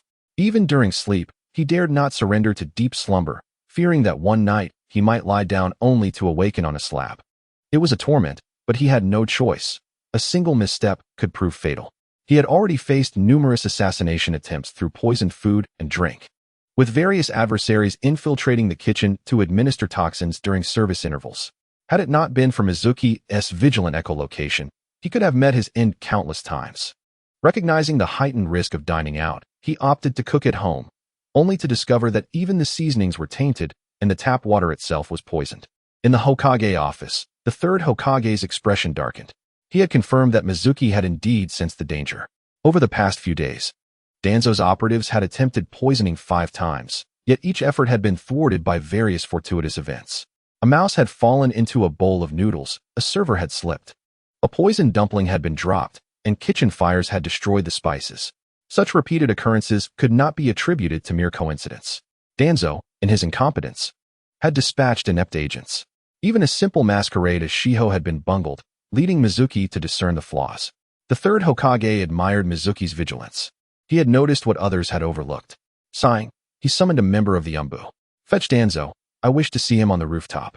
Having given his orders, the third Hokage ascended to the rooftop, hands clasped behind his back, gazing up at the statues of past Hokages carved into Hokage rock. Shortly, Danzo arrived, and they were alone atop the building. Danzo, it is time to cease hostilities. The Chunin exams are imminent, and I have received word that ninjas from various villages are arriving to participate. We must be ever vigilant against Orochimaru's plan to destabilize Konoha.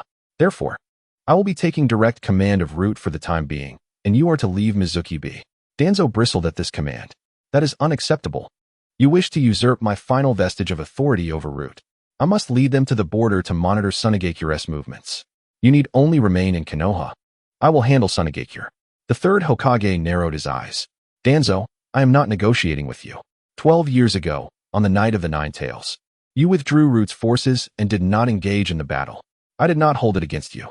This time, I will not allow you to act recklessly. Danzo seethed, yet felt powerless. After all, he was not the Hokage. And what of Mizuki? How do you propose to eliminate him? If Orochimaru strikes while Mizuki yet lives, he could turn against us. The third Hokage replied, it is precisely due to Root's blunders that Mizuki has grown increasingly wary. He should have perished that night at Ichiraku Ramen. Danzo scoffed, falling silent, knowing he was in the wrong and cursing the Root ninja who had impersonated Shiho. I will handle Mizuki myself. You need not concern yourself with him. For the duration of the Chunin exams, remain at home and avoid unnecessary outings. The third Hokage turned. His gaze icy. Danzo, I am aware of your ongoing connection with Orochimaru. However, this matter concerns the survival of Konoha, and I implore you not to jeopardize it. What do you mean by that, Hiruzen? Danzo retorted. Have I not done all this for Konoha? The third Hokage sneered and began to depart, pausing at the stairwell.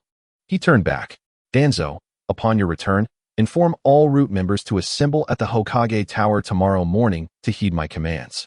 Furthermore, you are unfit to be Hokage. With that, the third Hokage descended the stairs. Danzo glared at the retreating figure, his heart ablaze with fury. Unfit to be Hokage? Hiruzen, how dare you utter such words? Look at how weak Konoha has become under your inept rule. You cannot even bring down a single Mizuki without trepidation. Such a leader is truly unworthy of the Hokage title. I am the one destined to lead Konoha back to its former glory. I am the hope of the land of fire. Danzo's ambitions swelled further under the third Hokage's provocation. As he left the Hokage Tower and made his way back to the root base, he felt a sense of indignation. Upon his return, he resolved to take decisive action. Mizuki's loyalty to Konoha was non-existent, and his strength was formidable, surpassing that of many Jounin. Such a threat could not remain unchecked. Especially with the Chunin exams approaching and Orochimaru's plans to dismantle Konoha underway. Hiruzen had likely given up on eliminating Mizuki, at most sending him on a long-term mission outside the village before the exams. However, that was too uncertain. A glimmer of determination sparked in Danzo's eyes. If he could not kill Mizuki, then control was the only option. After the Chunin exams, once Hiruzen was slain by Orochimaru, he could manipulate Mizuki to further undermine Konoha, ultimately eliminating him himself. In doing so, his reputation would soar, solidifying his position as the fifth Hokage. He covered his bandaged right eye with his hand, a smile creeping across his lips. This eye would finally serve its purpose. Summoning a root ninja, he commanded, "Go, bring Mizuki to me." Yes, the root ninja vanished in an instant. Simultaneously, in the Hokage office, the third Hokage entered the mission hall and instructed, "Bring me the recent mission requests." Iruka promptly presented the documents, and the third Hokage perused them, pinpointing a task to protect a merchant convoy traveling to the land of tea, classified as a C-rank mission. Iruka, this task is assigned to Mizuki. Notify him to come and collect it. We depart early tomorrow morning. Yes, third Hokage. Iruka replied, watching the third's retreating figure. His heart filled with apprehension. He suspected that this was yet another scheme by the third targeting Mizuki. Unfortunately, being merely a mid-level ninja, he held no sway, and the fate of his friend was something he could only observe from the sidelines. Upon returning to his office, the third wrote a note, rolled it up, and placed it into a slender bamboo tube, sealing it tightly with a cork. Holding the tube, he approached the windowsill where a crow was eyeing him sideways. The third tied the tube to the crow's leg and said, "Off you go." The crow cawed twice before taking flight into the distance. At that moment, Mizuki was at the 8th training ground, practicing his illusion technique, Narakugan. His target was a small squirrel perched on a tree, which was desperately trying to extract seeds from a pine cone. Suddenly, the scene before the squirrel blurred, and the pine cone transformed into a snake, ensnaring the creature tightly. The squirrel struggled frantically, squeaking in terror, but to no avail. It felt its body constricting, its breath growing shallow, on the verge of suffocation. In an instant, the illusion dissipated, the snake vanished, and the pine cone returned to its original form. Yet, the little squirrel, now dazed and unsteady, fell to the ground with a thud. Mizuki's illusion had frightened it into unconsciousness. "Apologies, little squirrel." Mizuki expressed his guilt, feeling sorry for the innocent creature. "As compensation, I shall provide you with a bounty of delicious treats." He swiftly climbed the tree and gathered a pile of pine cones, surrounding the small squirrel with them. Imagining the joy on the squirrel's face upon waking to such a feast eased much of Mizuki's remorse. Recognizing his lack of proficiency, he decided to find another target for practice. Scanning his surroundings, he quickly set his sights on another squirrel not far away. As their gazes met, the new squirrel looked back at him with evident fear and resistance. "Don't come any closer," it seemed to plead. "Fear not, I shall be gentle." Just as he was about to cast his technique, a masked ninja appeared, leaping forward to stand before Mizuki. "Root ninja?" Mizuki frowned, uncertain of the intentions of this intruder. "Mizuki, Lord Danzo requests your presence. Come with me." Mizuki scoffed, "I have no time for that." The root ninja was taken aback. "Lord Danzo seeks you. How dare you refuse?" Mizuki nonchalantly picked at his ear, mocking, I'm not a root ninja. Why should I heed Danzo's call? Enough. Your presence annoys me. Leave me to my training. The root ninja seethed with anger, but hesitated to act. Must Lord Danzo come personally to summon you? He began to threaten. Mizuki coldly replied, I said to leave. Do you not understand human language? In the next moment, he fixed his gaze on the root ninja, activating Narukugan. Instantly, the root ninja was engulfed by fear, his eyes wide, body rigid. Yet merely a second later, he broke free from the illusion's grasp. Mizuki, do you dare to use illusion techniques against a ninja of the village? Do you understand the implications of such actions? Mizuki chuckled, I merely wish to practice a little. I've not harmed you. What is the fuss about? He added, however, should you continue to linger and nag, I wouldn't mind letting you experience the surprise of being defeated by your own hand. Chapter 44. Danzo's bewilderment. Mizuki refuses to see me and dares to attack you with an illusion? Danzo inquired, his demeanor unperturbed. If so, I shall go to him personally. His right eye burned with anticipation. To Danzo, the Kodoame Tsukumi was a power capable of inciting war, regarded as a treasure not to be wielded lightly. In the past, Shursui had intended to use it to alter the will of the Uchiha clan's higher-ups, persuading them to abandon their coup.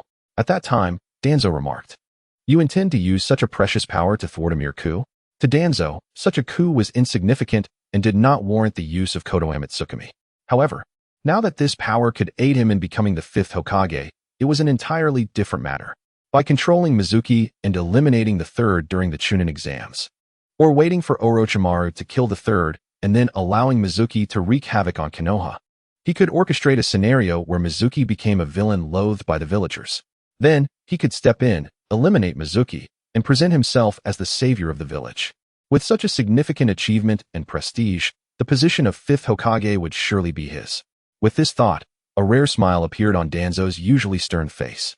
Hizashi, do not blame me. Only under my leadership can the village thrive. He departed the root base with several subordinates, heading toward the 8th training ground. Yet, before he could reach the entrance, he was intercepted by the third Hokage.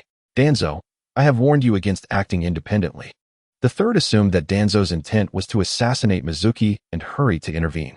He believed that Danzo's strength was insufficient to kill Mizuki.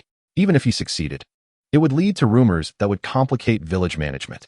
With the Chunin exams approaching and the plan to destabilize Konoha imminent, the village required stability without any disruptions. Most importantly, the third had devised a more secure plan, necessitating the stabilization of Mizuki. Otherwise, the operation would falter before it began. Hizashi, my intention to meet Mizuki is not to resort to violence. You need not impede my way, Danzo explained. The third was unconvinced and pressed. What business do you have with him? Danzo, of course, did not reveal his true intentions, fabricating a tale. I seek to apologize for the matters discussed in that meeting, hoping to mend our relationship. If I approach sincerely, perhaps he will relinquish his hatred toward Konoha and be swayed by generous offers. He possesses considerable strength. If reconciliation is possible, it would benefit the village immensely. The third internally scoffed. Reconciliation? Were such words spoken by another, they might hold weight. But from your lips, Danzo, I find them utterly untrustworthy. Regardless, if an apology is to be made, it is my role as Hokage to undertake it. You have no place in this. Turn around immediately. Without my permission, you are forbidden from engaging with Mizuki. Danzo's expression darkened, his desire to use Kodoame Tsukumi on the third nearly overwhelming. Yet he could not proceed. Was it fear? Certainly not. Danzo had committed acts far bolder than merely assassinating the third. There was nothing he truly feared. Thus, it was not a lack of courage, but rather an inability to act. Kodoame Tsukumi was formidable, heralded as the strongest illusion technique. It could infiltrate a mind undetected and alter one's will. Shursui's transplanted Sharingan in Itachi's possession had, with a single glance, overridden the Edo Tensei, liberating Itachi from Kabuto's control. Only in the hands of Uchiha Shursui and Uchiha Itachi could Kodoame Tsukumi be deemed the supreme illusion, in Danzo's grasp. It was rendered ineffectual. He lacked the Uchiha bloodline and had yet to master Shursui's eyes even after transplanting them. A sword wielded by an infant possesses no power to slay. A pearl that falls into a pigsty mingles with filth. This is why, throughout the years, Danzo has refrained from employing Kodoame Tsukumi against the third Hokage in his quest for the position of Hokage. It is said that Itachi can activate Kodoame Tsukumi with a mere glance. Yet for Danzo, the process is far more intricate. He must first remove the bandages, then fix his gaze upon the third Hokage for several seconds before the technique can take effect. Unless the third Hokage is a fool, he would undoubtedly discern Danzo's intentions immediately. After all, he is well acquainted with Shursue's Mangekyo Sharingan. The attempt to manipulate the Hokage through Genjutsu is a crime that could lead to Danzo's demise on numerous occasions. So one might wonder, could he employ Kodoame Tsukumi without unwrapping the bandages, covertly directing it at the third Hokage? Alas, that would not suffice. The technique's efficacy is significantly diminished when cast through gauze. During the Five Kage Summit in the anime, Danzo attempted to use Kodoame Tsukumi on the leader of the Land of Iron, Mifune, through a veil, hoping to sway him into supporting his bid for leadership. Yet, he was exposed by Ao's Byakugan, forcing Danzo to cease his actions. The moment Danzo halted, Mifune promptly returned to his senses. This indicates that Danzo's Kodoame Tsukumi at that time only temporarily altered Mifune's will and was not a permanent modification. Therefore, it can be concluded that Danzo's attempt to control the third Hokage with Kodoame Tsukumi would invariably end in failure. Daybreak, all that I do is for Konoha. Should you obstruct me today, I hope you will not regret it in the future. Danzo understood that with the third Hokage's arrival, further resistance would be futile and would only expose his intentions regarding Kodoame Tsukumi. Thus, he had no choice but to take his leave, albeit temporarily. Surrender was not an option. Such a splendid opportunity would not be squandered. As Danzo departed, the third Hokage breathed a sigh of relief. Fortunately, he had sensed the impending threat in time, otherwise, his plans would have been jeopardized. However, unbeknownst to him, Danzo quickly utilized a transformation technique to alter his appearance and had one of his subordinates assume his likeness to create confusion. In the 8th training ground, Mizuki's mastery of the Naruto technique was becoming increasingly adept. The effects of his Genjutsu were growing stronger. If only that root ninja hadn't left. It would have been splendid to have him as a sparring partner. With my current level of Genjutsu, I could easily control him for at least 3 seconds without allowing him to escape for even a moment. Just then, the first squirrel ensnared by his Genjutsu finally regained consciousness. Upon seeing the towering piles of pine cones around it, it shrieked and fainted once more. I haven't even used my technique yet. How did it faint? Mizuki pondered, baffled. Could it be that his Genjutsu had reached a level where he could cause anyone to faint at will? Never mind. I shall seek out other small creatures. At that moment, footsteps echoed behind him. Mizuki turned to see an unfamiliar ninja. Initially indifferent, he soon felt an aversion due to the gaze directed at him. That gaze felt oddly familiar, as if he had encountered it before. Suddenly, the stranger's right eye transformed, the pupil turning a vivid crimson, with a black, 4-pointed pinwheel appearing within. Mizuki could not contain his exclamation. This is Uchiha Shursue's Mangekyo Sharingan. Oh no, Kodoame Tsukumi. Coupled with that familiar gaze, Mizuki confirmed that the person before him was indeed Danzo. Danzo was equally startled. How did Mizuki recognize Shursue's Sharingan? How was he aware of Kodoame Tsukumi? However, despite his surprise, the release of Kodoame Tsukumi did not cease. An invisible mental force surged toward Mizuki, intent on altering his thoughts. Mizuki reacted swiftly, his finger flashing with the storage ring, producing a bottle of 6 Godflower Dew. He uncapped it and applied it beneath his nose in one fluid motion. As he inhaled deeply, his nostrils flared, and in an instant, he felt a fresh breeze sweep through his mind. His thoughts became extraordinarily clear, and the once obscure aspects of the Naruto technique now connected seamlessly in his mind. His mental capacity had surged 6-fold, which was no trifling matter. Mizuki's mental prowess was already double that of others. Now, it had increased to an astonishing 14 times. A whirlwind of invisible energy swirled around him, a tempest of spirit. Closing his eyes, he discovered that he could perceive the objects surrounding him, not with his physical eyes, but with his spiritual vision. Although the range was limited, he could see with greater clarity and detail than with the naked eye, even spotting dust and bacteria invisible to others. At that moment, Mizuki clearly observed a dark force rushing toward him. Was this the power of Kodoame Tsukumi? This black energy was thwarted by the whirlwind of mental force, unable to breach his defenses. Kodoame Tsukumi. How dare Danzo use it against me? Fortunately, I have the 6 Godflower Dew, otherwise, I would be finished today. Being controlled by Kodoame Tsukumi and turned into Danzo's puppet would be more unbearable than death. He opened his eyes and fixed his gaze upon Danzo. The effect of the 6 Godflower Dew lasted only 10 seconds. Within that brief window, he had to either flee or counterattack to halt Danzo's use of Kodoame Tsukumi. Escape was not an option. Danzo alone was not enough to allow Mizuki to evade. Therefore, a counterattack was his only recourse. To control me with Kodoame Tsukumi? You must be seeking death. Mizuki roared, shifting to Danzo's rear and plunging a kunai directly into his back. A swift death was intended, yet Mizuki did not relent. As anticipated, Danzo's corpse dissipated into smoke. Not far from Mizuki, Danzo reappeared unscathed, his right eye still fixated on Mizuki, the power of Kodoame Tsukumi persisting. Izanagi, one of the ultimate ocular techniques of the Uchiha clan, allows the user to transform a misfortune that occurs within a certain time frame into mere illusion, manifesting only the favorable outcomes into reality. I refuse to believe I cannot kill you. Once more, Mizuki shifted to Danzo's back, stabbing him in the heart with the kunai. Yet again, Izanagi activated, leaving Danzo unscathed. 3 seconds of the 6 God Flower Dew had already elapsed. At this point, Danzo was nearing his limit. Blood tears streamed from his right eye, and his expression twisted in agony. Pathetic, only 3 seconds, and you've reached your breaking point. Mizuki scoffed inwardly. With a third shift to Danzo's rear, Mizuki struck again with the kunai, leading Danzo to expend yet another Sharingan. Upon reappearing, Danzo had closed his right eye, blood tears cascading down his cheeks. He gazed at Mizuki with confusion, beginning to doubt his own existence. Why? Why did it not succeed? Mizuki paid no heed to Danzo's expression. He shifted once more behind Danzo, piercing his heart yet again. With Danzo dying once more, he immediately utilized Doton, Iwayomi no Jutsu, burrowing underground to flee into the distance. Mizuki did not pursue. Even if he wished to, he could not catch up. Fortunately, I have the 6 God Flower Dew.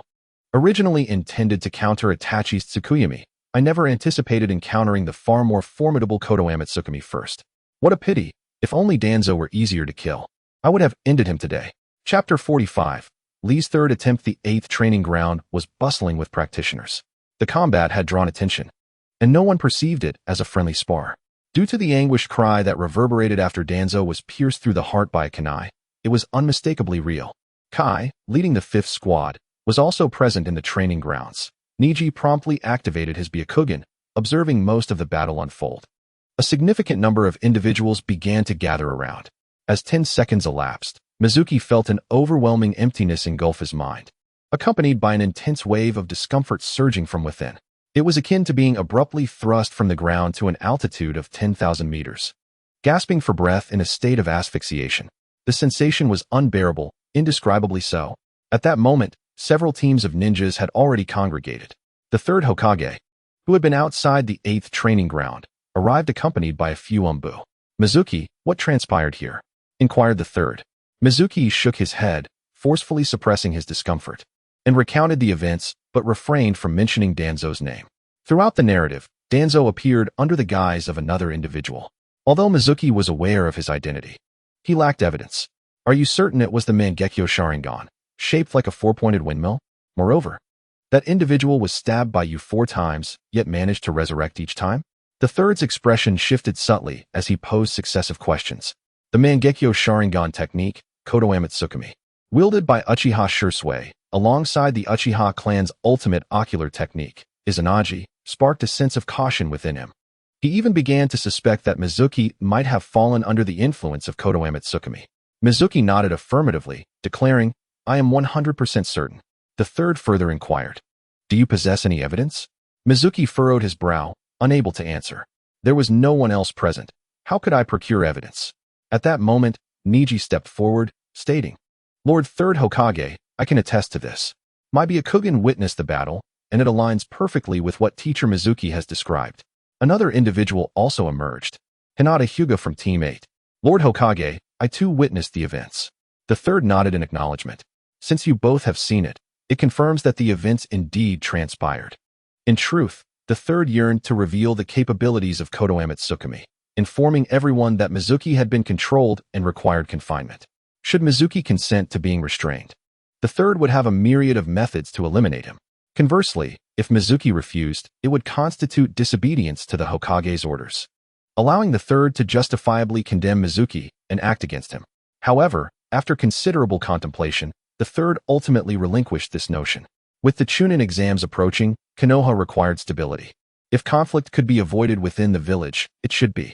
Furthermore, plans to eliminate Mizuki had already been established, with an array of arrangements in place. Altering them mid-course would not bode well. Umbu, according to the description provided, commence a village-wide search for the suspicious individual. Upon discovery, monitor and report immediately. At that juncture, the third had begun to harbor suspicions toward Danzo. After all, the execution of Izanagi necessitated the Sharingan, and acquiring 4 Sharingan was no trivial task. The Uchiha clan's extermination was orchestrated by Danzo himself, resulting in a considerable number of Sharingan falling into his hands. The circumstances surrounding Shirsue's death, previously unclear to the third, had now crystallized. Mizuki, please visit my office. Everyone else, you may disperse. In the Hokage's office, the third presented a mission assignment. There are individuals within the village who wish to do you harm. Please undertake this mission to provide you with a chance to evade the storm. Mizuki glanced at the assignment he received, which entailed protecting a merchant convoy en route to the land of Tea, classified as a C-rank mission. Prepare yourself. We shall depart tomorrow morning. As he exited the Hokage tower, Mizuki pondered the ulterior motives of the third Hokage. The task appeared rather mundane, lacking anything extraordinary. Yet Mizuki sensed an underlying conspiracy. Otherwise, there would be no need for the third to summon him to the office personally for such a simple C-rank mission. The third harbored ill intentions, and he surmised that ambushes awaited him on the journey. Mizuki remained cautious. Although his current strength was sufficient to confront various threats, this did not render him invincible. He still had one more opportunity to bestow upon Lee, which needed to be given before their departure the next day. The previous gifts of Tai Chi and floral water were the result of thoughtful consideration. The third gift could not be given haphazardly. What should he present? Perhaps the 18 dragon-subduing palms. Mizuki shook his head, dismissing that notion. To impart a certain item and knowledge to his disciple, it must be something he possessed or was proficient in. He could teach Tai Chi because he was familiar with it, albeit in a rudimentary version for physical health. Yet he had no knowledge of the 18 dragon-subduing palms. Surely, he could not simply bestow a name. As he strolled down the street, Mizuki continued to contemplate, but could not arrive at a suitable gift. The crux of the matter was that he subconsciously believed his current strength rendered him self-sufficient, leading to a loss of direction. Previously, he recognized his fear of Tsukuyami, prompting him to offer floral water to enhance his mental fortitude. He understood his inadequacies in physical techniques, thus presenting Tai Chi now. He felt devoid of any shortcomings, leaving him perplexed. As he walked, he came upon a shop hosting a goldfish catching event, attracting numerous children. The youngsters surrounded a pool, nets in hand, attempting to catch goldfish. The rules of the activity were straightforward. For every 3 ryos spent, one could fish for 5 minutes, and all caught goldfish would belong to them. Most children utilized a single net, while a few ambitious ones wielded 2, paying double the fee. However, these children often fared poorly, as their divided attention resulted in fewer catches compared to those using a single net. The more money spent, the fewer fish they caught, leading to their frustrated cries. They could not comprehend why this was the case. The adults observing understood that success lies in focus. Attempting to grasp 2 things often results in losing both. Mizuki, not one for idle curiosity, glanced briefly before moving on. Yet after taking a few steps, a sudden flash of inspiration struck him. Of course, this could be the gift. Elated at the thought of what he could impart, Mizuki hurried to the 8th training ground to find Lee. The 5th squad had been training there, and he presumed they had not yet departed. Lee, being simple-minded and unencumbered by ulterior motives, might truly grasp it. Upon arrival at the 8th training ground, he quickly located the members of the 5th squad. Kai-sensei, I apologize for the interruption, but I need to speak with Lee for just a few minutes. Kai did not impede him. Though he harbored concerns about Lee being associated with Mizuki and inciting displeasure among the higher-ups, brief interactions posed no significant issue, provided they did not engage in frequent private meetings. Master Mizuki, what brings you here? Lee inquired. How have you progressed with Tai Chi? Mizuki led Lee a short distance away, posing the question. Lee shook his head. I have yet to comprehend even a bit. Mizuki sighed inwardly. Tai Chi was indeed quite profound, and with Lee's simplistic mindset, even grasping the fundamentals proved challenging. It seems Tai Chi may not be suitable for you. In that case, let us abandon it. Now, I wish to impart another skill to you. Lee appeared somewhat disheartened, responding, perhaps it's best to forego it. My cognitive abilities are limited, and I am only suited for learning simpler concepts. More complex ones do not align with my capabilities. He merely thought that Shui Mu was about to impart some complex and incomprehensible knowledge once more. Shui Mu smiled and assured him, do not worry. What I have for you this time may not be difficult. He picked up 2 twigs from the ground and handed them to Xiao Li. With 1 twig in each hand, he began to draw on the earth. The left hand traced a circle while the right hand formed a square, commencing and concluding simultaneously. Give it a try. Let's see if you can manage this. Xiao Li, though puzzled, complied and squatted down, moving both hands in unison. Shui Mu watched anxiously. And to his astonishment, Xiao Li actually produced the shapes. The circle and square may not have been perfectly executed, but it was indeed a success. Wonderful. It truly works. Shui Mu exclaimed with delight. Xiao Li, still bewildered by Shui Mu's intentions, remained unaware of the reason for his excitement. Without immediately explaining, Shui Mu suggested, "Now let us try a different approach. Use your left hand to right left and your right hand to right right." Xiao Li followed suit, and this time the challenge was greater. He attempted several times before achieving success. The word right was relatively neat, while left appeared crooked, a reflection of his habitual use of his dominant hand. "You are a genius, Xiao Li, without a doubt," Shui Mu praised. Curious, Xiao Li inquired, "Master, how does this relate to being a genius?" Shui Mu regarded him and succinctly replied, "Divided attention." Xiao Li remained perplexed. Thus, Shui Mu elaborated, most individuals cannot perform 2 different tasks with both hands simultaneously. They can only focus on one task at a time. Yet you possess a unique ability. Your hands can engage in different actions at the same time. Imagine during a battle if your left hand and right hand, or even your hands and feet, could execute distinct techniques concurrently. It would be as if you became 2 individuals. With this explanation, Xiao Li finally grasped the concept. I can effectively function as 2 people? Shui Mu nodded. For instance, while your feet execute the leaf tornado, your free hand can simultaneously launch shurikens. To your adversary, it would feel as though they are contending with 2 opponents, making defense considerably more challenging. In summary, you can perform 2 different forms of attack simultaneously. Of course, mastering divided attention requires extensive practice, but once achieved, the results can be extraordinarily potent. Shui Mu was not jesting. The capacity for divided attention would significantly elevate one's combat prowess. In Jin Yang's novels, only 3 individuals exhibit this ability: Zhou Batong, Gu Jing, and Xiao Longf.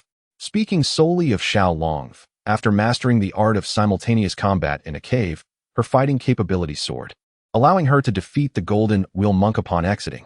Later, at the Chongyang Palace, she faced the monk one-on-one, injuring him, and subsequently unleashed a frenzied mode of 1 against 9. Divided attention is undoubtedly a practical combat talent. Chapter 46. Objective. Hokage Office. Xiao Li's eyes sparkled with increasing brilliance, mirroring the unabashed smile that graced Shui Mu's lips. A system prompt resonated in the air. Ding.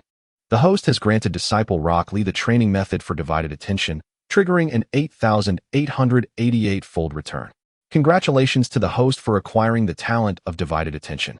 In that moment, Shui Mu sensed a transformation within himself, though he could not articulate it. The sensation was peculiar. He crouched down and, using 2 twigs, began to draw a circle with his left hand and a square with his right. What had once been impossible was now effortlessly achieved. He jested to himself. Did I just experience a form of mental splitting? Excitement surged within him. Could I now utilize 2 ninjutsu techniques simultaneously? Ninjas are generally unable to execute 2 ninjutsu techniques at once, as each requires the precise control of chakra flowing along specific pathways. Hand seals assist ninjas in managing the chakra's trajectory. However, someone like Shui Mu, with exceptional chakra control, can manipulate chakra directly with thought, bypassing the need for hand seals. Nevertheless, even he could only perform 1 ninjutsu at a time due to the inability to divide his focus. Now that I possess the talent for divided attention, can I control chakra along 2 separate paths to execute 2 jutsu simultaneously? He was eager to test this out immediately, but the crowded surroundings made it inconvenient. Thus, he restrained his curiosity for the time being. Li, the method has been taught. Practice diligently upon your return. Once you master divided attention, your strength will undoubtedly ascend to a new level. After Shui Mu departed, Xiao Li returned to Kai's side. Kai did not pry further, but Ten curiously asked, Li, what did Senior Shui Mu discuss with you? I saw you drawing on the ground with twigs. Xiao Li nodded, yes. Master Shui Mu instructed me to use 2 twigs to draw a circle with my left hand and a square with my right hand simultaneously. Ten inquired, what is the purpose of this? Xiao Li replied, it's about divided attention. Master Shui Mu said that most people can only focus on one task at a time, but I can manage 2 tasks simultaneously. In battle, I can effectively act as two individuals. For example, while using the leaf tornado, I can also throw shurikens. To my enemy, it would feel like facing two opponents. Tintin's eyes widened in disbelief. You're joking, right? How can one person function as two? Shaoli responded. Let me demonstrate. He squatted down, effortlessly drawing a circle with his left hand and a square with his right in one fluid motion. Tintin raised an eyebrow, saying, That doesn't seem too difficult. She attempted to replicate his actions, but quickly gave up, realizing that while she could manage one hand, she could not attend to both simultaneously. In comparison to Shaoli, her efforts were on an entirely different plane. Shaoli continued on the ground, writing different characters with both hands, completing them with ease. Tintin exclaimed, Li, how on earth do you accomplish this? Shaoli replied, I find it quite simple. It must be innate. Master Shui Mu said that only those with pure hearts and simple thoughts can achieve this. Conversely, the more intelligent and complex one's thoughts, the harder it becomes. Tintin was at a loss for words. So, the clever ones can't do it, but the less intelligent can? That makes no sense. Niji, why don't you give it a try and see if you can achieve it? Tintin suggested. Niji shook his head. I've already tried, and like you, I found that I must concentrate on one hand. Otherwise, whether it's a circle or a square, I cannot succeed. It is impossible to manage both hands. Tintin then turned to Kai. Kai-sensei, why not give it a shot? Kai, with a serious expression, nodded and began to try. To his surprise, he succeeded. Niji and Tintin exchanged glances, concluding that Shui Mu's assertion held true. Intelligent individuals could not succeed, while those less so could. Kai gazed at the circle and square he had drawn on the ground, feeling as though he had just unlocked the door to a new world. At the root base, Danzo returned in a daze, still grappling with confusion. Why? Why did the heavenly god technique not work on him? The heavenly god, the most potent illusion. How could it fail to control Shui Mu? What manner of monster is Mizuki? Danzo has begun to feel genuine fear. Were it not for the absence of bandages on Mizuki's body, he might have believed that Mizuki, like himself, had transplanted a Sharingan, utilizing Izanagi to negate the negative effects of Kodoame Tsukumi. The losses incurred this time are staggering, for uses of Izanagi have cost him 4 Sharingan, leaving Danzo feeling as though he is bleeding from the heart. Although he had scavenged numerous Sharingan during the Uchiha massacre, losing 4 at once is simply outrageous. If he could successfully control Mizuki, the loss of 4 Sharingan would be rendered insignificant. The crux of the matter is that he has not succeeded. Such a loss is utterly in vain.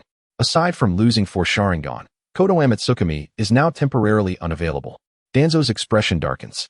The cooldown for Kodoame Tsukumi is exceedingly long after one use. It cannot be employed again for a decade. Although Danzo has implanted Hashirama cells, which significantly reduce the cooldown time, he still must wait at least 2 or 3 years before he can use it again. Just as Danzo is brooding over these matters, a root ninja suddenly appears before him. Lord Danzo, the third Hokage, has arrived with a large contingent of Umbu. Danzo's face shifts at once. What is Hiruzen planning to do with such a show of force? Moments later, the third Hokage arrives. Danzo, surrender Shursue's eyes. They belong to the village, and you have no right to keep them for yourself. The third is exceedingly direct. Danzo is taken aback, but maintains his composure. Being an old actor, he has some measure of cunning. Hiruzen, what jest is this? Shursue has been dead for many years, and his body remains unfound. You come to ask for his eyes? Such words are absurd. Danzo, of course, refuses to acknowledge it. The third scoffs, waving his hand, signaling an Umbu to step forward. Beneath the mask, a pair of Byakugan eyes fixate intently on Danzo's right eye. This is a member of the Hyuga clan. As a senior elder of Konoha and the leader of Root, Danzo holds significant power, and the Hyuga clan members dare not use their Byakugan to scrutinize him. Moreover, Danzo, like a rat, spends all day hiding in the sewers, rarely making appearances, thus presenting few opportunities for the Hyuga ninja to encounter him. This has allowed Danzo to keep Shursue's eyes hidden for so many years without the third discovering them. Perhaps the third had long harbored suspicions, but had never pursued them due to their old friendship. However, today's incident involving Kodoame Tsukumi has pushed the third to his limits, and he directly orders the Hyuga to investigate Danzo's secrets. Danzo rebukes, "You dare use the Byakugan to probe me? This is an offense against my authority." The third coldly replies, "Danzo, do you wish to defy me, the Hokage?" Danzo is suddenly at a loss. In this moment, he realizes he can no longer conceal the truth, so he concedes, "Very well, there is no need for the Byakugan to investigate. I shall speak for myself. Indeed, my right eye is a transplanted Mangekyo Sharingan from Shursui. There is no way to deny it now. The third raises a hand to halt the Hyuga's probing. Then Shursui's death was also your doing? No.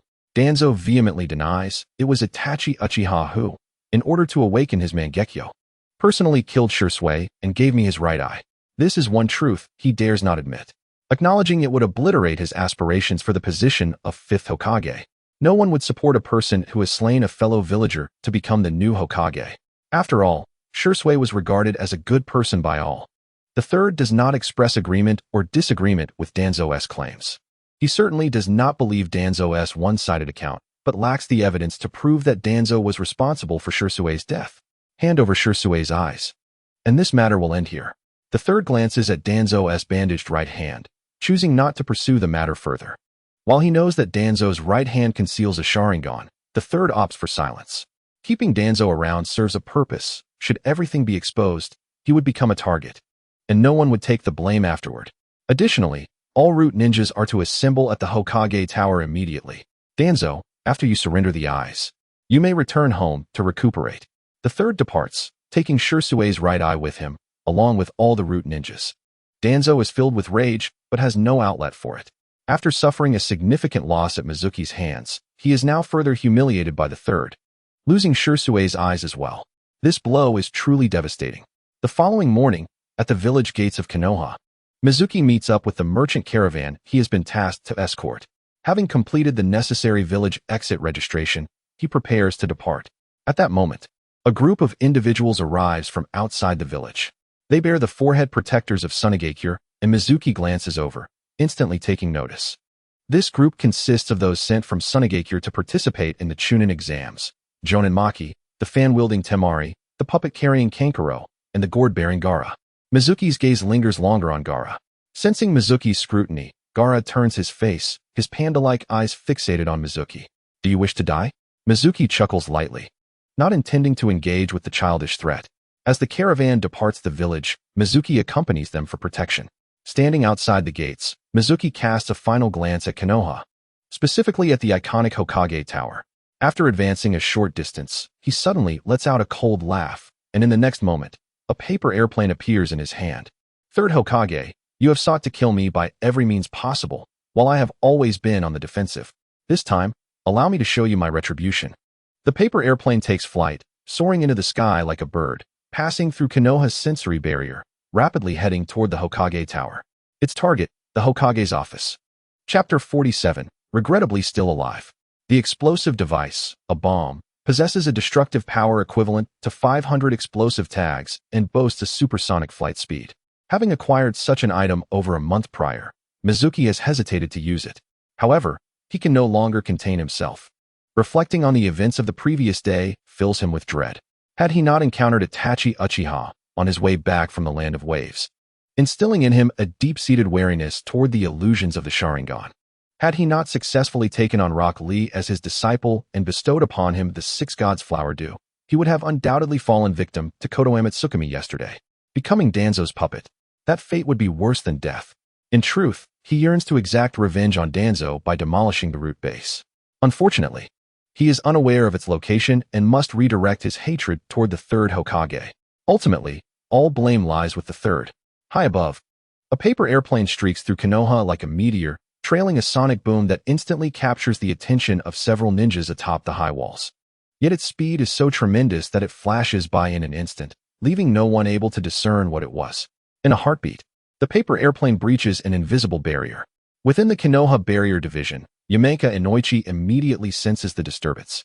As one of the 5 great ninja villages, Konoha is no mere rural settlement. It is enveloped in an extensive sensory barrier that covers the entire village. This barrier, shaped like an inverted bowl, extends deep underground. If an unfamiliar presence intrudes, the barrier division will detect it immediately, discerning if it is friend or foe and assessing any potential threat. From the direction of the village gate, an unidentified object has entered the barrier from above, exhibiting no chakra fluctuations. It resembles a bird, traveling at remarkable speed. Posing little threat, Inoichi pays it little mind, nor does he intend to report it. But merely 3 seconds later, the ground suddenly trembles, followed by a deafening explosion that causes Inoichi's expression to change drastically. As Hachi fully opened his senses, he beheld the scene at the Hokage building, where thick, inky smoke billowed forth. The walls were riddled with cracks, the windows utterly shattered, and the ground below was littered with broken bricks and debris, alongside several mangled corpses. Their identities unrecognizable in such a short span of time. It was over. It was utterly over. The third Hokage had been attacked and killed in an explosion. A grave situation had arisen. The Hokage's assault prompted the village to immediately enter a state of heightened alert, with villagers gripped by fear. Believing the calamity reminiscent of the Nine-Tails incident from 12 years prior, they did not require organization, instinctively making their way to the shelters. Though unaware of the unfolding events, the need for safety was human nature. The gates of Konoha were promptly shut, and all ninjas on the walls anxiously scanned the area outside, fully prepared for any eventuality. Those ninjas on leave rushed to the Hokage building with haste. Meanwhile, teachers and lower-ranked ninjas from other villages, participating in the Chunin exams, were ordered to remain indoors, with severe consequences for any violators. As a throng of ninjas gathered beneath the Hokage building, the third Hokage, appearing grim, arrived late. What in the world had transpired? Who was responsible? Gazing upon the devastated Hokage office, he felt his composure shatter. Upon seeing that the third had survived, the ninjas collectively exhaled in relief. Lord Third, a member from the barrier class reported, an unidentified object flew into the village from the air, and in just 3 seconds, your office was obliterated. The third's expression turned to one of horror. 3 seconds? How could something traverse from outside the village to the Hokage building, a distance exceeding 1,000 meters? In such a brief time? What manner of fiend was capable of such speed? Even a tailed beast bomb could not achieve that. Such terrifying velocity left no room for response. The third felt a wave of gratitude wash over him for having checked on Danzo early that morning. For had he been in his office, he would likely have perished in the blast. From where did the attack originate? The third inquired. Hachi replied. From the direction of the Konoha gate. Narrowing his eyes, the third's mind raced with several suspicious possibilities. Tsunegakure? Orochimaru? Or perhaps Mizuki? A sense of dread gripped him. If another attack were to occur, would he be able to evade it? The casualties were significant. 3 Umbu guarding the office had perished, while 2 staff members passing by were either dead or gravely wounded. The floor of the office had been blown apart, and in the mission hall below, 3 clients had lost their lives, including the wife of a daimyo. Among the staff who had issued tasks, 2 had died and 2 were severely injured. 7 villagers had been struck dead by falling debris, with dozens more injured. The critically wounded had been rushed to the hospital, with no guarantee of survival. Moreover, all documents within the office were utterly destroyed. As the third absorbed these grim statistics, his fists clenched tightly. In a single explosion, the death toll had reached 16, with additional injuries still uncertain in their prognosis. The wife of the daimyo was among the deceased, leaving the third's heart heavy with despair. Since the calamity of the Nine-Tails 12 years ago, Konoha had not faced such devastation. But today, disaster had struck.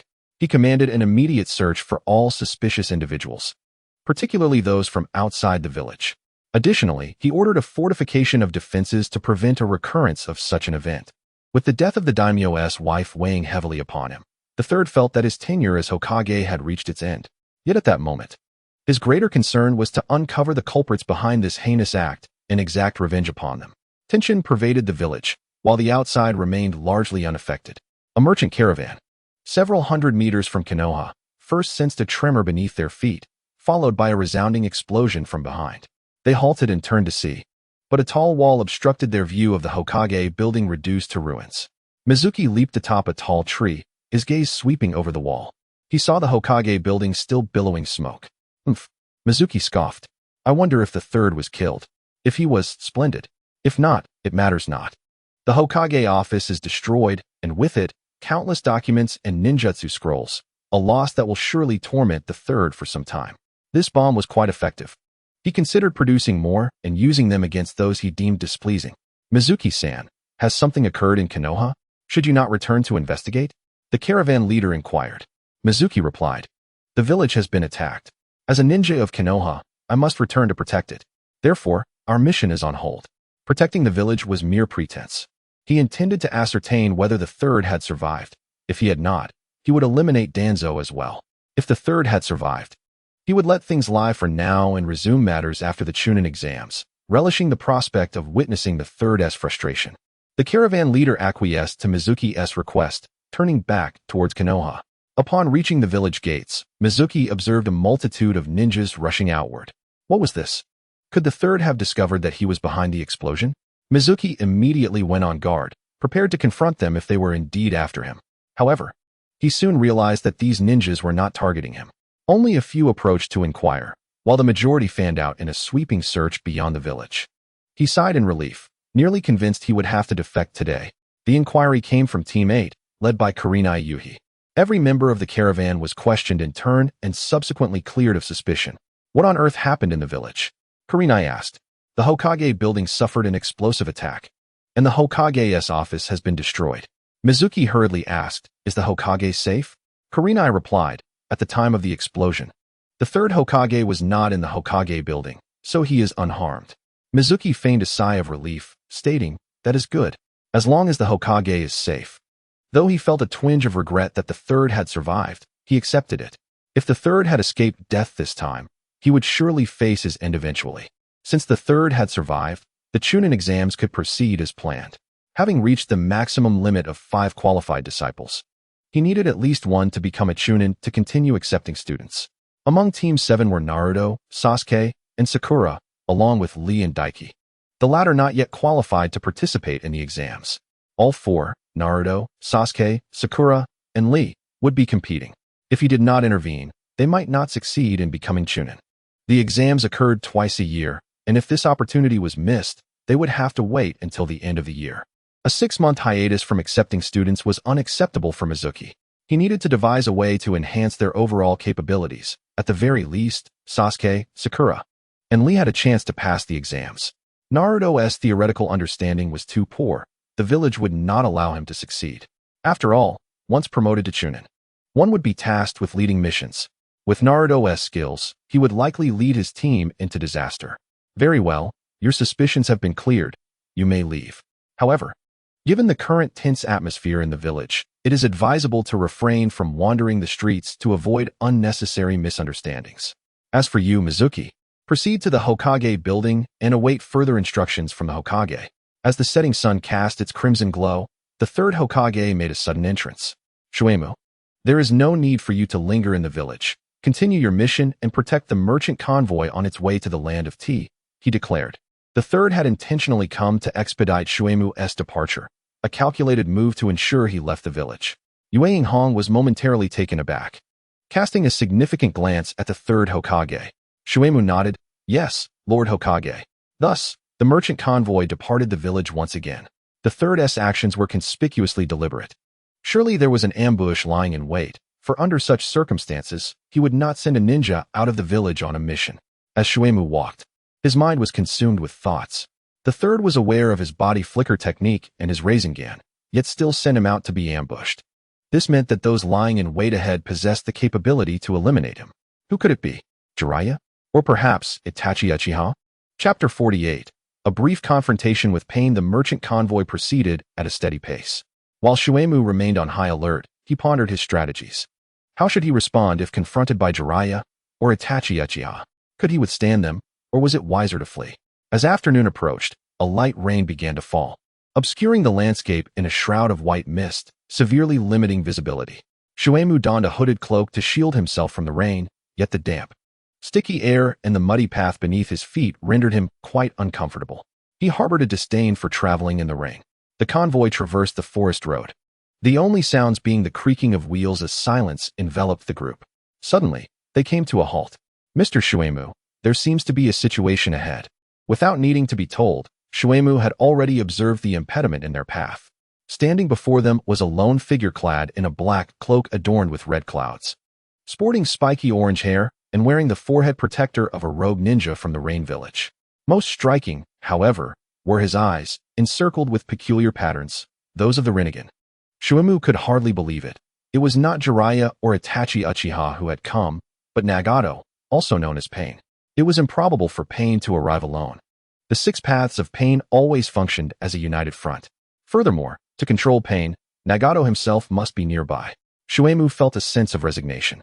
He was no significant figure in the ninja world. Did the Akatsuki truly require such elaborate measures? Pain stood in the middle of the road, gazing at Shuemu. I am Shuemu, a ninja from Konohagakure. Allow me to introduce myself.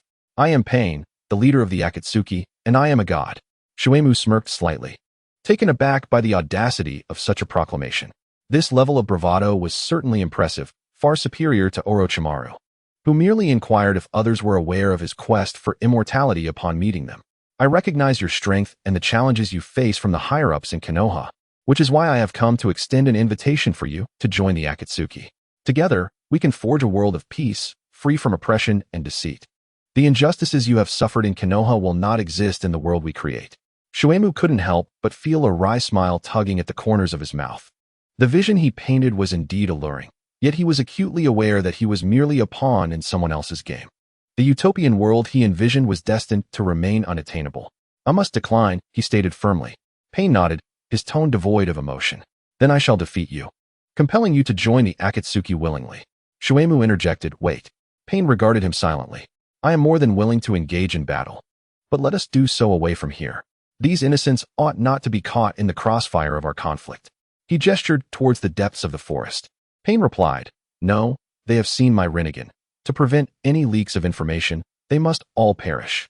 Anger flared within Shuemu at Pain's words. In that case, I will first eliminate you. He executed the body flicker technique, appearing behind Pain, ready to unleash his Rasengan. However, Pain proved to be far from an easy target. Shinra Tensei, a powerful repulsive force erupted, centered around Pain and violently pushing everything away. Shuemu cried out as he was propelled backward, the Rasengan dissipating from his grasp. The merchant convoy was thrown into chaos, but fortunately, they were at a safe distance. Otherwise, casualties would have ensued. As he retreated, Shuemu maintained a calm demeanor. The cooldown for Shinra Tensei was 5 seconds. Thus, another opportunity would arise soon. In the next instant, he activated the body flicker technique once more, reappearing behind Pain to launch another Rasengan. However, Pain swiftly turned, seizing Shuemu's wrist with alarming speed. Shuemu was taken aback. Such reflexes were astonishing, as if he could predict Shuemu's movements. With one hand gripping Shuemu's wrist, Pain's other hand produced a black rod, aimed at Shuemu's shoulder. This black rod, a product of the Rinnegan, was imbued with the power of yin-yang release. To be pierced by it would seal Shuemu's chakra points and disrupt his chakra flow, capable even of subduing tailed beasts. Shuemu's expression shifted as he exclaimed, transformation technique. With a resounding pop, Pain morphed into a small sheep, his hands transforming into hooves. The grip on Shuemu's wrist loosened, allowing him to escape. Yet, in a mere 0.1 seconds, Pain reverted to his original form, but by then, Shuemu had already leaped several meters away. Pain regarded Shuemu and said, a technique that can force others to transform, even for that brief moment rendering me unable to counter. You are not only a formidable opponent, but also a genius in ninjutsu. Shuemu's expression was grave. His body flicker technique had failed once again. First against Itachi Uchiha, and now against Pain. It left him with the nagging feeling that his strength was still lacking. Though he possessed an array of ninjutsu and unconventional tactics, he found himself at a disadvantage against such powerful adversaries. It reminded him of the battle between Obito and the fourth Hokage. On the surface, it appeared as though Obito had the upper hand, his Kamui both offensive and defensive, rendering him nearly invincible. Yet he ultimately learned a harsh lesson from the fourth. His combat awareness was still inadequate. The transformation technique, despite lasting only 0.1 seconds, had caused him to consider retreat. While 0.1 seconds may seem fleeting, it was enough time for a master to launch an attack. Had he seized that moment, he might have defeated Pain.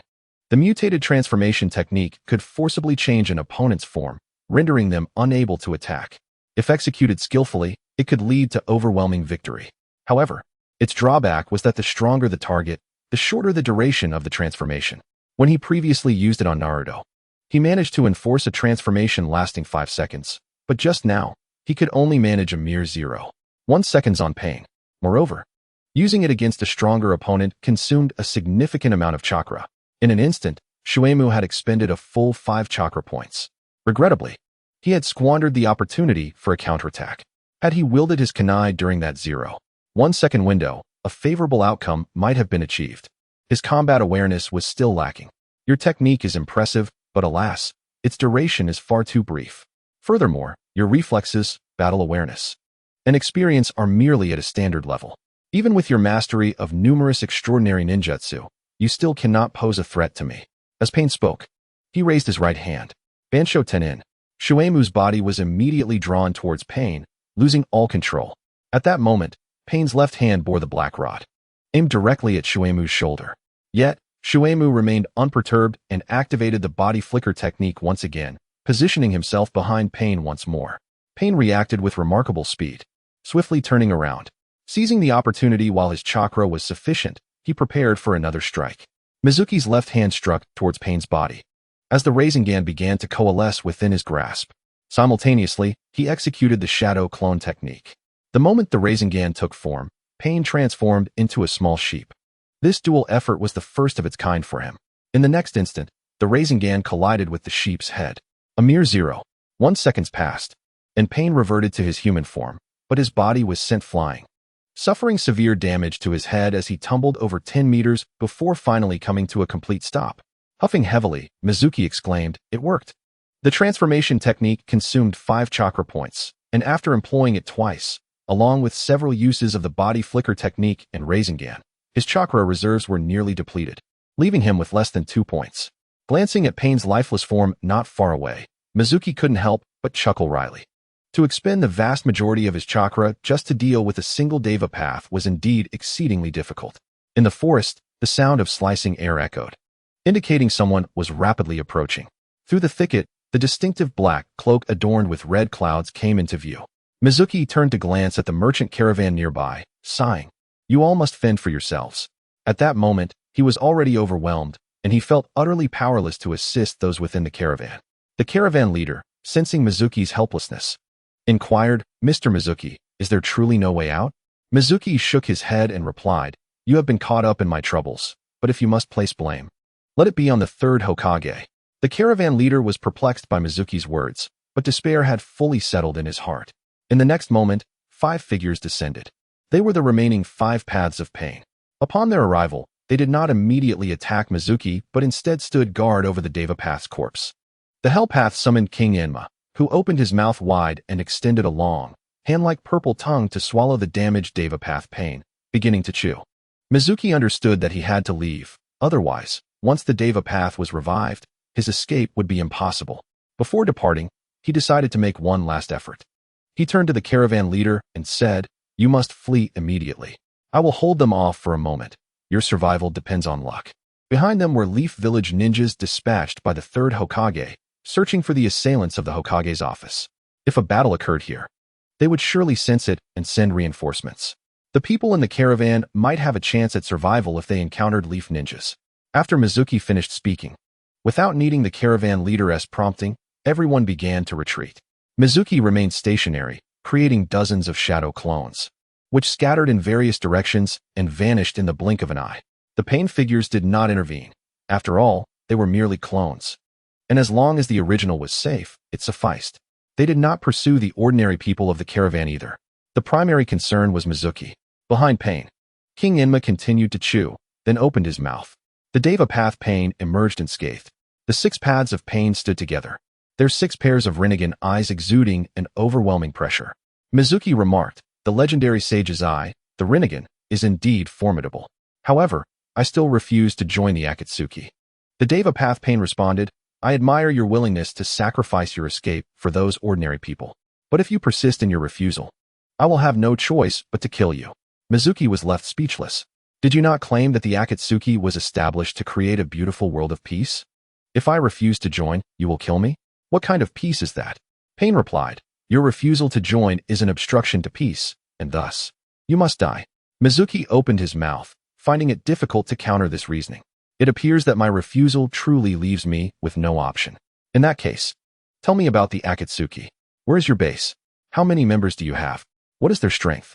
How do you intend to achieve peace?" The Deva Path Pain stated, "I know you are stalling for time to allow those people to escape. However, I have already informed you that they have seen the Rinnegan and are aware of some of its abilities. To prevent any information leaks, they must die. Thus, your efforts are in vain. I will disclose these matters only after you join the Akatsuki. So, make your decision." Mizuki frowned, as he heard the sounds of screams from behind. A group of unfortunate souls had ultimately met a tragic fate, failing to escape the slaughter. All of it was the third Hokage's fault. The screams soon ceased, followed by the sound of approaching footsteps. Mizuki turned his head to see Itachi Uchiha and Kisame Hashigaki strolling towards him, the latter's sword still dripping with blood. "Boss, all those people have been dealt with." Kisame grinned cruelly.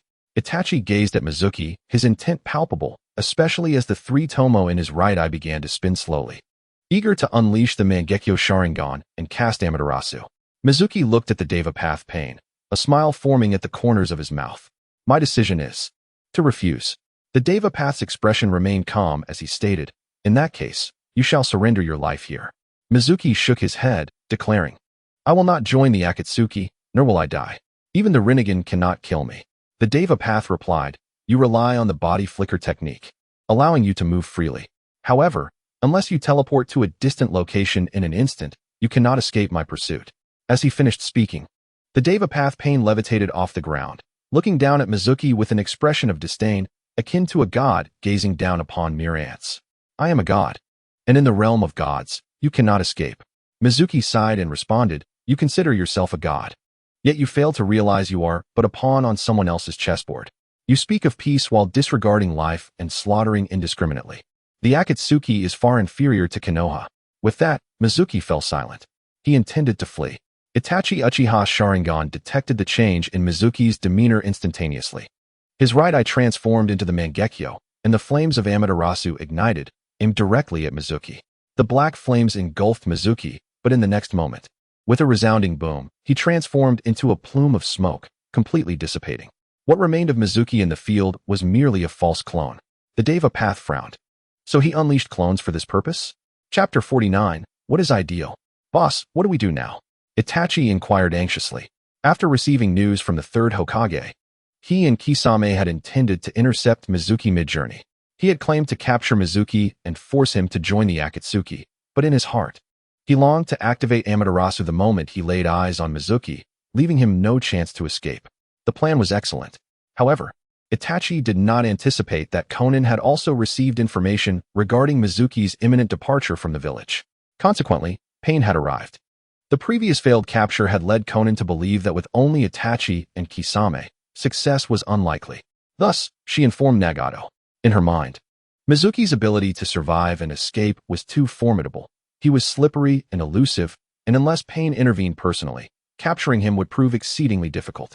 As for why they needed to capture Mizuki, that was a long story. After Orochimaru's defection from the organization, Akatsuki has been lacking personnel, leaving the position of empty unfilled. With 10 rings, the official members should number 10. Currently, there is one vacancy, which detracts from the aesthetics of the organization and impacts Akatsuki's strength and plans. Hence, it is imperative to fill this gap.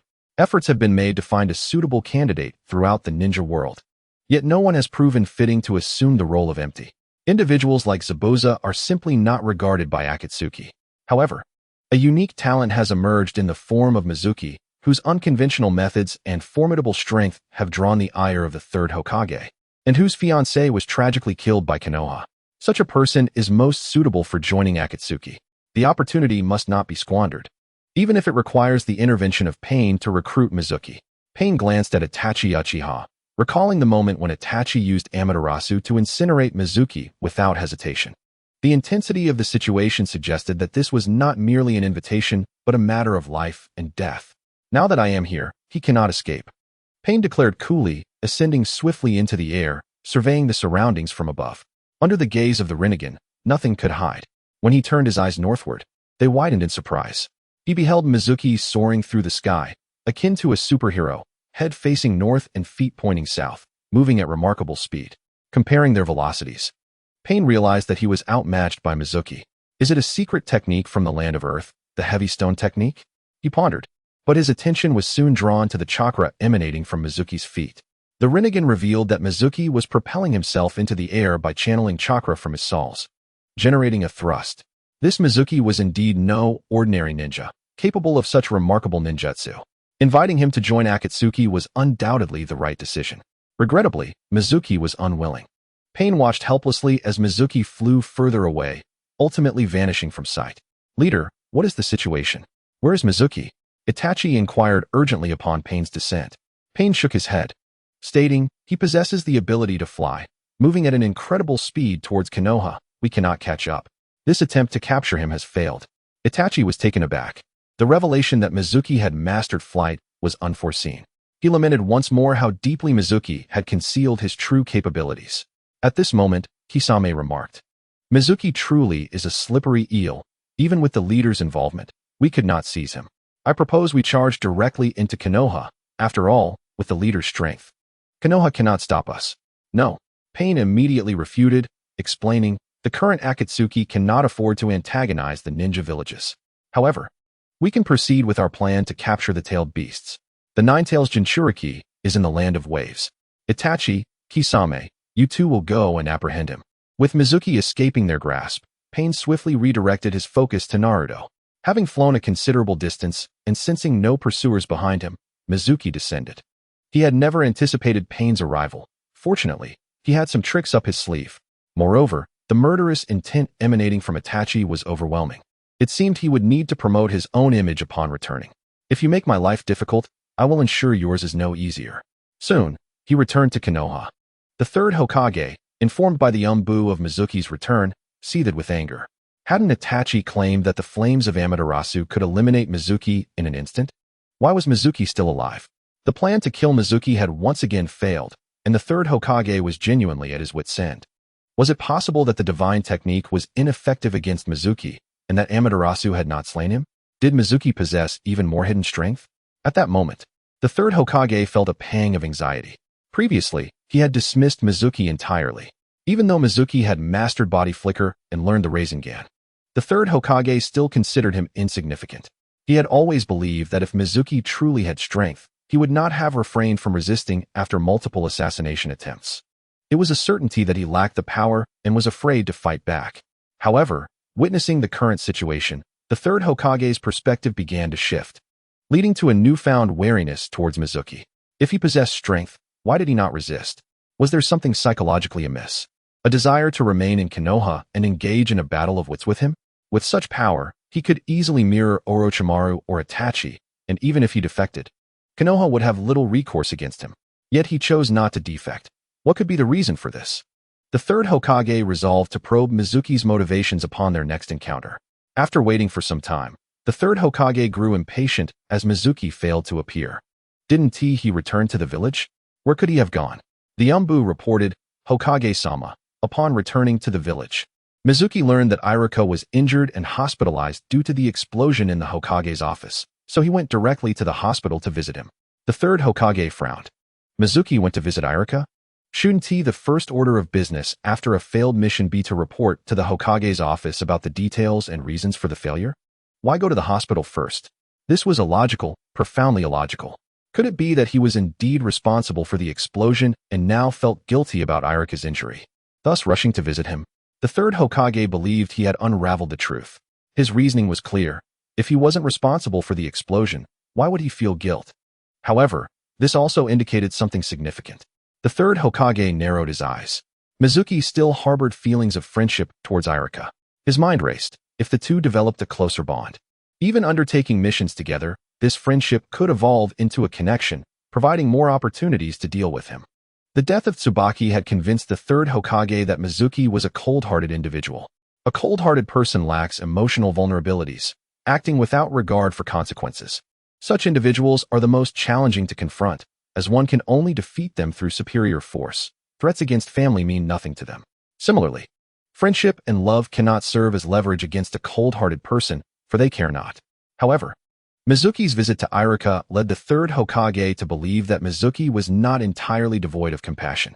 In this light, it appeared that Mizuki did have emotional weaknesses. If leveraged correctly, this could become a shortcut to subduing Mizuki. The third Hokage narrowed his eyes and began to formulate a new plan. In Konoha Hospital, Iruka lay in bed, bandaged yet awake. "Mizuki, I never expected you to come see me." Mizuki stood at his bedside, replying, "After all, we grew up together as friends. It is only natural for me to visit." "Friends?" Iruka began, but his words faltered into silence. Indeed, as the third Hokage had surmised, Mizuki felt a degree of guilt, prompting him to visit Iruka as soon as he returned to Konoha. The fates of others who had perished or been injured were of little concern to him. He could only express silent apologies in his heart. Of course, there was another motive for visiting Iruka, to demonstrate to the villagers that he, Mizuki, was not a cold-hearted individual. He intended to maintain his image while remaining in Konoha. Though he faced constant targeting during his time there, he had no intention of defecting, not at least for the time being. Even in defection, he would not align himself with any other factions. The Akatsuki or the Sound Village held no allure for him. If he were to truly defect, he would establish his own force. At present, he was unprepared, uncertain of his next steps, simply put, devoid of ideals and lacking a goal for which to strive. Kurizetsu had schemed for a millennium to resurrect his mother. Orochimaru founded the Sound Village to conduct research and attain immortality. The Akatsuki aspired for peace in the ninja world, while Uchiha Madara and Obito sought to create an idyllic dream world through the infinite Tsukuyomi. In contrast, Mizuki had yet to discover his own aspiration. Perhaps returning to Earth could be a worthy ambition, but that idea felt distant and illusory, a mere daydream devoid of hope. Contemplating this, Mizuki suddenly felt a wave of restlessness. In his past life, he had been an aimless drifter, graduating from university only to lie flat in complacency. Even after his reincarnation, he found himself still lacking in aspiration. He could not help but feel a surge of nihilism regarding the meaning of life. Noticing Mizuki lost in thought by the bedside, Iruka suddenly inquired, "Mizuki, do you know the cause of Tsubaki's death?" Mizuki frowned and replied, "I do not know." He wished to say no more on the matter. It was best for Iruka to remain oblivious, otherwise, trouble might ensue. Yet Iruka pressed on, "Was the explosion at the Hokage's office your doing?" Mizuki responded firmly, "No. My mission has failed, and I must report to the third Hokage. I shall visit you again next time." With that, he turned and left. Watching Mizuki exit the ward, Iruka sighed. "I saw Tsubaki leave with the root ninja that day. She must have perished before your eyes. I can only hope she did not die by your hand." Chapter 50. The daimyo's inquiry. As Mizuki stepped out of the hospital, he encountered a figure with silver mid-length hair, round glasses, and a warm smile, an appearance deceptively harmless. It was Kabuto. Mizuki instantly recognized him. In his previous life, he had held a particular disdain for three characters in Naruto: Shimura Danzo, Haruno Sakura, and Kabuto. His aversion to Kabuto stemmed from his unscrupulous methods. Yet, he was also a pitiable soul, having personally killed the director of the orphanage who cared for him, his adoptive mother. Yakushi Nono, losing all sense of direction thereafter. He became cold-hearted, cruel, hypocritical, and tragically sad. The third Hokage and Danzo were to blame. The tragedies that unfolded throughout Naruto often concealed the shadows of Danzo, or the third Hokage. Mizuki scrutinized Kabuto, who feigned ignorance of their acquaintance. "I am in turn Dr. Kabuto. How may I assist you?" Mizuki smiled and said, "Indeed, there is a matter for you to assist with, though I wonder if you are bold enough." Kabuto quickly realized Mizuki recognized him and understood his identity. However, as a skilled spy, Kabuto maintained his composure, revealing no signs of distress despite knowing he had been exposed. "I am merely an intern. I cannot assist with complicated matters." Mizuki replied, "It's not overly complicated, and I assure you, you will find it quite intriguing." Kabuto feigned interest, saying, "In that case, please instruct me." Mizuki glanced around and said, "Let us postpone it for today, perhaps next time." With that, he brushed past Kabuto. Kabuto's gaze momentarily lost focus. By the time he regained his wits, Mizuki had already distanced himself. Turning back to watch Mizuki's departing figure, a peculiar smile crept onto Kabuto's lips. Uchiha Itachi had joined the Akatsuki as a spy. How fascinating. Indeed, truly captivating. Just moments before, Mizuki had cast a simple genjutsu on Kabuto, revealing Itachi's spy identity within the illusion. Mizuki's aim was to disseminate this information through Orochimaru. Though he could spread the word himself, others might not believe him. If Orochimaru were to announce it, the credibility would be significantly higher, given Itachi's intent to kill him. Mizuki felt compelled to make some gesture. While he might not get the chance to eliminate him, creating some trouble was certainly within reach. Furthermore, he had also discerned Kabuto's adeptness in genjutsu. This intelligence needed to be conveyed to Lord Orochimaru. Orochimaru's technique of body transfer allowed him to achieve eternal youth. Yet each reincarnation diminished his spirit. This had rendered Orochimaru's resistance to genjutsu significantly weakened, which explained why Itachi could incapacitate him with a mere glance. Now that Kabuto had detected Mizuki's considerable skill in genjutsu, he had to inform Orochimaru to remain vigilant. After all, they had agreed upon cooperation in the Land of Waves. It would be rather amusing should their partner betray them from behind. Mizuki left the hospital and proceeded to the Hokage Tower, intending to report the details of his mission to the third Hokage, only to be informed that he was unavailable. In a rectangular conference room, a long table was filled with people. At the head of the table sat the daimyo of the Land of Fire, fanning himself with a handheld fan. Behind the daimyo, a maid cradled a small cat adorned with a bow, none other than the daimyo's wife's little tiger.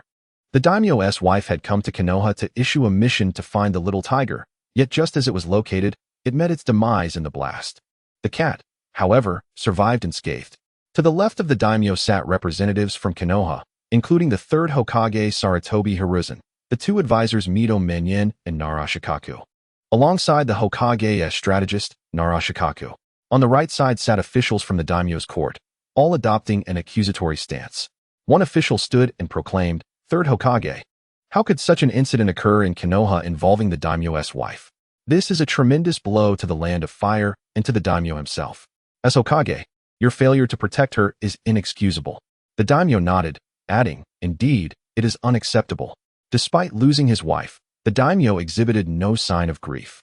Perhaps their relationship had been fraught, or even filled with disdain. Another official continued, "The perpetrator remains at large. Are the ninjas of Konoha merely idle? Is the yearly military funding from the daimyo's estate being squandered?" His words were blunt and unyielding. The four representatives from Konoha exchanged glances, their expressions grim. Fortunately, they were seasoned individuals, having cultivated their temperaments. Had they been younger, tempers might have flared. It was imperative to swiftly capture the culprit and present him to the daimyo for execution in retribution for the lady's death. Furthermore, as the third Hokage, you bear primary responsibility for her demise. Consider stepping down and allowing someone more capable to take the reins. The third Hokage rose and bowed deeply to the daimyo. "My lord, I extend my sincerest apologies for this attack. I have resolved to resign from the position of Hokage. However, we are on the verge of the Chunin exams, making a transition of power inconvenient at this time. Once the exams conclude, I shall resign and select a new Hokage. I have already sent for Tsunade. As the granddaughter of the first Hokage and one of the legendary three, she is more than qualified to assume the role of Hokage." The daimyo nodded in agreement. With the Chunin exams imminent, it would indeed be inappropriate to change Hokage at this juncture. After all, it was merely a month's time, a wait that was manageable. "What of the culprit?" the daimyo inquired. The third Hokage replied, "We initially suspect Uchiha Itachi, as he was in the vicinity of Konoha on the day of the incident. On that fateful day, Uchiha Itachi arrived near Konoha, utilizing a summoned crow to carry a multitude of explosive tags, and burst into my office, resulting in a terrifying explosion. He harbored a desire to accuse the perpetrator as Mizuki and take the opportunity to target him, aiming to mobilize the entire village to either kill or capture Mizuki. Yet, as the saying goes, there was no evidence. The feudal lord and the officials of the feudal estate are not easily swayed by mere words. You claim Mizuki is the culprit. Where's your evidence?" "What? No evidence? Do you truly believe I, as the feudal lord, am a fool who can be easily deceived into letting this matter slide? Are we to abandon the village's funding? Is the Hokage building not to be rebuilt? Are the ninjas to go hungry?" With the mention of Uchiha Itachi, the feudal lord found himself at a loss for words.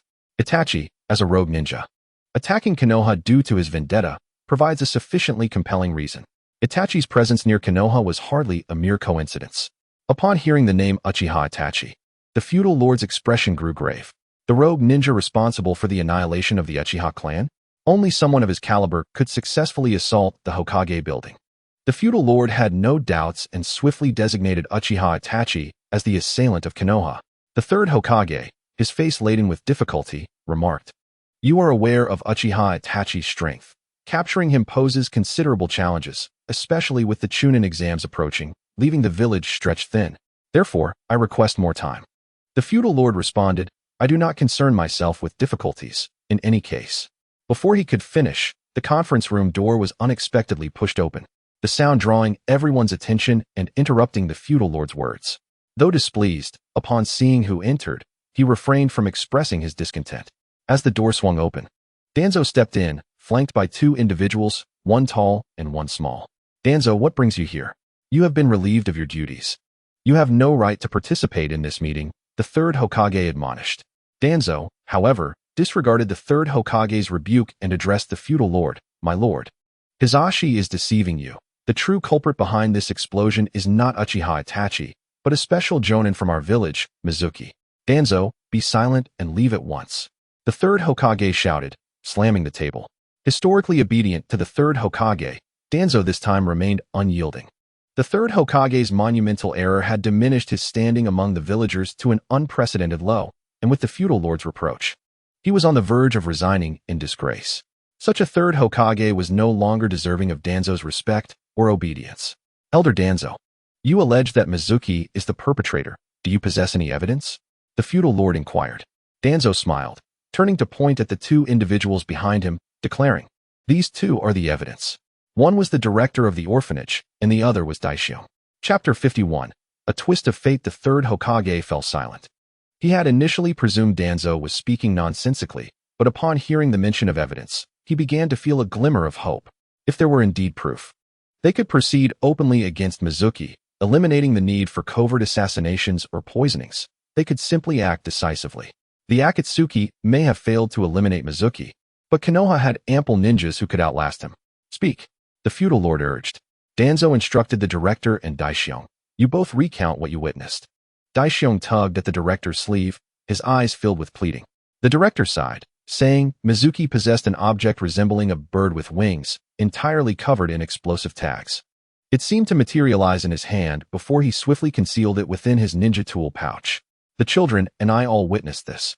Several children inquired about it, but Mizuki offered no explanation. The third Hokage was at a loss for words. What was this? He turned to Danzo, questioning, is this truly the evidence you have procured? It was evident that such testimony was insufficient to implicate Mizuki in the attack on the Hokage building. Yet Danzo exuded confidence. There is no one else but Mizuki. Firstly, the object in Mizuki's possession at the orphanage was capable of obliterating the Hokage's office.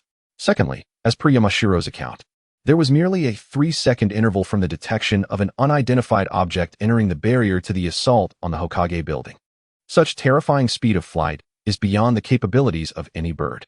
Even a tailed beast's bomb cannot achieve such swiftness. Therefore, the claim that Uchiha Itachi is the assailant is entirely unfounded.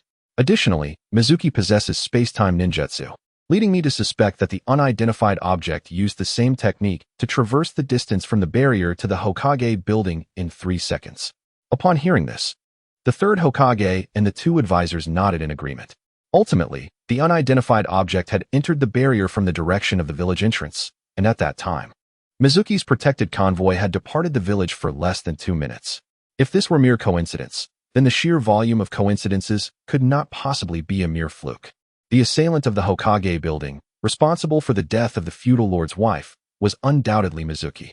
The assembly fell into contemplative silence. At this moment, Nara Shikaku spoke up. While the logic is sound, it remains somewhat tenuous. We cannot definitively prove that Mizuki is the culprit. We can only label him as a suspect. Danzo replied with a smile, as long as there is suspicion, we cannot afford to disregard it.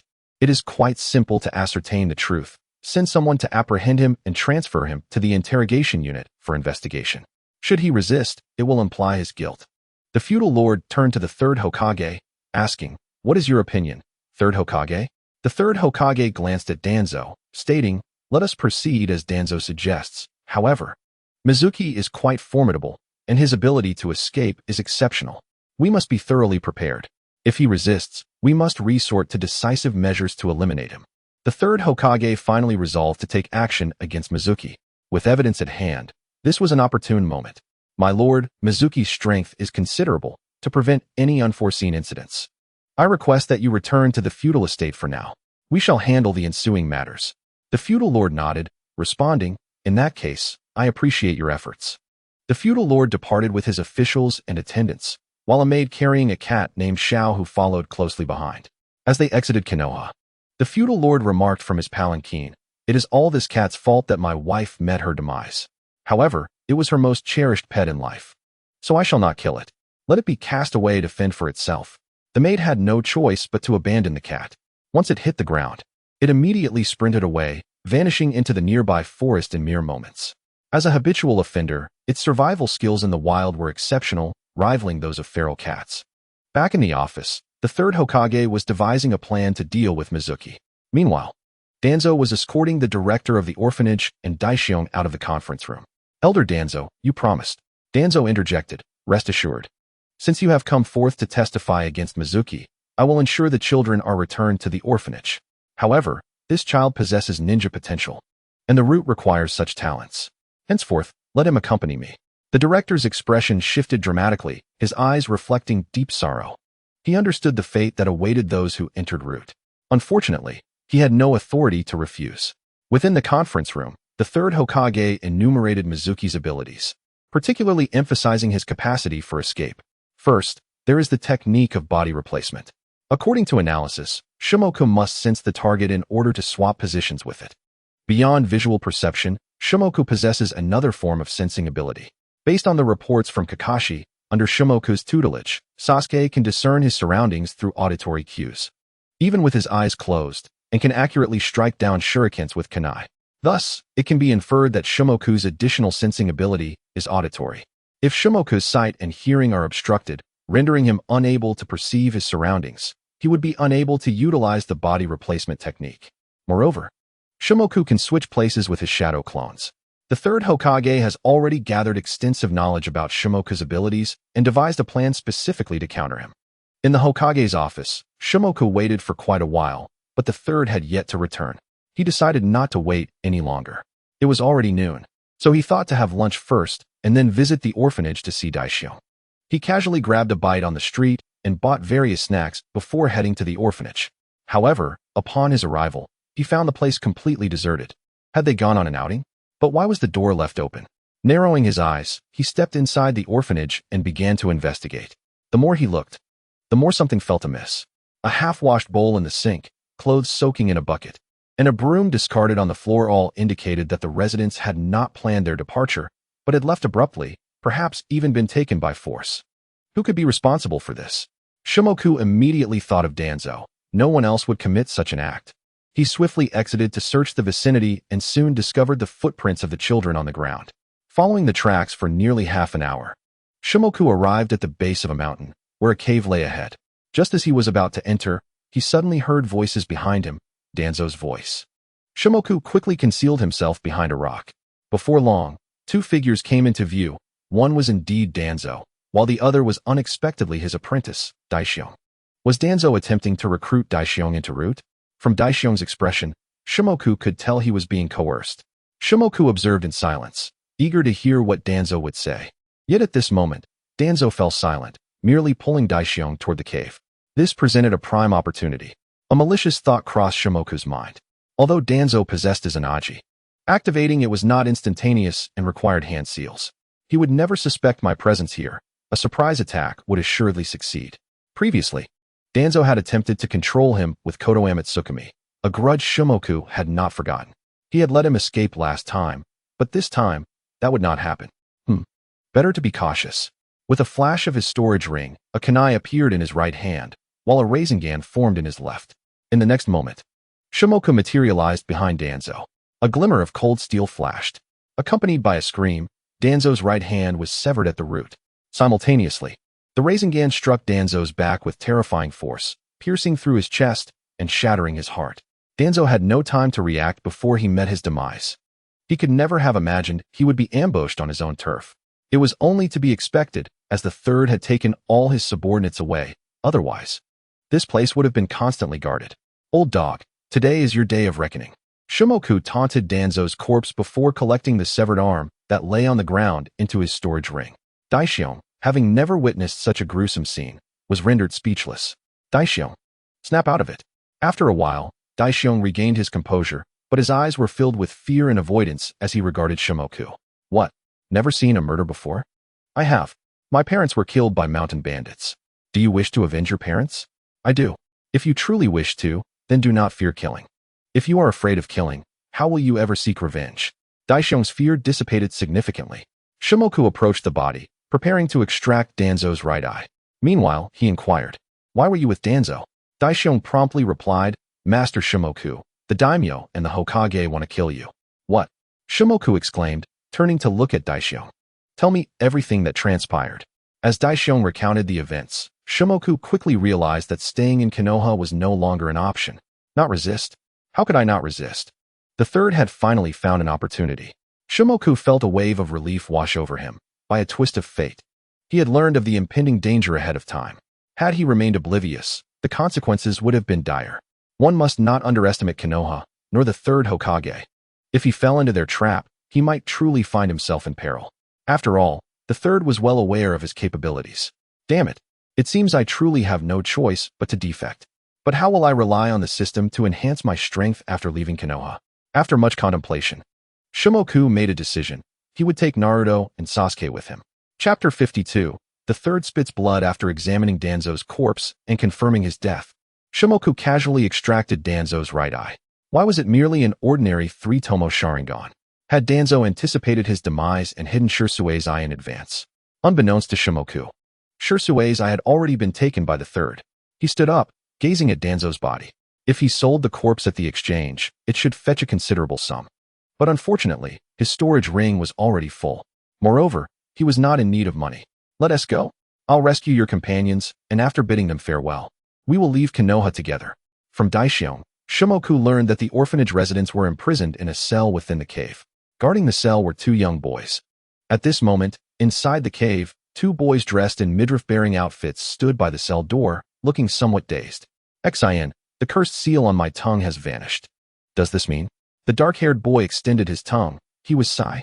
At this time, Xin and Sai had yet to formally join Root. They had not undergone the final trial of Root, and their bond had not yet been severed.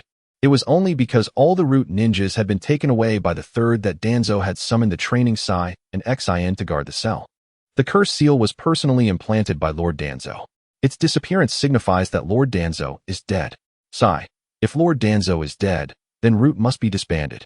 However, Xin smiled and said, "This is good news for us." Sai's eyes widened in disbelief. Good news? Xin nodded, inwardly rejoicing. Good news. As the elder brother, Xin was more mature and understood more. He had long realized that he and Sai would inevitably turn against each other. The one who survived would lose all emotions, becoming a mere tool of slaughter obedient to Danzo. Yet his love for his brother prevented him from taking action against Sai.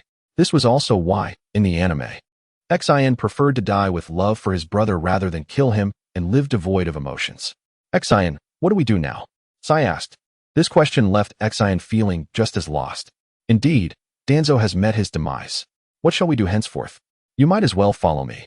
The sudden voice from behind startled Shin and Sai. Who are you? Shin instinctively drew his long blade, positioning Sai protectively behind him. Another sibling fanatic. I am Mizuki, also a ninja from Konoha, soon to become a rogue ninja. Mizuki stood a short distance away with Daishion.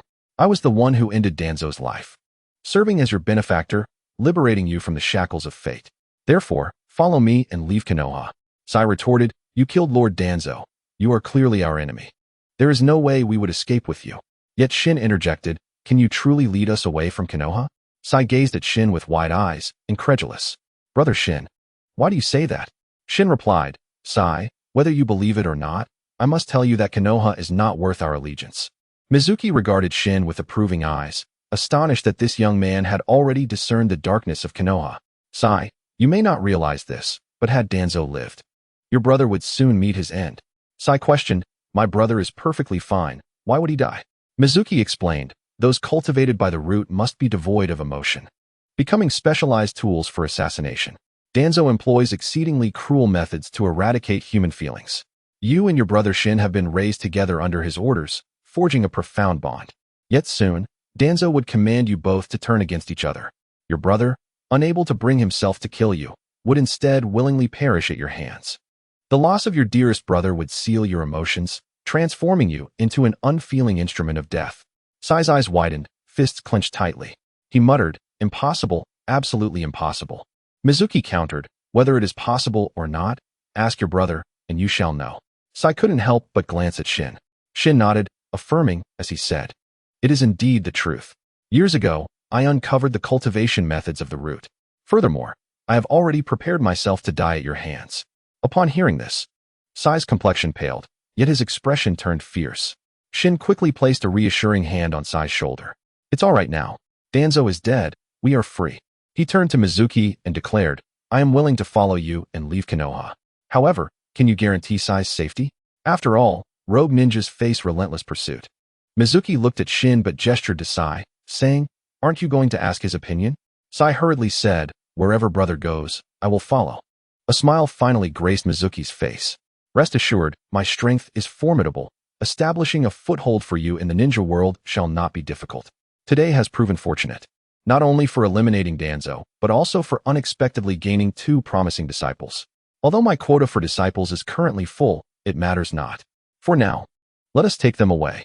After leaving Konoha, we shall establish a ninja village in a small nation, with me as the leader. No need for exams. I shall directly appoint Naruto, Sasuke, and Daishiong as Chunin, thus increasing the disciple quota. The plan is flawless. There shall be no worries regarding development." Meanwhile, outside the cave, 3 patrolling Umbu stumbled upon Danzo's corpse. "It is Elder Danzo." Approaching the body, one of them declared, "He is dead. I will carry the body back to report to the 3rd Hokage. The murderer may still be within the cave. You 2 stay here, but do not act recklessly. Simply observe from the shadows." The squad leader crouched down, preparing to hoist Danzo's body, when he suddenly noticed the penetrating wound in Danzo's chest. The white granulation was moving, rapidly healing at an extraordinary pace. Danzo had implanted Hashirama cells, granting him immense vitality. He is not fully dead. There may still be hope. The squad leader carried the body, hastening towards the village. His 2 companions exchanged glances, swiftly concealing themselves in the shadows. When Mizuki emerged from the cave, he discovered Danzo's body had vanished. Immediately, he employed echolocation to survey the surroundings and soon detected the 2 Umbu lurking. The Umbu realized the gravity of the situation upon recognizing Mizuki. Mizuki possesses the ability to perceive ninjutsu, and they were now aware that he had discovered them. Moreover, Mizuki's strength was far beyond what they could withstand. Their instinctive reaction was to flee. Mizuki refrained from attacking, allowing them to escape. Though he was not a righteous individual, he was one who distinguished between grievances. His enmity lay with the 3rd Hokage and Danzo. Other Konoha ninjas had no ill will towards him, and thus he saw no reason to pursue them. As for the casualties in the explosion at the Hokage building, he could only say that it was the 3rd's fault. He had brought this upon them. "You may return to the orphanage. Fear not. With Danzo dead, no one shall harm you." After sending the orphanage children away, Mizuki remarked to Sai, "Your super beast imitation can conjure flying birds, correct?" Sai, taken aback, replied, "How did you know?" Mizuki instructed, "No matter. Just take Shin and Daishiong and fly out of Konoha, heading westward. Wait for me at the border between the land of fire and the land of rain. I have matters to attend to, but I will join you within 5 days at the latest." Presently, Konoha lacks any flying ninjas, unless Might Guy opens the 8 gates. Thus, allowing the 3 of them to depart by air will ensure their safety. Sai produced a scroll and brush, swiftly drawing 3 large birds. The trio mounted them, soaring into the sky and ascending into the clouds. In the blink of an eye, only Mizuki remained outside the cave. His form gradually ascended, stepping upon the air and flying towards Hokage Rock. At this moment, the 3rd Hokage had laid eyes upon Danzo's corpse. The penetrating wound was caused by a Rasengan. Mizuki had taken action against Danzo. The 3rd's expression shifted, realizing the gravity of the situation. Mizuki had directly attacked the village's upper echelons. Such a brazen display of confrontation clearly indicated that he was aware of the village head's intent to kill him and sought to strike preemptively. This is dire. The 3rd contemplated all of Mizuki's abilities and formulated targeted strategies, waiting for Mizuki to fall into his trap, at which point he could assuredly eliminate him. Yet he could not have anticipated such a significant turn of events. "Damn Danzo, useless fool." Just then, an Umbu reported, "Lord 3rd Hokage. The barrier squad has relayed news that 3 individuals have departed Konoha from the air. Additionally, Mizuki is heading towards the Hokage building." The 3rd was alarmed, stating, "Quickly, proceed to the Hokage building at once. We cannot allow Mizuki to inflict further damage." Upon the 3rd's arrival at the Hokage building, he beheld Mizuki hovering high above. At that moment, Mizuki held a comatose child in his grasp, a broad smile on his face as he gazed at the 3rd. The child in his hands was none other than the 3rd's grandson, Konohamaru. "Mizuki, what do you intend to do? Release Konohamaru at once." The 3rd was frantic. His only grandson in Mizuki's clutches. At such a height, he could not reach him. While ninjutsu might reach that altitude, who would dare to attack with Konohamaru held hostage? "3rd Hokage, I actually have a fondness for Konoha. However, you repeatedly sought to eliminate me, to entrap, assassinate, and poison me. even intending to use Zabuza and the Akatsuki to accomplish your nefarious designs. Your efforts are indeed commendable. In light of this, I find little reason to remain in Konoha. Today, I shall defect. With that, Mizuki drew a kunai, slicing through his forehead protector, and before the eyes of all in Konoha, declared himself a rogue ninja.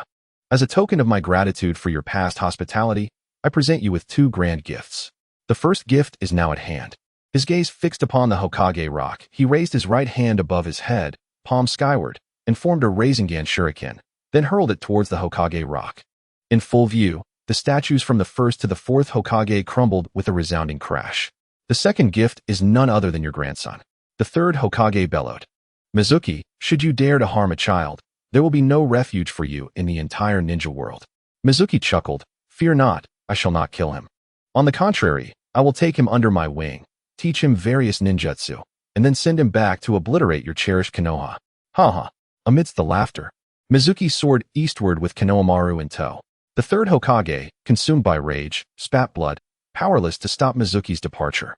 Exiting the barrier, Mizuki glanced back at the vibrant Konoha, a cold smile upon his lips. Trust me, when you learn that Naruto and Sasuke have also been taken by me, you shall bleed even more. Chapter 53. Return to the land of waves. At present, no one in Konoha possessed the capability to intercept a flying ninja. Just as Pain ascended into the skies to unleash the almighty push, not a soul in Konoha could thwart him. Flight was a realm untouched by ordinary ninjas. Even Hakurama could not intervene. Below the Hokage building, the 3rd Hokage watched as Mizuki flew away, his eyes icy. The surrounding ninjas fell silent, unsure of what to say. Only Asuma approached the 3rd Hokage, inquiring, Old man, what shall we do next? If Naruto's identity is truly compromised, the village will suffer a tremendous loss. The 3rd Hokage, his face grim, replied, at his speed, even if we dispatch a message to Kakashi to leave the land of waves now, it will be too late. Asuma frowned. Are we to simply watch as he takes Naruto away? The 3rd Hokage's expression wavered, seemingly wrestling with an internal conflict. After a prolonged moment, he let out a deep sigh, as if resolved to a decision. The immediate priority was the Chunin exams. Mizuki's words required little manpower or effort. A small contingent of ninjas could be dispatched to ascertain Mizuki's whereabouts. Asuma's eyes widened in disbelief as he asked, Old man, you truly intend to do nothing? That is the Jinchuriki. The 3rd Hokage waved his hand dismissively, stating, I shall handle this matter as I see fit. Having said that, he entered the Hokage building, swiftly ascending to the top floor. Gazing at the ruin of the Hokage rock, he sighed, Do not blame me. Given the circumstances, I can only act thus. Reflecting on this, he descended, not to his temporary office, but towards the collection room of ninjutsu scrolls. After Mizuki departed Konoha, he did not descend to the ground, but continued to fly at maximum speed. Although carrying Konohamaru slightly affected his velocity, he still reached a speed of approximately 250 kilometers per hour. He was pressed for time. The consumption of chakra was significant, at a rate of 0.01 chakra per second, equating to 0.6 chakra per minute, while the super soldier food pill provided him with a recovery rate of 0.3 chakra per minute. It still fell short of offsetting the expenditure. In total, he faced a net loss of 0.3 chakra per minute. With his current chakra reserve of 14.5 chakra, he could maintain flight for nearly 50 minutes, covering over 200 kilometers. He could also refine chakra while flying, employing the super chakra refinement technique, which was 100 times more efficient than standard methods, fully sustaining his consumption. Thus, he could soar all the way to the land of waves. With a direct route of over 500 kilometers, he would reach the land of waves in just over 2 hours. According to the timeline, the bridge in the land of waves should have been completed. Perhaps Team 7 was already on their way back. As he flew, he scanned the roads below, determined not to miss them. If he encountered them, revealing the truth about Itachi's massacre would surely prompt Sasuke to defect. However, Naruto posed a greater challenge. The disdainful treatment he received from the villagers, the soul-crushing indifference reflected in their eyes, would terrify even an adult, let alone a child. Yet, remarkably, Naruto endured. The one most deserving of darkness had not succumbed. It was utterly inhuman. He even managed to declare Pain a savior of Konoha and Obito a savior of the ninja world. One might question, does he earn your respect? Thus, Mizuki found himself somewhat anxious. Well, there was still a glimmer of hope. In the first episode of the original series, Mizuki's words nearly pushed Naruto into darkness. Had it not been for Iruka's intervention, the trajectory of the Hokage could have been vastly different. Now, due to his arrival, the pivotal moment between Iruka and Naruto that alleviated Naruto's inner turmoil had never occurred. This meant that darkness still lingered within Naruto, merely awaiting ignition. With this thought, Mizuki smiled. If subtle persuasion failed, he could always resort to abduction, bringing him back for thorough indoctrination. Surely, he would bend to his will. Mizuki scarcely considered Sakura. Primarily, her parents were alive. Unless the third Hokage orchestrated their demise, she would not defect. Perhaps he could devise a plan for her later. He had no desire to become a second Danzo. One less Sakura mattered little. Ultimately, Naruto and Sasuke were his primary targets, both possessing S-rank talent and yielding the highest overall potential. All others could be disregarded. These two must be taken, come what may. Time passed swiftly, and within 2 hours, Mizuki was nearing the eastern coast of the Land of Fire. Yet, there was no sign of Team 7 along the way. What could be the reason? Had they taken a detour? Upon reaching the seaside and spotting the bridge still incomplete, he felt a profound sense of confusion. When I left the Land of Waves, only 3 days of work remained. Now, on the 4th day, why was it still unfinished? Continuing onward, he entered the Land of Waves, discovering numerous battle scars previously unseen. Forests lay in ruin, and some islands had sunk. Compared to the damage caused by Orochimaru in the Yumbu, this devastation seemed catastrophic. What on earth had transpired here? Mizuki's eyes widened in disbelief. Could the battle between Kakashi and Zabuza have wrought such destruction? Surely, Naruto and Sasuke must not be in peril. A foreboding sense gripped him as he quickened his pace, racing towards the home of Tazuna. Upon knocking, Tazuna's daughter, Tsunami, answered the door.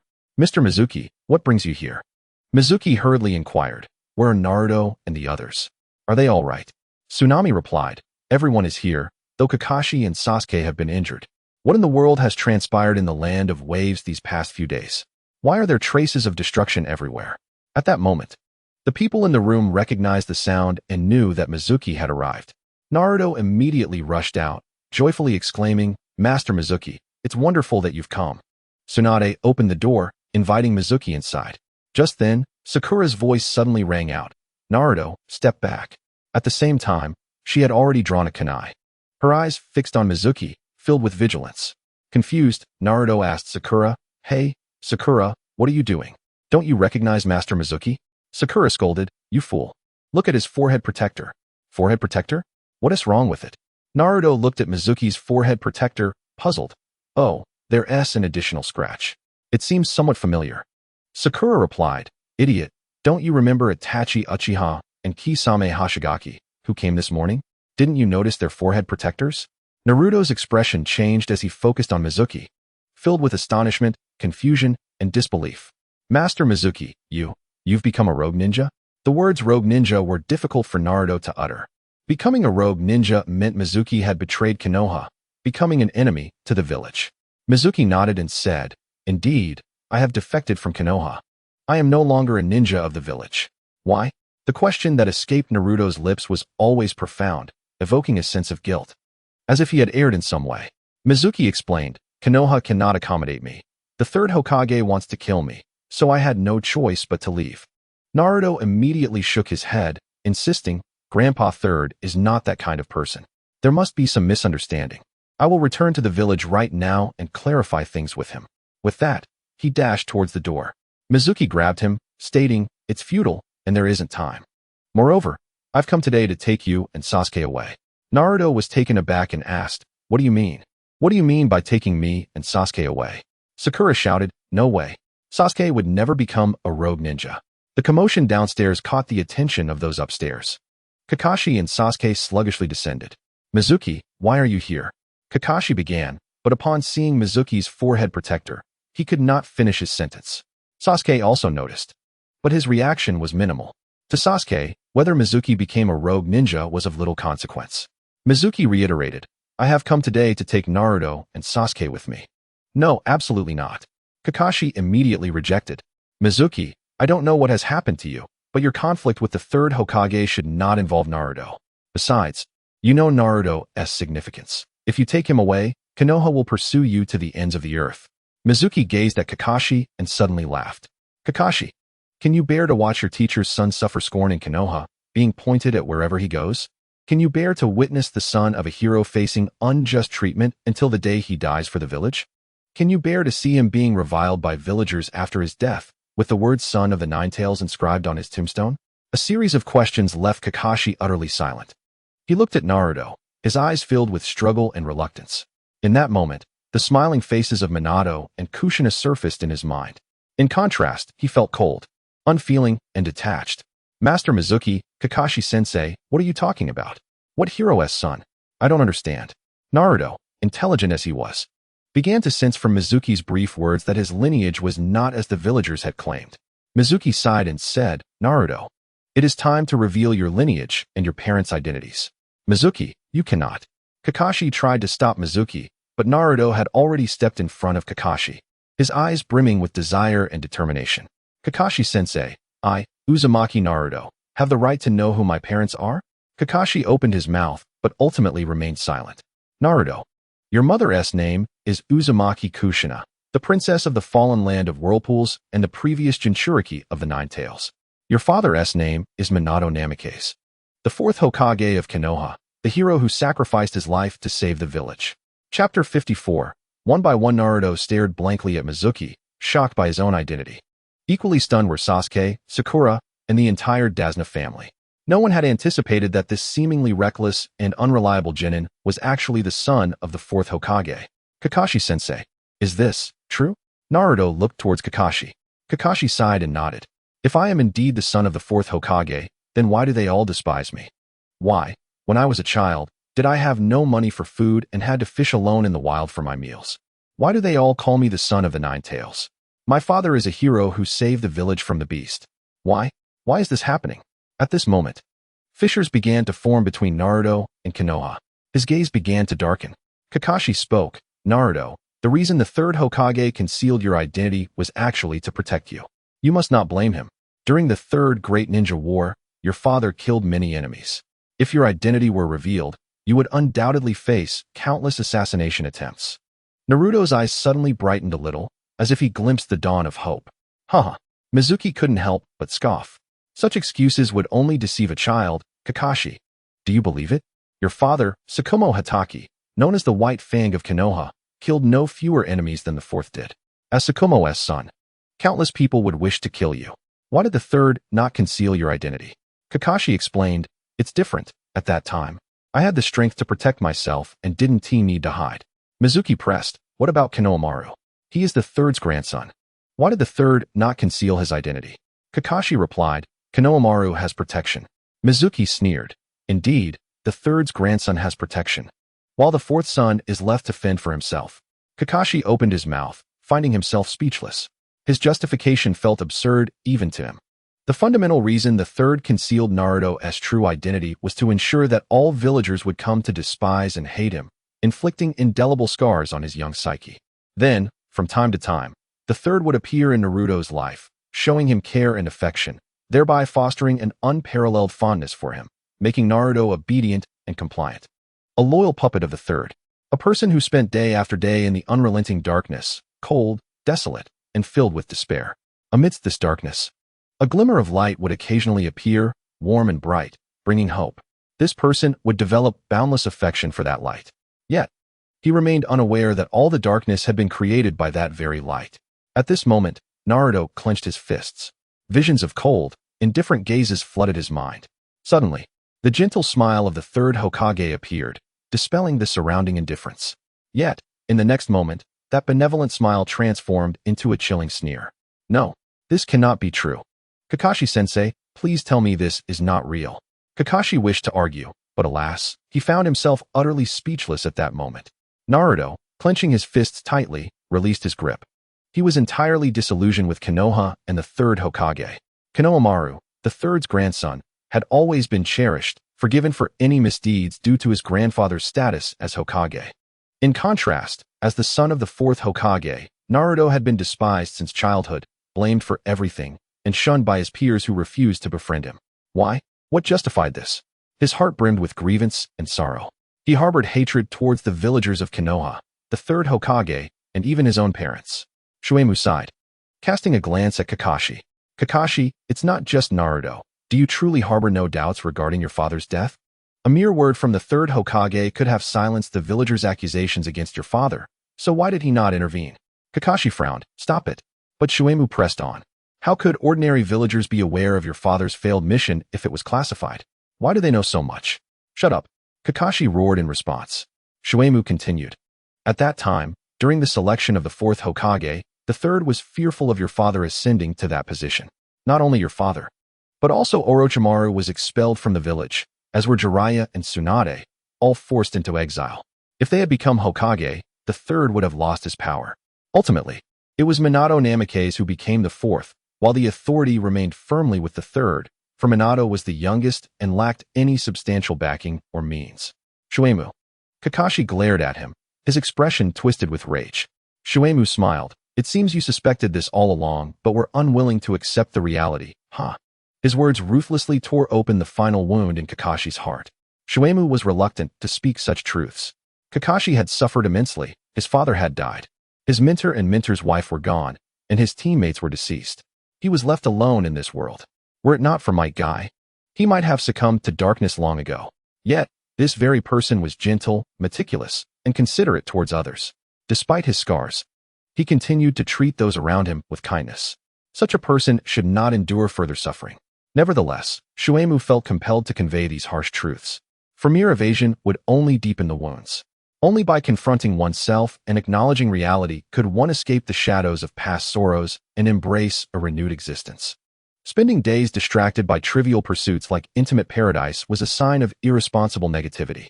Watching Naruto and Kakashi's expressions shift dramatically under Shuemu's words, Sakura and Sasuke stood by. Stunned. Simultaneously, they gleaned much information from the conversation.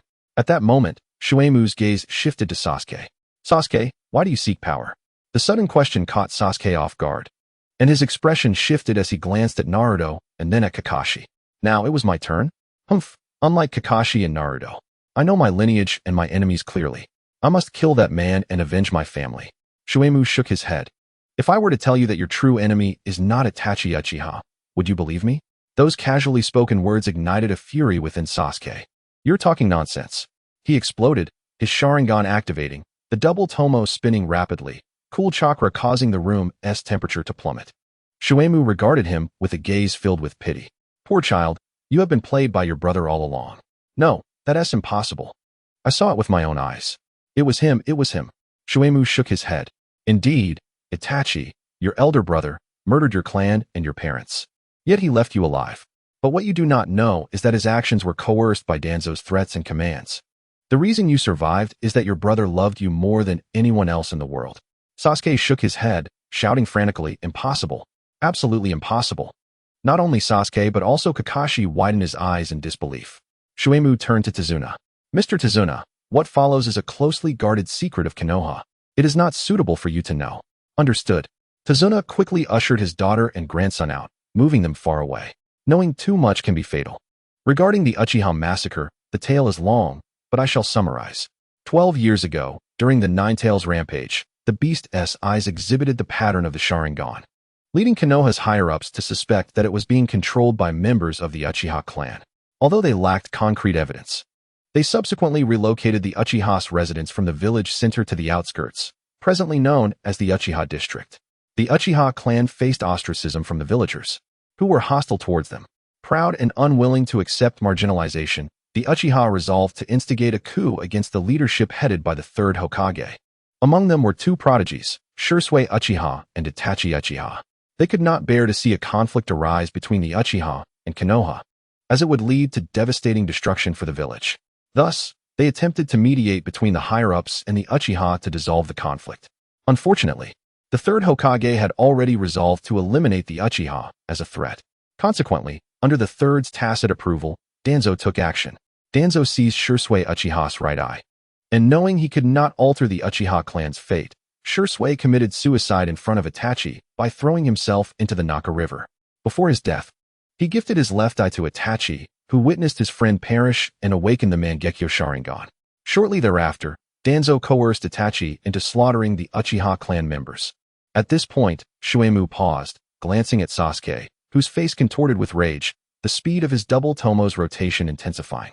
He could have refused. Why did he not? Sasuke rasped. Shuemu replied, because Danzo threatened his life. If Itachi did not act, the village would take action, and the entire Uchiha clan would perish. However, if Itachi complied, his brother could live. Boom. A powerful wave of spiritual energy suddenly erupted from Sasuke.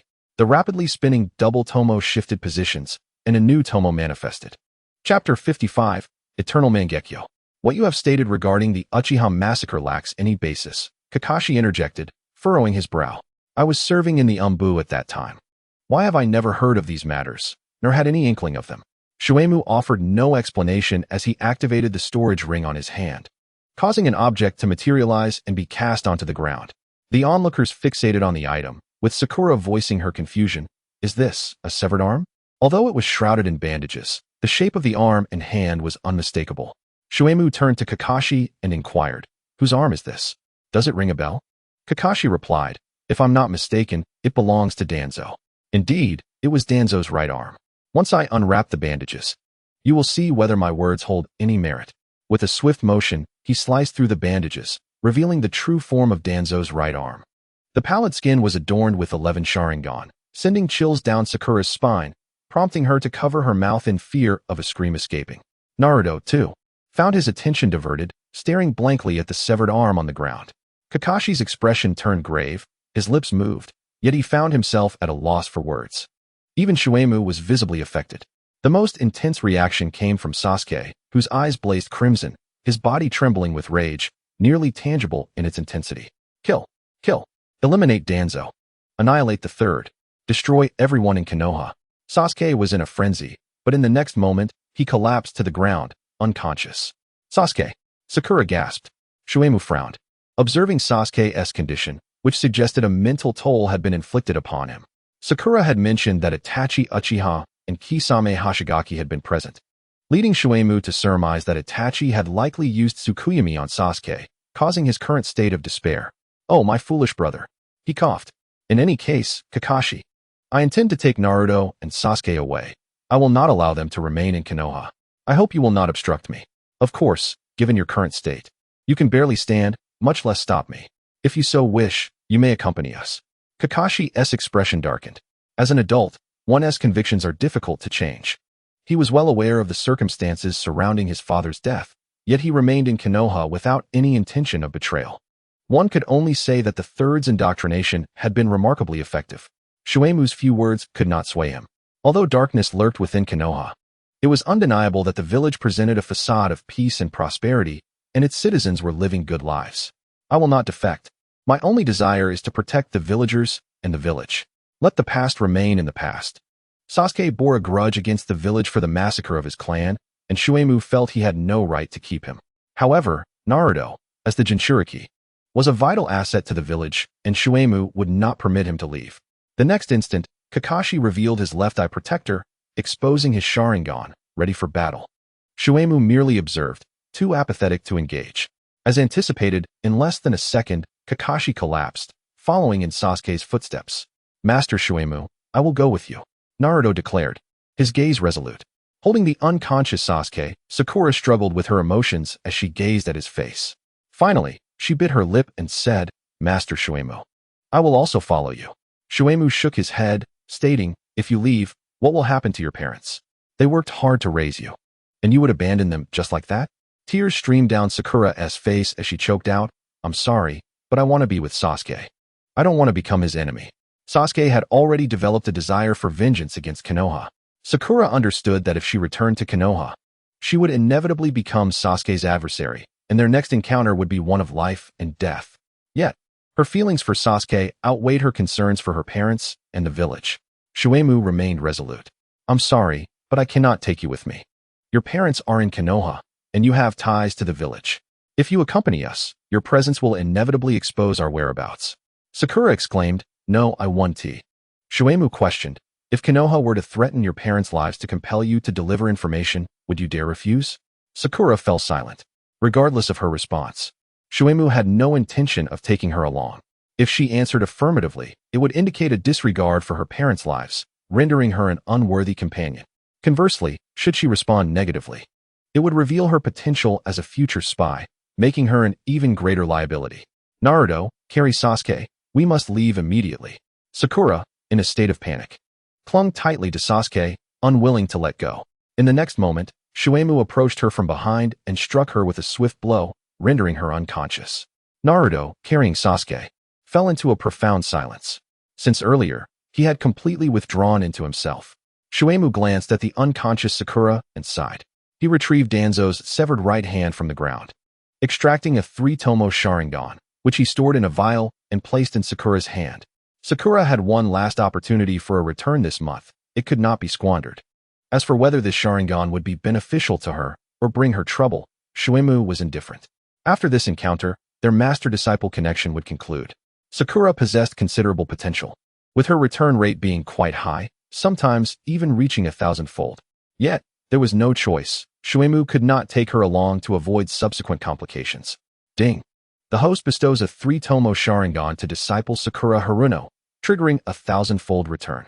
Congratulations to the host for acquiring the Eternal Mangekyo Sharingan in the left eye. As the system's voice faded, Shuemu felt a surge of pain in his left eye, causing him to cover it with his hand to alleviate the discomfort. This sensation quickly subsided, and when he lowered his hand and reopened his left eye, the previously singular black pupil had transformed. Blood-red patterns adorned with black lines formed a simple, yet symmetrical exquisite design.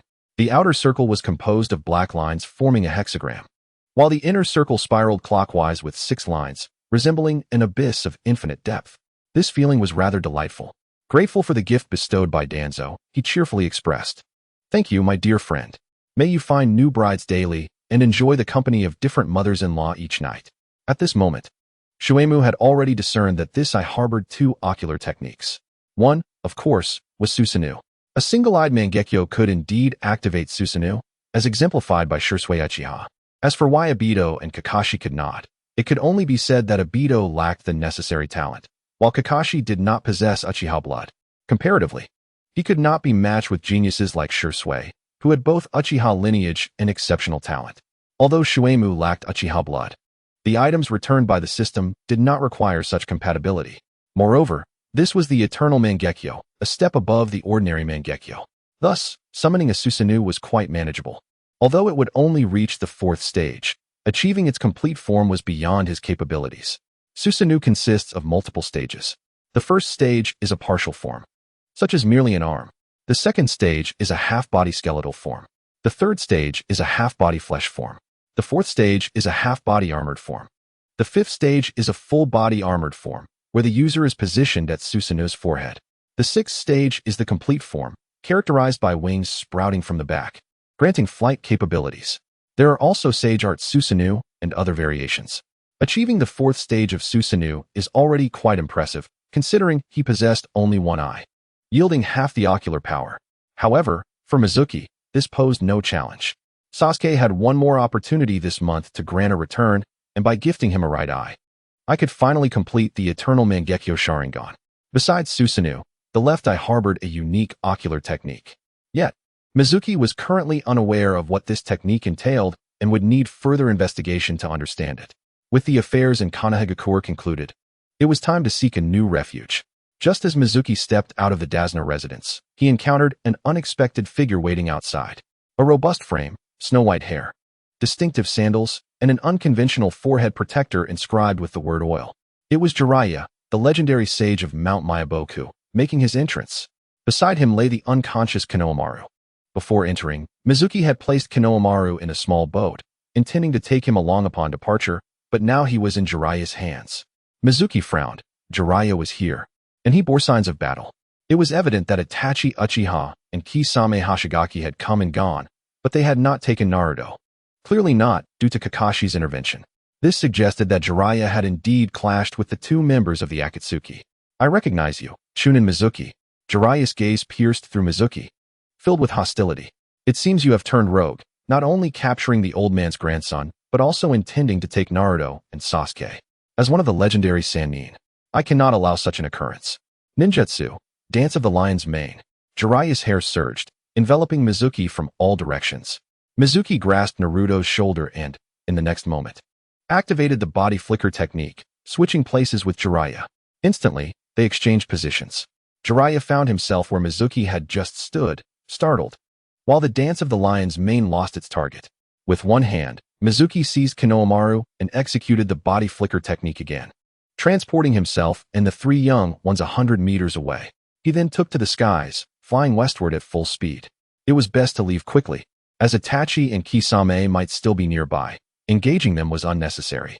If Itachi discovered Sasuke's defection, he might invoke the protection of Konoha, which would spell disaster. Jiraiya refused to relent and pursued with a body flicker of his own. One soared through the sky while the other chased on the ground, and surprisingly, Jiraiya had the advantage in speed.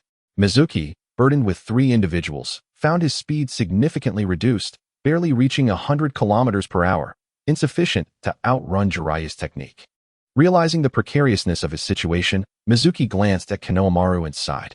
The next moment, he loosened his grip, allowing Konohamaru to plummet. Jiraiya hurriedly caught the boy and continued his pursuit. However, the dynamics had shifted. With Konohamaru no longer in his grasp, Mizuki's speed surged, while Jiraiya's pace diminished as he carried Konohamaru. In this ebb and flow, Mizuki quickly outpaced Jiraiya, creating distance between them. After 3 minutes of relentless flight, Jiraiya could no longer perceive Mizuki's figure. Chapter 56. The Master's Magnanimity. With the left eye transformed into the eternal Mangekyo Sharingan, my chakra reserves increased dramatically. Originally at 14.5 chakra units, it now soared to 24.5, a direct augmentation of 10 units. Once beyond the borders of the land of waves and into the land of fire, Mizuki descended from the sky. The high-speed flight had made breathing difficult. While Mizuki and Naruto were unaffected, Sasuke remained in a state of unconsciousness, relying solely on instinctive breaths, which were becoming unsustainable. Upon landing, Mizuki carried Sasuke on his back, with Naruto trailing behind, proceeding westward. Naruto's spirits were notably low. Mizuki, what's past is past. The future stretches long ahead. Take heart, Mizuki consoled. Naruto forced a smile, feigning indifference. Come on, I'm not that small-minded. I've moved on. Mizuki shook his head. Naruto, though appearing carefree, possessed a delicate sensibility. He had seen through the innermost vulnerabilities of Neji, Gaara, Nagato, and Obito, ultimately succumbing to the weight of their burdens. The sorrows he concealed were always masked by a facade of nonchalance. In truth, he bore his hardships silently. Master, could you tell me about my father and mother? Naruto's tone was laced with both anticipation and trepidation. Mizuki nodded. Let us begin with the Land of Whirlpools. The Land of Whirlpools, home to Yuzushiogakure, was established by the Uzumaki clan, known for their striking red hair and prodigious sealing techniques, alongside an inherently robust physique and an abundance of chakra. Naruto ran his fingers through his hair, perhaps pondering why, despite his surname, he lacked red hair. The first Hokage's wife, Uzumaki Mido, was the inaugural Jinchuriki of the Nine Tails. Following the Second Shinobi World War, Mido aged, and the village elders urgently sought a new Jinchuriki to contain the Nine Tails. Naruto's breath caught as he realized the implications. Yet he remained silent, listening intently to Mizuki's narrative. The Uzumaki clan's formidable physique and ample chakra made them ideal candidates for sealing-tailed beasts. Thus, a young Kushina Uzumaki was selected from the Land of Whirlpools to become the new Jinchuriki of the Nine Tails in Konoha, enrolling in the Ninja Academy. Her red hair earned her the nickname Red Pepper. As Mizuki recounted the tale, Naruto gradually gleaned insights about his parents. Their images began to crystallize in his mind. Mizuki slowly unfolded the story of the night of the Nine Tails attack, recounting the sacrifice of both himself and Kushina, as well as Kushina's final words of advice. Naruto, do not be picky with your food, eat well and grow strong. Remember to bathe regularly and ensure you get enough sleep. Make friends, but you don't need many. Just a few trustworthy ones will suffice. At this moment, tears streamed down Naruto's cheeks.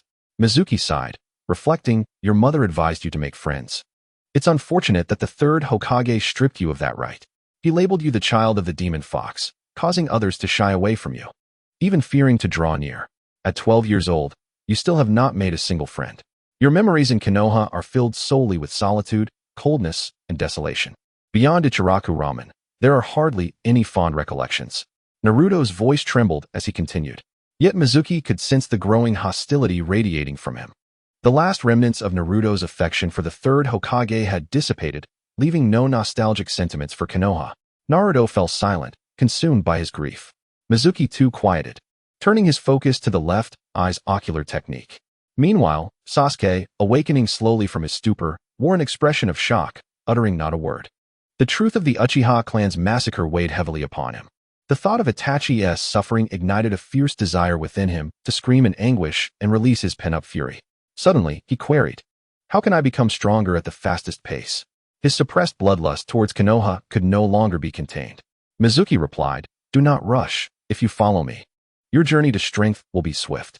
It won't be long before you can stand on your own." He produced a bottle of 6 Gods flower dew. "Your mental state is severely compromised. This item will be of assistance to you. Carrying it constantly must be exhausting." He uncapped the bottle of the floral water and placed it beneath Sasuke's nose for him to inhale a whiff. In the next moment, Sasuke experienced the miraculous effects of the floral water. Though it lasted only 10 seconds, the mental fortitude he gained did not dissipate entirely afterwards. Instead, it replenished the mental energy he had lost. This substance, aside from augmenting combat capabilities, also serves as a means of recovery, with astonishing results. As the end of the month approached, Sasuke still had one chance for a return that he could not afford to waste. This month, Mizuki had granted Sasuke the abilities to discern sound and position in the spiral sphere technique, but there remained one opportunity unused. For convenience, the monthly return will be calculated according to the natural month. At the beginning of each month, the return opportunities will refresh. What should be given as the final opportunity? Naturally, it would be the Sharingan. His left eye was already in eternal Mangekyo, so it was necessary to acquire a Rinnegan for the right eye. He extracted a right eye Sharingan from Danzo's grasp, placed it in a vial, and handed it to Sasuke. This item should be kept, as it may prove useful in the future. Sasuke, puzzled, inquired about its purpose. Mizuki explained, "The Uchiha clan possesses a forbidden technique known as Izanagi, which allows one to alter reality. Once activated, even if one is slain, the outcome of death can be amended. The cost of this technique is the permanent blindness of one Sharingan." Danzo's numerous eye transplants were intended for self-preservation. Upon mentioning Danzo, Sasuke clenched his teeth in fury. Mizuki chose not to reveal that Danzo had already been slain by him, deciding it was best to keep that information to himself for the time being. Sasuke was reluctant to accept the Sharingan, but Mizuki forcefully placed it in his hands. Ding! The host grants the disciple Uchiha Sasuke 1 right eye, 3 Tomo Sharingan, triggering a 6,666-fold return. Congratulations to the host for acquiring the right eye Rinnegan. Ha ha ha, it has truly arrived. Mizuki's right eye began to throb intensely, more so than when he attained the eternal Mangekyo. Once the discomfort subsided, his right eye transformed into a circular pattern. I had forgotten that while the Sharingan can be concealed, the Rinnegan cannot. Bearing a Rinnegan is rather conspicuous. The host need not worry. This Rinnegan is a system return, fully under the host's control, and can be deactivated when not in use. Mizuki was overjoyed and quickly closed the Rinnegan. Sasuke and Naruto had been following closely behind Mizuki and thus had not noticed the previous change in his eye. After Mizuki's right eye became a Rinnegan, his chakra surged dramatically, increasing from 24.5 to 54.5, an astounding gain of 30 units. What a terrifying augmentation. There was no longer any concern about insufficient chakra. Once again, he expressed gratitude for the gifts bestowed by Danzo. The trio swiftly moved westward, deliberately avoiding the direction of Konoha. After 3 days, they arrived at the western border of the Land of Fire, near the Land of Rain. Following the predetermined markers, they soon found Xiong, Xin, and Sai, expanding their team to 6 members. They intended to traverse the Land of Rain to reach the more western Land of Birds, where they would establish a new ninja village. The Land of Birds enjoyed a perpetual spring, abundant with mountains and rivers, lush trees, flocks of birds, and a populace living in peace and stability. It was a small nation devoid of conflict. Moreover, there were no ninja villages within the Land of Birds, and ninjas were a rare sight. Establishing a small ninja village there would be most appropriate. Once the village was founded, Mizuki would assume the role of village chief and directly appoint Sasuke, Naruto, and Xiong as Chunin. With Chunin apprentices, the system's quota for accepting disciples would be lifted, allowing for more apprentices to be taken on. The more disciples there were, the greater the opportunities for returns, and the faster the improvement in strength. Before long, he would become invincible in the ninja world. Mizuki's heart brimmed with ambition. Had he remained in Konoha, he would have harbored no such aspirations. However, now that he had defected, he could not continue to languish. He must achieve something earth-shattering. A true man is born in chaotic times. To be aimless and unaccomplished is no different from decaying wood or withering grass. Master, what should we name the new ninja village? Naruto inquired. After these few days, he had begun to emerge from his grief and regain his vitality. One could only say he had quite the audacity. Bird Ninja Village? How about we let you be the village chief, and like the 5 great ninja villages, we could bestow upon it a shadow title, calling it Bird Shadow? Mizuki rolled his eyes in disdain. What a dreadful name. Just like his father. He too was inept at naming. Let us call it Han Ninja Village. Han? Naruto asked, puzzled. Does it have a special meaning? Mizuki nodded but refrained from explaining. The land of birds lay to the west of the land of rain, which harbored the Akatsuki organization. It would be troublesome to pass through openly. Thus, Mizuki led the 5 youths to circumvent the land of rain by traveling through the southern desert of the land of wind, and after several days, they successfully reached the land of birds. Next, they needed to meet with the daimyo of the land of birds to propose the establishment of a ninja village. Mizuki recalled that the anime depicted a storyline involving the land of birds. The previous daimyo, known as Daegu, had passed away. After his death, his eldest son, Lu, sought to become the new daimyo with the support of the high monk Mengzong, but was assassinated by Mengzong. Following Lu's demise, his twin sister, Zhu Lu, succeeded as daimyo, intent on uncovering the culprits behind her father and brother's deaths. Thus, the current daimyo of the land of birds was, in fact, a woman disguised as a man. The situation simplified, Mizuki swiftly apprehended Mengzong and his accomplices, presenting this as a token of loyalty to the daimyo of the land of birds, and proceeded to propose the establishment of a new ninja village.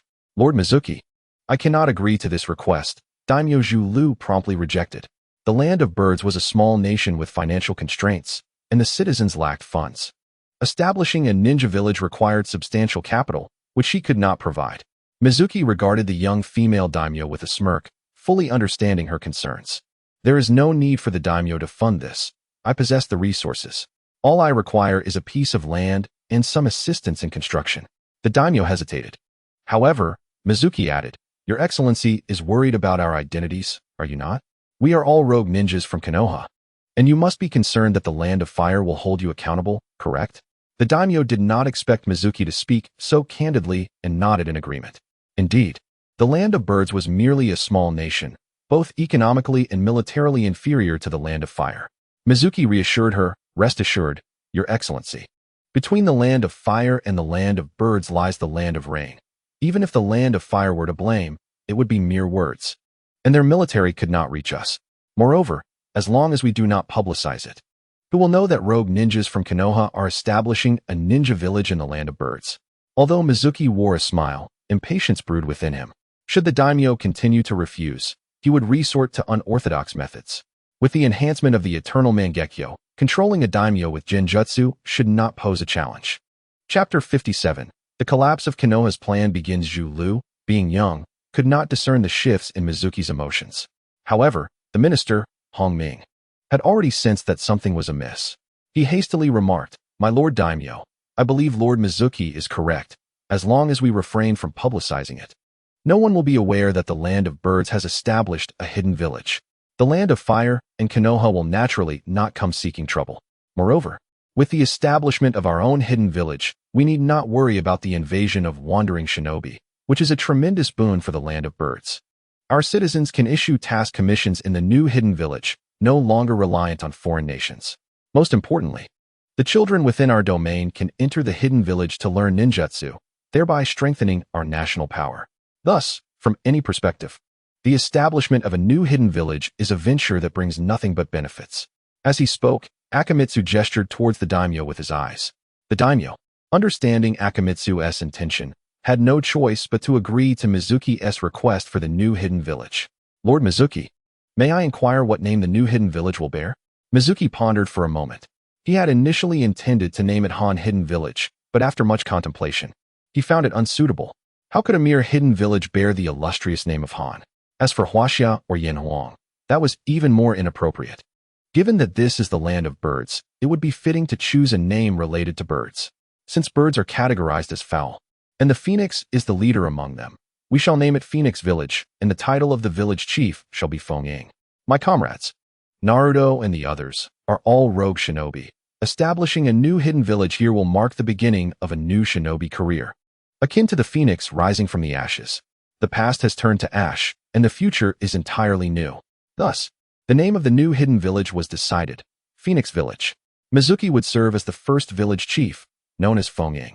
Of course, this is self-appointed and has yet to receive external recognition, but that is of little concern. The name Fengying will eventually resonate throughout the shinobi world. Subsequently, Minister Akamitsu produced a map of the Land of Birds, allowing Mizuki to select a location.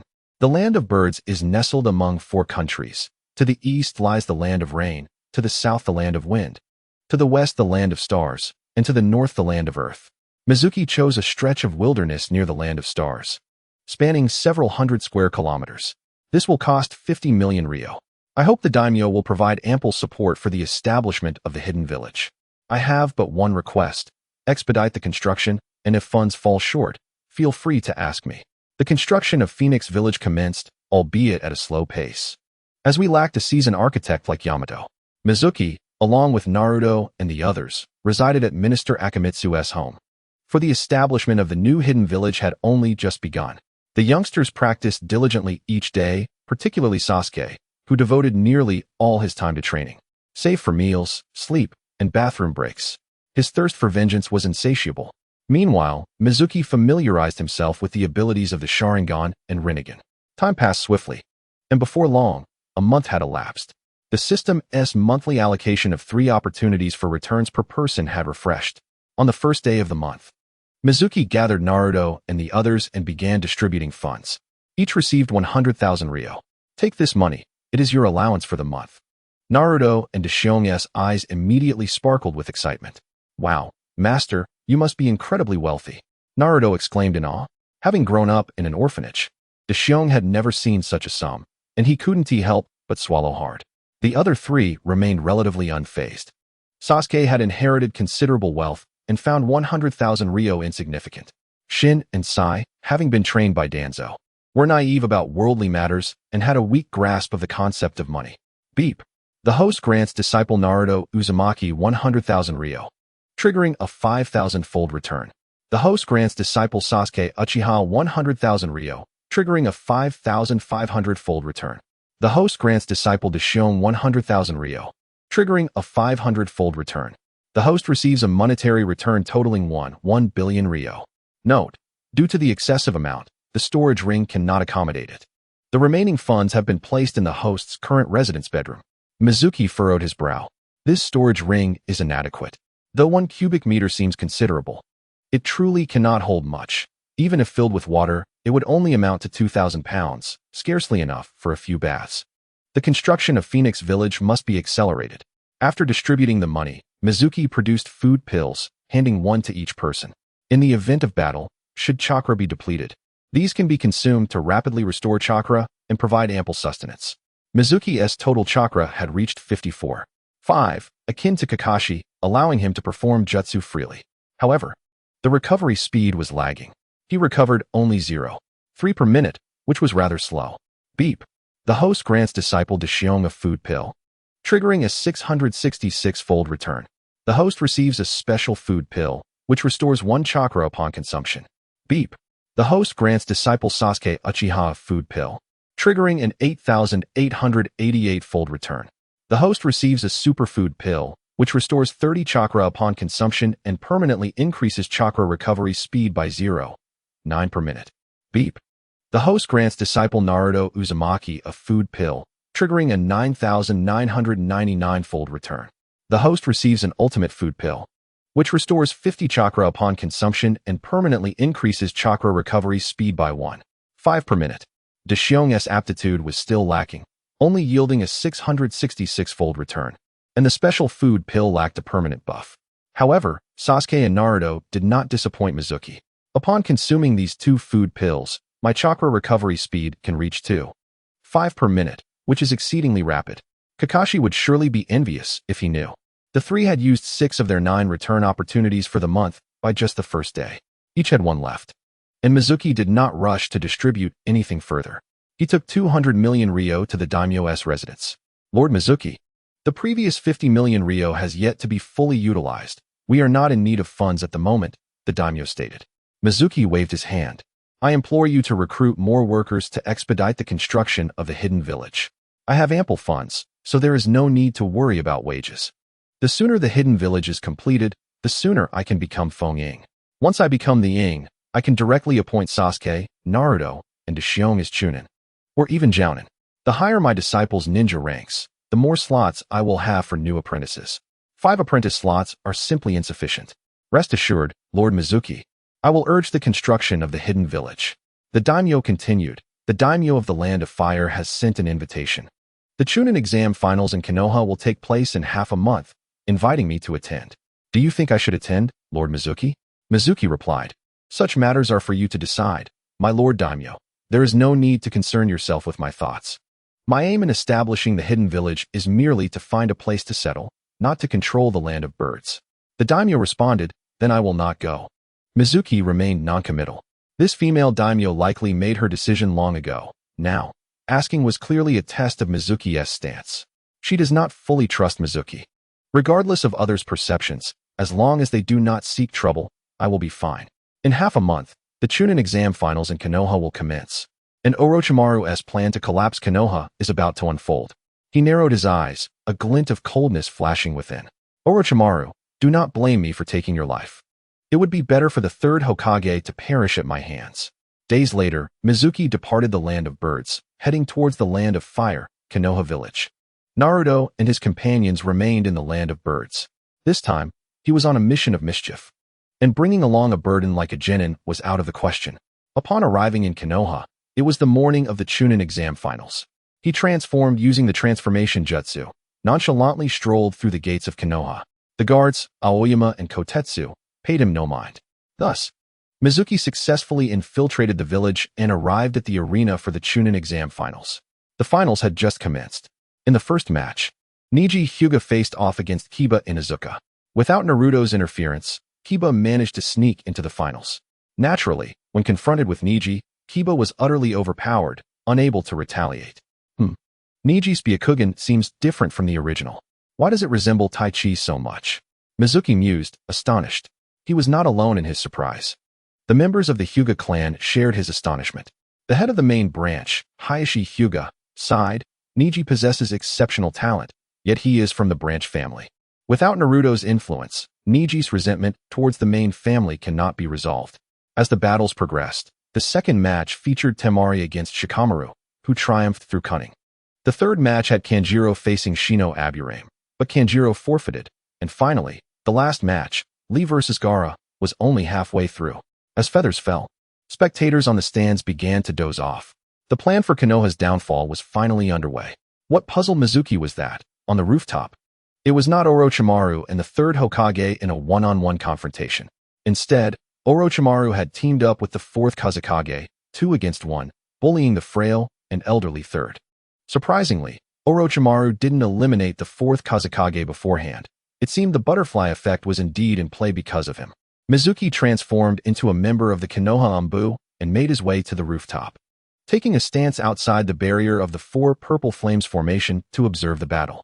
He was in no rush to intervene, preferring to savor the spectacle of a high-level confrontation. On the rooftop, the third Hokage held his ground against 2 opponents, exchanging blows without faltering.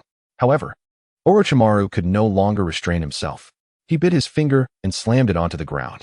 Summoning Jutsu, Impure World Reincarnation. 2 coffins rose from the earth, one marked with first and the other with second. Unlike the original story, there was no third coffin. As the lids opened, the first Hokage, Hashirama Senju, and the second Hokage, Tobirama Senju, emerged. The third looked at Orochimaru, heartbroken, and lamented, Orochimaru, you have fallen so low, desecrating the souls of our ancestors and disturbing their rest. The second Hokage glanced at his own arms and remarked, this is my invention, the Impure World Reincarnation technique. Who could be so wicked as to use it on me? The first Hokage sighed, Monkey, I never imagined our reunion would be under such circumstances. Orochimaru moved behind the first and second Hokages, inserting cursed kunai into their bodies. Let the reminiscing end here, Sarutobi-sensei. How will you respond to the assault of these 2 former Hokages? His face was adorned with a smile, as if he could already envision the third being overpowered and ultimately slain by his own hands. The third sighed and bit his finger, quickly forming seals. Summoning Jutsu, Impure World Reincarnation. As he spoke, another coffin appeared before him. Orochimaru's eyes widened in shock for a moment before a grin spread across his face as he licked his lips. Hee, Sarutobi-sensei. You accuse me of desecrating the souls of our ancestors, yet what are you doing now? The third retorted defiantly, Shursui cannot be considered one of my ancestors. Furthermore, summoning him through impure world reincarnation is to protect Konoha. The coffin lid fell away to reveal Uchiha Shursui. Orochimaru's expression changed drastically. This is bad. Mizuki was equally astonished. Wasn't Shursui's body supposed to be lost? Impure world reincarnation requires genetic information. Could it be that the third had found Shursui's body and kept it hidden all this time? Well, that wasn't entirely certain. The last time they encountered Danzo, Shursui's right eye was merely a regular Sharingan, not Shursui's eye. It turned out the third had extracted it beforehand. How clever of the third, sacrificing one eye to obtain Shursui. It was a profitable trade. However, to be resurrected after so many years of death was rather cruel. Even capitalists would weep in despair. Upon seeing Shursui, Orochimaru realized the precariousness of his situation. He immediately dashed behind the second Hokage, using the latter's robust frame to shield himself from Shursui's line of sight. He then commanded the second to utilize ninjutsu. Jinjutsu, dark pursuit technique. Darkness enveloped the second Hokage, spreading out like a pitch-black silk. Simultaneously, Shursui stepped out of the coffin before the third Hokage, his eyes radiating with the power of his Mangekyo Sharingan.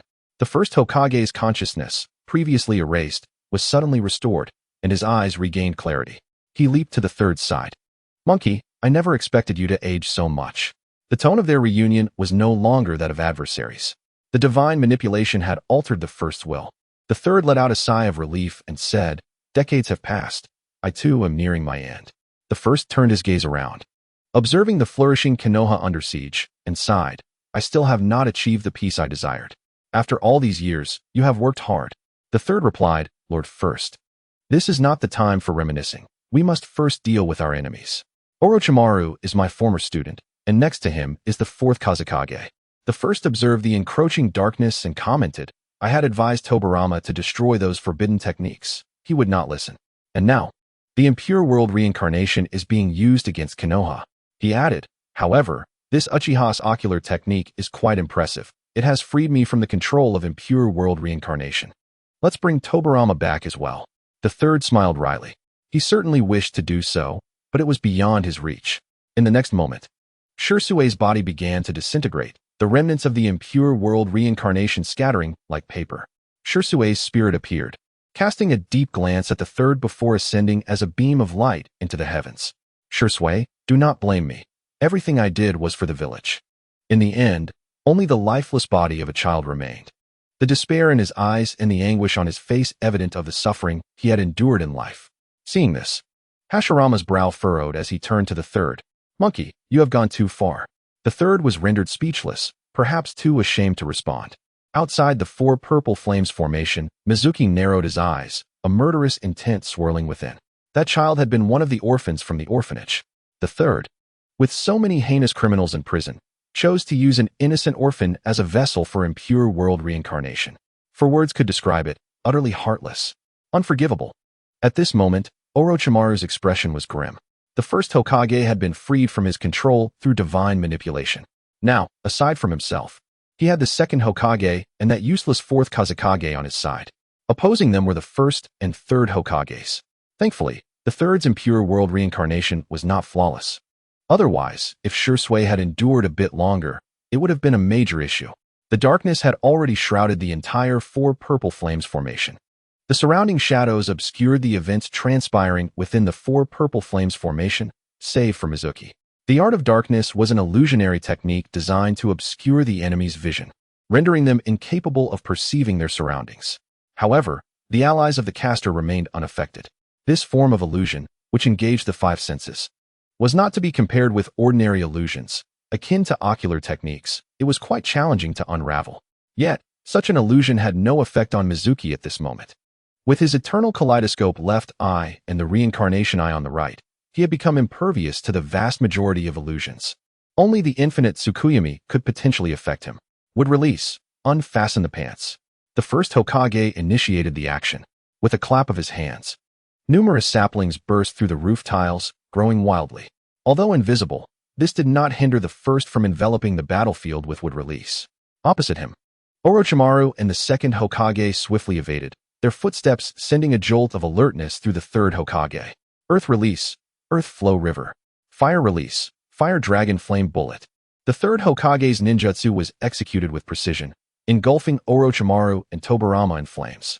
The second Hokage raised a hand and commanded, Water Release, Water Barrier. A large volume of water appeared out of thin air, forming a circular water barrier that shielded both of them within. The fire dragon extinguished upon contact with the water barrier. Creating such a massive volume of water in a dry area was a testament to Tobirama's prowess, as one who had forged a pact with the sea. Water Release, Water Severing Wave. A high-pressure stream of water sliced through everything in its path, shattering trees. The forest created by Hashirama was swiftly transformed into a deforested wasteland. Water Release, Great Waterfall Technique. A deluge of water, akin to a tsunami, surged toward the third Hokage. Upon hearing the sound of rushing water, the third reacted instantly. With swift hand seals, he expelled mud onto the ground. Earth Release, Earth Flow Wall. A towering wall rose, successfully blocking the waterfall. Water Release, Water Dragon Bullet. The second Hokage's assault did not cease. Meanwhile, the first Hokage also made his move again. Wood Release, Flower Tree World Descends. Trees grew once more, rapidly transforming into a forest, with blossoms blooming atop the towering trees, releasing a copious amount of pollen. This pollen was toxic, causing anyone who inhaled it to faint. In the air, the fourth Kazekage, Raza, stood atop a cloud of sand and gold, taking action as well. Wind Release, Great Sickle Weasel. The wind technique employed by the Kazekage far surpassed that of Temari. A fierce gale swept through, scattering the pollen toward the third Hokage's side. If not for the limitations imposed by the Edo Tensei technique on the first Hokage, he could have unleashed far greater power. Otherwise, the fourth Kazekage's ninjutsu would hardly have been effective. Similarly, the second Hokage's capabilities were significantly curtailed. For a time, both sides found themselves in a deadlock. The third Hokage had no intention of employing the Reaper Death Seal, especially since the first Hokage was present. The disparity in power was not as pronounced, and there was no need for desperate measures. Who desires to meet their end prematurely? Outside the four purple flames formation, Mizuki observed the extravagant exchange of ninjutsu between both parties with gleaming eyes. In contrast, he realized that he had mastered only a handful of elemental techniques, and those two earth release techniques were rather mediocre. He longed to wield fire, water, wind, and lightning release techniques as freely as they did. Envy washed over him. It seemed that the battle would continue for a while. Perhaps he should explore the Hokage Tower. Even without discussing the Book of Seals, acquiring some ninjutsu scrolls would be beneficial. However, he needed to make a stop at the ninja tool shop first. The storage ring on his hand was simply insufficient. Standing atop the rooftop, Mizuki quickly spotted the location of the ninja tool shop. The village was in chaos, with civilians rushing to the shelters, and naturally, the shop was closed. Mizuki chose a stray dog at the entrance of the shop and activated the body flicker technique. On the rooftop, several Umbu members were taken aback by the sudden appearance of the dog. Wasn't there a person standing here just a moment ago? At that moment, Mizuki had already reached the closed door of the ninja tool shop, now devoid of customers as everyone had sought refuge. Breaking the door open, he searched the shelves for storage scrolls and took several large-capacity ones. As for the other scrolls, he decided to postpone that for now. Next, he needed to find Sakura and Lee to deliver the items. Sakura and Lee were engaged in battle at the finals venue. Mizuki transformed into Irika's appearance and first sought out Sakura. At that moment, Sakura was confronting a genin from Sunagakure. Mizuki appeared and swiftly dispatched the sand ninja with a precise strike. Sakura, take these 3 storage scrolls. They will be useful later. Sakura, puzzled, asked Irika-sensei, "What are you doing here? The Ninja Academy has started. Shouldn't you be organizing students to head to the shelters given the current crisis in the village?" Mizuki urged. "Less chatter. Just take the items for now. They will be necessary." The Hokage anticipated an attack today and made arrangements. Trusting him, Sakura accepted the scrolls. Ding. The host grants disciple Haruno Sakura 364-liter storage scrolls, triggering a 3,125-fold return. Congratulations to the host for obtaining 3 200 cubic meter storage rings. Haruno Sakura has used her 3 return opportunities this month. Mizuki's eyes sparkled. 3 storage rings of 200 cubic meters each meant he no longer had to worry. Now, off to the Hokage Tower. On the second floor of the Hokage Tower, the collection room for ninjutsu scrolls was located. Continuing in Irika's guise, Mizuki made his way there. The long corridor led to the collection room at its end, where two Umbu members stood guard outside. Halt! Leave this place immediately, or face death. The Umbu members commanded upon seeing Mizuki. Mizuki smiled nonchalantly. His left eye transformed, revealing the eternal kaleidoscope Sharingan. Illusion, Naraka's gaze. Empowered by the Sharingan. The potency of Naraka's gaze was exponentially increased. The two Umbu members, overwhelmed with terror, expended their mental energy and collapsed. As he passed by them, Mizuki gently pushed open the grand door. The scent of scrolls wafted toward him. Before his eyes lay an abundance of scrolls. With swift determination, Mizuki stepped into the room, raising his hand to summon scrolls from the wooden shelves. Reincarnation Eye, Universal Pull. Wind Release. Vacuum Sphere Scroll, Wind Release. Vacuum Wave Scroll, Wind Release. Gale Palm Scroll. Fire Release. Great Fireball Scroll, Fire Release. Great Flame Bullet Scroll, Earth Release. Lightning Release. Water Release. Medical Ninjutsu. Nara Clan Secret Techniques. Akimichi Clan Secret Techniques. Yamanaka Clan. Aburame Clan. Inazuka Clan. The Yuhi Clan Illusions. Uchiha Clan Illusions. The Hachima Clan Illusions. Konoha's Gentle Fist. The Hyuga Clan's Gentle Fist. The Shurfone Clan's Sword Techniques. Uchiha Clan's Sword Techniques. Uzumaki Clan's Sealing Techniques.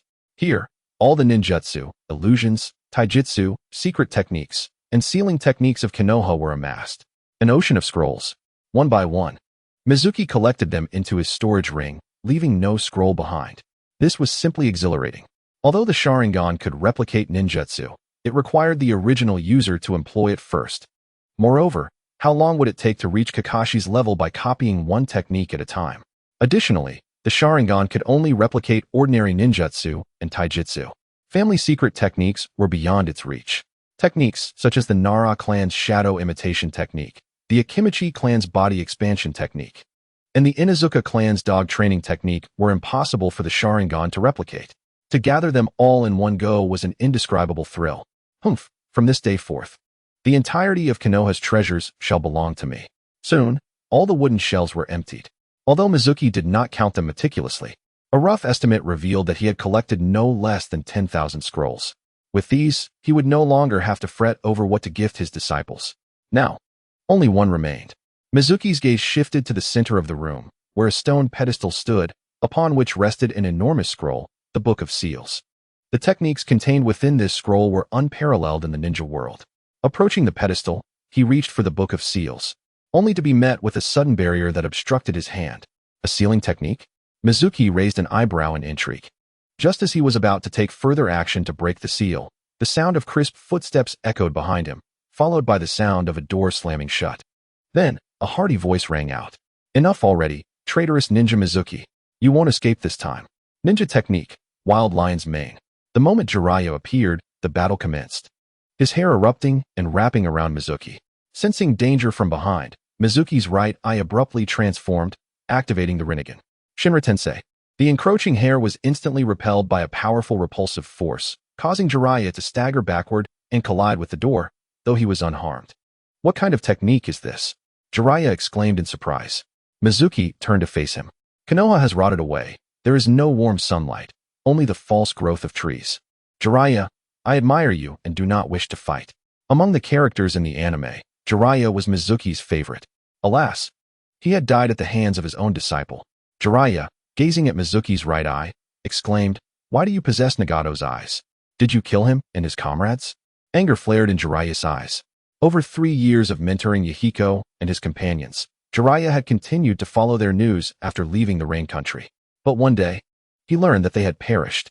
Having lived in the ninja world, Jiraiya was no stranger to death and felt no sorrow, for he had long grown accustomed to loss. However, seeing the Rinnegan in Mizuki's right eye led him to instinctively believe that Mizuki was responsible for Nagato's demise. New grievances and old grudges would be settled today.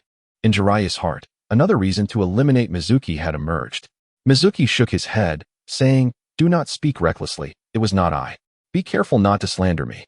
Jiraiya replied, Whether it was you or not, I will kill you. You, a rogue ninja, dare to return and steal our techniques? Your audacity is remarkable. These scrolls are Konoha's property and cannot be allowed to leave your possession. His eyes fixated on Mizuki as he began to form hand seals. Ninja technique, toad mouth binding technique.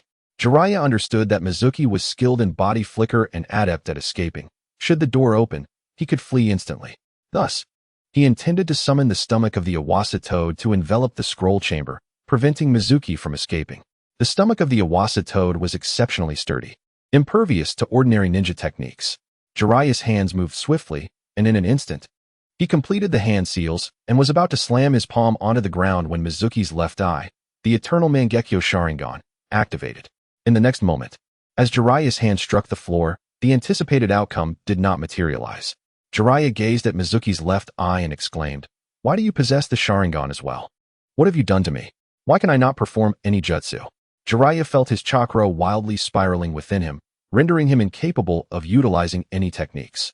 Mizuki explained, "This is my left eye's Mangekyo Sharingan technique, known as High Divine Fate. Anyone who meets my gaze loses control over their chakra and cannot perform any jutsu, genjutsu, or bloodline limits." After studying this technique for half a month, Mizuki finally grasped its essence. According to gaming terminology, the effect of High Divine Fate is silence, an absolute bane to mages. It turns them into high-level infantry.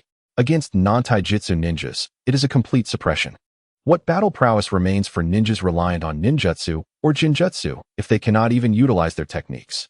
They become akin to lambs to the slaughter, would you not agree? Just like Jiraiya now. This technique has no cooldown, consuming 0.1 chakra per second, and can be cast on any target within the field of vision. The only drawback is that it can only be used on a single target, and the user's line of sight must remain on the target's body. Otherwise, the silence effect dissipates instantly. Jiraiya drew in a sharp breath. What kind of dark technique is this?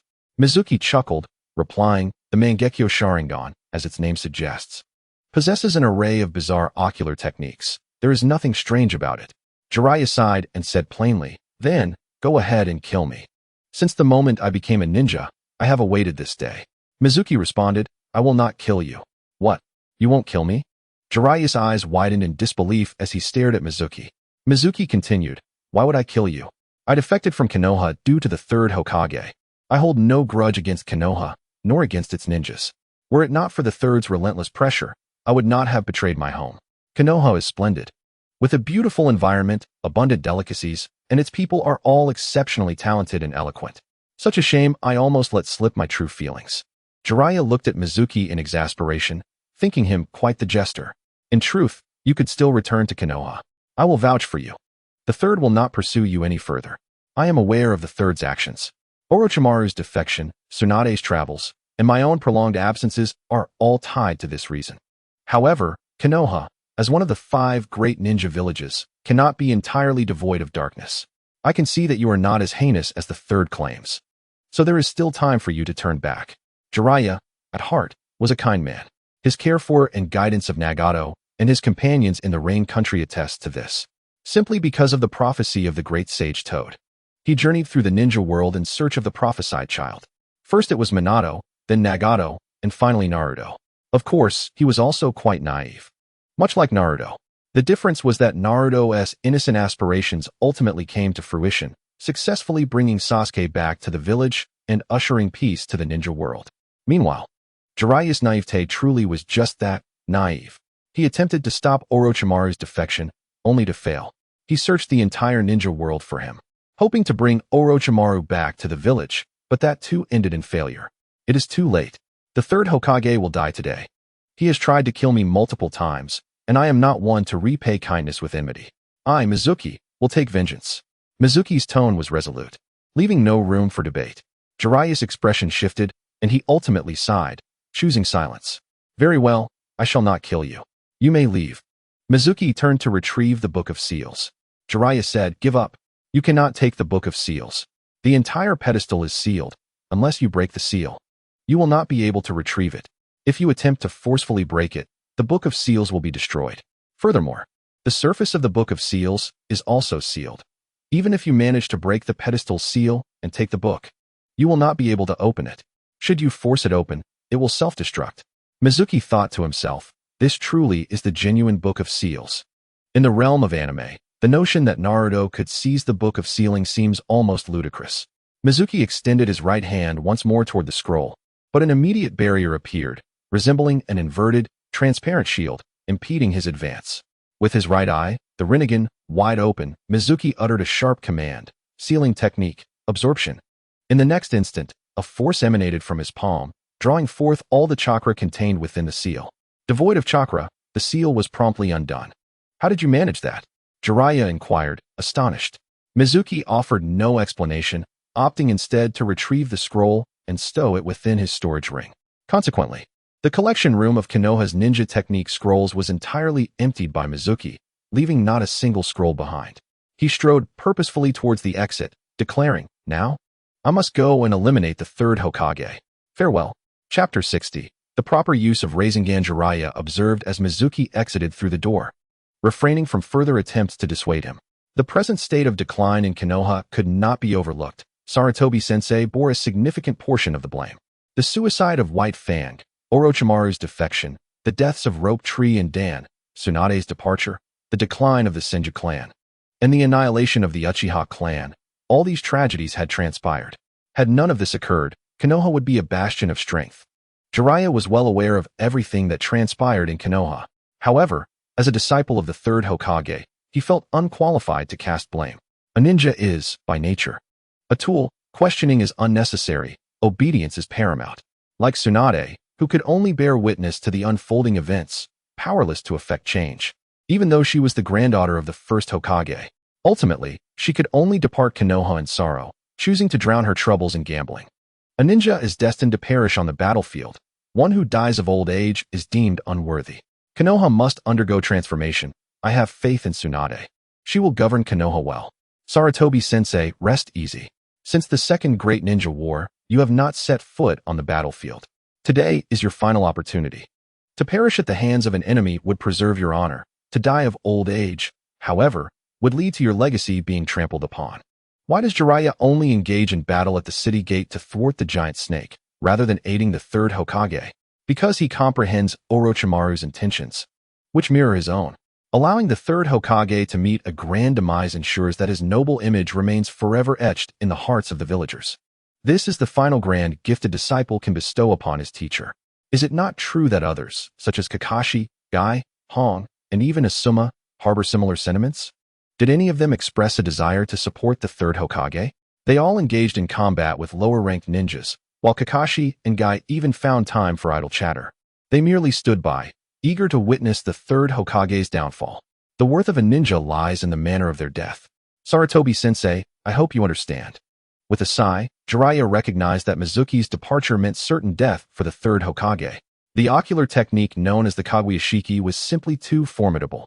I must attend to my responsibilities. I cannot allow Konoha to suffer excessive destruction. Departing from the Hokage building, he hastened towards the village entrance, where a colossal serpent was wreaking havoc, toppling walls in its wake. The final battle atop the Chunin exam arena raged on. It must be noted that the durability of this rooftop rivaled that of the 5-story Rashomon. If certain real estate moguls were to witness this, they would be left utterly humiliated. Although chaos reigned, a closer examination revealed that Konoha's shinobi were merely going through the motions, particularly the elite Jonin, who feigned exertion, taking 3 minutes to subdue a mere Chunin. Mizuki reappeared outside the 4 purple flame formation, this time in his true form, no longer concealing his identity. The third Hokage, a figure of considerable renown, though lacking in character, deserved more than to have his death attributed to an unknown ninja. Moreover, to slay the third Hokage is an honor. Concealing such an accomplishment is pointless. It would only serve to cast him as a coward, much like Kakuzu, who resorted to throwing shurikens from miles away to strike unexpectedly. In the end, no one believed him, and even his fellow villagers labeled him a timid individual, forcing him to defect. A most unwise choice. Upon his appearance atop the roof, Mizuki was immediately met with a flurry of deadly projectiles, shuriken, kunai, and senbon. With a powerful repelling force, all incoming attacks were deflected, and the nearest foes were sent hurtling backward with anguished cries. A single move cleared the battlefield. The sudden turn of events did not go unnoticed by those within the 4 purple flame formation. Orochimaru's eyes lit up, especially upon beholding Mizuki's dual eyes, prompting him to extend his tongue as if to cleanse his face.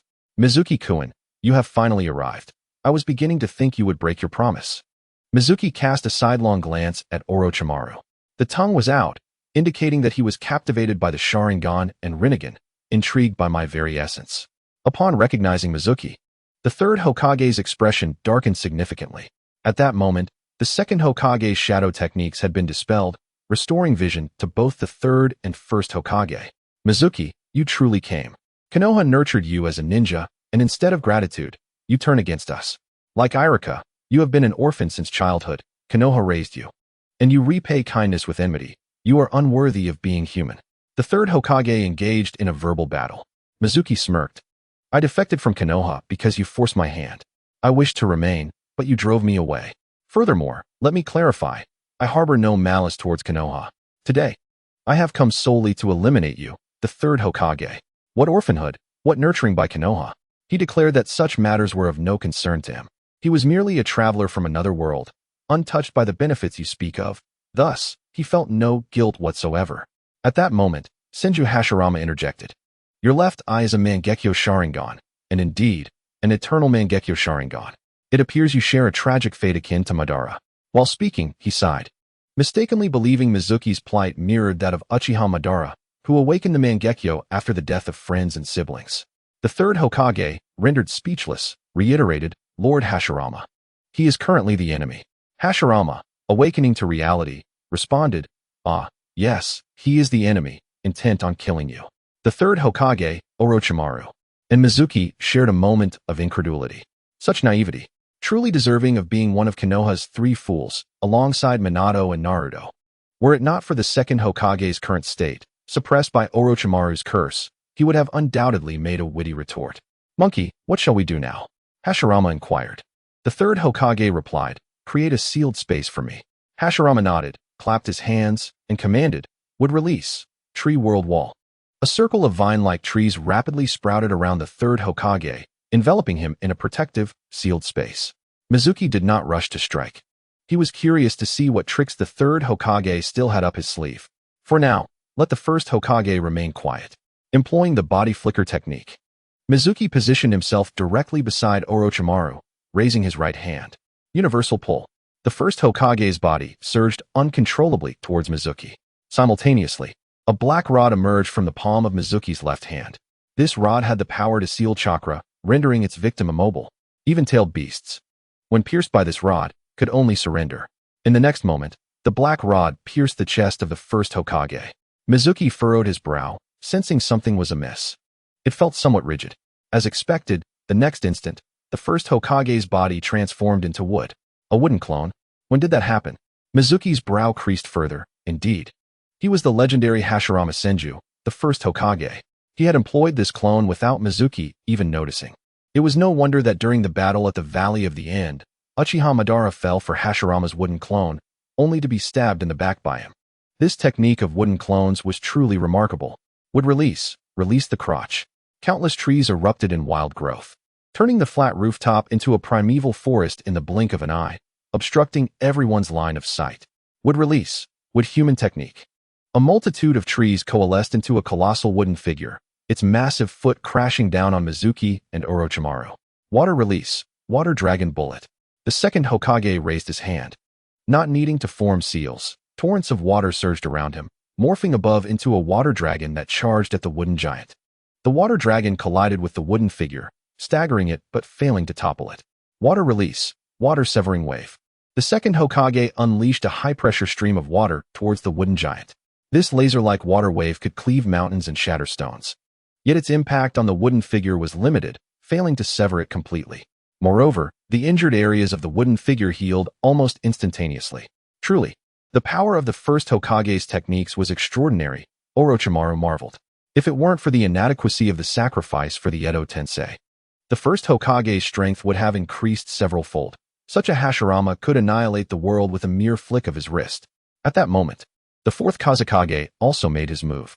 An overwhelming torrent of sand surged towards the wooden giant's left foot, ensnaring it. Sandstorm funeral.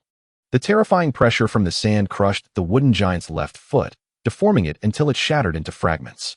The enormous wooden figure, now unstable, toppled to the ground. Even so, the rooftop remained sturdy. Although the wooden giant's left foot was damaged, it began to heal rapidly, returning to its original state in no time. Orochimaru remarked, Mizuki-kun. The wooden giant is quite troublesome. Previously, the first Hokage summoned a wooden giant, and we had to employ various techniques to subdue it. To defeat it in a single blow, perhaps only your wind release, Raisin Shuriken, could suffice. Mizuki shook his head. No need for that. The Raisin Shuriken is indeed powerful, but the damage it inflicts on the chakra network is too severe. Even Naruto, with the physique of the Uzumaki clan and the rapid healing of the Nine-Tails chakra, cannot endure it, let alone me. A regular Rasengan will suffice. He then raised his hand and tossed a Rasengan, akin to a tailed beast bomb, striking the wooden giant's chest and creating a sizable crater. This was insignificant for such a colossal figure. The crater began to heal swiftly. Within half a second, another Rasengan exploded in the same spot. The crater, barely mended, grew even larger. This was not the end. One Rasengan after another rained down upon the wooden giant like a machine gun, leaving it riddled with wounds that it could not repair in time. Orochimaru stared in astonishment. Mizuki's hands moved in unison. After tossing a Rasengan, he immediately condensed a new one, creating an unbroken chain of attacks. In just a few breaths, dozens of Rasengans had been unleashed. The wooden giant faced utter devastation, unable to keep up with the repairs. Orochimaru licked his lips and murmured, "Ninjutsu can be utilized in such a manner? This is the fourth Rasengan, a technique of immense power, yet in his hands, it has become a mere basic attack?" Chapter 61. The third Hokage is truly impressive. The fourth Kazekage noted, the wind release, sand bullet of Shikaku is not nearly as fierce. The giant wooden figure was reduced to a sieve in less than 3 seconds, collapsing in ruins. As the wooden giant fell, a shuriken made of wood soared from the forest. Ninjutsu, multiple shuriken shadow clone technique. One shuriken instantly transformed into thousands, cascading down upon them. Orochimaru bit his finger to begin forming seals. But Mizuki's movements were swifter. With a mere thought, a surge of chakra erupted, and a towering wall rose to block the attack. Orochimaru's hand, halfway through forming seals, halted. "Mizuki-kun, I am increasingly impressed by you. To release ninjutsu without seals." His tongue extended again. Mizuki leaped atop the earthen wall and proclaimed, "Apologies, but this is not something to be envied." His voice resonated outwards, the echo locating the position of the first Hokage, and results came swiftly. Universal pull. The first Hokage's body was once again drawn uncontrollably towards Mizuki. Employing the same tactic, Mizuki manifested the black rod in his left palm, plunging it into the first Hokage's chest. Yet again, the sensation was off. Mizuki frowned. Another wooden clone? The first Hokage's wooden clones are truly remarkable. So, where is the real body hidden? The echoing search continued, scouring the rooftop. Yet the location of the first Hokage remained elusive. Suddenly, from the trunk of a tree, the first Hokage emerged, preparing to form seals with a clap of his hands. Having merged with the tree itself, universal pull activated once more, interrupting the first Hokage's technique while drawing him closer. Once again, the black rod was thrust forth, only to meet yet another wooden clone. Is this never-ending? Mizuki felt a twinge of annoyance. He had already witnessed many of the first Hokage's techniques and saw no need for further entanglement. He turned to Orochimaru and said, "I believe it is best to release the Edo Tensei and let the first and second Hokage return to the Pure Land. Originally, you and the fourth Kazekage lacked the confidence to deal with the third, but with my presence, the third will hardly pose a challenge." Orochimaru nodded, beginning to form seals. After all, he could summon them at will with Edo Tensei. Zicho Shinin Shinhai. Edo Tensei, release. The second Hokage's body was engulfed in swirling dust, revealing one unfortunate ninja from the grass village. Similarly, dust swirled around a tree's surface as the first Hokage's Edo Tensei was also dispelled. Now, only the third Hokage remained. Mizuki gazed at the sealed tree realm barrier. Inside, the third Hokage was conjuring a powerful jutsu. Ninjutsu, summoning technique. With a loud bang, the old monkey, Enma, appeared, holding a child, also from the orphanage. The third Hokage said, "Thank you for your efforts, Enma." Enma glanced at the formation on the ground, then furrowed his brow at the third Hokage, asking, "Sarutobi, what exactly do you intend to do?" The third Hokage shook his head, stating, "With a great enemy at hand, everything I do is for Konoha. As for the children, I can only express my apologies. They will sacrifice themselves for Konoha, and I will inscribe their names on the memorial stone." Enma opened his mouth to retort, "Sarutobi, your actions completely contradict the principles of Konoha. Enough. I have my own convictions. You may leave now." The third Hokage interrupted Enma decisively. After speaking, he willingly dispelled the summoning technique. Though Enma appeared reluctant, he vanished with a resounding pop. The third Hokage looked down at the unconscious child, his expression devoid of emotion. He retrieved a scroll adorned with the intricate symbols of the impure world reincarnation technique. Following this, he produced an eye, crushed it, and applied the remnants onto the scroll's inscriptions. As he unfurled the scroll upon the ground, the symbols sprang to life, enveloping the child and forming a complex formation. Summoning technique, impure world reincarnation. The entire formation began to radiate light. The child awoke, his expression contorted in agony, emitting a heart-wrenching scream. The remnants of the earth coalesced around him like fragments of paper, and soon, Uchiha Shisui reemerged. Third Hokage, your actions are rather excessive. Shisui's eyes blazed with fury upon seeing the third. The third responded calmly, Konoha stands at the brink of life and death. I had no choice but to proceed in this manner. Blame the second Hokage for not perfecting the technique, which results in each summoning being short-lived. Otherwise, I would not have to resort to harming the innocent repeatedly. Shisui, devoid of expression, inquired, who is the target this time? His perception of the third had irrevocably changed. In his memories, the third was kind-hearted, benevolent, and considerate, with a light touch of malice. Now, however, he appeared entirely different. Shisui understood that he had been deceived by the third's facade. He regretted believing the third's words during his lifetime. In pursuit of the ridiculous will of fire, he had been manipulated into opposing his clan and family. It was one thing to fall into the trap himself, but he had also led Itachi into the abyss. Consequently, not only did the Uchiha clan perish, but Konoha also suffered, growing weaker by the day. Regret was now futile. Unfortunately, having been summoned through impure world reincarnation, he could only obey the third's orders, unable to resist. Otherwise, he would have unleashed a Kodoame Tsukumi. The third remarked, when you encounter him, you shall know who it is. Remember, the enemy is formidable. You must act swiftly. With that, the third formed hand seals. Fire release, fireball jutsu.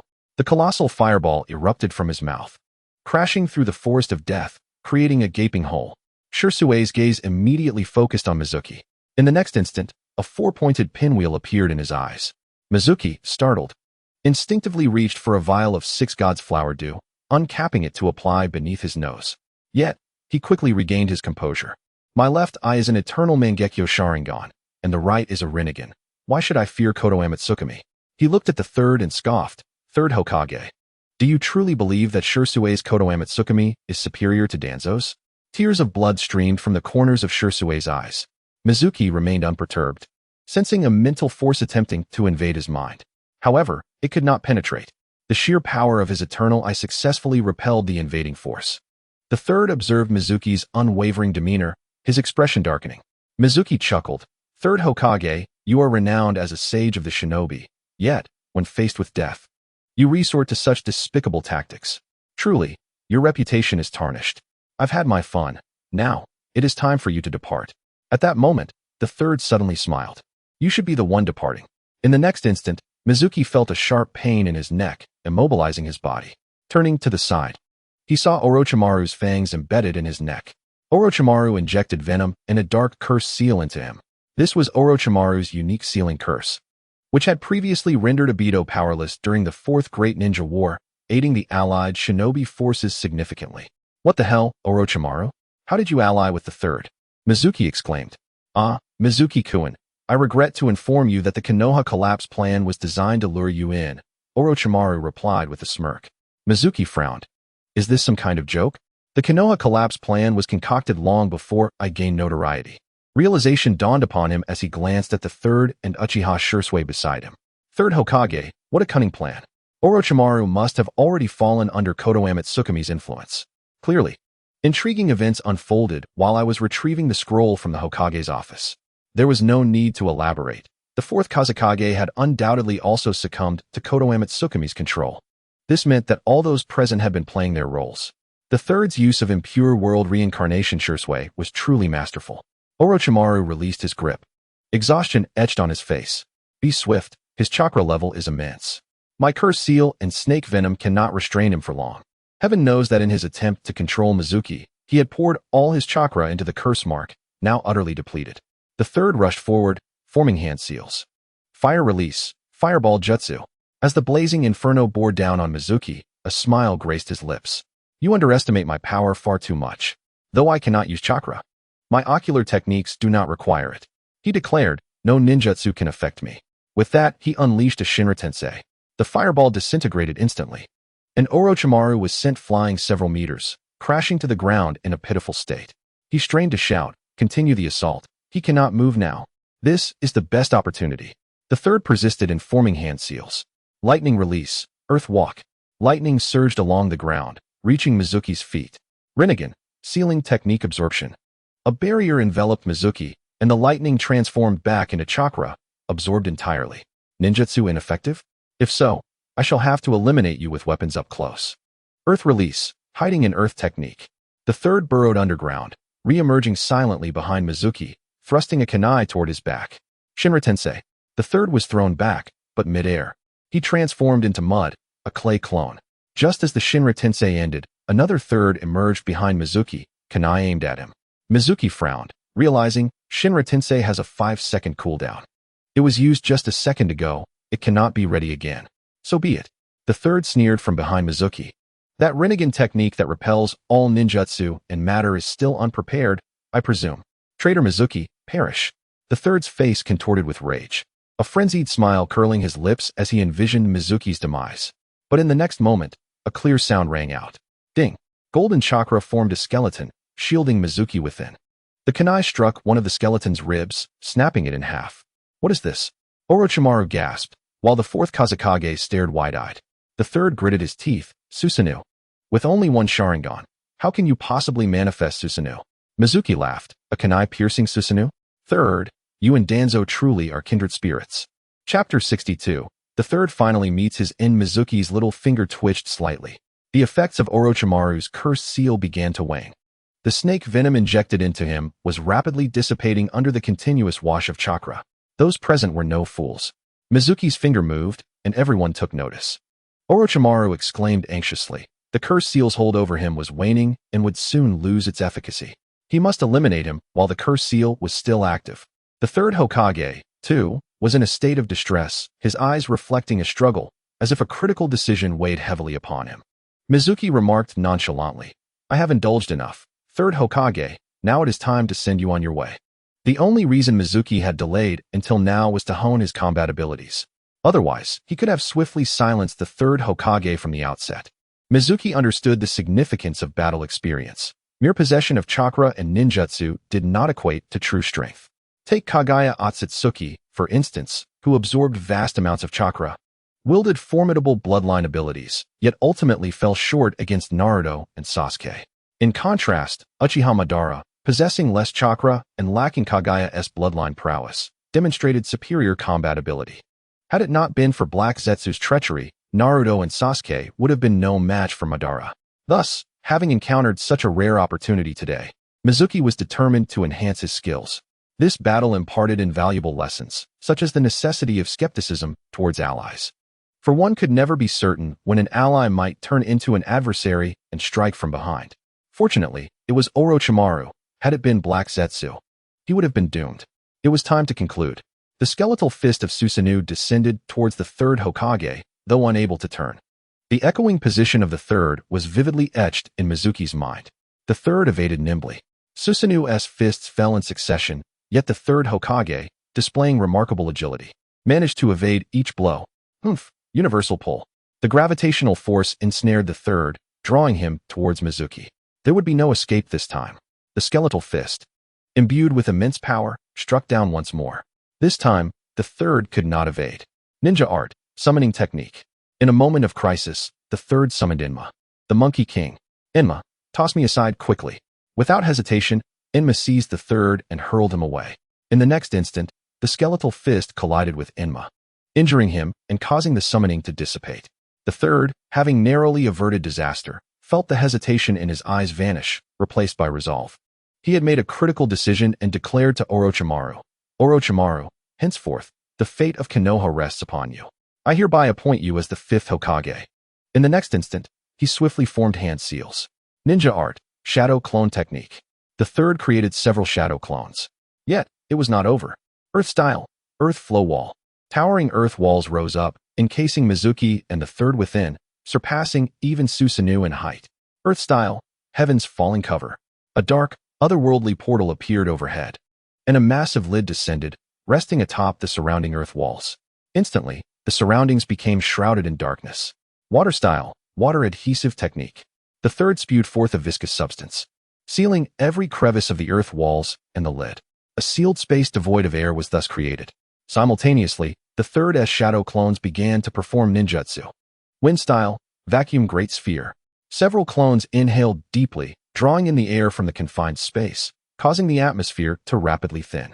Eventually, the air was completely exhausted. Crucially, they held the air in their mouths, preventing its escape. This resulted in an environment lacking in oxygen, approaching a vacuum state. Was this the true application of wind style, vacuum great sphere? The body flicker technique was formidable, yet it required a target to be locked onto. In this pitch-black void, sight was rendered useless. With the air depleted, sound could not propagate. Hearing was similarly compromised. The body flicker technique became futile, even if Orochimaru's curse seal lost its effect. Escape was utterly impossible. To counter Mizuki's body flicker technique, the third had painstakingly devised this intricate series of jutsu.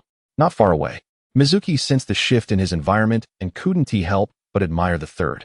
To conceive such a method to counter the body flicker technique was a testament to the third's genius. Mizuki perceived nothing, while the third was equally blinded. Moreover, with the absence of air, a profound sense of suffocation began to envelop him. What is this? Do you intend to suffocate me? At that moment, the third was forming seals. Si, Hai, Wei Mao, Su, Zi, Yu Wu Si. Finally, his hands came together in prayer.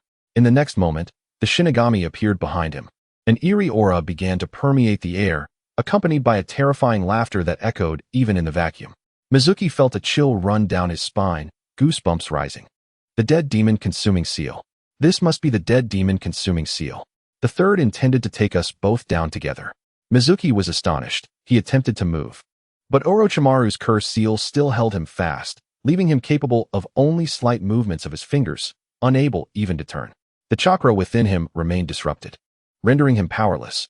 All that was left were his ocular techniques. Yet, without the augmentation of chakra, the potency of his ocular techniques diminished significantly.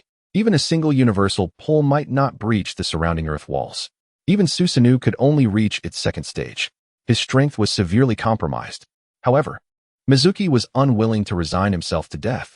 Having traversed only a few months in this world, how could he meet his end now? This was forcing me to unleash my ultimate technique. His body levitated, expressionless and calm, as he activated his showmanship. One bag of rice must be carried up several flights. One bag of rice must be carried to the second floor. One bag of rice is heavy. One bag of rice must be washed. Each grain is muddy. Who gave you a bag of rice? After a moment of silence, a cataclysmic repulsive force erupted. The heavens trembled. The rooftop that had remained unscathed throughout the battle began to crumble. The descending lid above and the surrounding earth walls collapsed inch by inch. The third Hokage's shadow clones dissipated in an instant. The third himself was struck as if by a rapidly approaching mountain, his bones shattered into a pulverized mass, subsequently crushed into a pulp by the repulsive force. The Shinigami, with a grotesque smile, could no longer maintain his grin, wide-eyed in terror as he gazed at Mizuki. Then, the Shinigami's ethereal form began to tear apart, dissipating into the air with a faint wail. The devastation persisted. Orochimaru and the fourth Kazekage perished amidst the screams. The Sound Four, relying on the four purple flames formation, desperately held their ground. When their chakra was entirely depleted, the formation vanished, and the super-universal pull finally exhausted its last vestige of power. Mizuki's lips twitched. How embarrassing. Pain's super-universal pull could obliterate the entirety of Konoha. Yet, when it was his turn, all he managed to destroy was a single rooftop. This is utterly ridiculous. How could he have acted so grandly just moments ago? At least no one heard.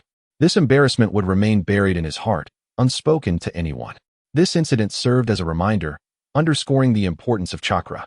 Without it, relying solely on ocular power, even the Rinnegan's techniques would fail to achieve much, let alone the fact that he possessed only one Rinnegan, rendering his ocular power half as potent.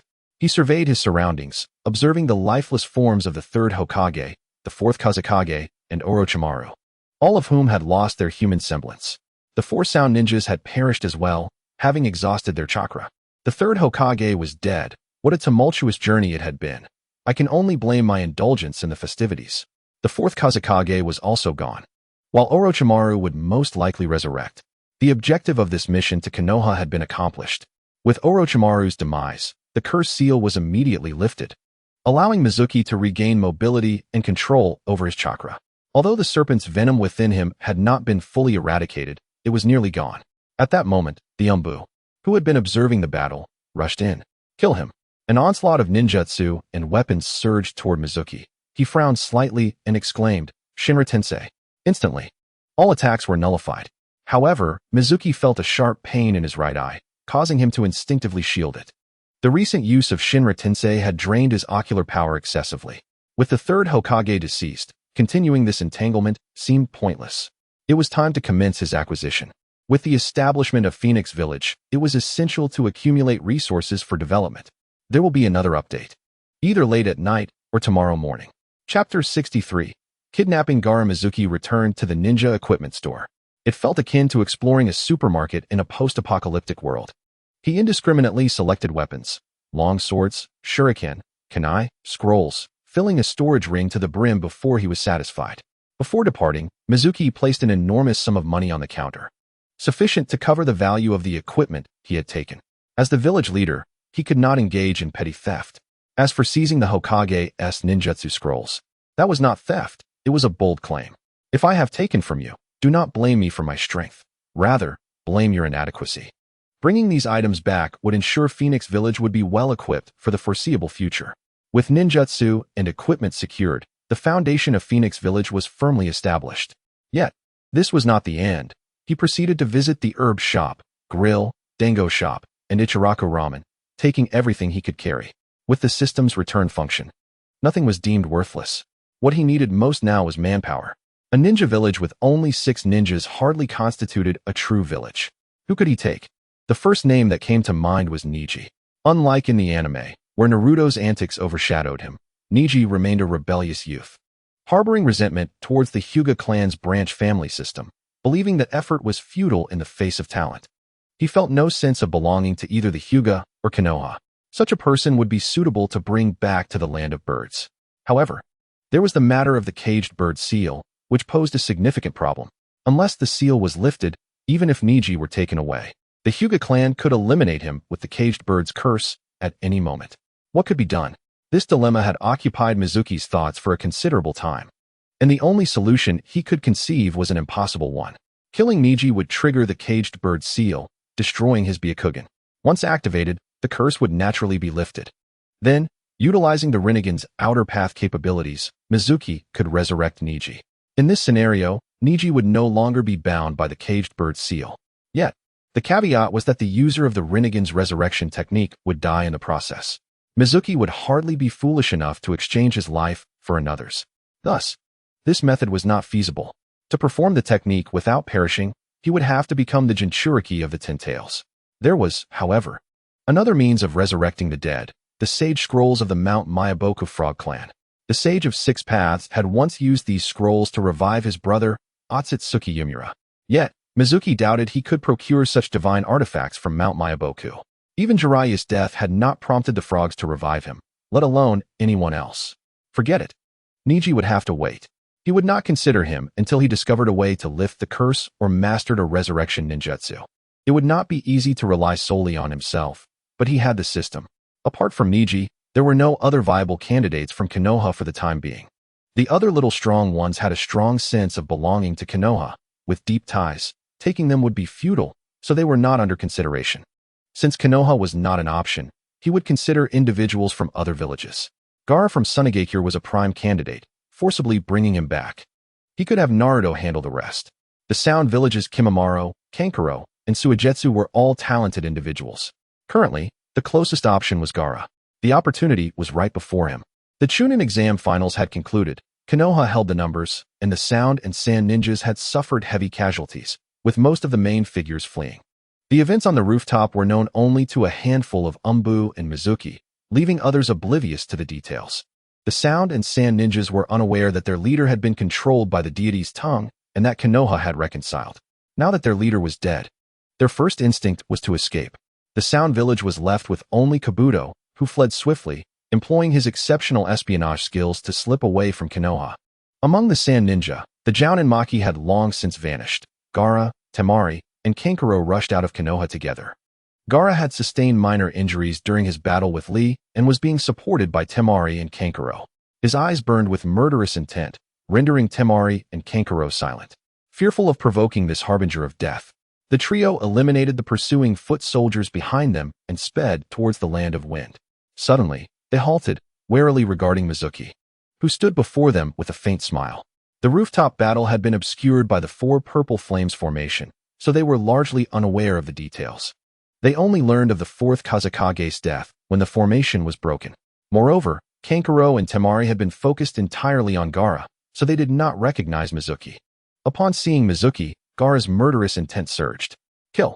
Kill! I will slaughter you all. Temari brandished her fan and said, Kankuro, take Gaara and go. I'll hold them off. She unfurled her fan, revealing a star, and was about to unleash a gust when she inadvertently met Mizuki's gaze. In that instant, she was overtaken by fear, her face paling as if she had witnessed the most horrifying sight. Kankuro experienced a similar reaction. His body froze, and he felt no will to resist. Only an overwhelming conviction that he would perish in the next moment. Aware he had fallen victim to an illusion, he found no means to escape it, feeling as if he were being suffocated by despair. In contrast, Gaara's response was entirely different. He appeared enraged, his pupils shifting as his body began to undergo tail beast transformation, quickly morphing into a miniature Shikaku. I will kill you. I will kill you. Mizuki wasted no time. His left eye activated the Sharingan, and he unleashed the ocular technique, Kotoamatsukami. Gaara instantly collapsed, his transformation forced to an end. What have you done to me? Gaara was bewildered. Mizuki smiled and replied, promise to accompany me to a certain place, and I shall reveal it to you. Where? Gaara inquired. Shuemu Dao, a place entirely unlike the Sand Ninja Village. In the Sand Ninja Village, you are feared by all, despised by everyone. Even your own father wishes to take your life. Yet in this place, no one fears your power, no one harbors any hatred towards you. In the Sand Ninja Village, none of your peers wish to associate with you. However, upon arriving here, you will find a multitude of friends who will welcome you and eagerly play alongside you. Gaara gazed longingly, murmuring to himself, no fear of me, willing to play with me. At that moment, his eyes sparkled with hope. Yet in the next instant, that light extinguished. You are deceiving me. A monster resides within me. I am the monster. No one dares to play with me. No one dares to befriend me.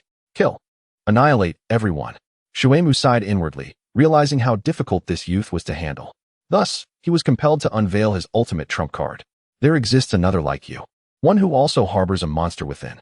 While others may falter, he will surely accept you, for you are of the same kind as me. Gaara's eyes brightened even further. Come with me, and your life will undergo a profound transformation. Without hesitation, Gaara strode towards Shuemu. Curse the Sand Ninja Village. Curse the Wind Country. It was not until the two had ventured far that Temari and Kankuro broke free from the illusion. Both were drenched in sweat, trembling with fear etched upon their faces. What shall we do? Kankuro inquired. Temari shook her head. That man is too terrifying. Gaara could not even utilize his ninjutsu in his presence. We cannot stop him. We should return to the village. This matter is beyond our control. Temari gazed in the direction Gaara had departed, her expression devoid of excessive anxiety. In truth, she earnestly hoped Shuemu's words were genuine, wishing for Gaara's life to change. Regardless of how it transformed, it would be better than being a killer demon. Shuemu led Gaara eastward. In the land of waves, thanks to Shuemu's intervention, Zabuza and Haku had not met their demise as depicted in the original narrative. The village of Phoenix was in dire need of inhabitants. Konoha, after a chaotic period, soon regained its tranquility. Following the death of the third Hokage, the prominent clans immediately ceased their observation and took action. The invading Sound and Sand Ninja posed no resistance, swiftly captured or eliminated within mere hours. In the finals of the Chunin exam, amidst the ruins of the roof, Konoha's Umbu were collecting the dead. Jiraiya, Kakashi, and other elite Konoha shinobi had arrived. Gazing at the mangled corpse, their expressions remained stoic. The death of the third Hokage was a consensus among all, and they had long awaited this opportunity. Jiraiya approached Orochimaru's corpse, kicking it lightly, saying, Orochimaru, stop pretending. I know you are not dead. As he spoke, Orochimaru's mouth opened, and a hand emerged. A new Orochimaru crawled forth, slimy and repulsive, evoking nausea. Jiraiya watched this scene expressionlessly while internally lamenting the grotesque serpent. Upon emerging, Orochimaru appeared exceedingly weak, barely able to stand. Yet, he wore a smile of relief, remarking, Shuemukuin is still too young, leaving without even inspecting the corpse. Jiraiya retorted, in my view, he never intended to kill you, just as he spared me at the Hokage Tower. Orochimaru's smile faltered. Jiraiya continued, I have heard that before the third's death, he entrusted the Hokage title to you? Orochimaru nodded, indeed. Jiraiya countered, I shall never agree to that. As he spoke, a Rasengan struck Orochimaru squarely in the face, obliterating his head. The battle between the legendary Sannin, Jiraiya, and Orochimaru commenced. Weakened and injured, Orochimaru could not even perform a summoning technique, making him no match for Jiraiya, ultimately revealing his true form as the White Phosphor Serpent, only to be slain by Jiraiya. With no escape, surrounded by Konoha ninjas, the third Hokage of Konoha had fallen, the fourth Kazekage of the Sand Village had perished, and Orochimaru of the Sound Village was also dead. This minor-scale conflict among three villages concluded with the demise of their leaders.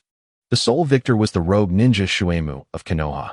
Within mere days, Shuemu's name spread throughout the ninja world. With his own strength, he had eliminated the three highest leaders of the ninja villages, an unprecedented feat in the entire ninja realm. Shuemu, accompanied by Gaara, arrived in the Land of Waves, gazing upon the unfinished bridge. While his actions contributed, the primary reason lay in Konoha's lack of responsibility. He hoped Zabuza and Haku were still in the Land of Waves. Chapter 64. The Tragic Fate of the Dazna Family. At that time, Jiraiya was in the Land of Waves. Zabuza would undoubtedly refrain from making a move upon encountering him. This was also why Shuemu sought Zabuza and Haku in the Land of Waves. As long as Zabuza did not strike, both he and Haku would remain alive. If they survived, he could lead them to the Land of Birds to join the soon-to-be-established Phoenix Village. The village of Phoenix was truly in need of inhabitants. Gaara followed closely behind Shuemu, his demeanor subdued.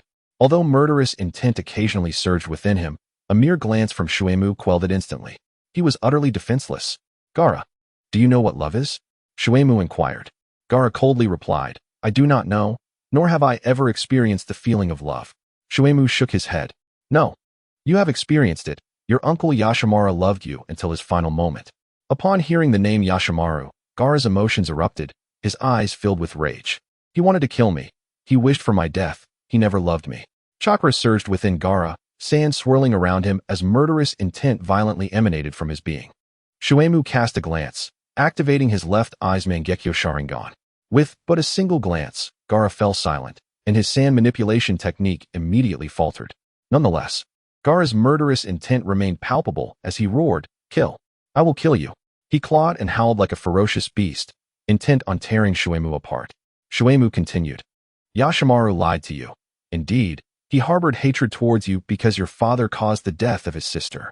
However, as your uncle, his love for you far outweighed his hatred. If he truly wished to kill you, you would have perished long ago. The Sand Village, renowned for its mastery of poisons, could have easily ended your life while he cared for you. Gaara stared with wide, teary eyes as internal conflict began to surface. Memories of Yashimaru's gentle smile and affectionate words flooded his mind, tempting him to return to the past. But swiftly, the scene of assassination replayed in his mind, shattering the illusion. No, it was not like that. He truly wanted to kill me. It was not as you say. Shuemu explained. He undertook the task of testing you under your father's orders. His death was meant to assess whether you could control Shikaku. Gaara covered his head with his hands, shouting, No, I do not believe it. Observing Gaara's emotional turmoil, Shuemu refrained from further provoking him with words. After a considerable time, Gaara finally quieted, though his emotions remained unstable. Shuemu guided him across the surface of the sea, swiftly reaching the Land of Waves, heading towards the Dazna household. Upon arrival, they discovered the door was broken and the house was empty, just as he had suspected. Having glimpsed the unfinished bridge earlier, Shuemu had anticipated this outcome.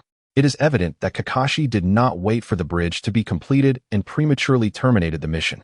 Once Kakashi departed, there was no one left to withstand Kato's might, and thus the bridge's construction inevitably faltered. Dazna, opposing Kato, was bound to meet a grim fate. Mizuki narrowed his eyes and inquired with a nearby neighbor. Dazna, along with his daughter and grandson, had been captured by Kato's men and bound in the marketplace.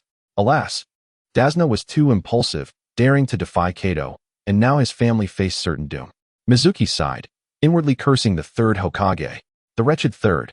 Had it not been for his summons, Kato would have been vanquished long ago, had the third not forced his defection from the village. He would not have had to flee to the land of waves with Naruto and Sasuke, and Kato would have been dealt with by Team 7.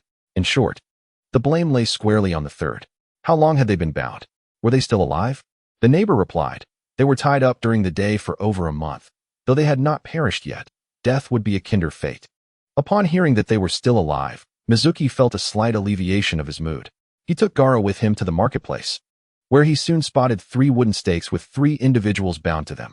They appeared emaciated, their lips cracked, faces contorted in agony, and their eyes filled with despair and numbness. The most tragic was Inari, so young yet subjected to such suffering. No one dared to intervene, not even to offer a sip of water. Mizuki, with a stern expression, strode forward. Instantly, a swordsman brandishing a blade stepped to obstruct him. Step aside. These 3 have offended Lord Kato. No one is permitted to approach. This is the fate that awaits those who oppose Lord Kato. Mizuki seized the man's collar and hurled him upward. Shinra Tensei. The repulsive force erupted, sending the swordsman screaming hundreds of meters into the air, only to plummet back down. Bansho Tenin. The descent accelerated exponentially, akin to a rocket, crashing violently onto the ground and transforming him into a grotesque mass of blood and flesh. The scene was grotesquely unsettling. The street fell into an immediate silence, fear etched onto every face. Even Gaara, who stood behind Mizuki, regarded him with a subtle shift in expression. He had taken many lives, and his sand funeral could crush a person to a pulp, but in terms of visual impact, this was unparalleled. With no sand to obscure the view, it was strikingly direct. Other swordsmen turned to flee, some paralyzed with fear, their legs giving way, collapsing to the ground. Mizuki glared with his left eye, ensnaring them in illusion. Within the Jinjutsu, they confronted their deepest fears. A chorus of anguished cries reverberated throughout the marketplace. Mizuki spared one individual, while the others succumbed to the torment of the illusion, ultimately driven to madness and death. Tell me, where is Kato? In the depths of the forest on the island to the east. After acquiring the information, Mizuki grasped the man's neck and swiftly ended his life. With the death of these individuals, Mizuki felt a modicum of relief. He approached the stakes and freed Dasna and the others. Dasna and his daughter Tsunami were barely conscious, while only Inari remained alert, glaring at Mizuki with eyes full of hatred. Mizuki, unfazed, took the 3 back to Dasna's home and sought out several of Dasna's neighbors. Take care of them. Help them bathe and change clothes. Prepare some easily digestible food, and call a doctor for treatment. If you can do this, I will offer each of you 100,000 ryo. Mizuki preferred to avoid complications, as he was not adept at caregiving, and Tsunami's gender necessitated caution. He could only seek help. 100,000 ryo was a generous sum. To his surprise, the neighbors hesitated, reluctant to agree. Mizuki reassured them, fear not. Kato will soon be dead, and no one will trouble you. The neighbors remained apprehensive. Mizuki, frustrated, produced a scroll and began to study it. In no time, he mastered it. Shadow clone technique. With a resounding bang, 3 shadow clones appeared beside him. These are my shadow clones. They will guard you, and no one will dare to harm you. Upon seeing the clones, the neighbors realized Mizuki was a ninja and finally agreed to assist. With matters settled, Mizuki and Gaara proceeded toward the eastern island. Along the way, Gaara suddenly inquired, did you save them out of love? Mizuki shook his head. This is not love. This is a debt. Debt. Gaara furrowed his brow, confused. What, then, is love? Mizuki replied, love is sacrifice, like Yashimaru. To prevent the 4th Kazekage from killing you, Yashimaru sacrificed himself. Love is protection, akin to the sand that envelopes you. Unbidden, it guards you from harm. Gaara questioned, does the sand possess love? Mizuki clarified, the sand does not possess love, but it can embody love. Someone has entrusted their love for you to the sand. Henceforth, the sand becomes your protector. Entrusted love? By whom? Gaara's expression shifted slightly. Mizuki shook his head, opting not to elaborate. Some truths, when spoken by another, lose their potency. As the two traversed the surface of the sea, Mizuki led the way, his eyes brimming with lethal intent. Gaara trailed behind, deep in thought, gazing at the sand slipping through his fingers, pondering who might be concealed within it. On the island, a small boat approached, wielding clubs, blades, and swords, charging towards Mizuki and Gaara. All of them are doomed. Several shuriken flew forth, each connected to explosive tags. With a series of explosions, the boats were capsized, casting their occupants into the water. Injured and bleeding, the scent of blood attracted sharks, who swiftly tore them apart. Deep within the island's forest, Zabuza Momochi reclined on a sofa, while Haku brewed tea beside him. Opposite them, Kato wore an expression of displeasure. Zabuza, that ninja named Mizuki has returned, accompanied by a young boy. You must go and eliminate them. Sipping his tea, Zabuza remarked, Mizuki, the S-rank rogue ninja from Konoha, is offered a bounty of 30 million ryo by the underground trading post in Konoha for information on his whereabouts and 50 million ryo for his head. 50 million ryo. What has Mizuki done to incur such wrath from Konoha? The incident involving the Nine-Tails Jinchuriki was kept under wraps by Konoha, leaving the outside world to speculate on the reasons behind Mizuki's exorbitant bounty. You may kill him, but it will cost you 50 million ryo, Zabuza stated matter-of-factly. The events of the Chunin exam in Konoha had yet to be disseminated widely, and Zabuza was unaware that Mizuki's strength had evolved beyond recognition since then. I can offer you a maximum of 5 million ryo, Kato countered, slashing the price in half. If you refuse, our collaboration ends here. Chapter 65. The undying duo faced with Kato's threat, Zabuza responded with a cold chuckle. With a swift motion, he swept his sword across, positioning it against Kato's neck from several meters away.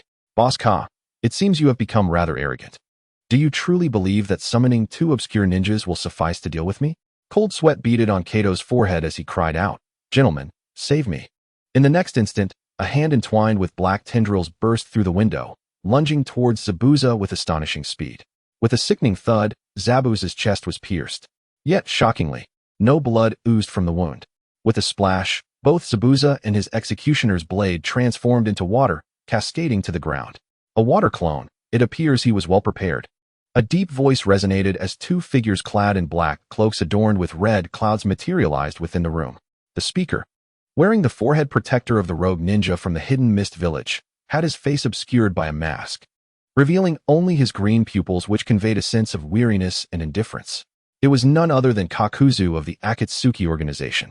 Beside him stood Haiden, brandishing his bloodstained scythe, his headband from the Land of Water's hidden hot springs draped around his neck, his demeanor exuding mischief. Who are you? Zabuza inquired, furrowing his brow as he sensed the formidable and malevolent aura emanating from the duo. White, dressed in a kimono, stood beside Zabuza. A look of concern etched on his face. Kakuzu replied nonchalantly, You are Zabuza Momochi, the rogue ninja from the Land of Water's hidden mist village, known as the Demon.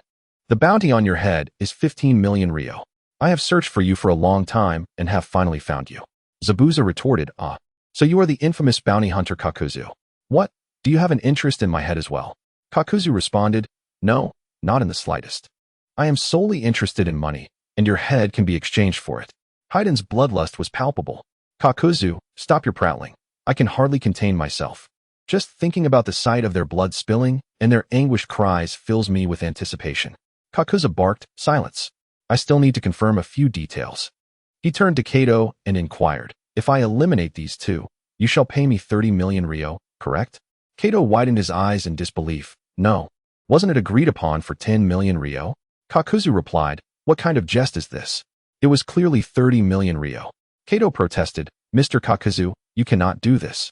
You are raising the price arbitrarily. As a renowned bounty hunter, where is your professional integrity? Kakuzu coldly stated, Remember, in this world, only money remains steadfast. If you refuse, then Haiden, let us depart.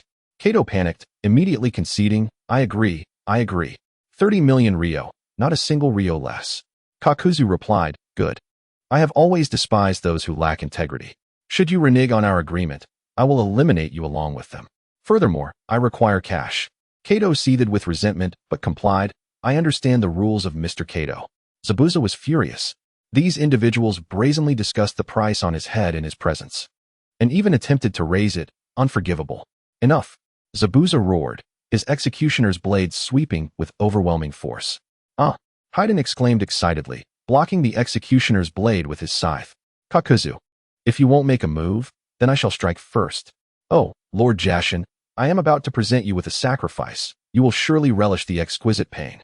Those oblivious to the suffering of others shall be judged by the divine.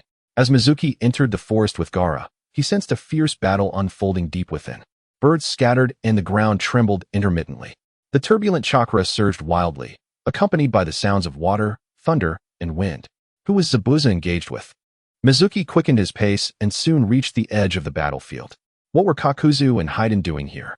Although they had never met, Mizuki instantly recognized the immortal duo from the Akatsuki. The Akatsuki was a small organization, each member distinctively recognizable. At that moment, Zabuza was entangled with Kakuzu. Zabuza's mist technique enveloped their battleground in an impenetrable fog. Despite Kakuzu's wind release, he could not disperse the dense mist. He unleashed 4 masked creatures, releasing various jutsu without restraint, forcing Zabuza to keep his distance. For now, they were evenly matched, each unable to gain the upper hand. Meanwhile, Haku utilized ice release, crystal mirror technique, employing high-speed movement to evade Haiden's grasp entirely. As he moved, Haku launched a barrage of Sunban at Haiden. However, Haiden, possessing his immortality, charged forward without flinching or dodging, crashing through the onslaught. "You pesky brat, I refuse to believe I can't strike you down," Haiden growled, furiously swinging his scythe. "Futile. Within this crystal mirror, I am invincible," Haiden bellowed. "If that is the case, I shall shatter these wretched ice shards." He charged towards one of the ice mirrors, while Sunban flew toward him. Haiden did not flinch, even as a Sunban pierced his eye. He merely let out a few pained cries, yanked it out, and continued his advance. His injured eye healed at an astonishing rate. What kind of monster is this? Gaara was taken aback. On the other hand, Kato and his subordinates were nearly paralyzed with fear. This man named Haiden, a rogue from the land of water's hidden hot springs, had joined the cult of Jashin and undergone bodily modifications, granting him immortality. No matter how severe the injury, he could not perish. He was truly an immortal being. Gaara remained silent, his eyes fixated on Haiden, radiating a murderous intent. Mizuki cast a glance at Gaara, suddenly speechless. This kid surely must be contemplating whether Haiden would perish if crushed into paste by a sandstorm, right? Mizuki felt both envy and curiosity towards Haiden's immortality. It resembled the impure world reincarnation, yet there were distinctions. In impure world reincarnation, a shattered body would automatically mend. Haiden's immortality, however, was not so simple. If his head were severed, Kakuzu would need to stitch it back on. But the combination of immortality with blood magic was undeniably formidable, as long as blood was obtained. A life could be easily claimed. If Kakuzu and Haiden were to merge, it would surely be fascinating. The synergy of immortality with the curse of blood would be unmatched. At least not like in the anime, where they were buried by Shikamaru and completely sealed. At that moment, Haiden charged towards an ice mirror, swinging his scythe at it. "You will not succeed." Haku's form emerged from the mirror with remarkable speed, delivering a swift kick to Haiden's abdomen, forcing him back. Yet, Haiden's speed abruptly surged, and his scythe sliced through the air like a gale towards Haku. This fool was not merely a simpleton. He had been biding his time and finally seized the opportunity. Haku swiftly altered his course, but was still a moment too late. Haiden's scythe flew from his grasp, a rope attached to its hilt, the blade grazing Haku's calf. Blood erupted forth. "Ha ha ha, come, let us share in this pain." Haiden cackled, his foot tracing a small sacrificial altar on the ground.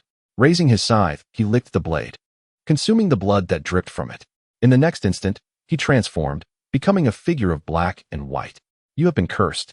The ritual had officially commenced. He drew a pitch-black spear from his bosom and raised it to stab his own abdomen. The celestial forces could not be allowed to continue this way, without hesitation. Shuemu intervened, determined not to witness Bai's demise.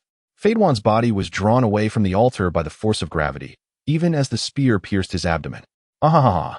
Fadewan laughed ecstatically, the pain engulfing him entirely, so much so that he failed to realize he had been pulled away from the altar and into Shuemu's grasp. What a ridiculous laugh. How unpleasant. Shuemu grasped Fadewan's hair and with a swift motion, tore his head clean off. Fadewan finally sensed something amiss, opening his eyes to discover. "Why can't I feel my body? My neck hurts. Wait, why has my head come off? Hey, who are you? Why did you pull off my head? Put it back on." Nearby, Gaara instinctively stepped back, shocked to see his severed head still speaking. He had previously thought the monster within him was peculiar. But this was even stranger. Shuemu calmly retrieved a plastic bag, placing Fadewan's head inside before storing it in a dimensional ring. He then extracted another troublesome item, neatly packaging Fadewan's body as well. The secret of immortality was worth exploring. He would take it back, dissect the corpse, and perhaps present it to Naruto and the others, hoping to gain immortality for himself. If all else failed, he could collaborate with Orochimaru for further research. On the other side, seeing Fadewan effortlessly subdued by Shuemu instilled terror in Kato, who turned pale with fright. "Run, flee," he cried, retreating towards the forest's edge under the protection of his subordinates. Shuemu raised an eyebrow slightly. Oh, you wish to escape? Perhaps in your next life. Chapter 66. The Return of Zabuza. With a swift movement, Shuemu appeared before Kato, seizing him by the throat. Help me. Kill him, please. The surrounding warriors rushed forward, brandishing swords and blades at Shuemu. Yet, with Kato in his grasp, Shuemu vanished, leaving behind dozens of explosive tags. Boom. In the aftermath of the explosion, blood and flesh scattered, clearing the area. Kato struggled, his face a mask of terror as he pleaded, "Spare me. Spare me. I have money, a lot of money. Please don't kill me. I'm willing to give you 50 million Ryo." Shuemu scoffed dismissively. 50 million Ryo? I find that beneath my notice. Desperate, Kato quickly raised the offer. 80 million. 80 million Ryo. Still unimpressive. Shuemu pressed a hand to Kato's head and firmly declared, "Human path. Memory extraction. The human path of Pain's 6 paths could delve into memories, far superior to the techniques of the Mountain Clan." As Kato's memories flooded into Shuemu's consciousness, he gathered a wealth of information, particularly concerning Kato's vast fortune. Indeed, Kato was renowned in the ninja world as a wealthy magnate, his assets immense. Cash alone exceeded 3 billion Ryo, nearly 100 times that of Asuma. This cash was hidden away in a secret location, too risky to store in a bank, known only to Kato himself, not even to his wife. Now, Shuemu was aware of it all. "What have you done to me?" Kato exclaimed in terror. Shuemu, uninterested in replying, exerted force, snapping Kato's neck and sending him to his end. Such a vile creature, thriving on drug trafficking and the usurpation of other companies and nations, brought no remorse to Shuemu as he met his demise. With Fadewan dispatched, Bai merely offered a brief thanks before plunging into the dense fog to assist Zabuza. The thick mist obscured vision, rendering even the eternal Mangekyo Sharingan and the Rinnegan unable to discern clearly, only allowing glimpses of indistinct shapes. Kato's power was undoubtedly at the level of a Kage, with 5 lives and the ability to unleash 5 elemental jutsu. Zabuza and Bai found themselves unable to close the distance, resorting to guerrilla tactics amidst the fog. However, to Kato, they posed no substantial threat. Equally, within the fog, Kato's visibility was hindered, preventing him from harming Zabuza and Bai. Fadewan had proven useless, failing to defeat even a mere child. With that, there was no time to waste. The fire-release masked beast and the wind-release masked beast approached, simultaneously unleashing fire-release, fireball, and wind-release, pressure damage. The two techniques combined to form a powerful composite ninjutsu, fire-wind chaotic waves.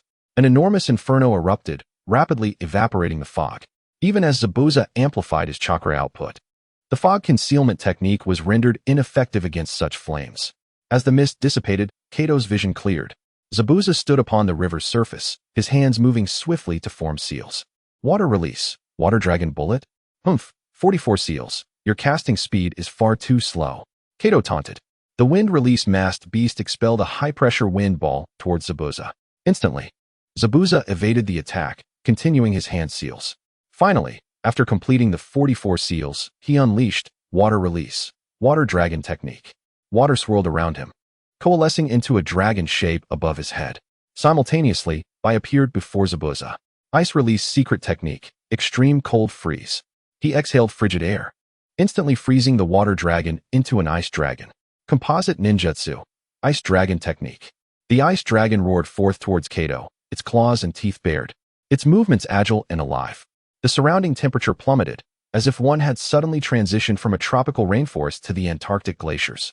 Wherever the ice dragon passed, the water vapor in the air crystallized into tiny ice shards, falling like frost and sparkling in the sunlight.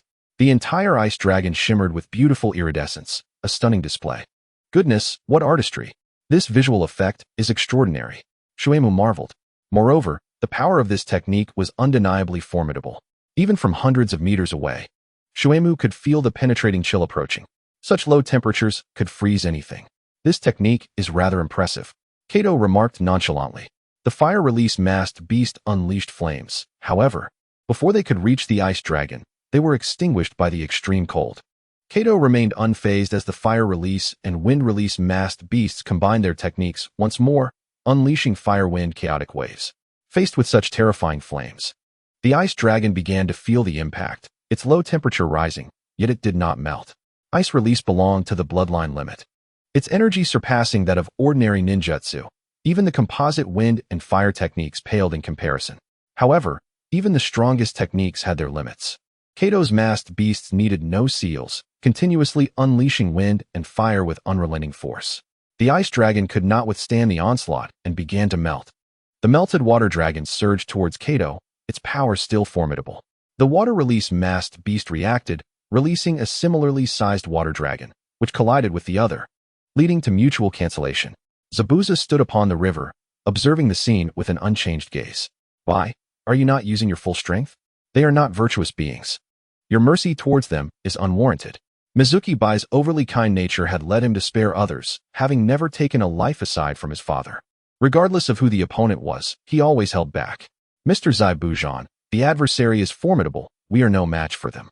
You should leave. I will hold them off. Zai Bujan replied coldly. You will perish. Bai Wei smiled softly. From the moment I encountered you, Mr. Zai Bujan, I knew my greatest aspiration in this life was to die for you. Zai Bujan retorted icily. If that is the case, then I shall grant you your wish. With that, Zai Bujan turned and departed, showing no sign of hesitation. Bai faced Kaku with unwavering resolve, declaring, if you wish to kill Mr. Zai Bujan, you must first contend with me. I shall not allow you to cross this threshold before my demise. As she spoke, the river surged forth, rapidly freezing. In a short while, a towering ice wall over 100 meters long and more than 10 meters high materialized. Bai stood atop the ice wall, confronting Kaku. Behind her, Zai Bujan swiftly vanished into the dense forest. Shuemu observed the scene, while Gaara's heart brimmed with murderous intent. Why? Despite knowing he was no match for the enemy and the certainty of his own demise, would he willingly stand in defense of someone named Zai Bujan? What could possibly drive him to this? Shuemu responded lightly, this is what it means to protect. This is what love entails. For Bai, Zai Bujan represented everything. Having lost his mother to his father and the villagers, and having killed his father himself, Bai, who had been stripped of everything from a young age, was determined not to lose Zai Bujan. Even at the cost of his own life, he would ensure Zai Bujan survived. Though Zai Bujan regarded him merely as a tool, Bai understood that this was merely a lack of expression on his part. They had long since become each other's lifelines. Gaara growled, but Zai Bujan has fled. Such a person is not worth his love or protection. Thoughts of Yashimaru filled his mind. He had loved him so dearly. Why then had he attempted to assassinate him? Even if compelled by his father, why had he not revealed the truth? At that moment, he saw Bai as a reflection of himself and Zai Bujan as Yashimaru. Had he truly escaped? Shuemu smiled, extending a finger. Look. Following Shuemu's gesture, Gaara beheld Zai Bujan returning, who had seemingly vanished moments before. Gaara's murderous intent faltered. At that moment, his psyche was profoundly shaken. Zai Bujan coldly stated, you were raised by me. You are my tool. I cannot bear to watch you die. If we are to leave, we shall do so together. Huh. Such mundane sentiments. Kaku interjected, in my eyes, only money is truly loyal. I shall first eliminate you too. Then deal with those spectators over there. That white-haired one, if I am not mistaken, is the rogue ninja from Konoha, Shuemu, with a bounty of 50 million ryo on his head. If I could not capture the leader, today I shall claim the lives of you too. Kaku seemed to have grown weary of the game. Unleashing his full power, Zai Bujan and Bai were immediately placed at a disadvantage, pursued by the masked assailants with no means of retaliation. Shuemu observed for a while, deeming it the right moment to intervene. He hoped Zai Bujan would not be foolish enough to misinterpret the situation. Chapter 67. Money to strike Zai Bujan Universal Pull. On the battlefield, Zai Bujan and Bai were suddenly drawn towards Shuemu by an unseen force. In the blink of an eye, they found themselves before him. Zai Bujan swung his decapitating blade towards Shuemu, who evaded with a swift movement, exclaiming, Stop! I am here to assist you. Zai Bujan frowned, perplexed but ultimately ceased his attack. At that moment, Kaku had caught up, yet upon glimpsing the Rinnegan in Shuemu's right eye, his expression shifted in horror. You possess such eyes as well? Damn it, the intel was flawed. Before he could finish, Kaku turned and fled in a panic. He was acutely aware of the Rinnegan's might. The self-proclaimed god, Pain, was not merely a title. Otherwise, Kaku would not willingly submit to him. Fleeing was indeed the wisest choice. Shuemu raised his hand, declaring, Since you have come, why leave? The universal pull ensnared Kaku's physical form, yanking him back. Kaku, unwilling to submit easily, retaliated with an attack using his tentacle-like appendages, which, under the influence of the gravitational force, accelerated. The other four masked assailants unleashed their jutsu against Shuemu. Almighty push. All assaults were rendered powerless under the might of the almighty push. Following that, the spiraling gun. Shuemu unleashed a volley of spiraling orbs from both hands, striking the four masked beings with overwhelming force. Within moments, their hearts succumbed, obliterated with no chance for resistance. With 4 lives extinguished, they had not even a moment to evade. Earth release, underground repose. Realizing escape was futile, Kaku burrowed into the earth using the earth release technique. Shuemu frowned. His echolocation was ineffective in solid or liquid mediums. With Kaku concealed underground, Shuemu found himself at a loss to pinpoint his location. I refuse to believe you will not resurface. Shuemu narrowed his eyes, lifting off the ground to a height of 1,000 meters. The entire island lay within his expansive field of vision, enhanced by the capabilities of the Sharingan and Rinnegan, allowing him to observe every subtle movement upon the island. Before long, he spotted Kaku peeking above ground near the southern dock of the island, ensuring no one was about before fully emerging. Where did you acquire that Rinnegan? Kaku's green eyes were filled with fury. He had lost 4 precious hearts, all painstakingly acquired. Damn it! Even the legendary ninja, Senju Hashirama, never caused me such disgrace. He resolved to amass more wealth to soothe his wounded pride. Amidst his curses, Kaku leaped onto a small boat, igniting the diesel engine to its maximum power, preparing to flee. Yet in the next instant, a familiar sensation enveloped him. His body lifted off the ground, propelled backward. How is this possible? There was no one around just moments ago. Kaku's expression darkened, desperate to utilize his jutsu, only to find his chakra in disarray, rendering him powerless. It's over. At that moment, Shuemu stood on the shore, his left eye activated to the eternal Mangekyo Sharingan, casting Kaku in its shadow. As Kaku soared toward him, Shuemu seized him with ease. Subsequently, several black rods pierced Kaku's limbs and abdomen, sealing his chakra and mobility. Another Sharingan, another Rinnegan. What manner of monster are you? Kaku inquired, but Shuemu offered no reply, instead pressing his right hand onto Kaku's head. The secret technique of Takigakure, the Earth Grudge Fear, was indeed a remarkable thing. Not only did it enhance strength, but it also prolonged life. Kaku, in his quest to claim the hearts of others, simultaneously siphoned their vitality. This had significantly extended his lifespan, allowing him to outlive his contemporaries and remain youthful. With the Earth Grudge Fear, he could even achieve immortality. In comparison, Orochimaru's reanimation technique seemed utterly inferior. Each cycle of rebirth left one weakened, and the soul suffered greatly, with significant side effects. The only benefit, perhaps, was the ability to change one's gender at will, seeking pleasure in both forms, a duality of joy. Human path, memory extraction. Kaku had lived for nearly 90 years. His memories vast and complex. Exploring the memories of Kakuzu took significantly longer than investigating Kaku. Actively disregarding trivial matters, Mizuki focused solely on the essential information. After a few minutes, Mizuki successfully uncovered the cultivation method for the forbidden technique, the Grudge of the Earth, and meticulously documented it. Though this peculiar and repugnant technique was not one he would practice himself, it certainly did not hinder his disciple from training in it. Such a formidable secret art bestowed upon a disciple would undoubtedly yield a more powerful technique in return from the system. Besides the Grudge of the Earth, Kakuzu was also aware of the location of the hero's water seal, having even surreptitiously opened the seal to partake of it once. The hero's water is indeed a remarkable substance. This sacred water, produced by the colossal tree of the Takigakure village once every 100 years, grants ninjas a tenfold increase in chakra upon consumption. However, it bears side effects, draining one's vitality, which is why Takigakure sealed it to prevent harm. With 5 hearts, Kakuzu possesses a robust life force, rendering him impervious to the hero's water's adverse effects. He had clandestinely returned to Takigakure to drink it. This also explains why he could continuously unleash ninjutsu during battles without fear of depleting his chakra. Tenfold chakra is no trivial matter. If I were to obtain the hero's water and gift it to Naruto, wouldn't that be explosive? As a member of the Uzumaki clan, Naruto's vitality far exceeds that of ordinary individuals, making him less susceptible to side effects. Moreover, Naruto already possesses an abundance of chakra, and a tenfold enhancement would be immensely advantageous. After gifting it to Naruto, the system would return a new supply of hero's water, which I could then consume, resulting in an overwhelming surge of chakra. This is far more efficient than merely sending ramen. The prospect is undeniably enticing. Mizuki could hardly contain his excitement. With Kakuzu now devoid of value, Mizuki fashioned a new black rod and pierced through Kakuzu's final heart. The immortal duo's Kakuzu had met his demise. The sealing scroll on Kakuzu contained several million ryo, a bounty from the underground exchange, now transformed into Mizuki's development fund. Bestowing this wealth upon his disciple could easily yield a 100-fold return, amounting to billions. Returning to the island's center, Mizuki discovered Gaara in a standoff with Zabuza, the tension thick enough to suggest an imminent clash.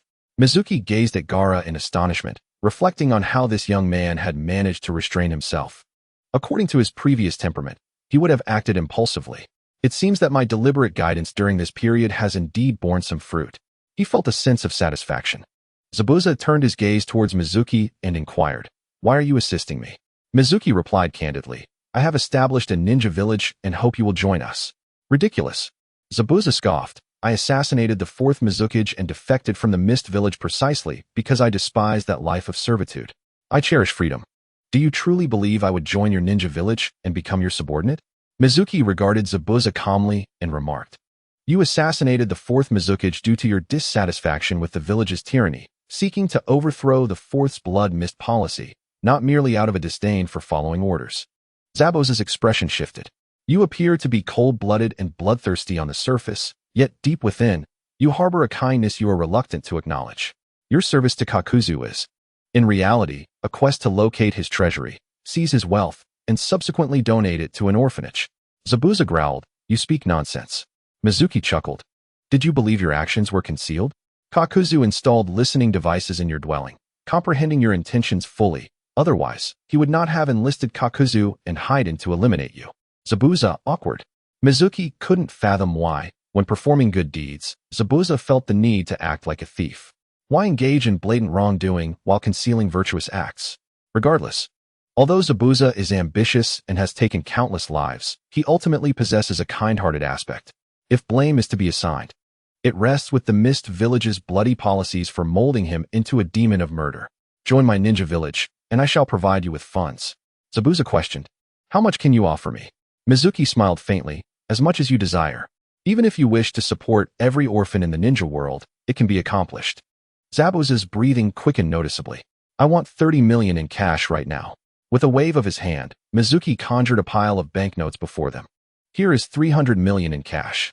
Mizuki felt a thrill. The sensation of being affluent is truly exhilarating. This kind of extravagant spending is a pleasure that ordinary people cannot grasp. All this wealth is a return provided by the system. Since the items returned by the system cannot serve as a basis for further returns, this money can no longer generate additional funds, making it easy for Mizuki to part with it without a second thought. Zabuza's eyes widened as he stared at the money on the ground, his breath growing more rapid. "Join my ninja village, and I will provide you with 300 million annually to support orphanages. If you agree, you can take this money right now." Zabuza opened his mouth. In truth, 30 million would suffice for quite some time.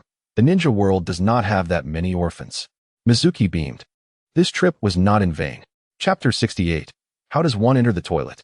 Zabuza, accompanied by Haku, took the money to support the orphanage. Mizuki, meanwhile, led Gaara to the public restroom at the dock, approaching the women's restroom. "This is the women's restroom." "I know. Are you a woman?" "No, I am a man.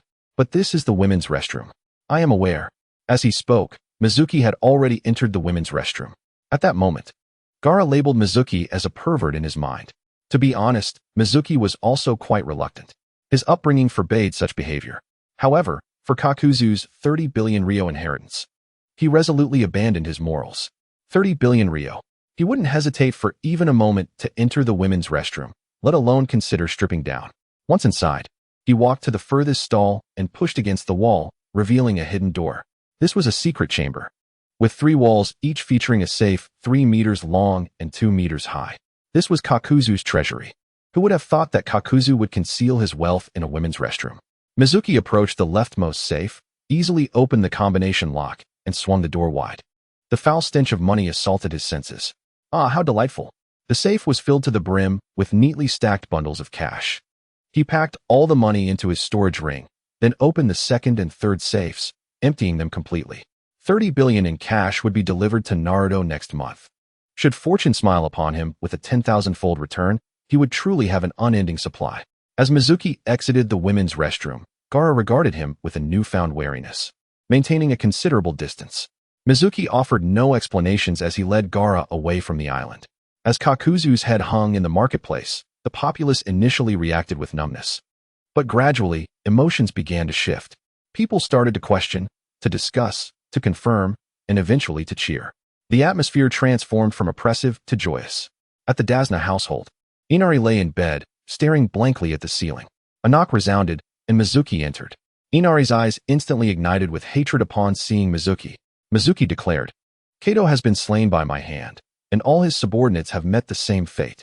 Inari shouted, "I shall never trust you ninjas from Konoha again." "I am truly sorry," Mizuki sighed, retreating from the room. Dasna had awakened, and upon seeing him, Mizuki informed him of Kato's demise. Leaving behind some money before departing with Gaara, the affairs of the Land of Waves had concluded. It was time to leave. At the dock, Zabuza and Haku awaited them. The four united and boarded a vessel heading towards the Land of Fire.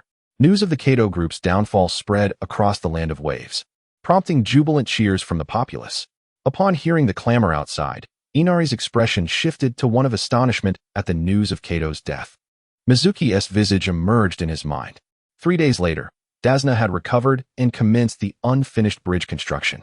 Another 3 days passed, and the bridge was completed, which Dasna named the Mizuki Bridge. The quartet journeyed westward, passing by a public restroom outside a small town where they all paused to relieve themselves.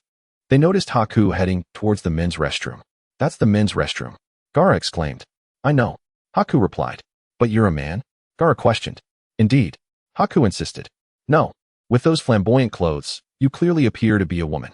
"No, I'm a man," Haku retorted, entering the men's restroom while Gaara stood perplexed outside, unable to decide whether to follow.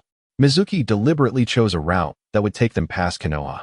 Upon nearing the village, he instructed the others to rest while he entered Konoha alone. At the village gates, Mizuki donned a straw hat and strode confidently inside, causing the sentinels, Atsuki and Kotetsu, to behave as if blinded. Mizuki's proficiency in illusion techniques had significantly advanced since acquiring the Eternal Mangekyo Sharingan, making the casting of genjutsu as effortless as eating or drinking. In Konoha Hospital, Rock Lee lay in bed, staring blankly at the ceiling, his eyes devoid of their usual brilliance. During his battle with Gaara, he had forcibly opened the 6th gate of the 8 gates, resulting in severe bodily backlash, with multiple fractures and serious damage to his meridians. The doctor announced that even with proper healing, he could no longer engage in intense physical activity, and even the strongest medical ninja, Tsunade, would be unable to restore him to his previous condition, especially since she had not yet returned to Konoha. Mizuki arrived at the hospital, transforming into Sakura's likeness, carrying a bouquet of flowers and a basket of apples into Lee's room. "Sakura-chan, thank you for visiting me. The flowers are beautiful. I love them." Ding. The host grants his disciple Rock Lee a bouquet of flowers for his hospital visit, receiving an 800-fold return. The host acquires an everlasting bouquet of hospital visit flowers. While the concept of everlasting flowers was indeed wondrous, it held little significance for Mizuki. Ding. The host grants his disciple Rock Lee a basket of apples, triggering a 300-fold return.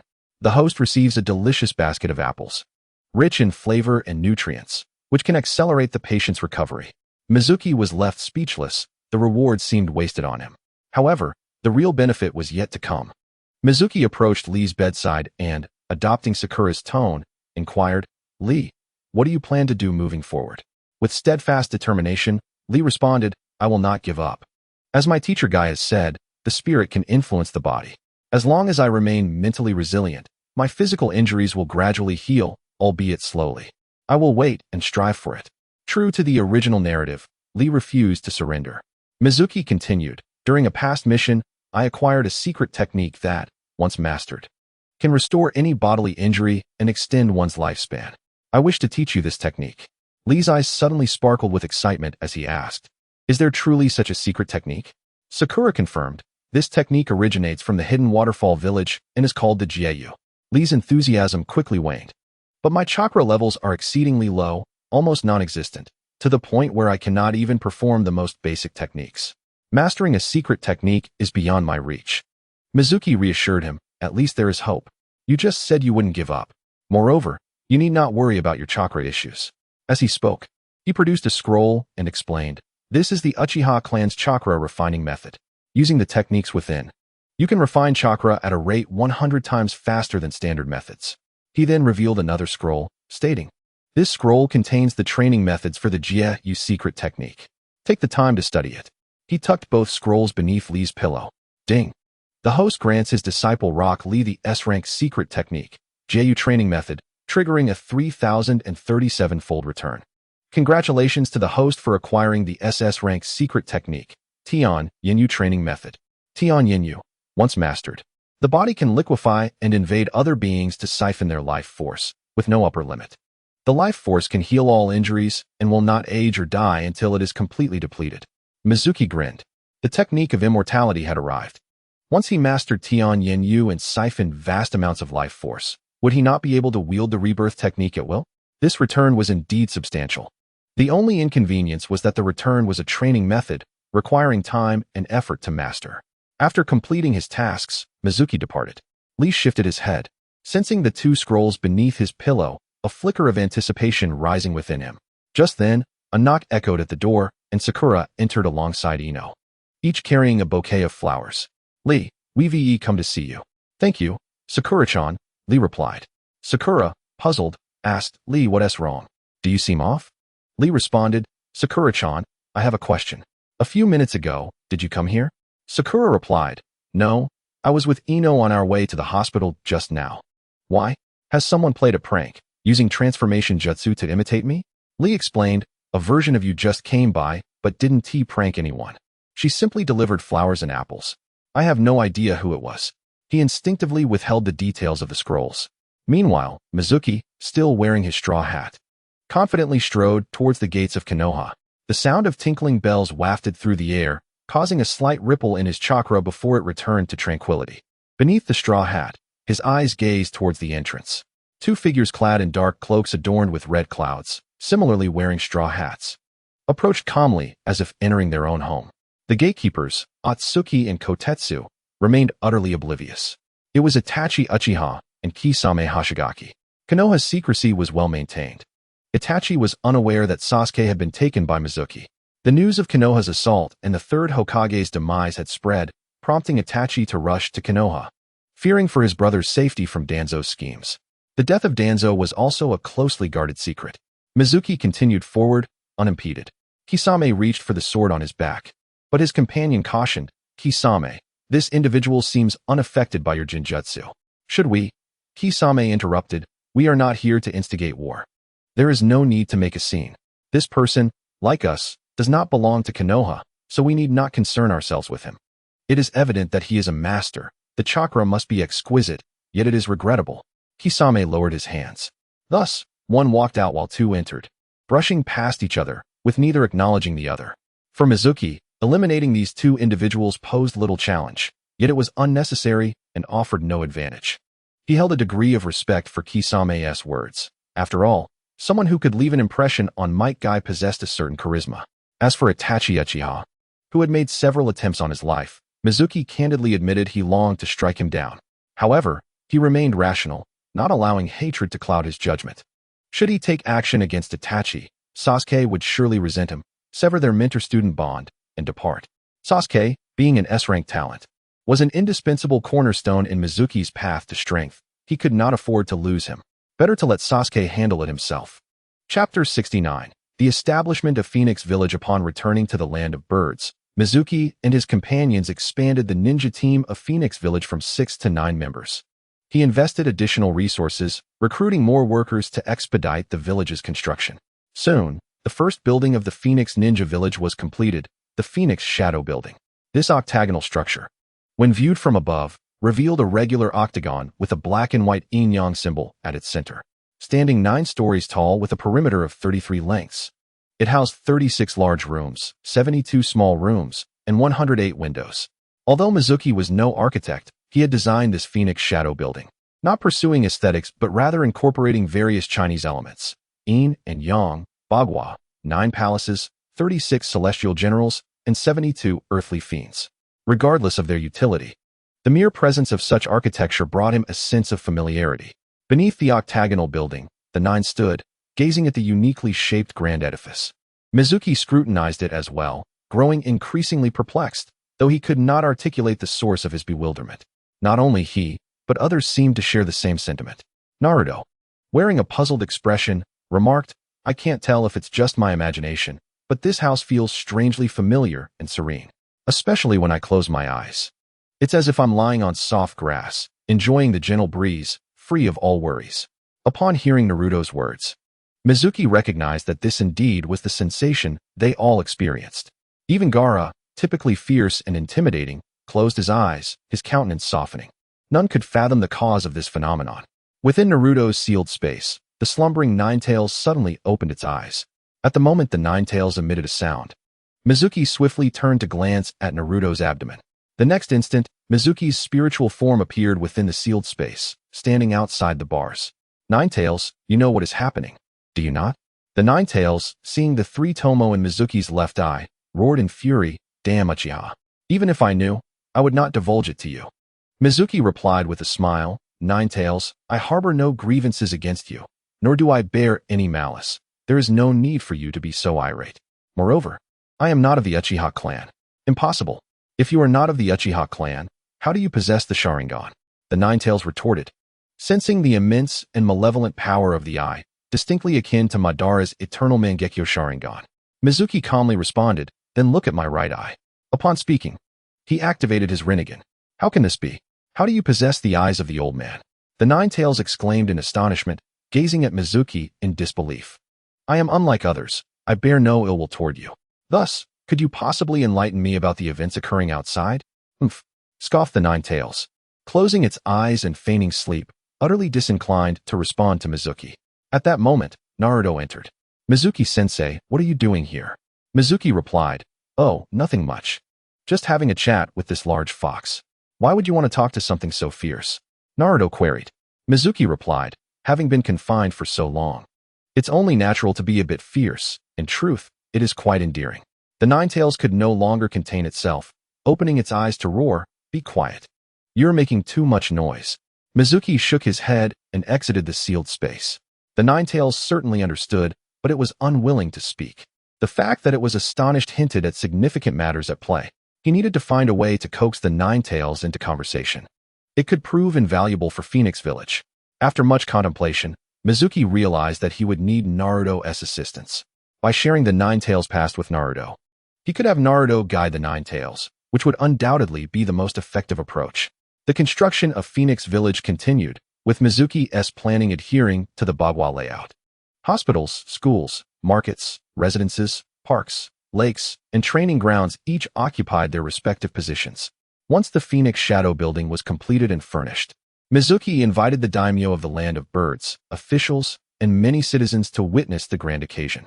In the presence of all, the establishment ceremony of Phoenix Village commenced, and Mizuki was to be officially recognized as the first Hokage of Phoenix Village. Truth be told, the daimyo was reluctant, for only the leaders of the 5 great ninja villages were entitled to the title of Hokage. The leaders of smaller ninja villages were often ridiculed if they bore such titles. For instance, the Star Ninja Village in the Land of Bears had a star shadow, making them a laughingstock within the ninja world, leaving their daimyo unable to hold his head high before the daimyo of neighboring nations. Now, this unfortunate fate loomed over the Land of Birds. The mood of the daimyo was, understandably, grim. However, refusing to confer the title was not an option. After all, the news of the 3rd Hokage, 4th Kazekage, and Orochimaru's demise at Mizuki's hands had already reached the Land of Birds. From the daimyo to the officials, fear of Mizuki permeated their ranks. Such a formidable figure could easily obliterate the Land of Birds. With such a ruthless individual seeking the title of Hokage, how could the daimyo and officials dare to refuse? Moreover, the ninja villages of other nations relied on their daimyo for support, without funding from the daimyo. A ninja village could not thrive and would eventually wither. In contrast, Mizuki's Phoenix Village required no financial support from the daimyo. He had even invested a significant sum into the daimyo's estate. Thus, strictly speaking, Mizuki's title of Hokage was self-bestowed. Although Phoenix Village comprised only 9 ninjas, this did not hinder Mizuki from declaring himself Hokage. Were there dissenters? He would compel their agreement by any means necessary. I hereby announce the official establishment of Phoenix Ninja Village, with Lord Mizuki appointed as the first Hokage. It is hoped that under Lord Mizuki's leadership, Phoenix Village will emerge as a powerful ninja village, and that the land of birds, under the protection of Phoenix Village, will be prosperous, free from the ravages of war. Mizuki ascended the high platform, now adorned in a black ceremonial robe emblazoned with the words First Hokage. He wore the exclusive hat of the Hokage, inscribed with the character for Phoenix. I was never a person with ambitions. I had thought I would live in Konoha until I either fell in battle or passed away from old age. However, fate had other plans. The third Hokage suspected I sought to defect, and without evidence, commanded Danzo's route to assassinate me multiple times. Even my fiancée perished under the third's conspiracy. Left with no choice, I departed from Konoha and became a rogue ninja. The establishment of Phoenix Village was not driven by a desire for power, nor was it motivated by a desire for vengeance against Konoha, and certainly not for the purpose of dominating the ninja world. My sole aspiration is to ensure that no one suffers oppression any longer. It is often said that ninjas are mere tools. However, I assert that ninjas are flesh and blood, endowed with emotions. We are not tools to be manipulated at the whims of ambitious individuals. From this day forward, we shall unite to protect ourselves, our friends, our comrades, and every individual in our midst. The brief yet impassioned speech concluded, met with resounding applause from the surrounding crowd. As the ceremony drew to a close, the feudal lord and officials departed, and the populace began to disperse. Standing on the platform, Mizuki's attention was suddenly captivated by the silhouettes of two women amidst the crowd. One had light yellow hair styled in twin ponytails, her figure voluptuous and her stride commanding, particularly highlighted by the conspicuous gambling character emblazoned on her back. The other, with short black hair and a tall stature, seemed to be cradling something in her arms as she trailed behind the ponytailed woman.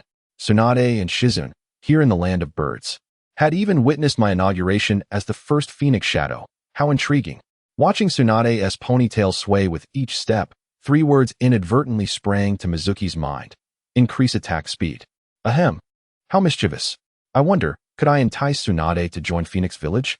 Mizuki pondered, recognizing the challenge. After all, Tsunade is the granddaughter of the first Hokage, and her ties to Konoha run deep. Despite the difficulty, it is worth pursuing. Even in failure, there would be no significant loss. But what if I succeeded? There is no urgency regarding Tsunade at present. Now that I have assumed the title of Shadow, it is time for Naruto and the others to be promoted to Chunin. With the aid of the system, my strength has been rapidly enhanced, yet it could be accelerated further. The key lies in the number of disciples.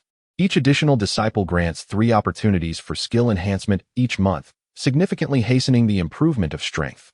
I inquired of the system, how can I increase the number of disciples promoted to Chunin? The system replied, each Genin disciple promoted to Chunin grants 1 additional disciple slot. Mizuki furrowed his brow, only 1? The system continued, each Chunin disciple promoted to Jonin grants 2 additional disciple slots. By this calculation, should Naruto ascend to Jonin, Mizuki would gain 3 extra slots. Given this, why not promote Naruto, Sasuke, and Guy all to Jonin? That would immediately yield 9 additional slots. A smile crept across Mizuki's face, sensing a promising future. However, at that moment, the system stated, to cultivate disciples effectively, it is mandated that Genin must pass the Chunin exams to be promoted. Mizuki was taken aback. I have become the Shadow, yet I cannot directly promote Genin to Jonin? What absurdity is this? No cheating allowed. Mizuki responded, very well, if it is merely the Chunin exams, I shall host one. We will hold it tomorrow. And by the day after, they will all be Chunin. No cheating. The system proclaimed, the objective of this system is to enhance the host's capabilities, not to transform the host into a despicable individual who would resort to any means to achieve their goals.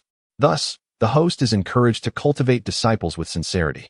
Chapter 70. The comprehensive training plan for Phoenix Village. The system offers no opportunity for shortcuts.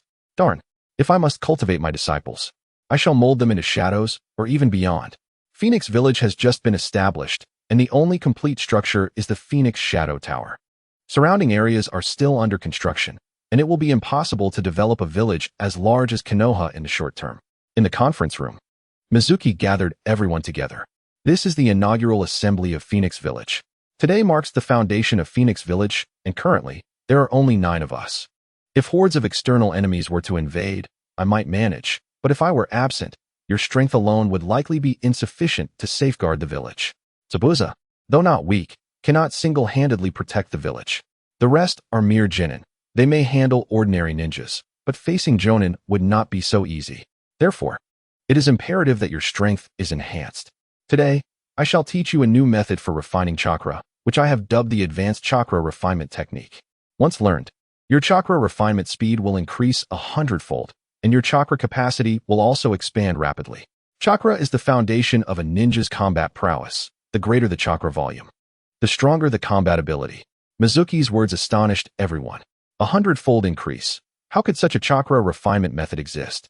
Surely it must be some forbidden technique that incurs bodily harm. Zabuza inquired. Mizuki smiled. It is true, and moreover, there are no side effects. You will understand the efficacy once you try it for yourselves. In truth, Naruto and Gaara do not concern themselves much with chakra volume, as Jinchuriki inherently possess vast reserves, often beyond exhaustion. However, for others, it is critically significant. For instance, Sasuke, during his initial battle against Naruto at the Valley of the End, relied on his cursed seal to continuously perform jutsu, ultimately defeating Naruto. Without the cursed seal, he would not have dared to unleash such techniques. Thus, Sasuke greatly requires more chakra. Mizuki meticulously imparted the Advanced Chakra Refinement Technique, and most grasped it after a single demonstration, given their foundational knowledge. The Advanced Chakra Refinement Technique merely builds upon the ordinary chakra refinement method, incorporating certain enhancements, allowing everyone to swiftly comprehend it. Only Naruto, the fool, required 3 attempts to master it. While Naruto possesses combat intelligence, his learning ability is significantly lacking, especially when it comes to textual material, which is a torment for him. Once learned, the group immediately began to refine their chakra. Each individual radiated a blue glow, their chakra fluctuations remarkably pronounced, particularly Naruto, who appeared as though cloaked in a blue mantle. Indeed, the enhancement was 100-fold. Thank you, Lord Phoenix Shadow. Zabuza rose to express his gratitude. Naruto then exclaimed, Mizuki-sensei, you possess such a chakra refinement method and did not teach us sooner. Mizuki chuckled. It is never too late to learn, and besides, Naruto, your chakra volume is already substantial. It matters little whether you learn it or not. Sasuke retorted, Idiot. How can such a secret technique be freely shared? We were once ninjas of Konoha. If you teach us, that old man Sandaime will surely find out. Mentioning the third Hokage, Naruto fell silent. In truth, his resentment towards the third was not as profound as he had believed. Upon hearing that the third had been killed by Mizuki, he displayed no significant reaction, neither elation nor sorrow. It was as if he regarded the third as an inconsequential passerby. Mizuki stated, You must focus on your training. Guy, Sai, and Shino, your chakra reserves are comparatively low. Dedicate yourselves to refining your chakra in the coming days. Zabuza, I do not know much about you. Based on your self-assessment, what do you believe would enhance your strength? After a moment of contemplation, Zabuza replied, My expertise lies in the silent killing technique that complements my executioner's blade. If my swordsmanship could be improved, my power would increase immediately. Mizuki nodded, retrieving a scroll. This is the Leaf Village's sword technique, the dance of the crescent moon, a secret swordsmanship passed down within the Suki family. Although this sword is relatively lightweight and entirely different from your executioner's blade, the principles of weapon utilization may have parallels. Observe it, and you may gain insights. Zabuza expressed his gratitude and accepted the scroll. Next, it was time for Haku. Bai, with the bloodline limit of ice release, expressed that he had little guidance to offer. However, he noted that your physical skills were lacking. Thus, he would take the opportunity to teach you a martial art that would sufficiently compensate for your deficiencies in physical prowess. Suemu resolved to impart the complete form of Tai Chi returned by the system to Bai. Sasuke, during the upcoming period, focus on enhancing your chakra control. Once you meet the required standard, I shall teach you the body flicker technique. Sasuke nodded, having long desired to learn this skill. Gaara, possessing the ability to manipulate sand, demonstrated commendable offensive and defensive capabilities. However, he lacked flexibility in his attacks. Against agile opponents, he would find himself at a disadvantage. Gaara nodded, recalling how he struggled to react to Lee's swift movements during the Chunin exams in Konoha. Moreover, your sand is vulnerable to water. When sand encounters water, it becomes heavy, complicating your ability to control it.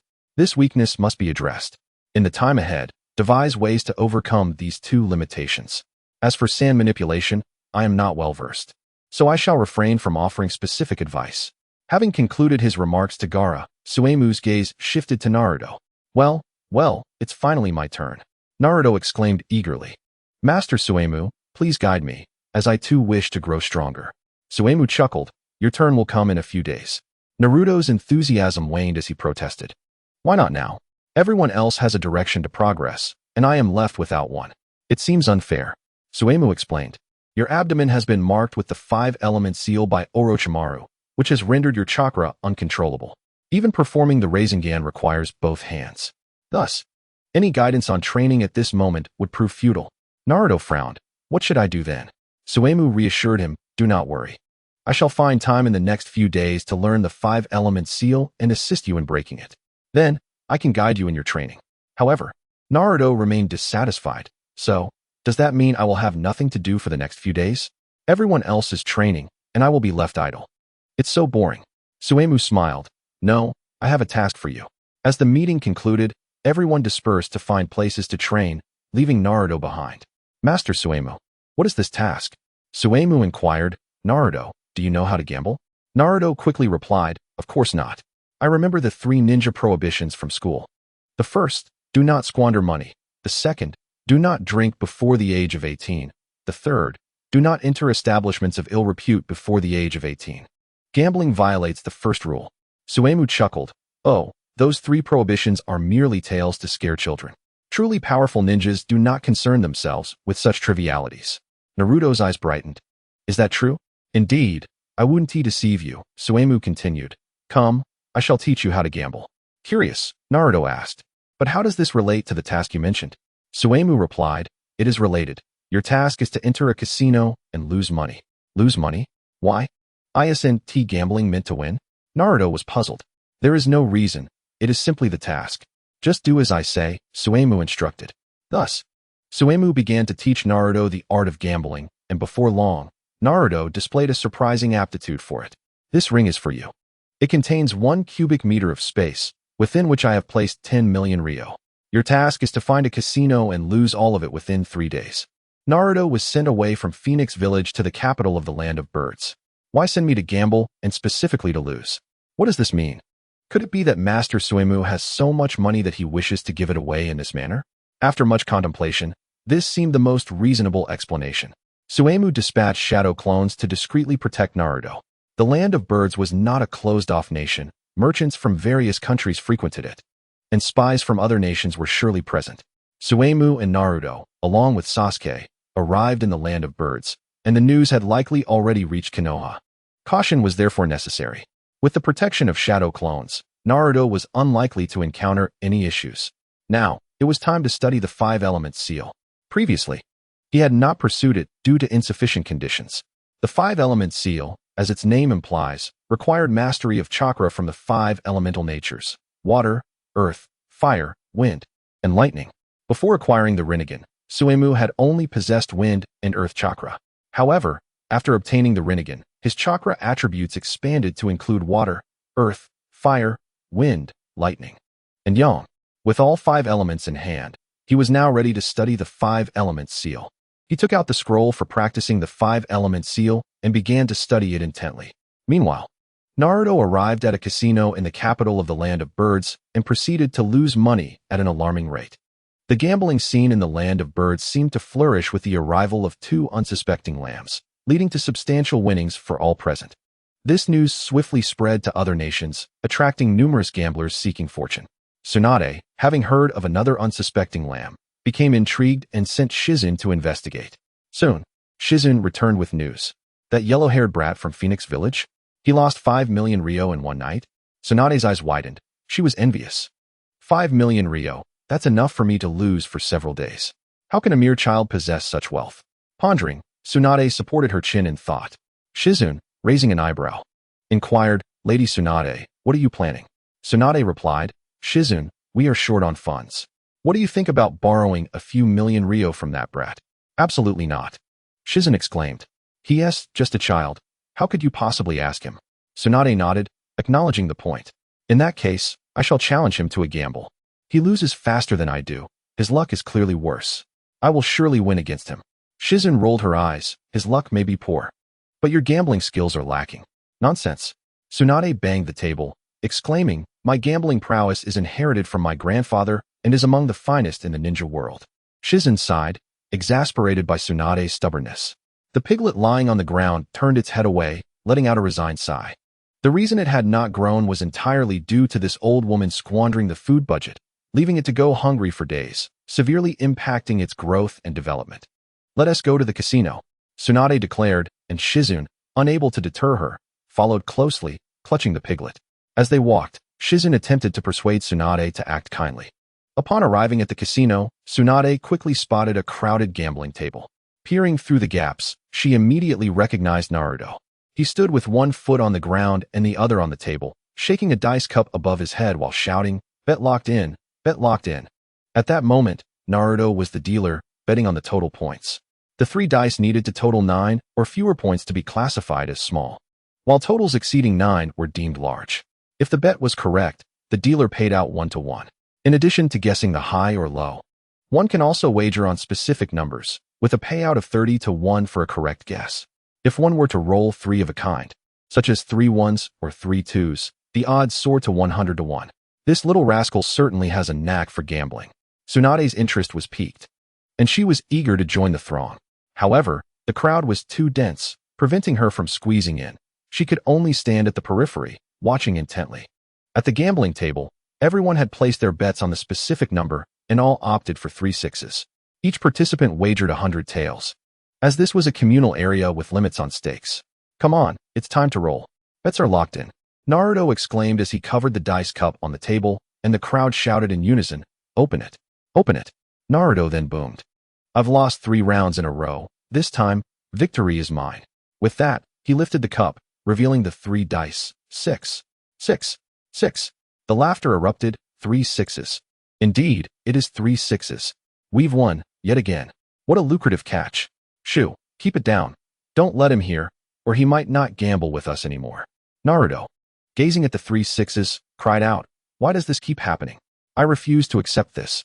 In this round, Naruto lost 260,000 taels. Fortunately, he was not the dealer every time. Otherwise, he would not have withstood a loss of 1,000,000 taels, or even 10 million. At that moment, Tsunade's eyes sparkled with excitement. She could no longer contain herself.